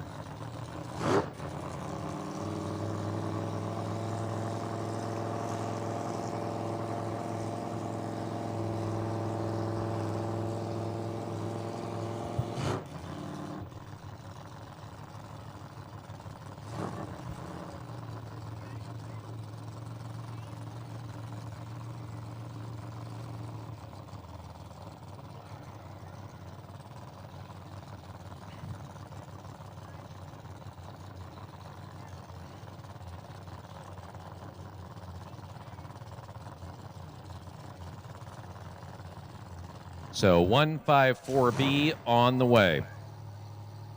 Takes a little bit actually to get, you would think, oh, well, they just changed seats. They are crammed in there. Like I said, they're strapped in, NASCAR-style straps. They got to get the thing out of the water. They got to get themselves unstrapped, flip around, and get back in there, get tightened in, strapped in. So I'm actually usually in a situation like that where the same boat is coming out in such close proximity, it generally takes a little more time. So I'm kind of impressed they got it done that fast. So 154B with James Goldberg and Margaret Purcell. And still the left hand, and he's all over the place. Scraping banks, lost power in it. So the left turn bug.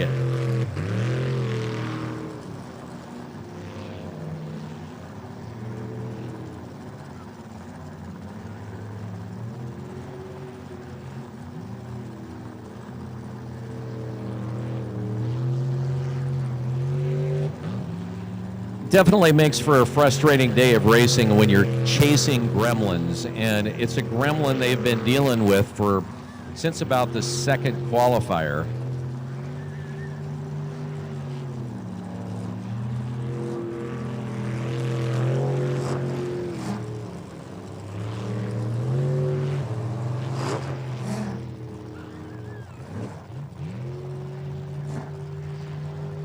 And he gets it done. Kind of an ugly way to do it, but he gets the clean run.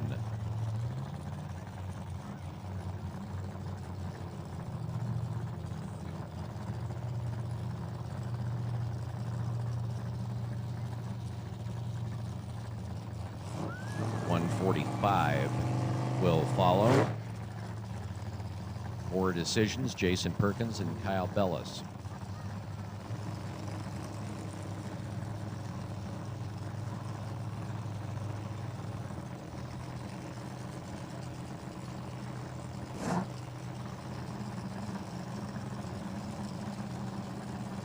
.66.70 with 145 on the way.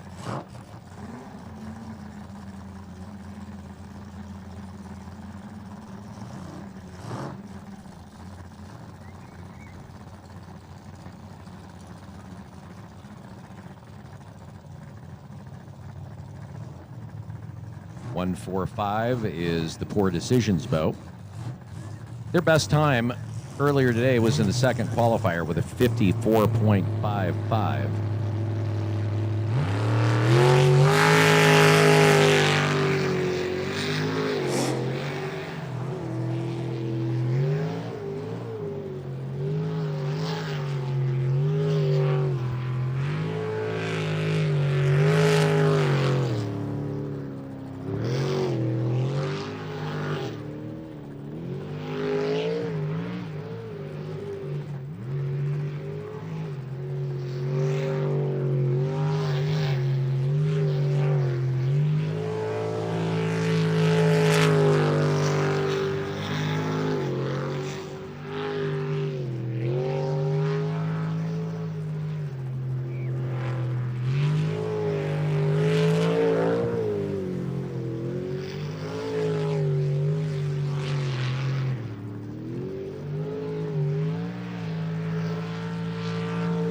He gets it. Clean run.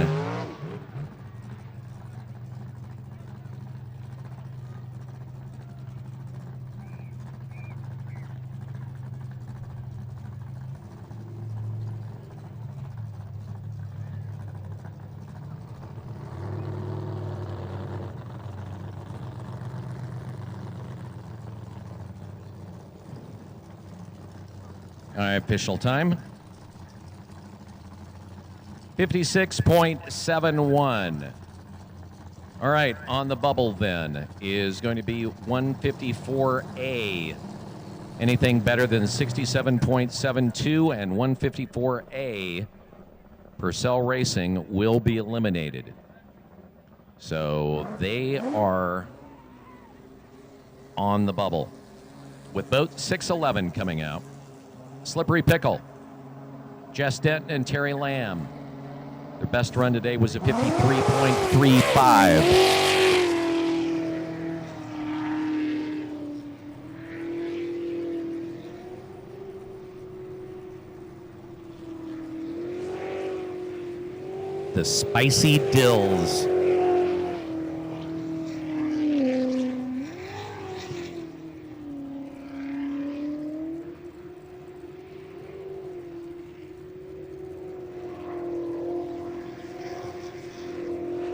All right, here we go. The hard charge around the outside of the track.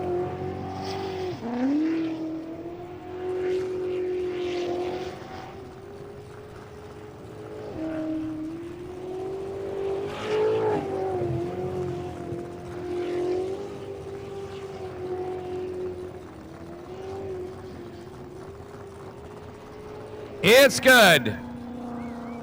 Clean run.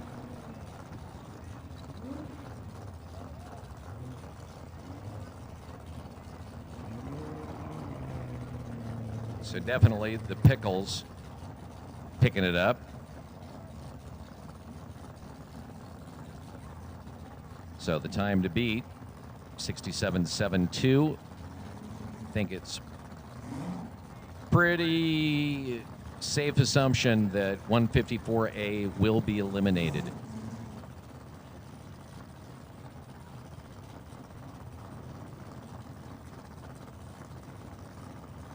As we wait for the official time.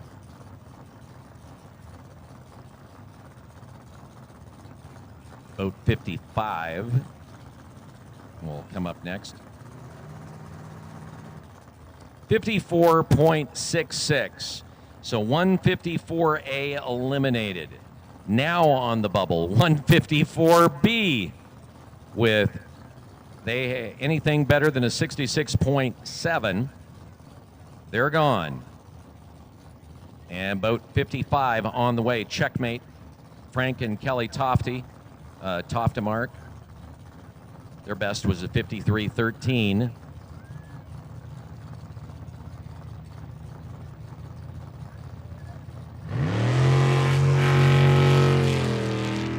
So Purcell Racing just about out of it, but it's racing.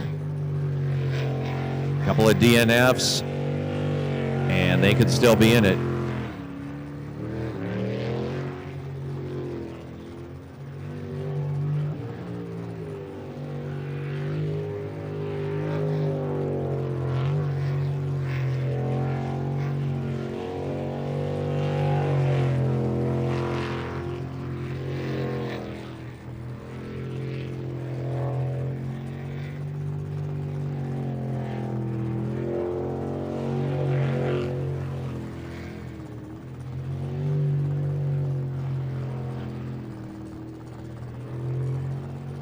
They're pretty much running that flat open, and it's good.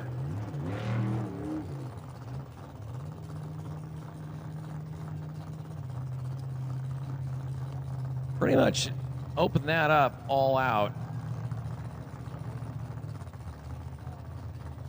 Again, their best was a 53.13. 154B on the bubble. Likely eliminated. That was a pretty good time on 55. 54.44. So 154B is gone. That, of course, is Purcell Racing. So Purcell Racing out of it for the day. Boat 55 with a 54.44. 54.44. That leaves boat 509 on the bubble. Bad idea. Eric Petrie and Scarlett Taylor. Anything better than a 61.57, and they're out of it. Boat 208.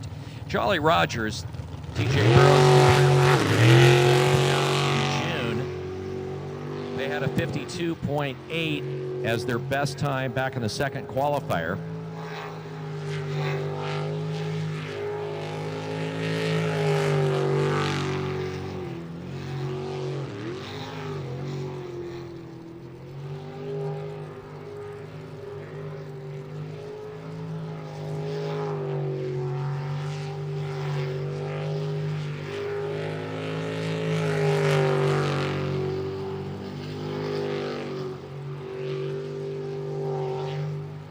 I don't know that this is his fastest run so far today, but definitely his smoothest.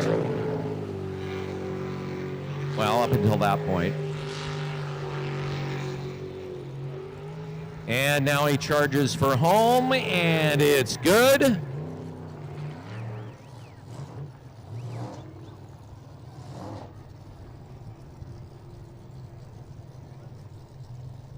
I'm just going to make the assumption that's better than a 61.5.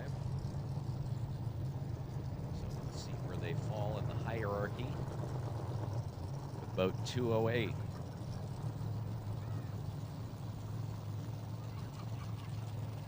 Official time.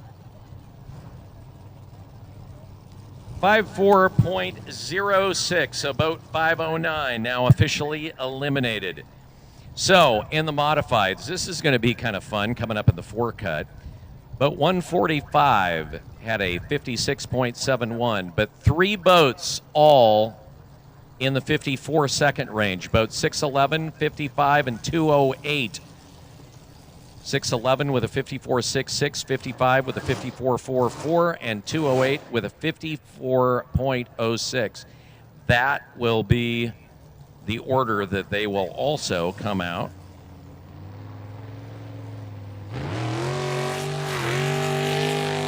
Boat 85, 400 class. Boat 85, Knuckin' Futz.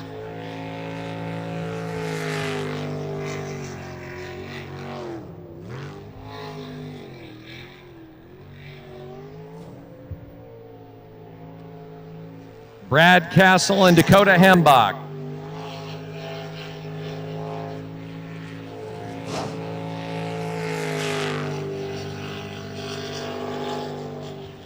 I got to say, he's coming out kind of wild and paying for it. Hit 2 islands, make it 3. So that dominoed. So he came around that corner, scraped the island, went across the donut at the top, and then out on the bank. So another self-elimination. First boat out in the 400s. So boat 85 gone.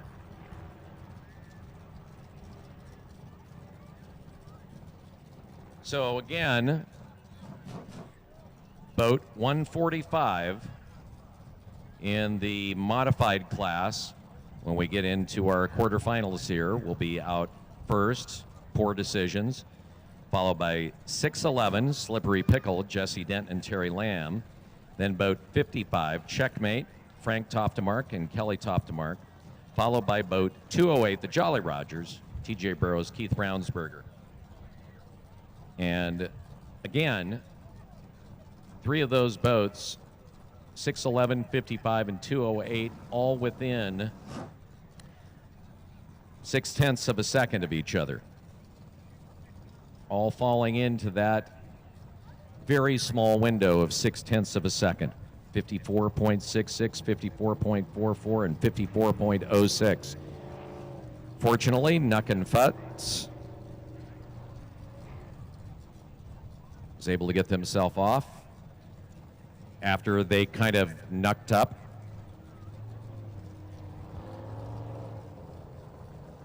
Boat 711 in the 400s on the way. That's the Hooligan boat with Jesse Hart and Michelle Heindel. Their best time, their only time, was a 56.73 in the second qualifier. 2 DNFs by Rex, 1 on a wrong turn. And that 1 qualifying time allowed them to make it in. So 711 on the way. They'll be followed by boat 156. That's Bad Influence, Stephen Church and Randy Church.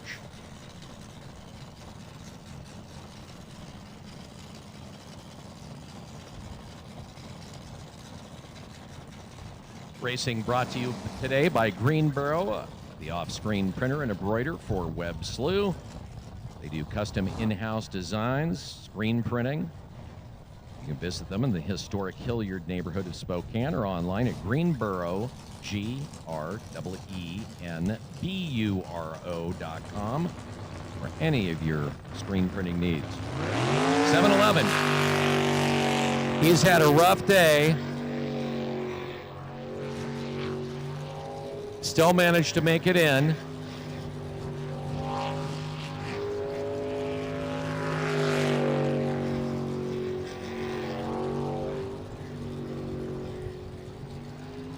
And up to this point, putting together what so far looks like his best run on the day.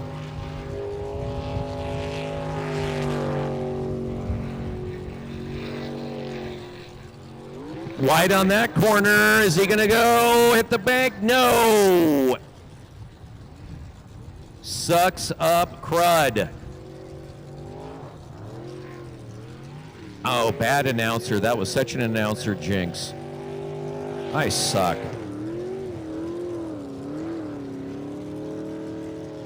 Yeah, that's not going to do him any good. He had such a good run going until he came out wide down the front stretch. And now he's just might as well throw out a net and troll for fish.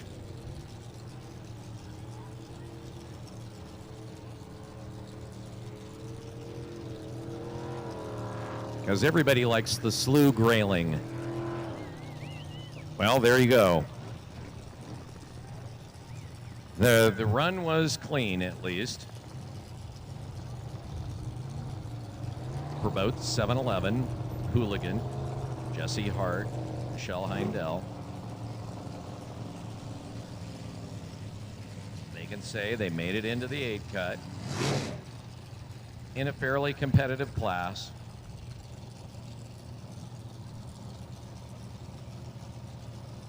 Boat 156, Stephen and Randy Church waiting on deck.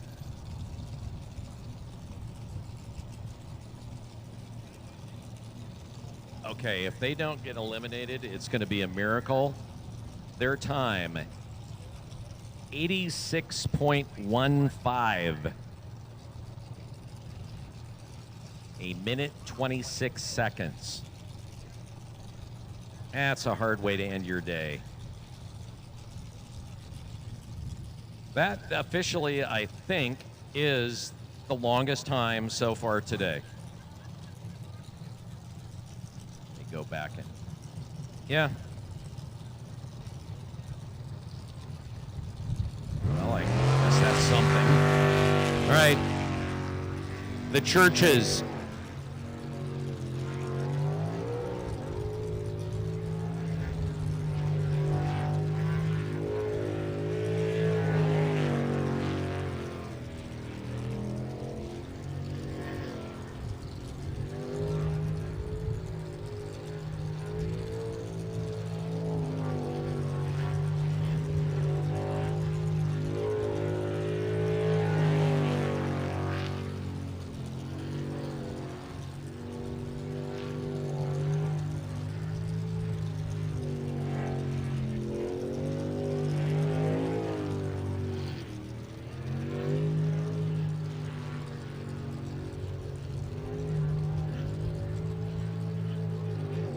All good.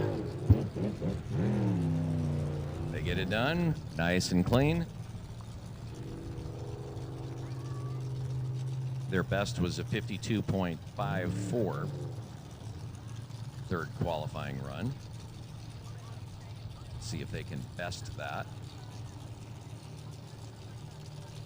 With boat 09 on the way. 52.98. Boat 156 with a 52.98.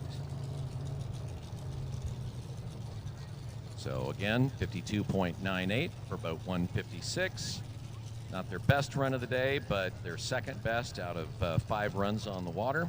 As boat 09, Fat Buddy Jesse Miller and Kaylin Miller. Our Canucks bringing it in. A 50.49 was as good as it got for Jesse and Kaylin. Way back in our second qualifier.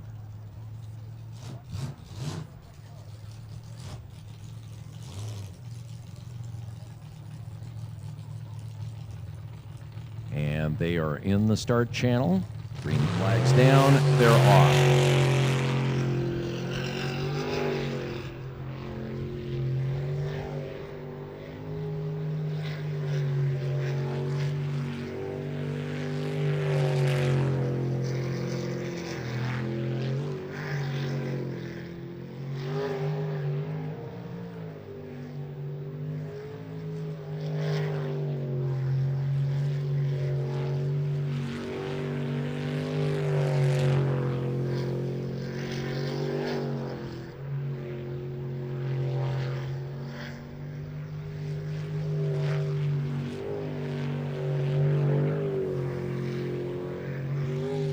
Nice and smooth so far. Now the switchback. Little cavitation, pretty good. And it's a good run. It's clean.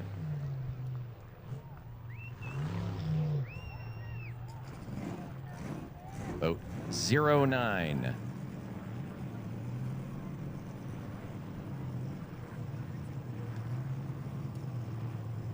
Gateway Materials and Trailers, helping to bring you this semifinal. Your one-stop anything metal shop. 51.66 the time for vote 09.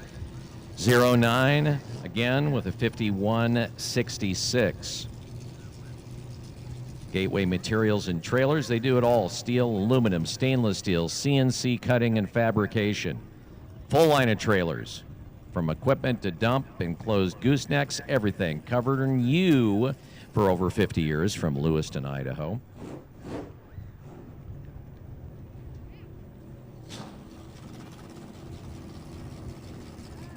Boat 285. 285. River Rogers, pure insanity. First place in June, finding himself challenged now.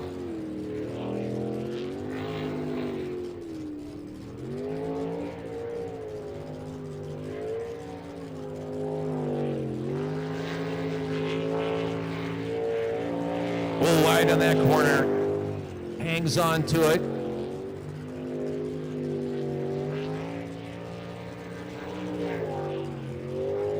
He is hauling. Hanging up, man. He's cutting it close and tight, and good. It's clean.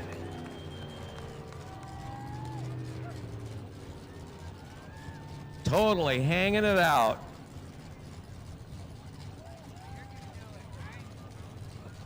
Flirting with DNFs and out of water experiences on 2 different occasions. Hangs on to it.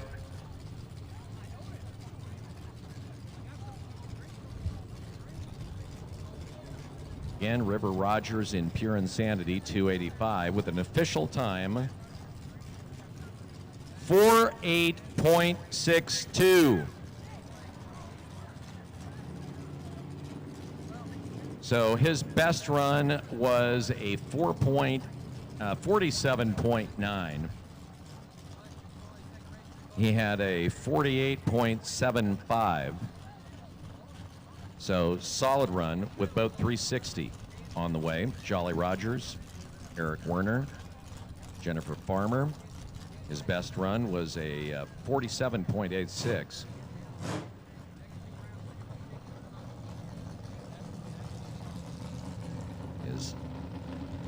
So on the bubble, boat 711, 615.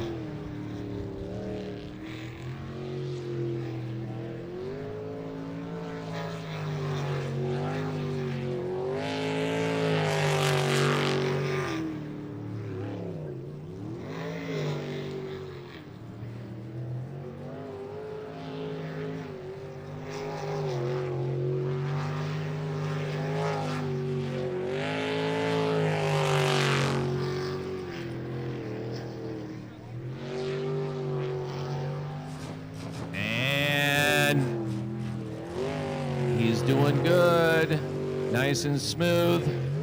Final run, round the switchback, looks good, call it good. I'm pretty safe to say that boat 711 just was eliminated by boat 360.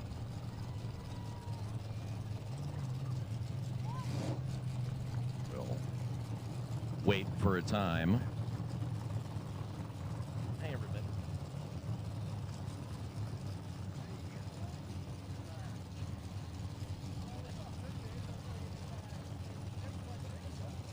48.70. Boat 711 is eliminated. Boat 360 with a 48.70. So 360 eliminating boat 711. Now on the bubble, boat 156 with a 52.98. Anything better than that by boat 27, which is on the way, Preventing Insanity with Cody Lilly and Leighton Lilly and Cody Holzer will eliminate boat 156. So Leighton Lilly in boat 27 running some good times today. His best was a 47.73.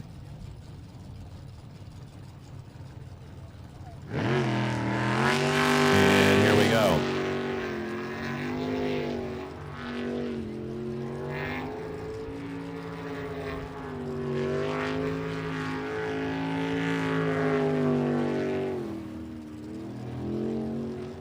Oh!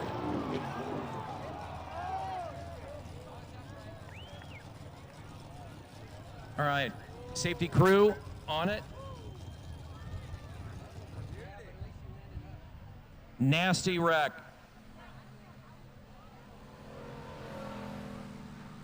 We've got hands up.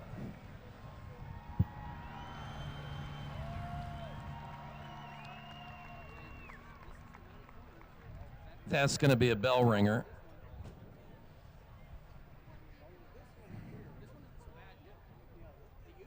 A couple of different vehicles going out there.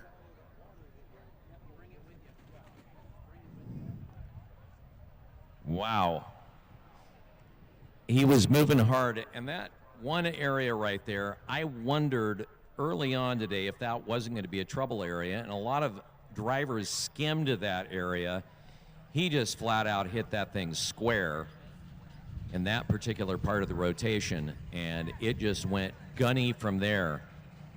He had good speed going, and that kind of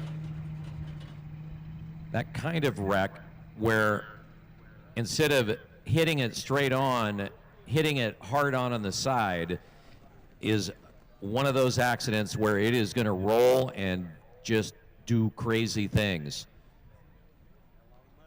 So we're bringing the trailer out, move them off. Obviously, I don't need to say it, but that is a DNF.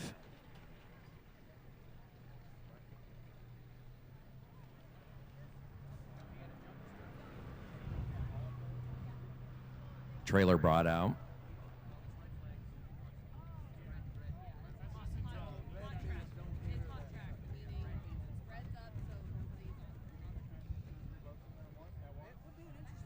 Navigator is out, or at least up.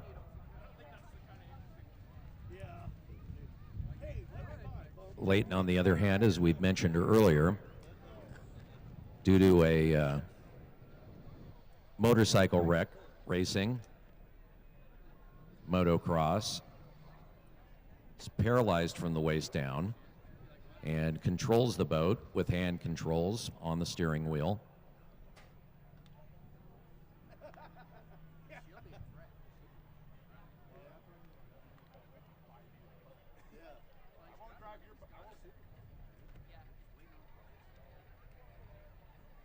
As they try to get that boat set up.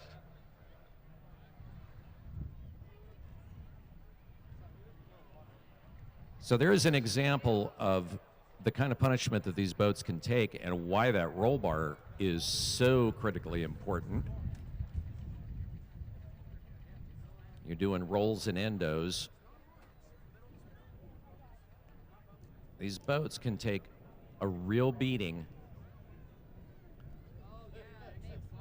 And Leighton coming in really aggressive and just came in wide on that island and hit it just side on, and that just cascaded into a roll and endo into the water, out of the water. My worry was that that was going to go upside down in the channel, which we haven't seen for a while, and that's great.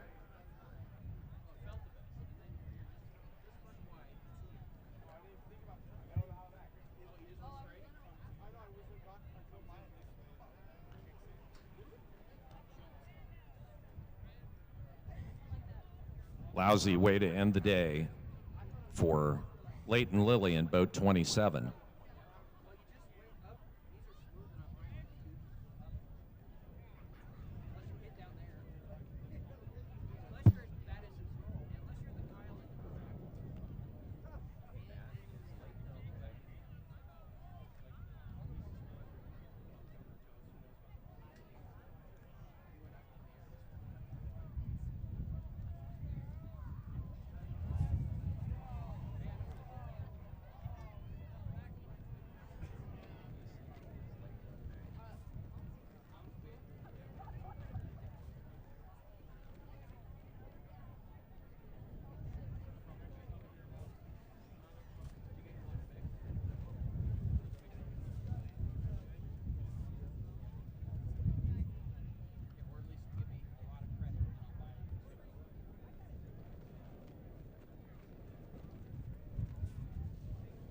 So this is one of the reasons why our safety crew are made up of fire department members, EMS, first responders of all kinds, and of course, we have the Rosalia ambulance crew out here, crew from Colfax, doing a good job making sure that our racers are safe.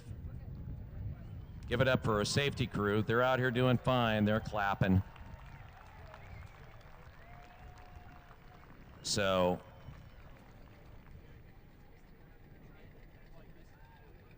they're moving. Leighton's okay. So Leighton's giving the parade wave. He's cool.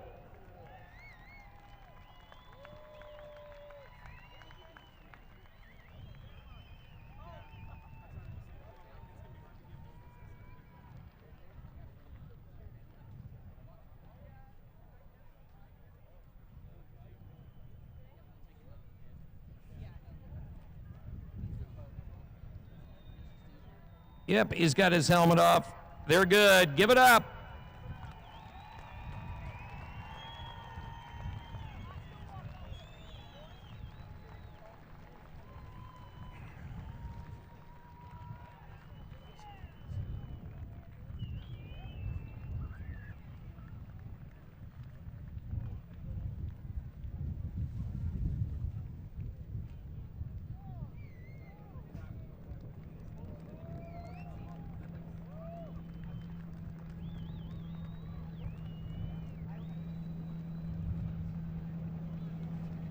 Okay.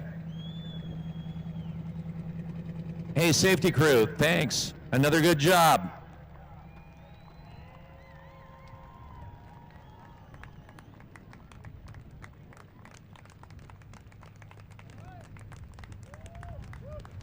So once the track is clear here, get back to racing. Boat 22, the Punisher, Phil Miller and Samantha Hughes.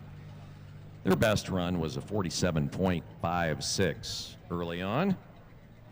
By the way, if you haven't gone down to the beer garden yet and checked out the Slough Brew, they're very distinctive. They sound like this.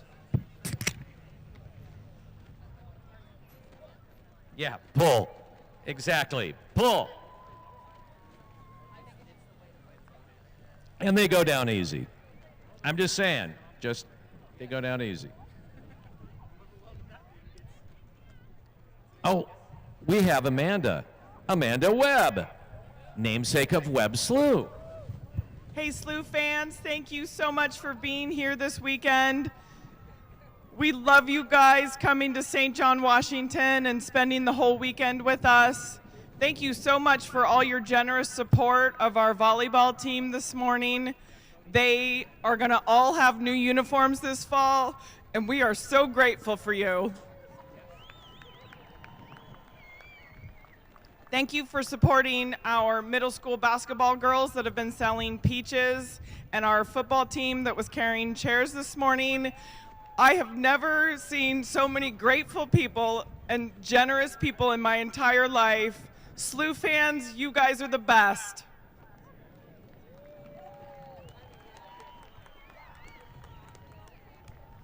I want to thank the Roselia Fire Department ambulance crew for being out here today, the St. John Volunteer Fire Department, all of our island hoppers, Whitman County sheriffs. Thank you so much for keeping all of us safe. Don't forget, Tone Sober is going to be live on the terraces tonight at dark after the awards ceremony for dancing, so come on up. Amanda Webb.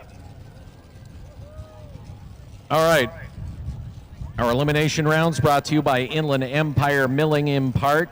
Family-owned, operated grain, seed, and feed business.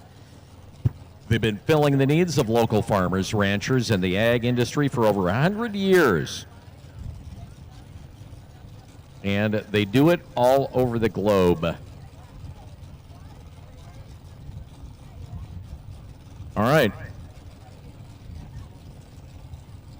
Boat 22 on the way.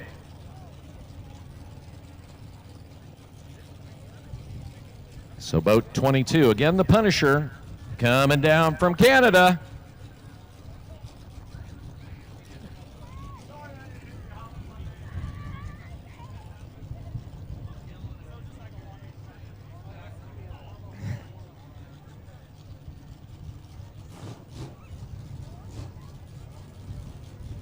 Okay, on the bubble, boat 156 with a 52.98.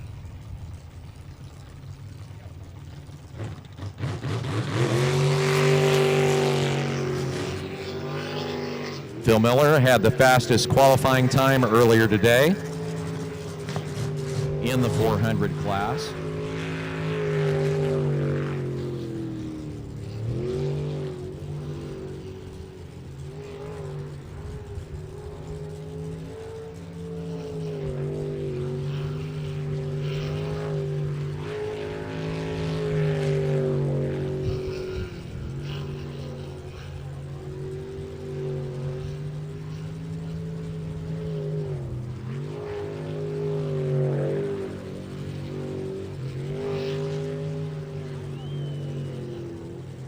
It doesn't get any smoother than that. Nice run. Clean.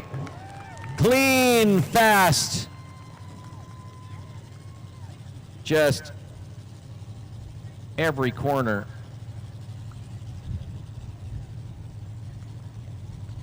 Setting up corners in advance. Setting up corners in a corner in advance. Feels just really smooth.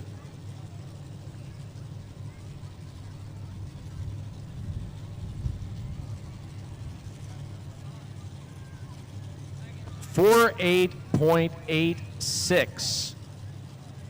All right, so boat 22, a 48.86. Boat 156 is eliminated.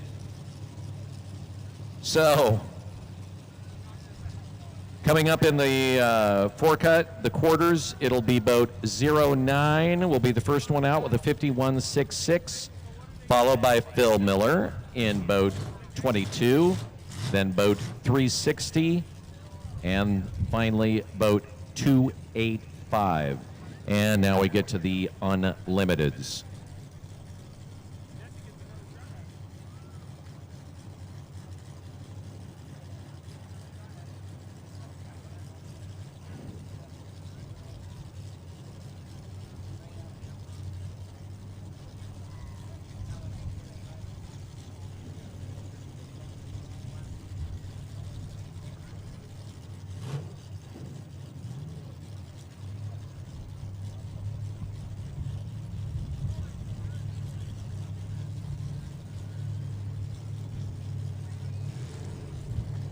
First boat out is boat 36. This is our LS class boat.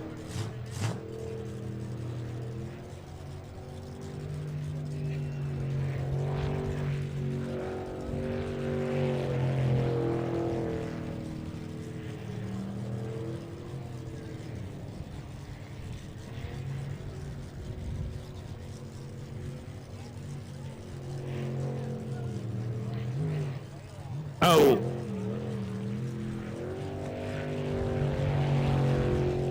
This is Bad Habit, boat 36.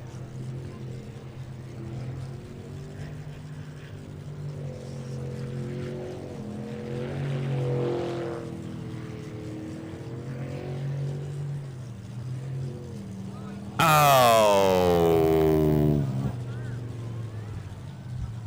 Okay, everybody out here has seen it enough. They knew everybody knew immediately. Oh. Oh. So for each class, first boat out has DNF'd.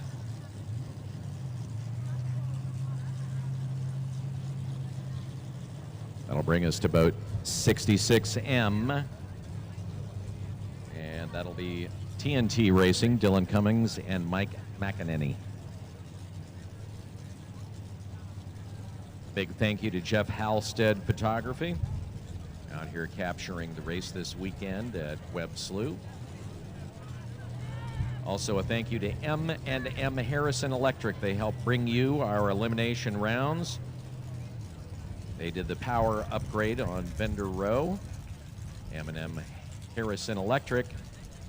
They're wired different. 66M. Dylan Cummings, Mike McEnany.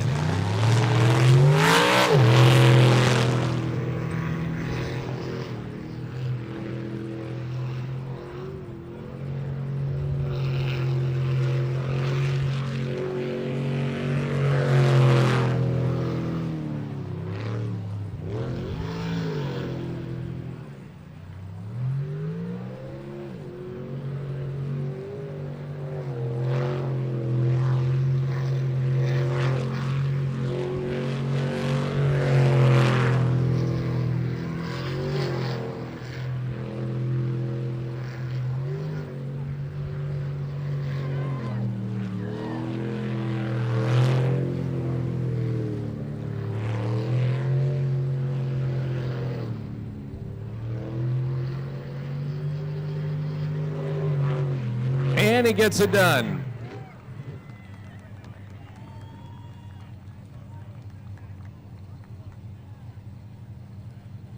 Coming up, 285U.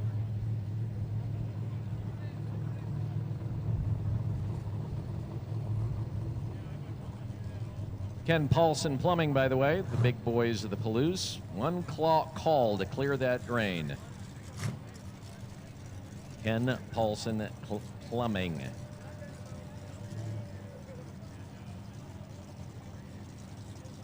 $53.32 for boat 66M. 53.32. And again for 66M.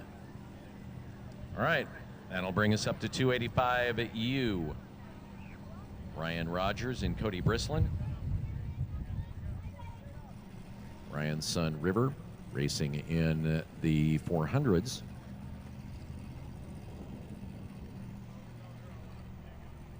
That bright hunter's orange paint job.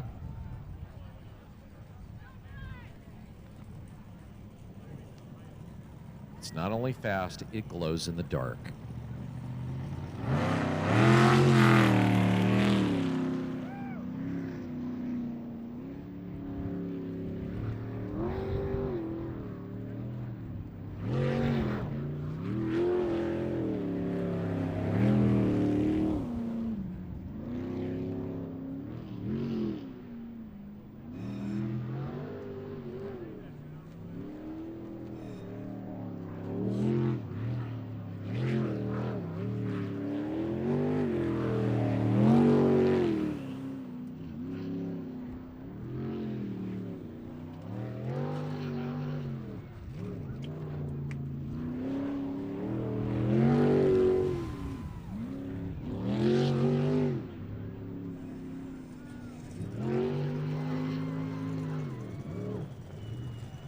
And it's clean.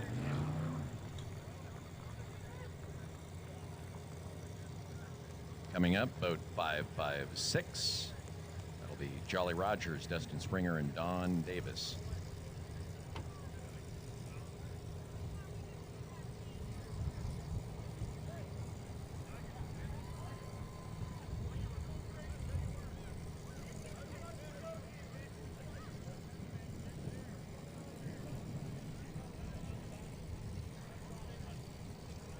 51.62. So a 51.62 for boat 285U and 285U with a 51.62.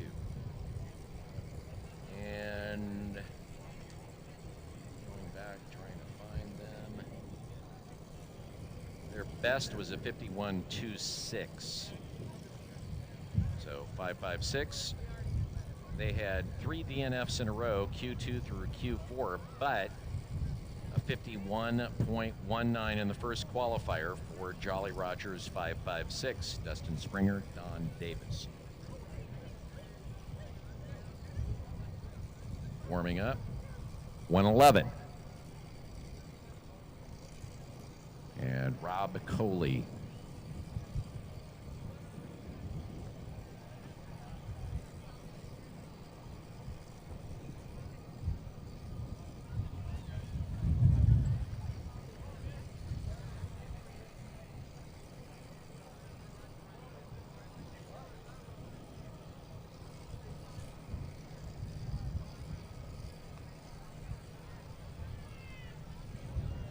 Radio communications out here set up by Valence Mission Critical Technologies. They're all about radio technologies, critical radio technologies, with great expertise in push-to-talk radios, vehicle uplifting, customized communication systems, and of course, a lot more. They ensure rapid response. They've been doing it for a long time, even in the worst of situations. They're there for you. Valence Mission Critical Technologies.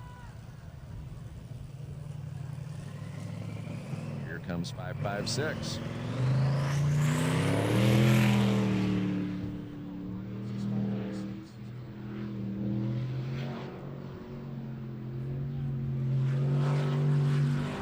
Okay, this is not 556. This is boat 111.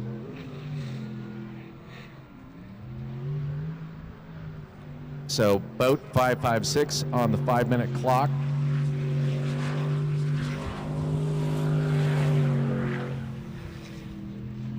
Poison Ivy.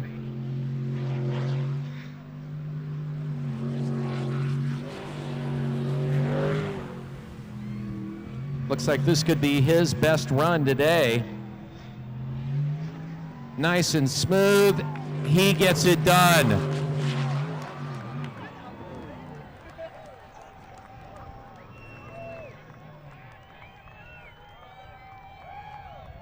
Nice run for Rob Coley.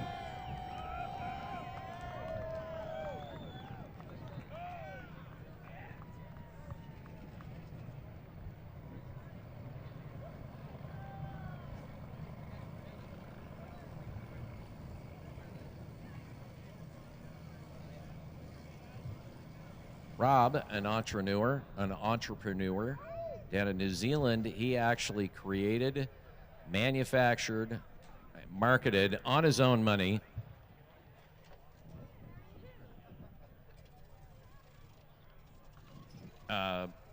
baby wipes.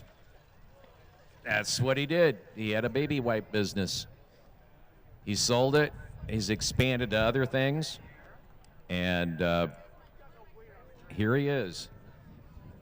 And he has a time of 47.48, his best time by far today. Bringing it on from Wanganui, New Zealand. His previous best was a 50.16. And going back, the fastest time on the course was boat 69, Dennis Hughes and Samantha Hughes in Overkill, where they threw down a 47.16. So, Rob Coley bringing it.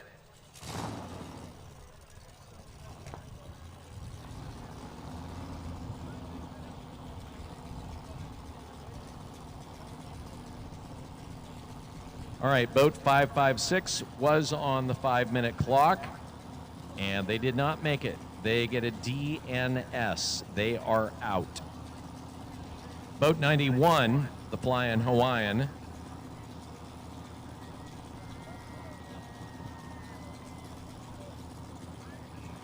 His best was a 48.63.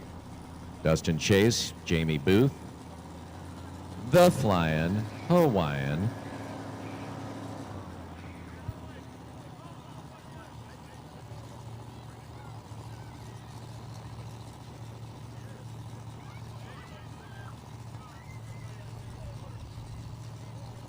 Dustin Chase out of Hayden, Idaho. Been racing off and on for about 6 years. Jamie Chase, his navigator, is an accountant. Well, I guess if you're going to drive a sprint boat, you need somebody who can count.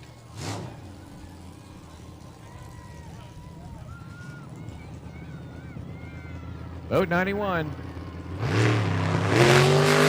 could be doing this.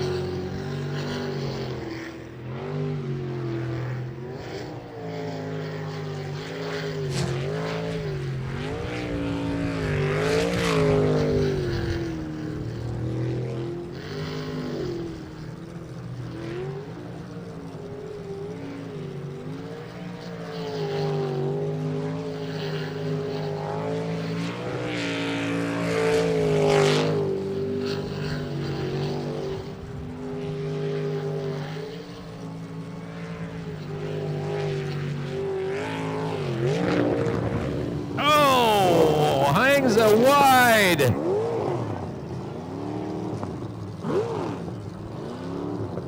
If you want to buy a boat, that's $dollars off. Right there. Need to be asking for $dollars off. Clog jet.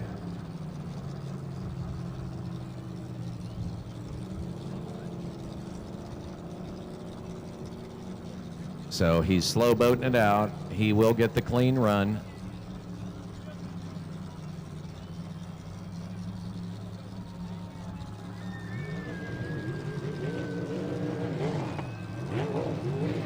Clean run.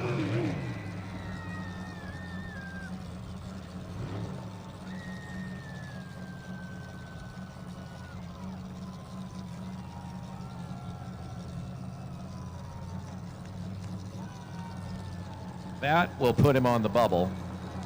He did get the time.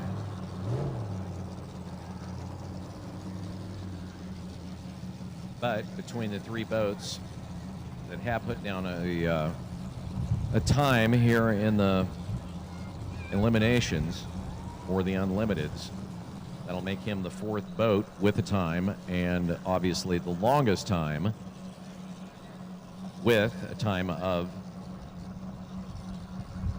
84.40. So he's on the bubble with 139M on the way. Jolly Rogers, Eric Werner, and Tina Huff. Their best was a 47.77. So 139M on the way. Again, 91 came in with an ignominious 84.40.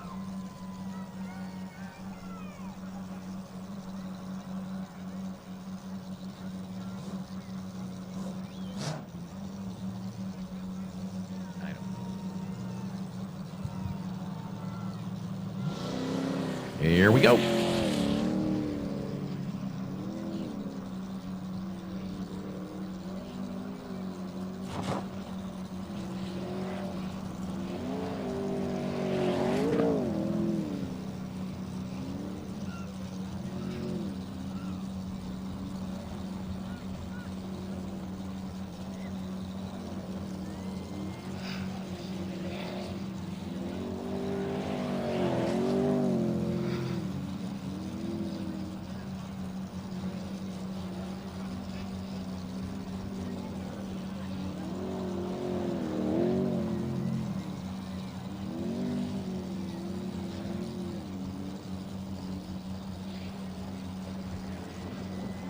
Good.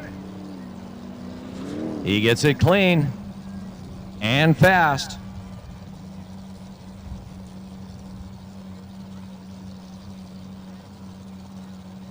I will say the elimination's kind of different.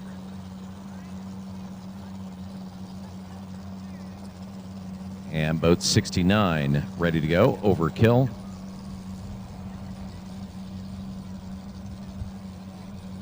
Official time. 48.73. So, at this point, 1, 2, 3, 4, 5. Boat 91 has been eliminated. Boat 91 with a 84.40. We just saw Dustin Chase out here in the Flying Hawaiian. He is eliminated. On the bubble, 66M with a 53.32. And Dennis Hughes on the way.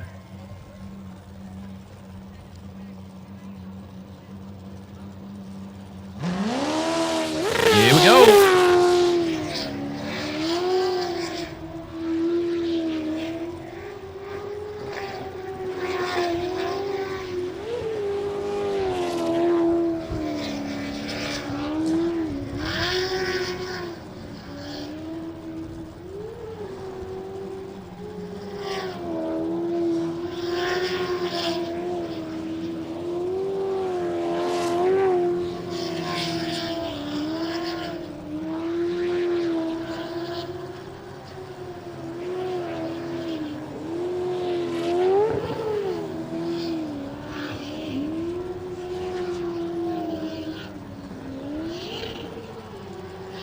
Cavitation a couple of times, bleeding off some precious tents, but it is clean and good. I can tell you, I'll bet money that 66M was just eliminated. They had a 53.32, and Dennis and Samantha Hughes rolling out there.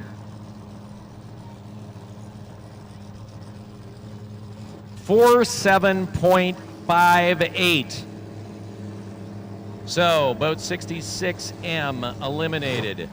Just 1/10 of a second behind boat 111. So, coming out in our quarterfinals, it'll be 285U, followed by 139M. Then boat 69 and boat 111. And that takes us back to the modifieds. All right, 4 fastest boats taking each other on. 2 will be eliminated. 145 will be coming out first in the modifieds here in the quarterfinals. So boat 145, that is Poor Decisions, Jason Perkins and Kyle Bellis.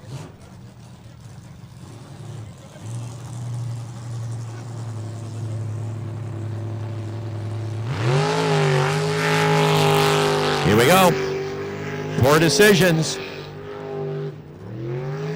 3rd place in June.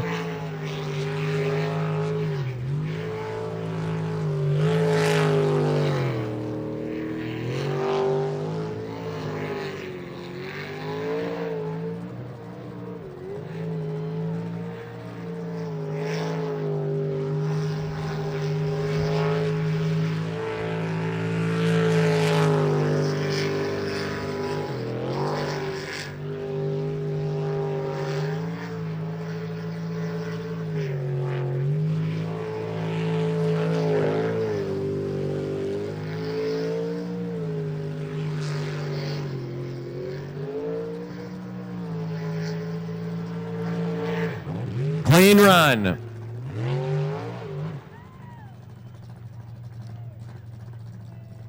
Way to go, Poor Decisions. I have a feeling this race is going to be decided by the switchback right there at the end into the straightaway down to the finish line. That's coming around there is where most of the racers, when they hit that wrong, lose time. And when you're dealing with 1/10 of a second, a couple of tenths of a second, that's going to make a huge difference.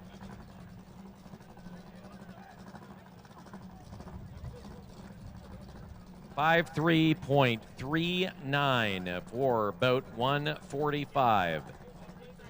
That was way better than their previous run, which was a 56.17. So 145, really bringing it on. And going back to the qualifiers, see if I can find it real quick.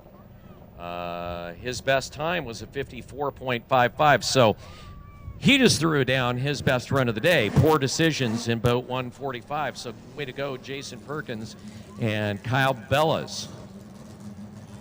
Really beating their best time in the qualifiers and their best time of the day by a full second. Boat 611 now. Slippery Pickle.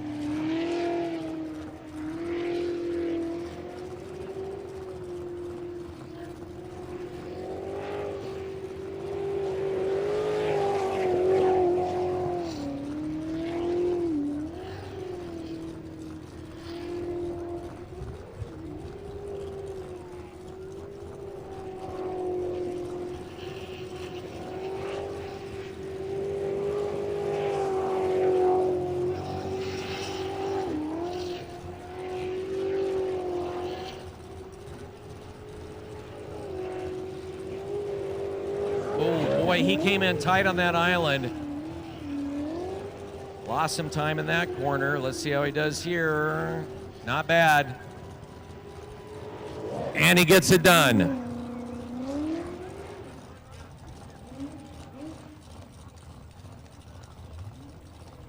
I love the name Slippery Pickle. Jesse Dent, the driver. If only his first name were Rick. And you Rick and Morty fans will understand that. Then we could call him Pickle Rick. Boat 611.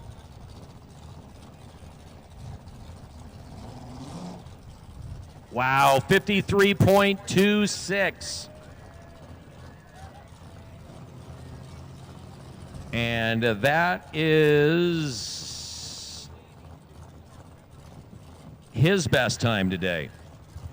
So our first two modifieds both laying down their best times of the day here in the quarterfinals. Brought to you in part by K&K Dust Control. That's KKS Dust Control. Whitman County-owned business.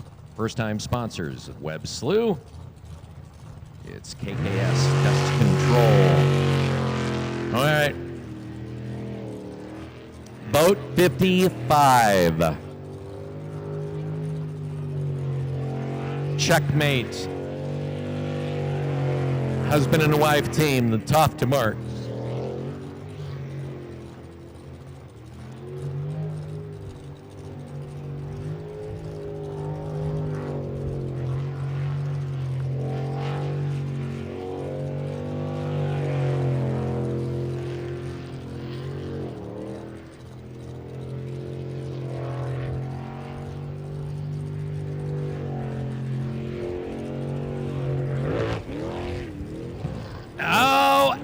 To it, he does.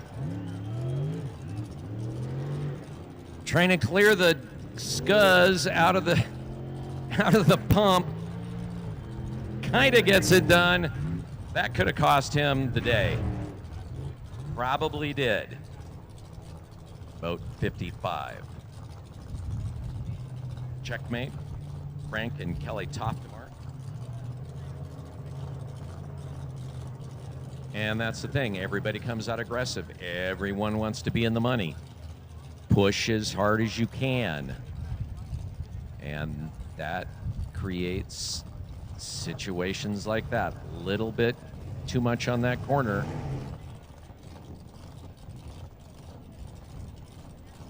.06.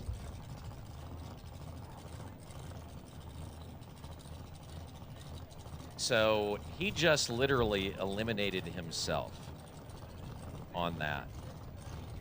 So right now on the bubble is going to be boat 145 with a 53.39.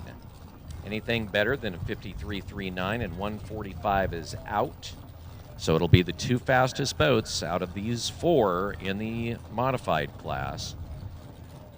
So boat 55 literally eliminated at this point. And boat 208 still to go.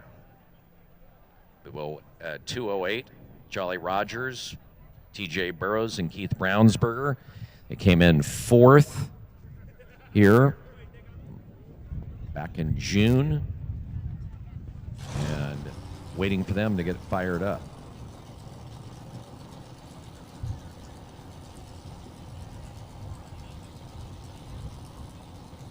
So 208 now, unfortunately, on a 5-minute clock.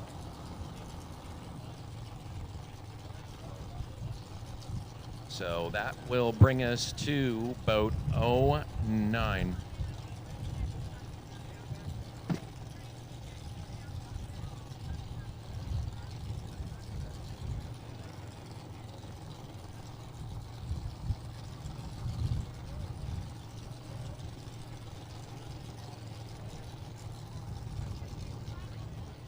Okay, the problem we're hearing on 208 has to do with the reverse bucket. I'll explain that in a second. As boat 09 comes out, part of the Fat Buddies, Jesse Miller, Kalen Miller, on the way.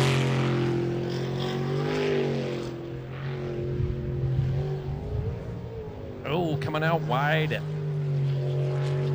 Kissing the island.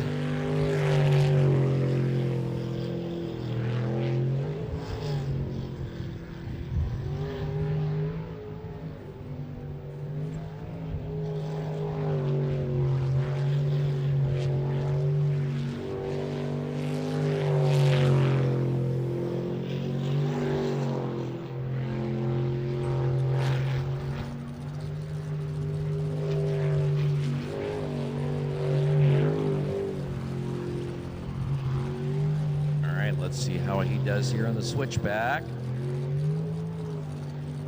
Better, and it's good. All right, so 09 gets the clean run. So the bucket. So these boats have reverse, and it's simply a bucket that drops down in front of the jet. So what happens is it diverts the water instead of coming straight out the back towards the front. And it literally is kind of like a bucket. Actually, honestly, it kind of looks like a butt. And it forces the water towards the front, allowing it to push the boat back. 51.73 for boat 09. And they will have problems with the linkage on that thing. They won't be able to get it to rise all the way. And boat 208 has apparently taken care of the problem. They got it taken care of. They were on the 5-minute clock. They beat the time. So we're back to the modifieds.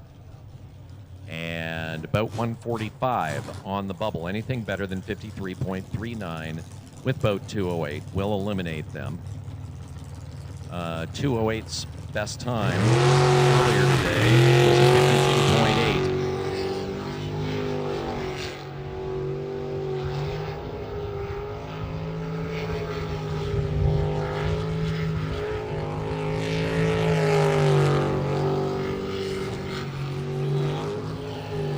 Almost missed that corner.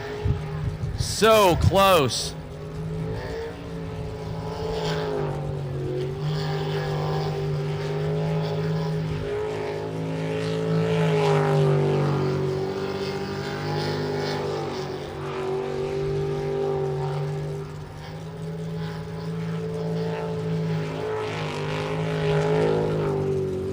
He is totally flat-footing it. Pulling nothing back. It's good. Nice run. Well done. Boat 208, Jolly Rogers. That was a nice run.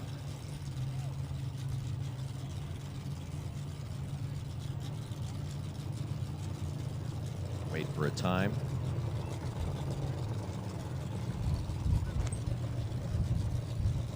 So a 145 move on, or will they take third place on the day? That looked to me to be probably 51, 52, maybe.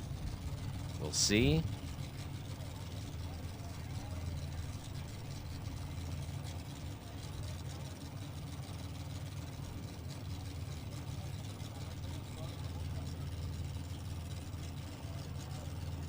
Five 3.03. So boat 145 takes third place. Your finals will be between boat 611 and boat 208. We've got a great race coming up in the finals in the modifieds. All right, now we've already run one of the 400 class boats because 208 was on a 5-minute clock dealing with their reverse bucket. And boat 09, Bat Buddy, had a 51.73. That'll take us now to boat 22, Phil Miller, the Punisher.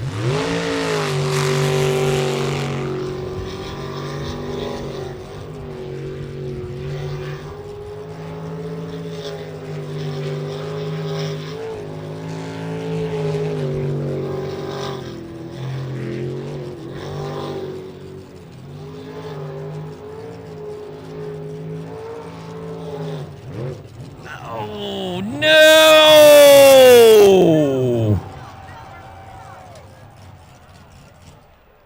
Oh, well, that sucks.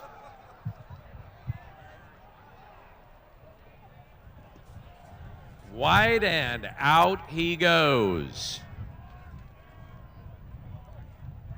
So Phil Miller self-eliminates. I don't like the way that sounds. Anyway, he's done. So his son still in it, at least at this point. About 360 on the way. And are we going to get an appearance from the Timster?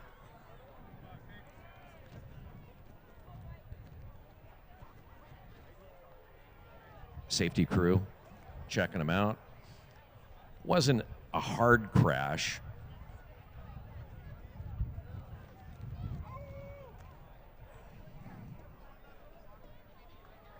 So they're pulling it in, obviously. We'll see if they can get it started and he can get out under his own steam. Imagine that jet would need to be cleared. Tugboat Timmy!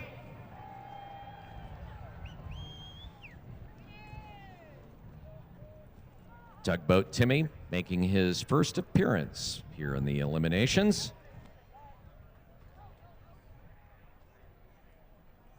And Tugboat Timmy, of course, a little bit earlier, somebody wanted to sponsor the tugboat and offered a full $20 to do so.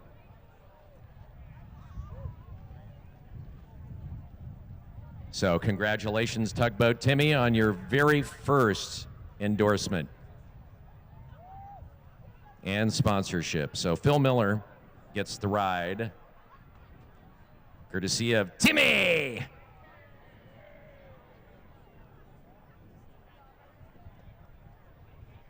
Oh, Phil is already out of the boat, so he did the walk of shame, or sort of, whatever you want to call it. Hi, Phil. He waves.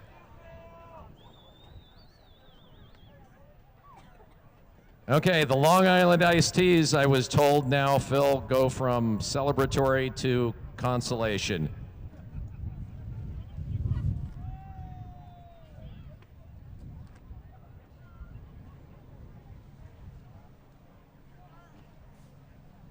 So Phil being a good sport over there, wishing the best to River, who's not in the water yet.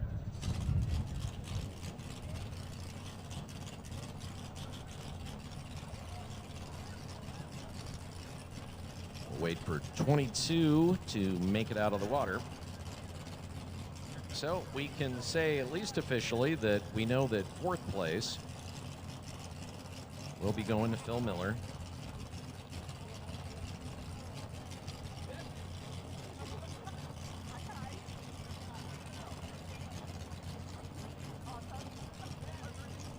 So your finals in the Unlimited between boat 611 and boat 208.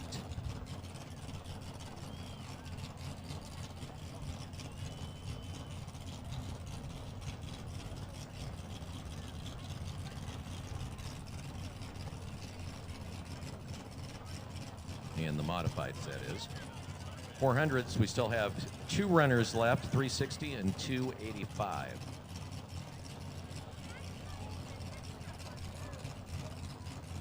So boat 360 coming up next, and that's Jolly Rogers, Eric Werner, and Jennifer Farmer.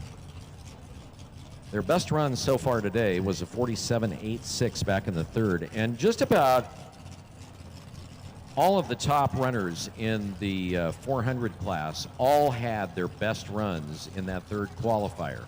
And then from that point forward, everybody's time started to slip.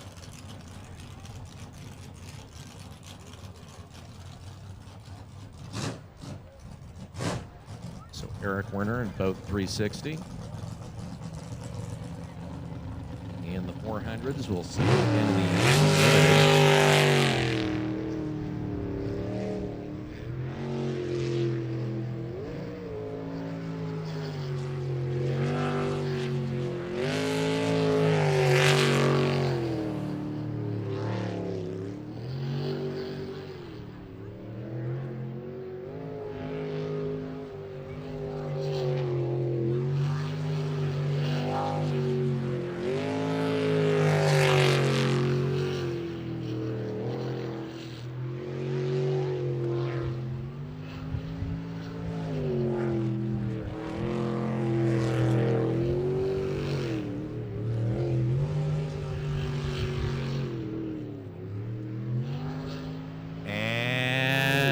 and he gets it.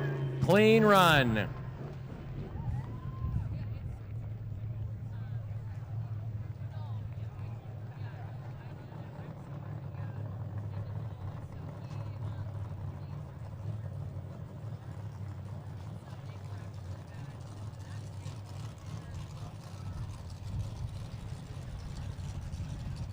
Run looked to be low 49, second, high 48 maybe.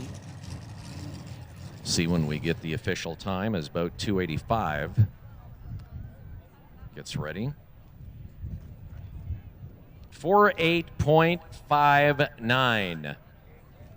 So a 48.59. Let's go back and look, which was about a tenth of a second better than his previous run, 48.70.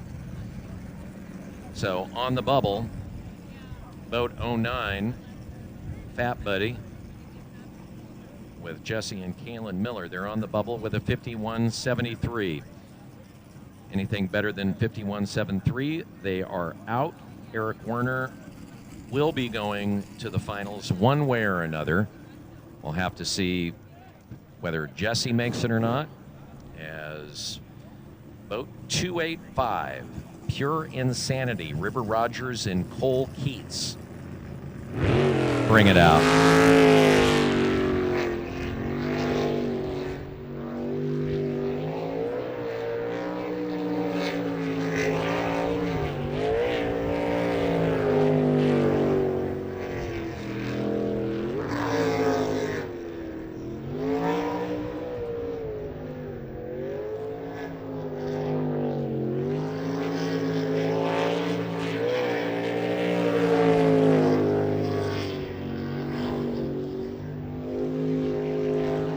Yeah, he's moving.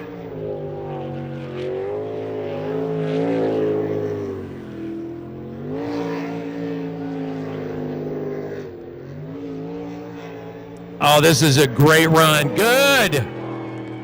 So good.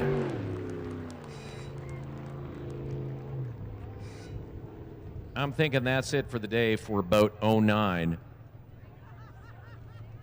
I'm kind of thinking that was probably the 47-second range somewhere on 285. He really put together a good, solid run there. We'll see what the timers say.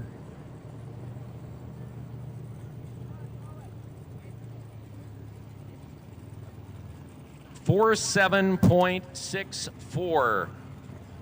So boat 09 eliminated.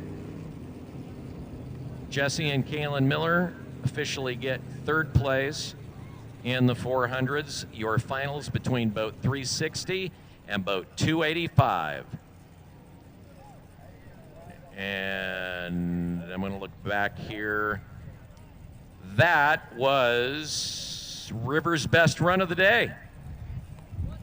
So he puts in a 47.64. His best run was a 47.9 in the third qualifier.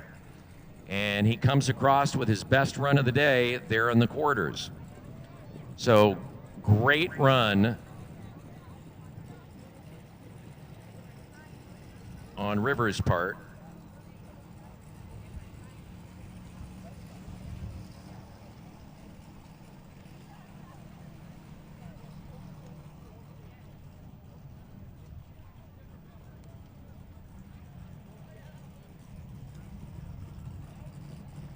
And that brings us to our unlimited class, 285U. And Dad follows his son.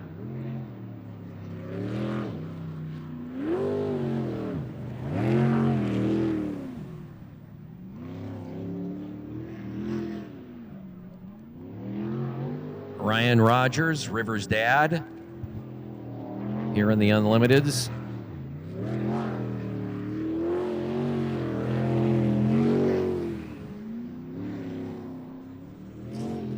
New boat for him, getting used to it.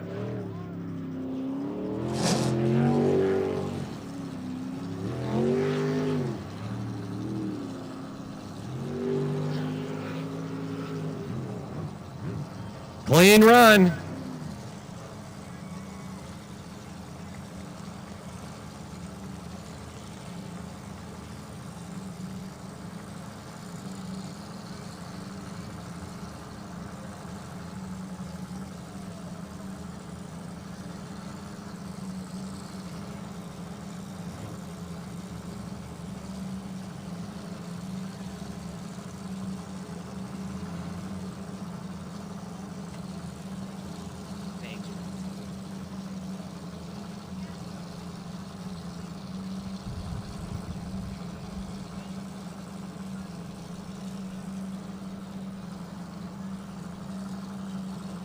.49.83, the time for boat 285U, his fastest run today.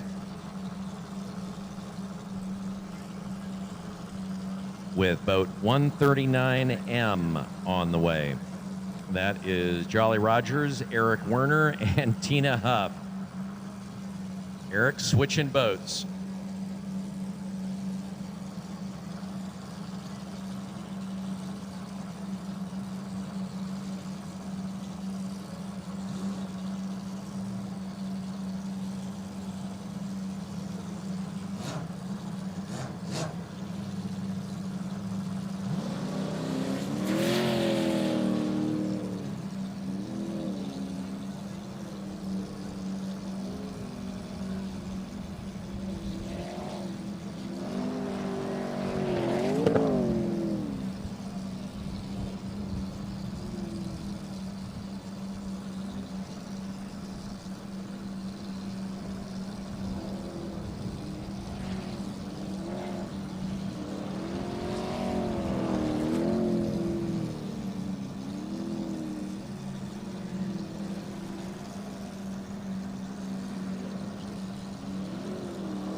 And it's good. Nice and clean. The weird part about that boat is as quiet as it is, it's faster than you think. That was a pretty quick run. Wait to get our official time on it. Eric will be in the finals, by the way, in the 400s in his boat 360. 49.38. So 49.38, and that puts boat 285U on the bubble with a 49.83. Boat 69 overkill.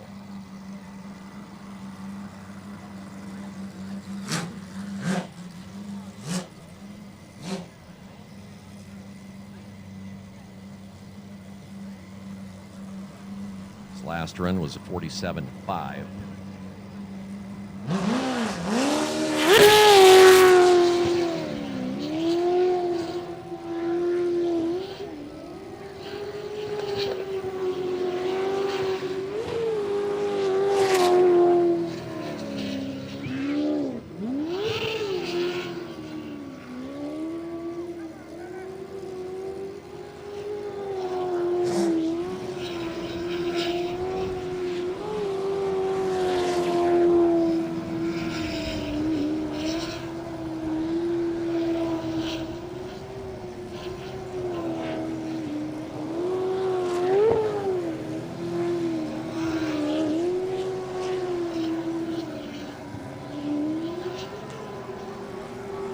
And he put some scoot on it.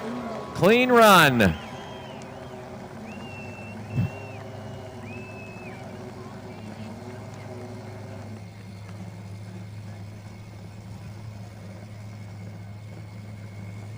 Probably 48-ish on that.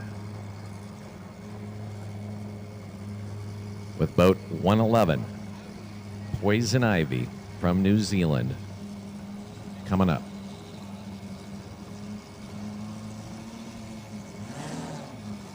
.66.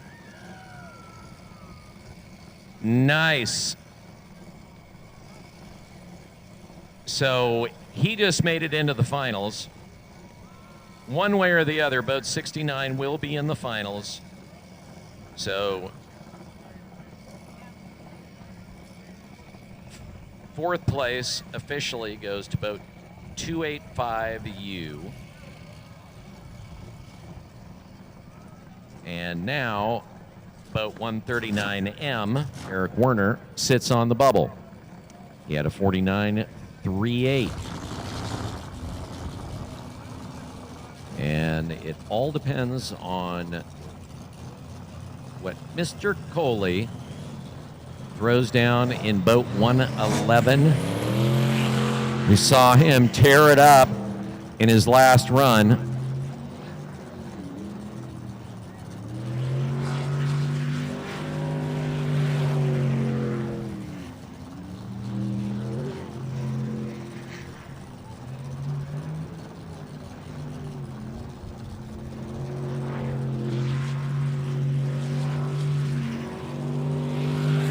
This is a great run.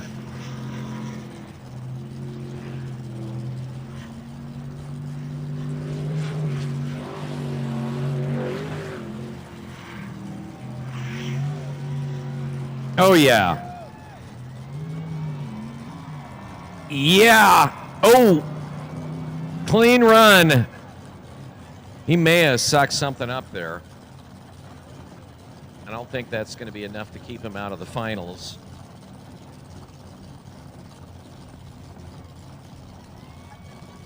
A little bit of a lag at the end. Time for him to beat is a 49.38.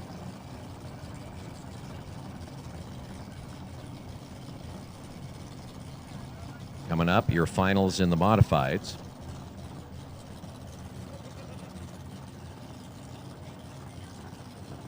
.47.93.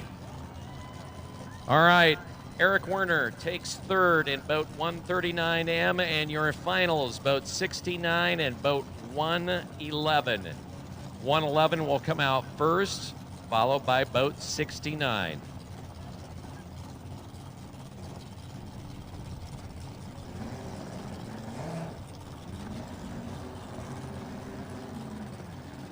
So boat 611 now, your finals. In the modified, boat 611 on the water. Slippery Pickle, Jess C. Denton and Terry Lamb.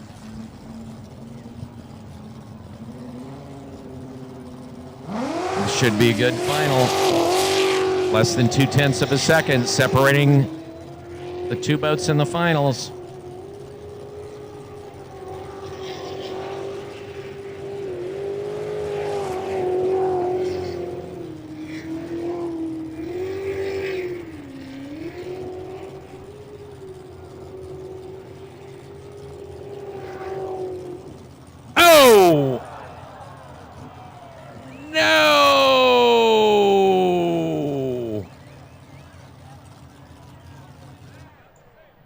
The pickle got porked.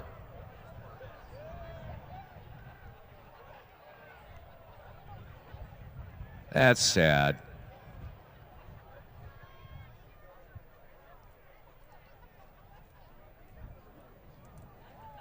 However, we still have another boat to run here because we don't know what'll happen with him. If both wrecks, then we go back to previous times. So there's still another boat to run.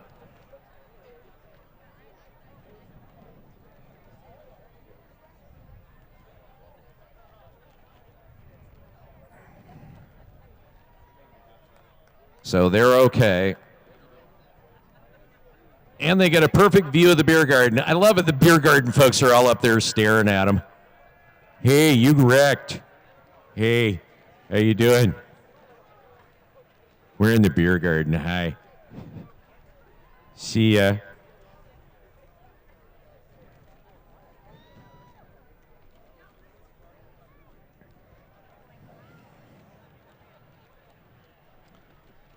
Well, they're going to try to get her started. That is quite the skid mark, by the way. One of the better of the day.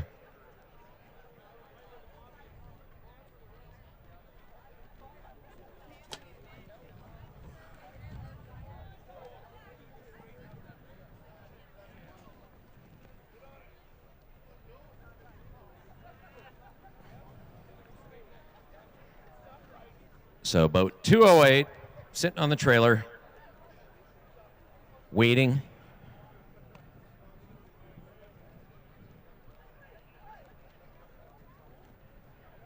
I don't know. Are we going to get another Timmy sighting?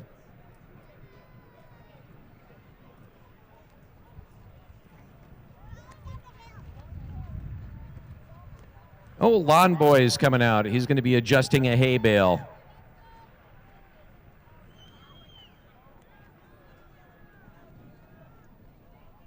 Lawn Boy for president.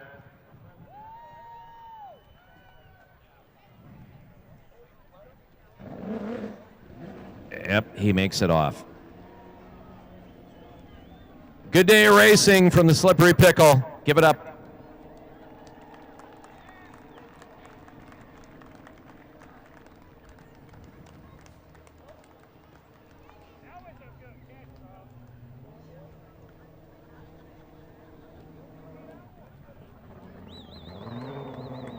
Yeah, he smacked the bale pretty good, moved it over towards the left.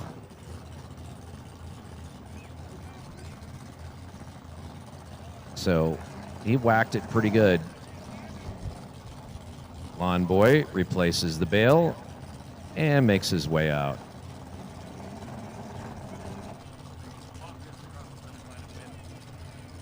Matt Webb on the John Deere.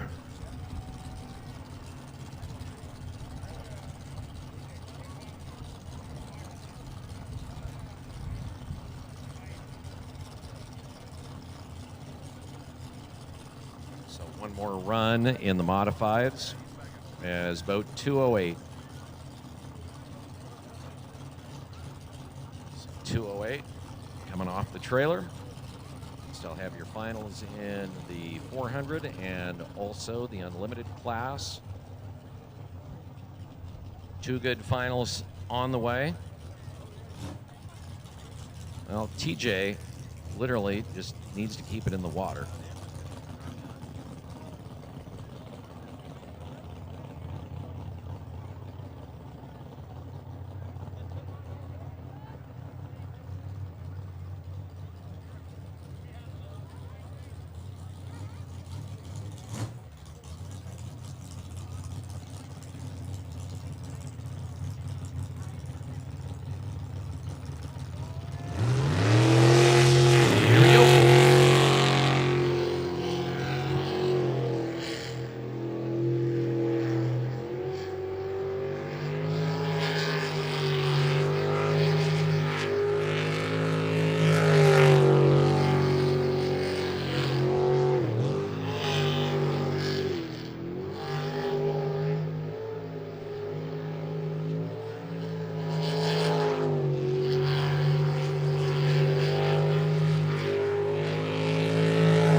And there's your first place winner. Clean run. And he sticks it on the island. Really? Really? Did you do that? Really? So they will go unhitch him, and he'll take the checkered flag for a ride. Congratulations to TJ Burrows and Keith Brownsberger. 4th place in June, 1st place in August. Give you a time here when we get it.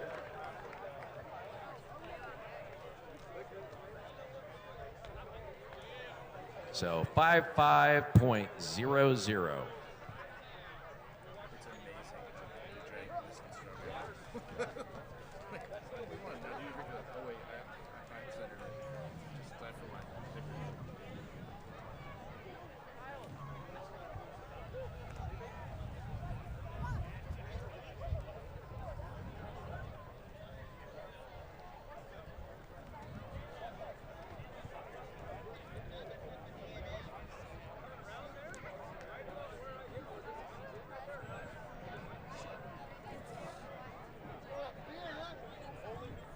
Okay, so our finals in the 400 between 360 and boat 285. So 4th place in the modifieds, boat 55. 3rd place going to 145. 2nd place, of course, to boat 611. And 1st place goes to boat 208.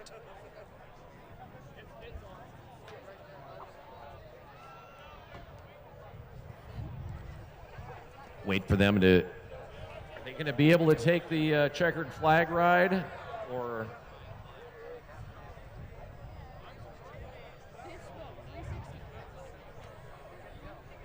Who knows what they may have damaged, if anything. Normally they would just come through, grab the checkered flag, do a lap or two, and then call it good.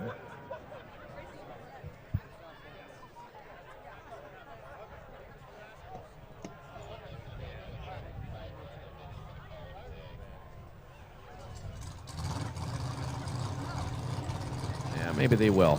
Just got it started. Yep.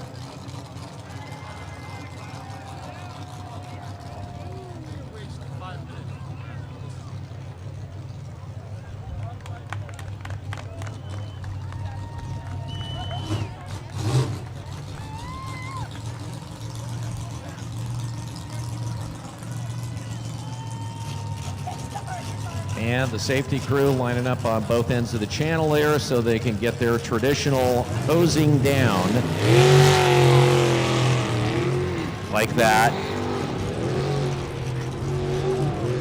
Now the last guy out there got it the worst, going around the corner. Hose down number 2.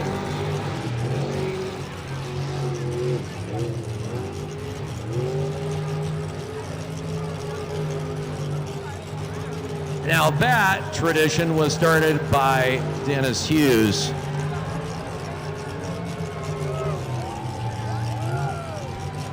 Doing the laps around the top island.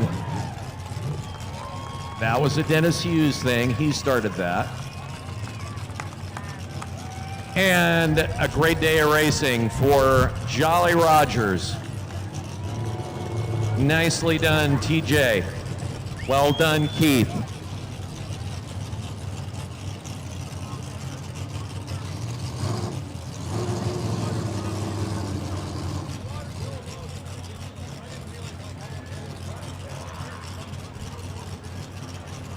So we're going to see another Jolly Roger boat coming out. 360 is going to be the first out in the 400. 360, of course, Eric Werner and Jennifer Farmer. They'll be taking on River Rogers and Cole Keats. This is boat 360. And your finals.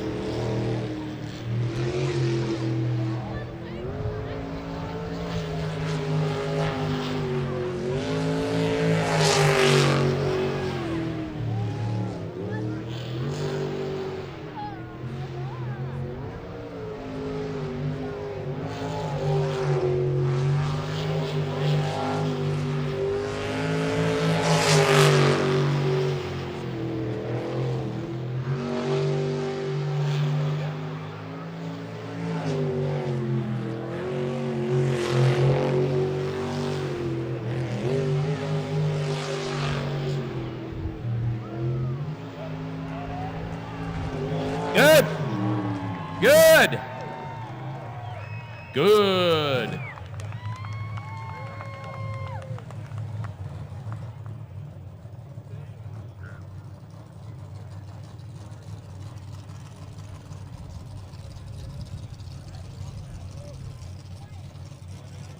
L&M Truck Sales bringing your 400 finals.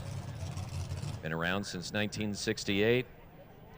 They do everything from specialized truck design, construction quality equipment, truck mount cranes, farm trucks, water trucks, dump trucks, bucket trucks, you name it. If it's a truck, they do it. L&M Truck Sales, located here in the Northwest, Spokane, serving communities like St. John, local fire departments, the United States Forest Service. Also, Peters and Keats Equipment. Family-owned heavy equipment, trucks, trailers, rental and sales. They do it. Supporting sprint boat racing here at Webb Slough.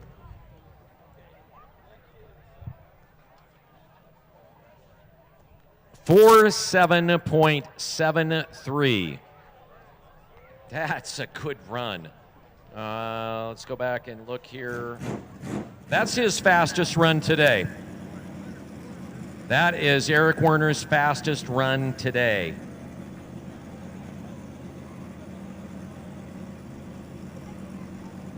And looking at River,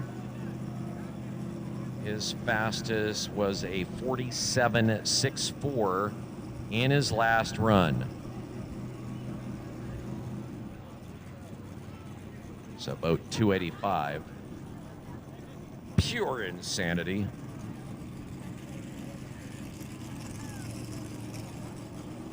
Cole Keats, his navigator there.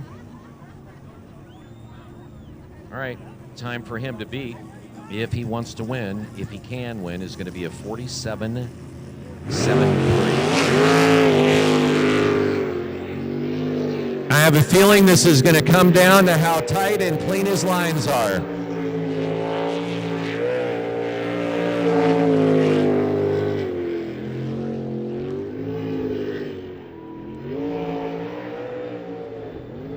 is charging hard.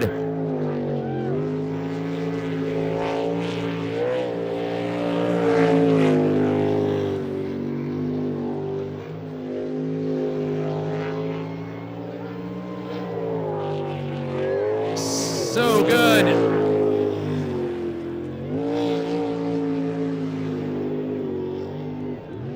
Oh, no! Congratulations, Eric Warner.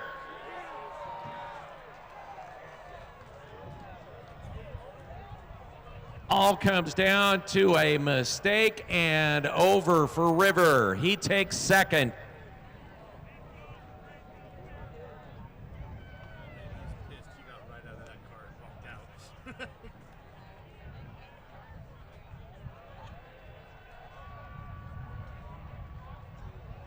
The beer garden guys love everything.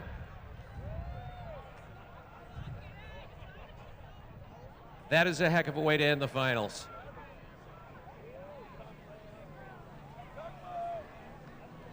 Ladies and gentlemen, Tugboat Timmy!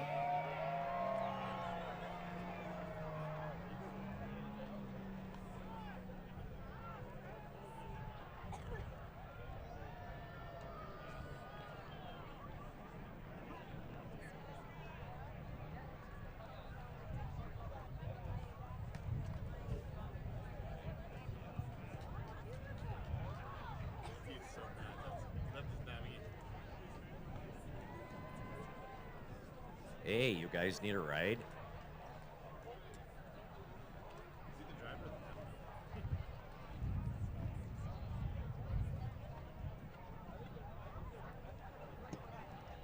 One final to go, the unlimited class on the way. Eric Werner will take the checkered flag for a ride. Great day of racing in the 400s, for sure.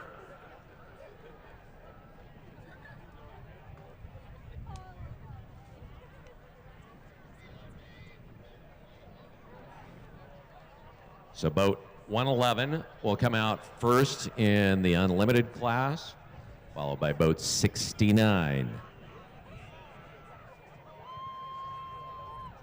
Gonna be some fun.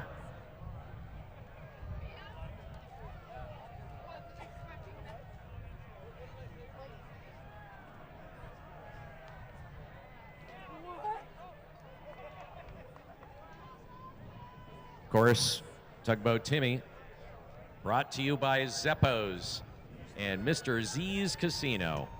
Family fun for the entire family in Pullman, Washington. If you like bowling, games, cool music, you're gonna love Zeppos.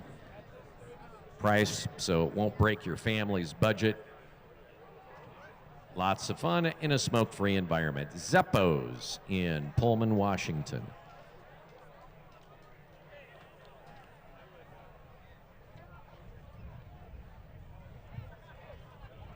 Tomorrow morning, a reminder to you, there will be breakfast. Eats will be happening. Mad Fire Kitchen is going to be whipping up Sunday breakfast starting at 8 a.m. So get your eat on tomorrow morning if you're camping here at the Slough.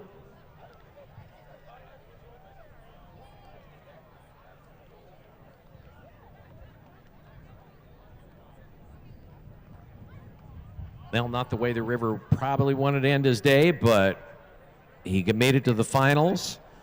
First in June, second in August.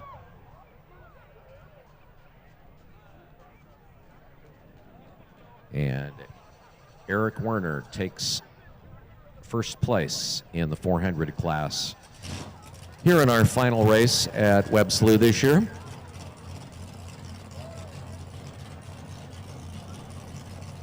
Next year, of course, here at Webb Slough, Father's Day weekend, as always, that's Saturday before Father's Day. And last weekend,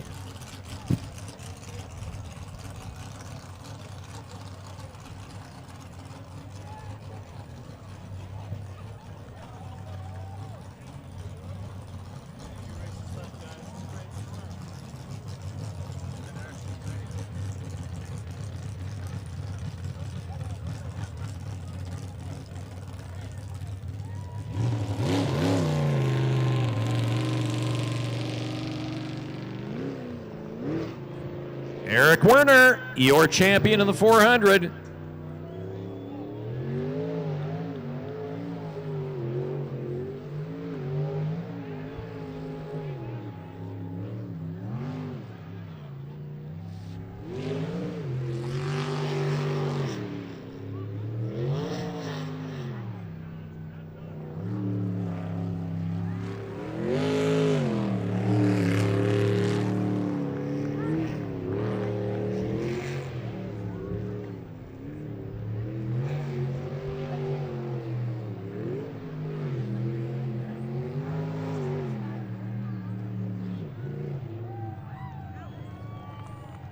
There you go, your 400 champion.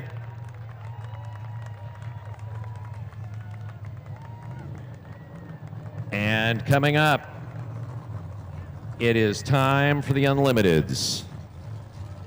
Boat 111 will start things off.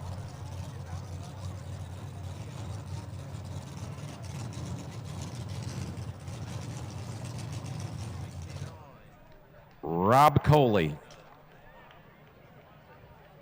First out, Tanar Ward, his navigator, and Poison Ivy.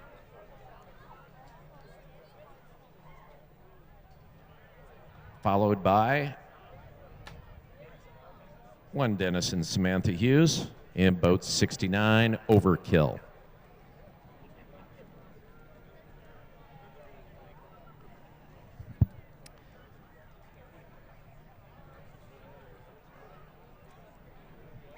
This is definitely going to be a great finals here.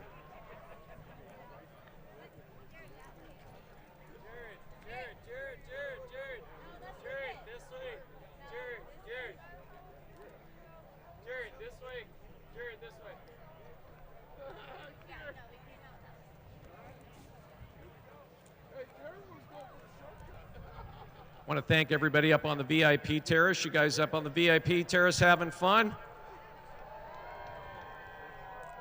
Beer garden, you having a good time? Everybody else, you having a good time? Yeah.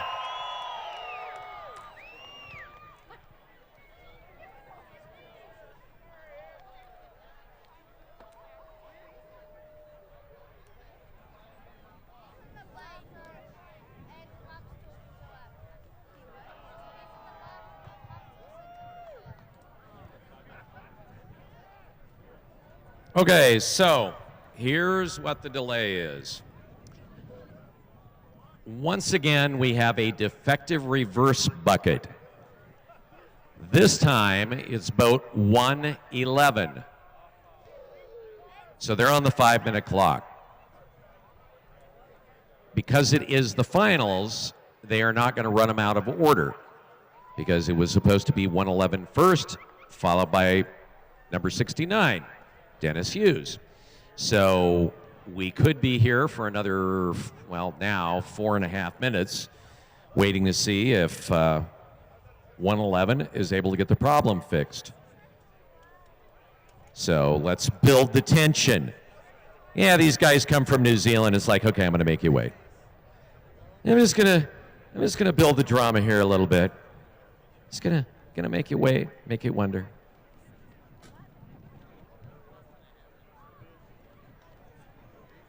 Got a live band coming up after the awards ceremony, which usually takes place about 45 minutes, an hour after the racing ends.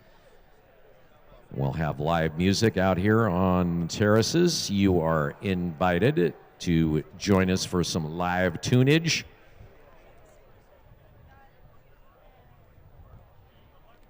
Last race, it was fireworks. Tonight, live music. If you're jonesing for more sprint boat racing action,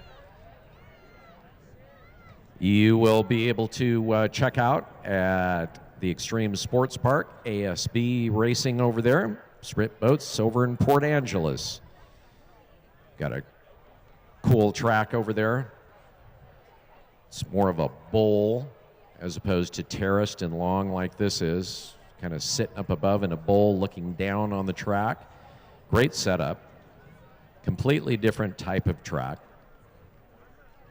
And that'll be coming up this September.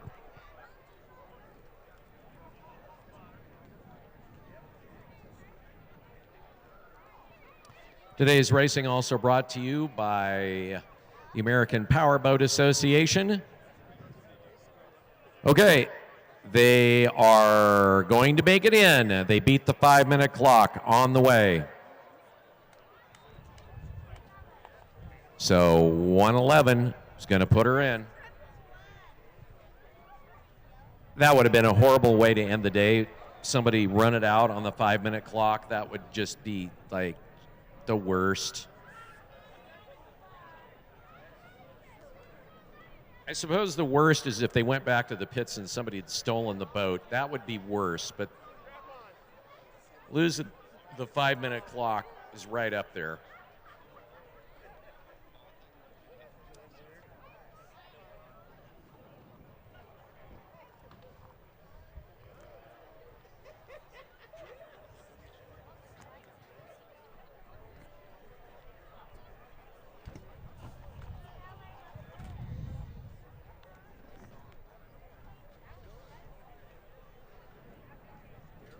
All righty. Got her in the water. Let's fire that sucker up.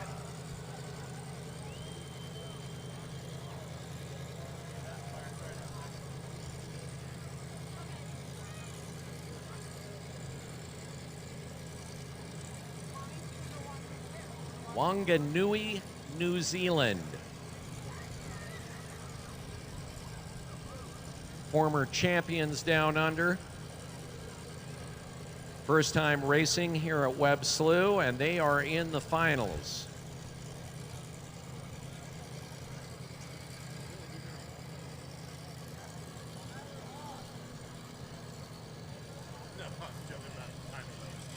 If you haven't checked out the live streams of the Australian and New Zealand races, they are amazing.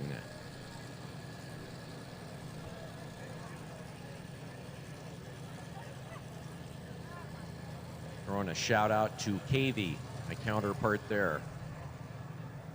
KV. All right. Track's hot. Boat 111. Poison Ivy is in the pond.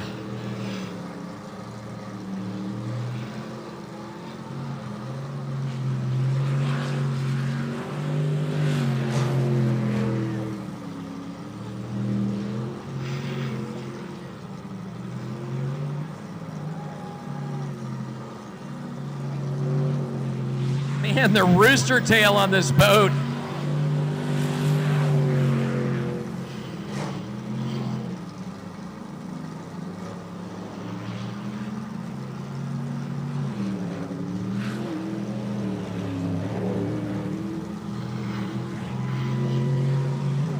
So close to that island. It's good. Clean run. Man, hammer down. Andy, that was my friend who was sitting over here with me. Yeah.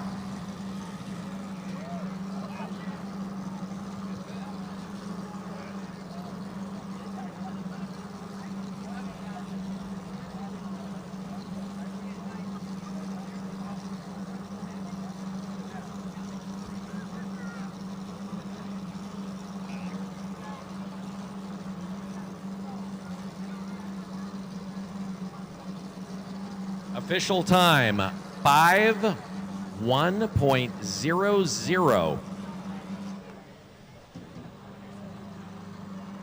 Boat 69 on the water.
gets it done. It was clean. Catching wide on that island.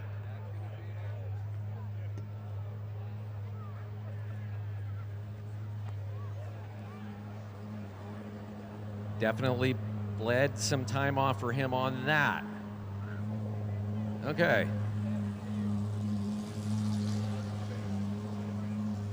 So let's wait for a time.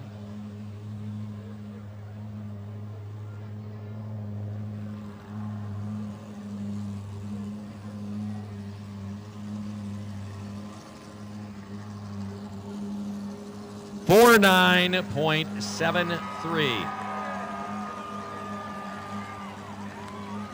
So boat 69, 49.73.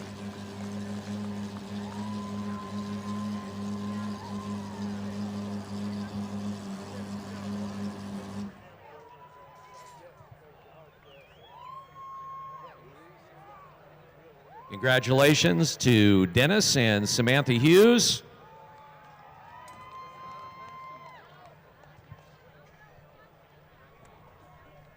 Dennis and Samantha will take the flag for a ride.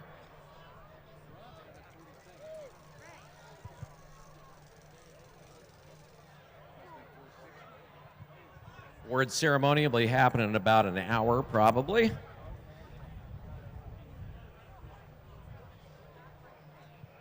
And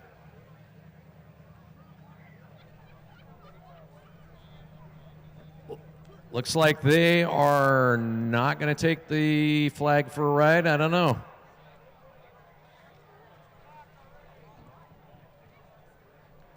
Okay, they clogged the pump. They're going to clear it. They're going to come back out, take that final run. For those of you taking off, thank you very much for joining us here at Webb Slough. Don't forget, if you've been enjoying your adult beverages, make sure that you have a designated driver to get you on your way. I can tell you that our County Sheriff's Department, Whitman County Sheriffs, will be patrolling the roadways out of St. John, as will the Washington State Police. So you don't want to see those guys in your rear view mirrors. Let a designated driver take care of it, or hang around late if you're by yourself, watch the music, don't imbibe for a while, and stay safe. Lunch tomorrow morning, or breakfast tomorrow morning, down there by the Slough booth, the Souvenir shop.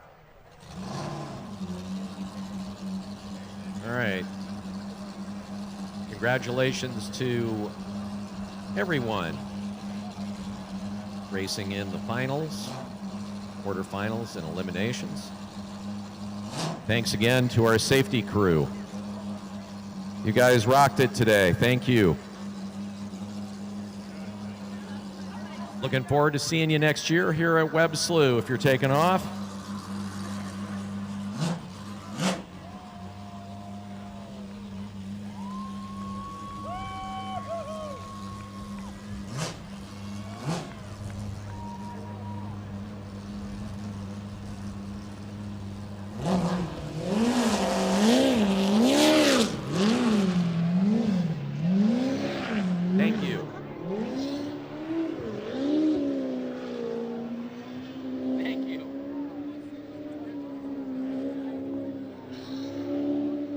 And he's the one that started that tradition.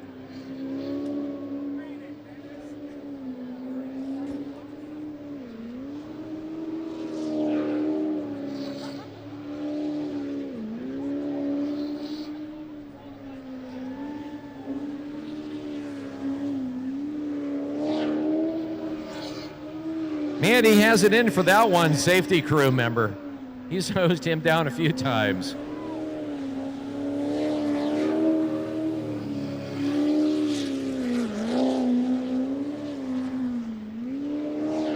And again.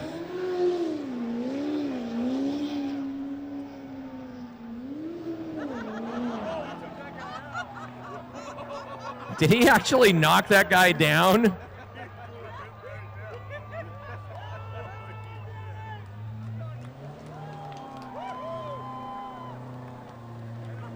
knocked him off his feet. Congratulations. And that wraps up another race here at Webb Slough,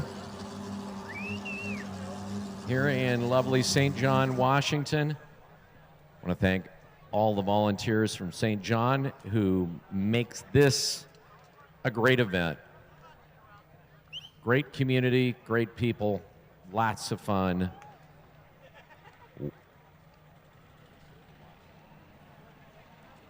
Well done.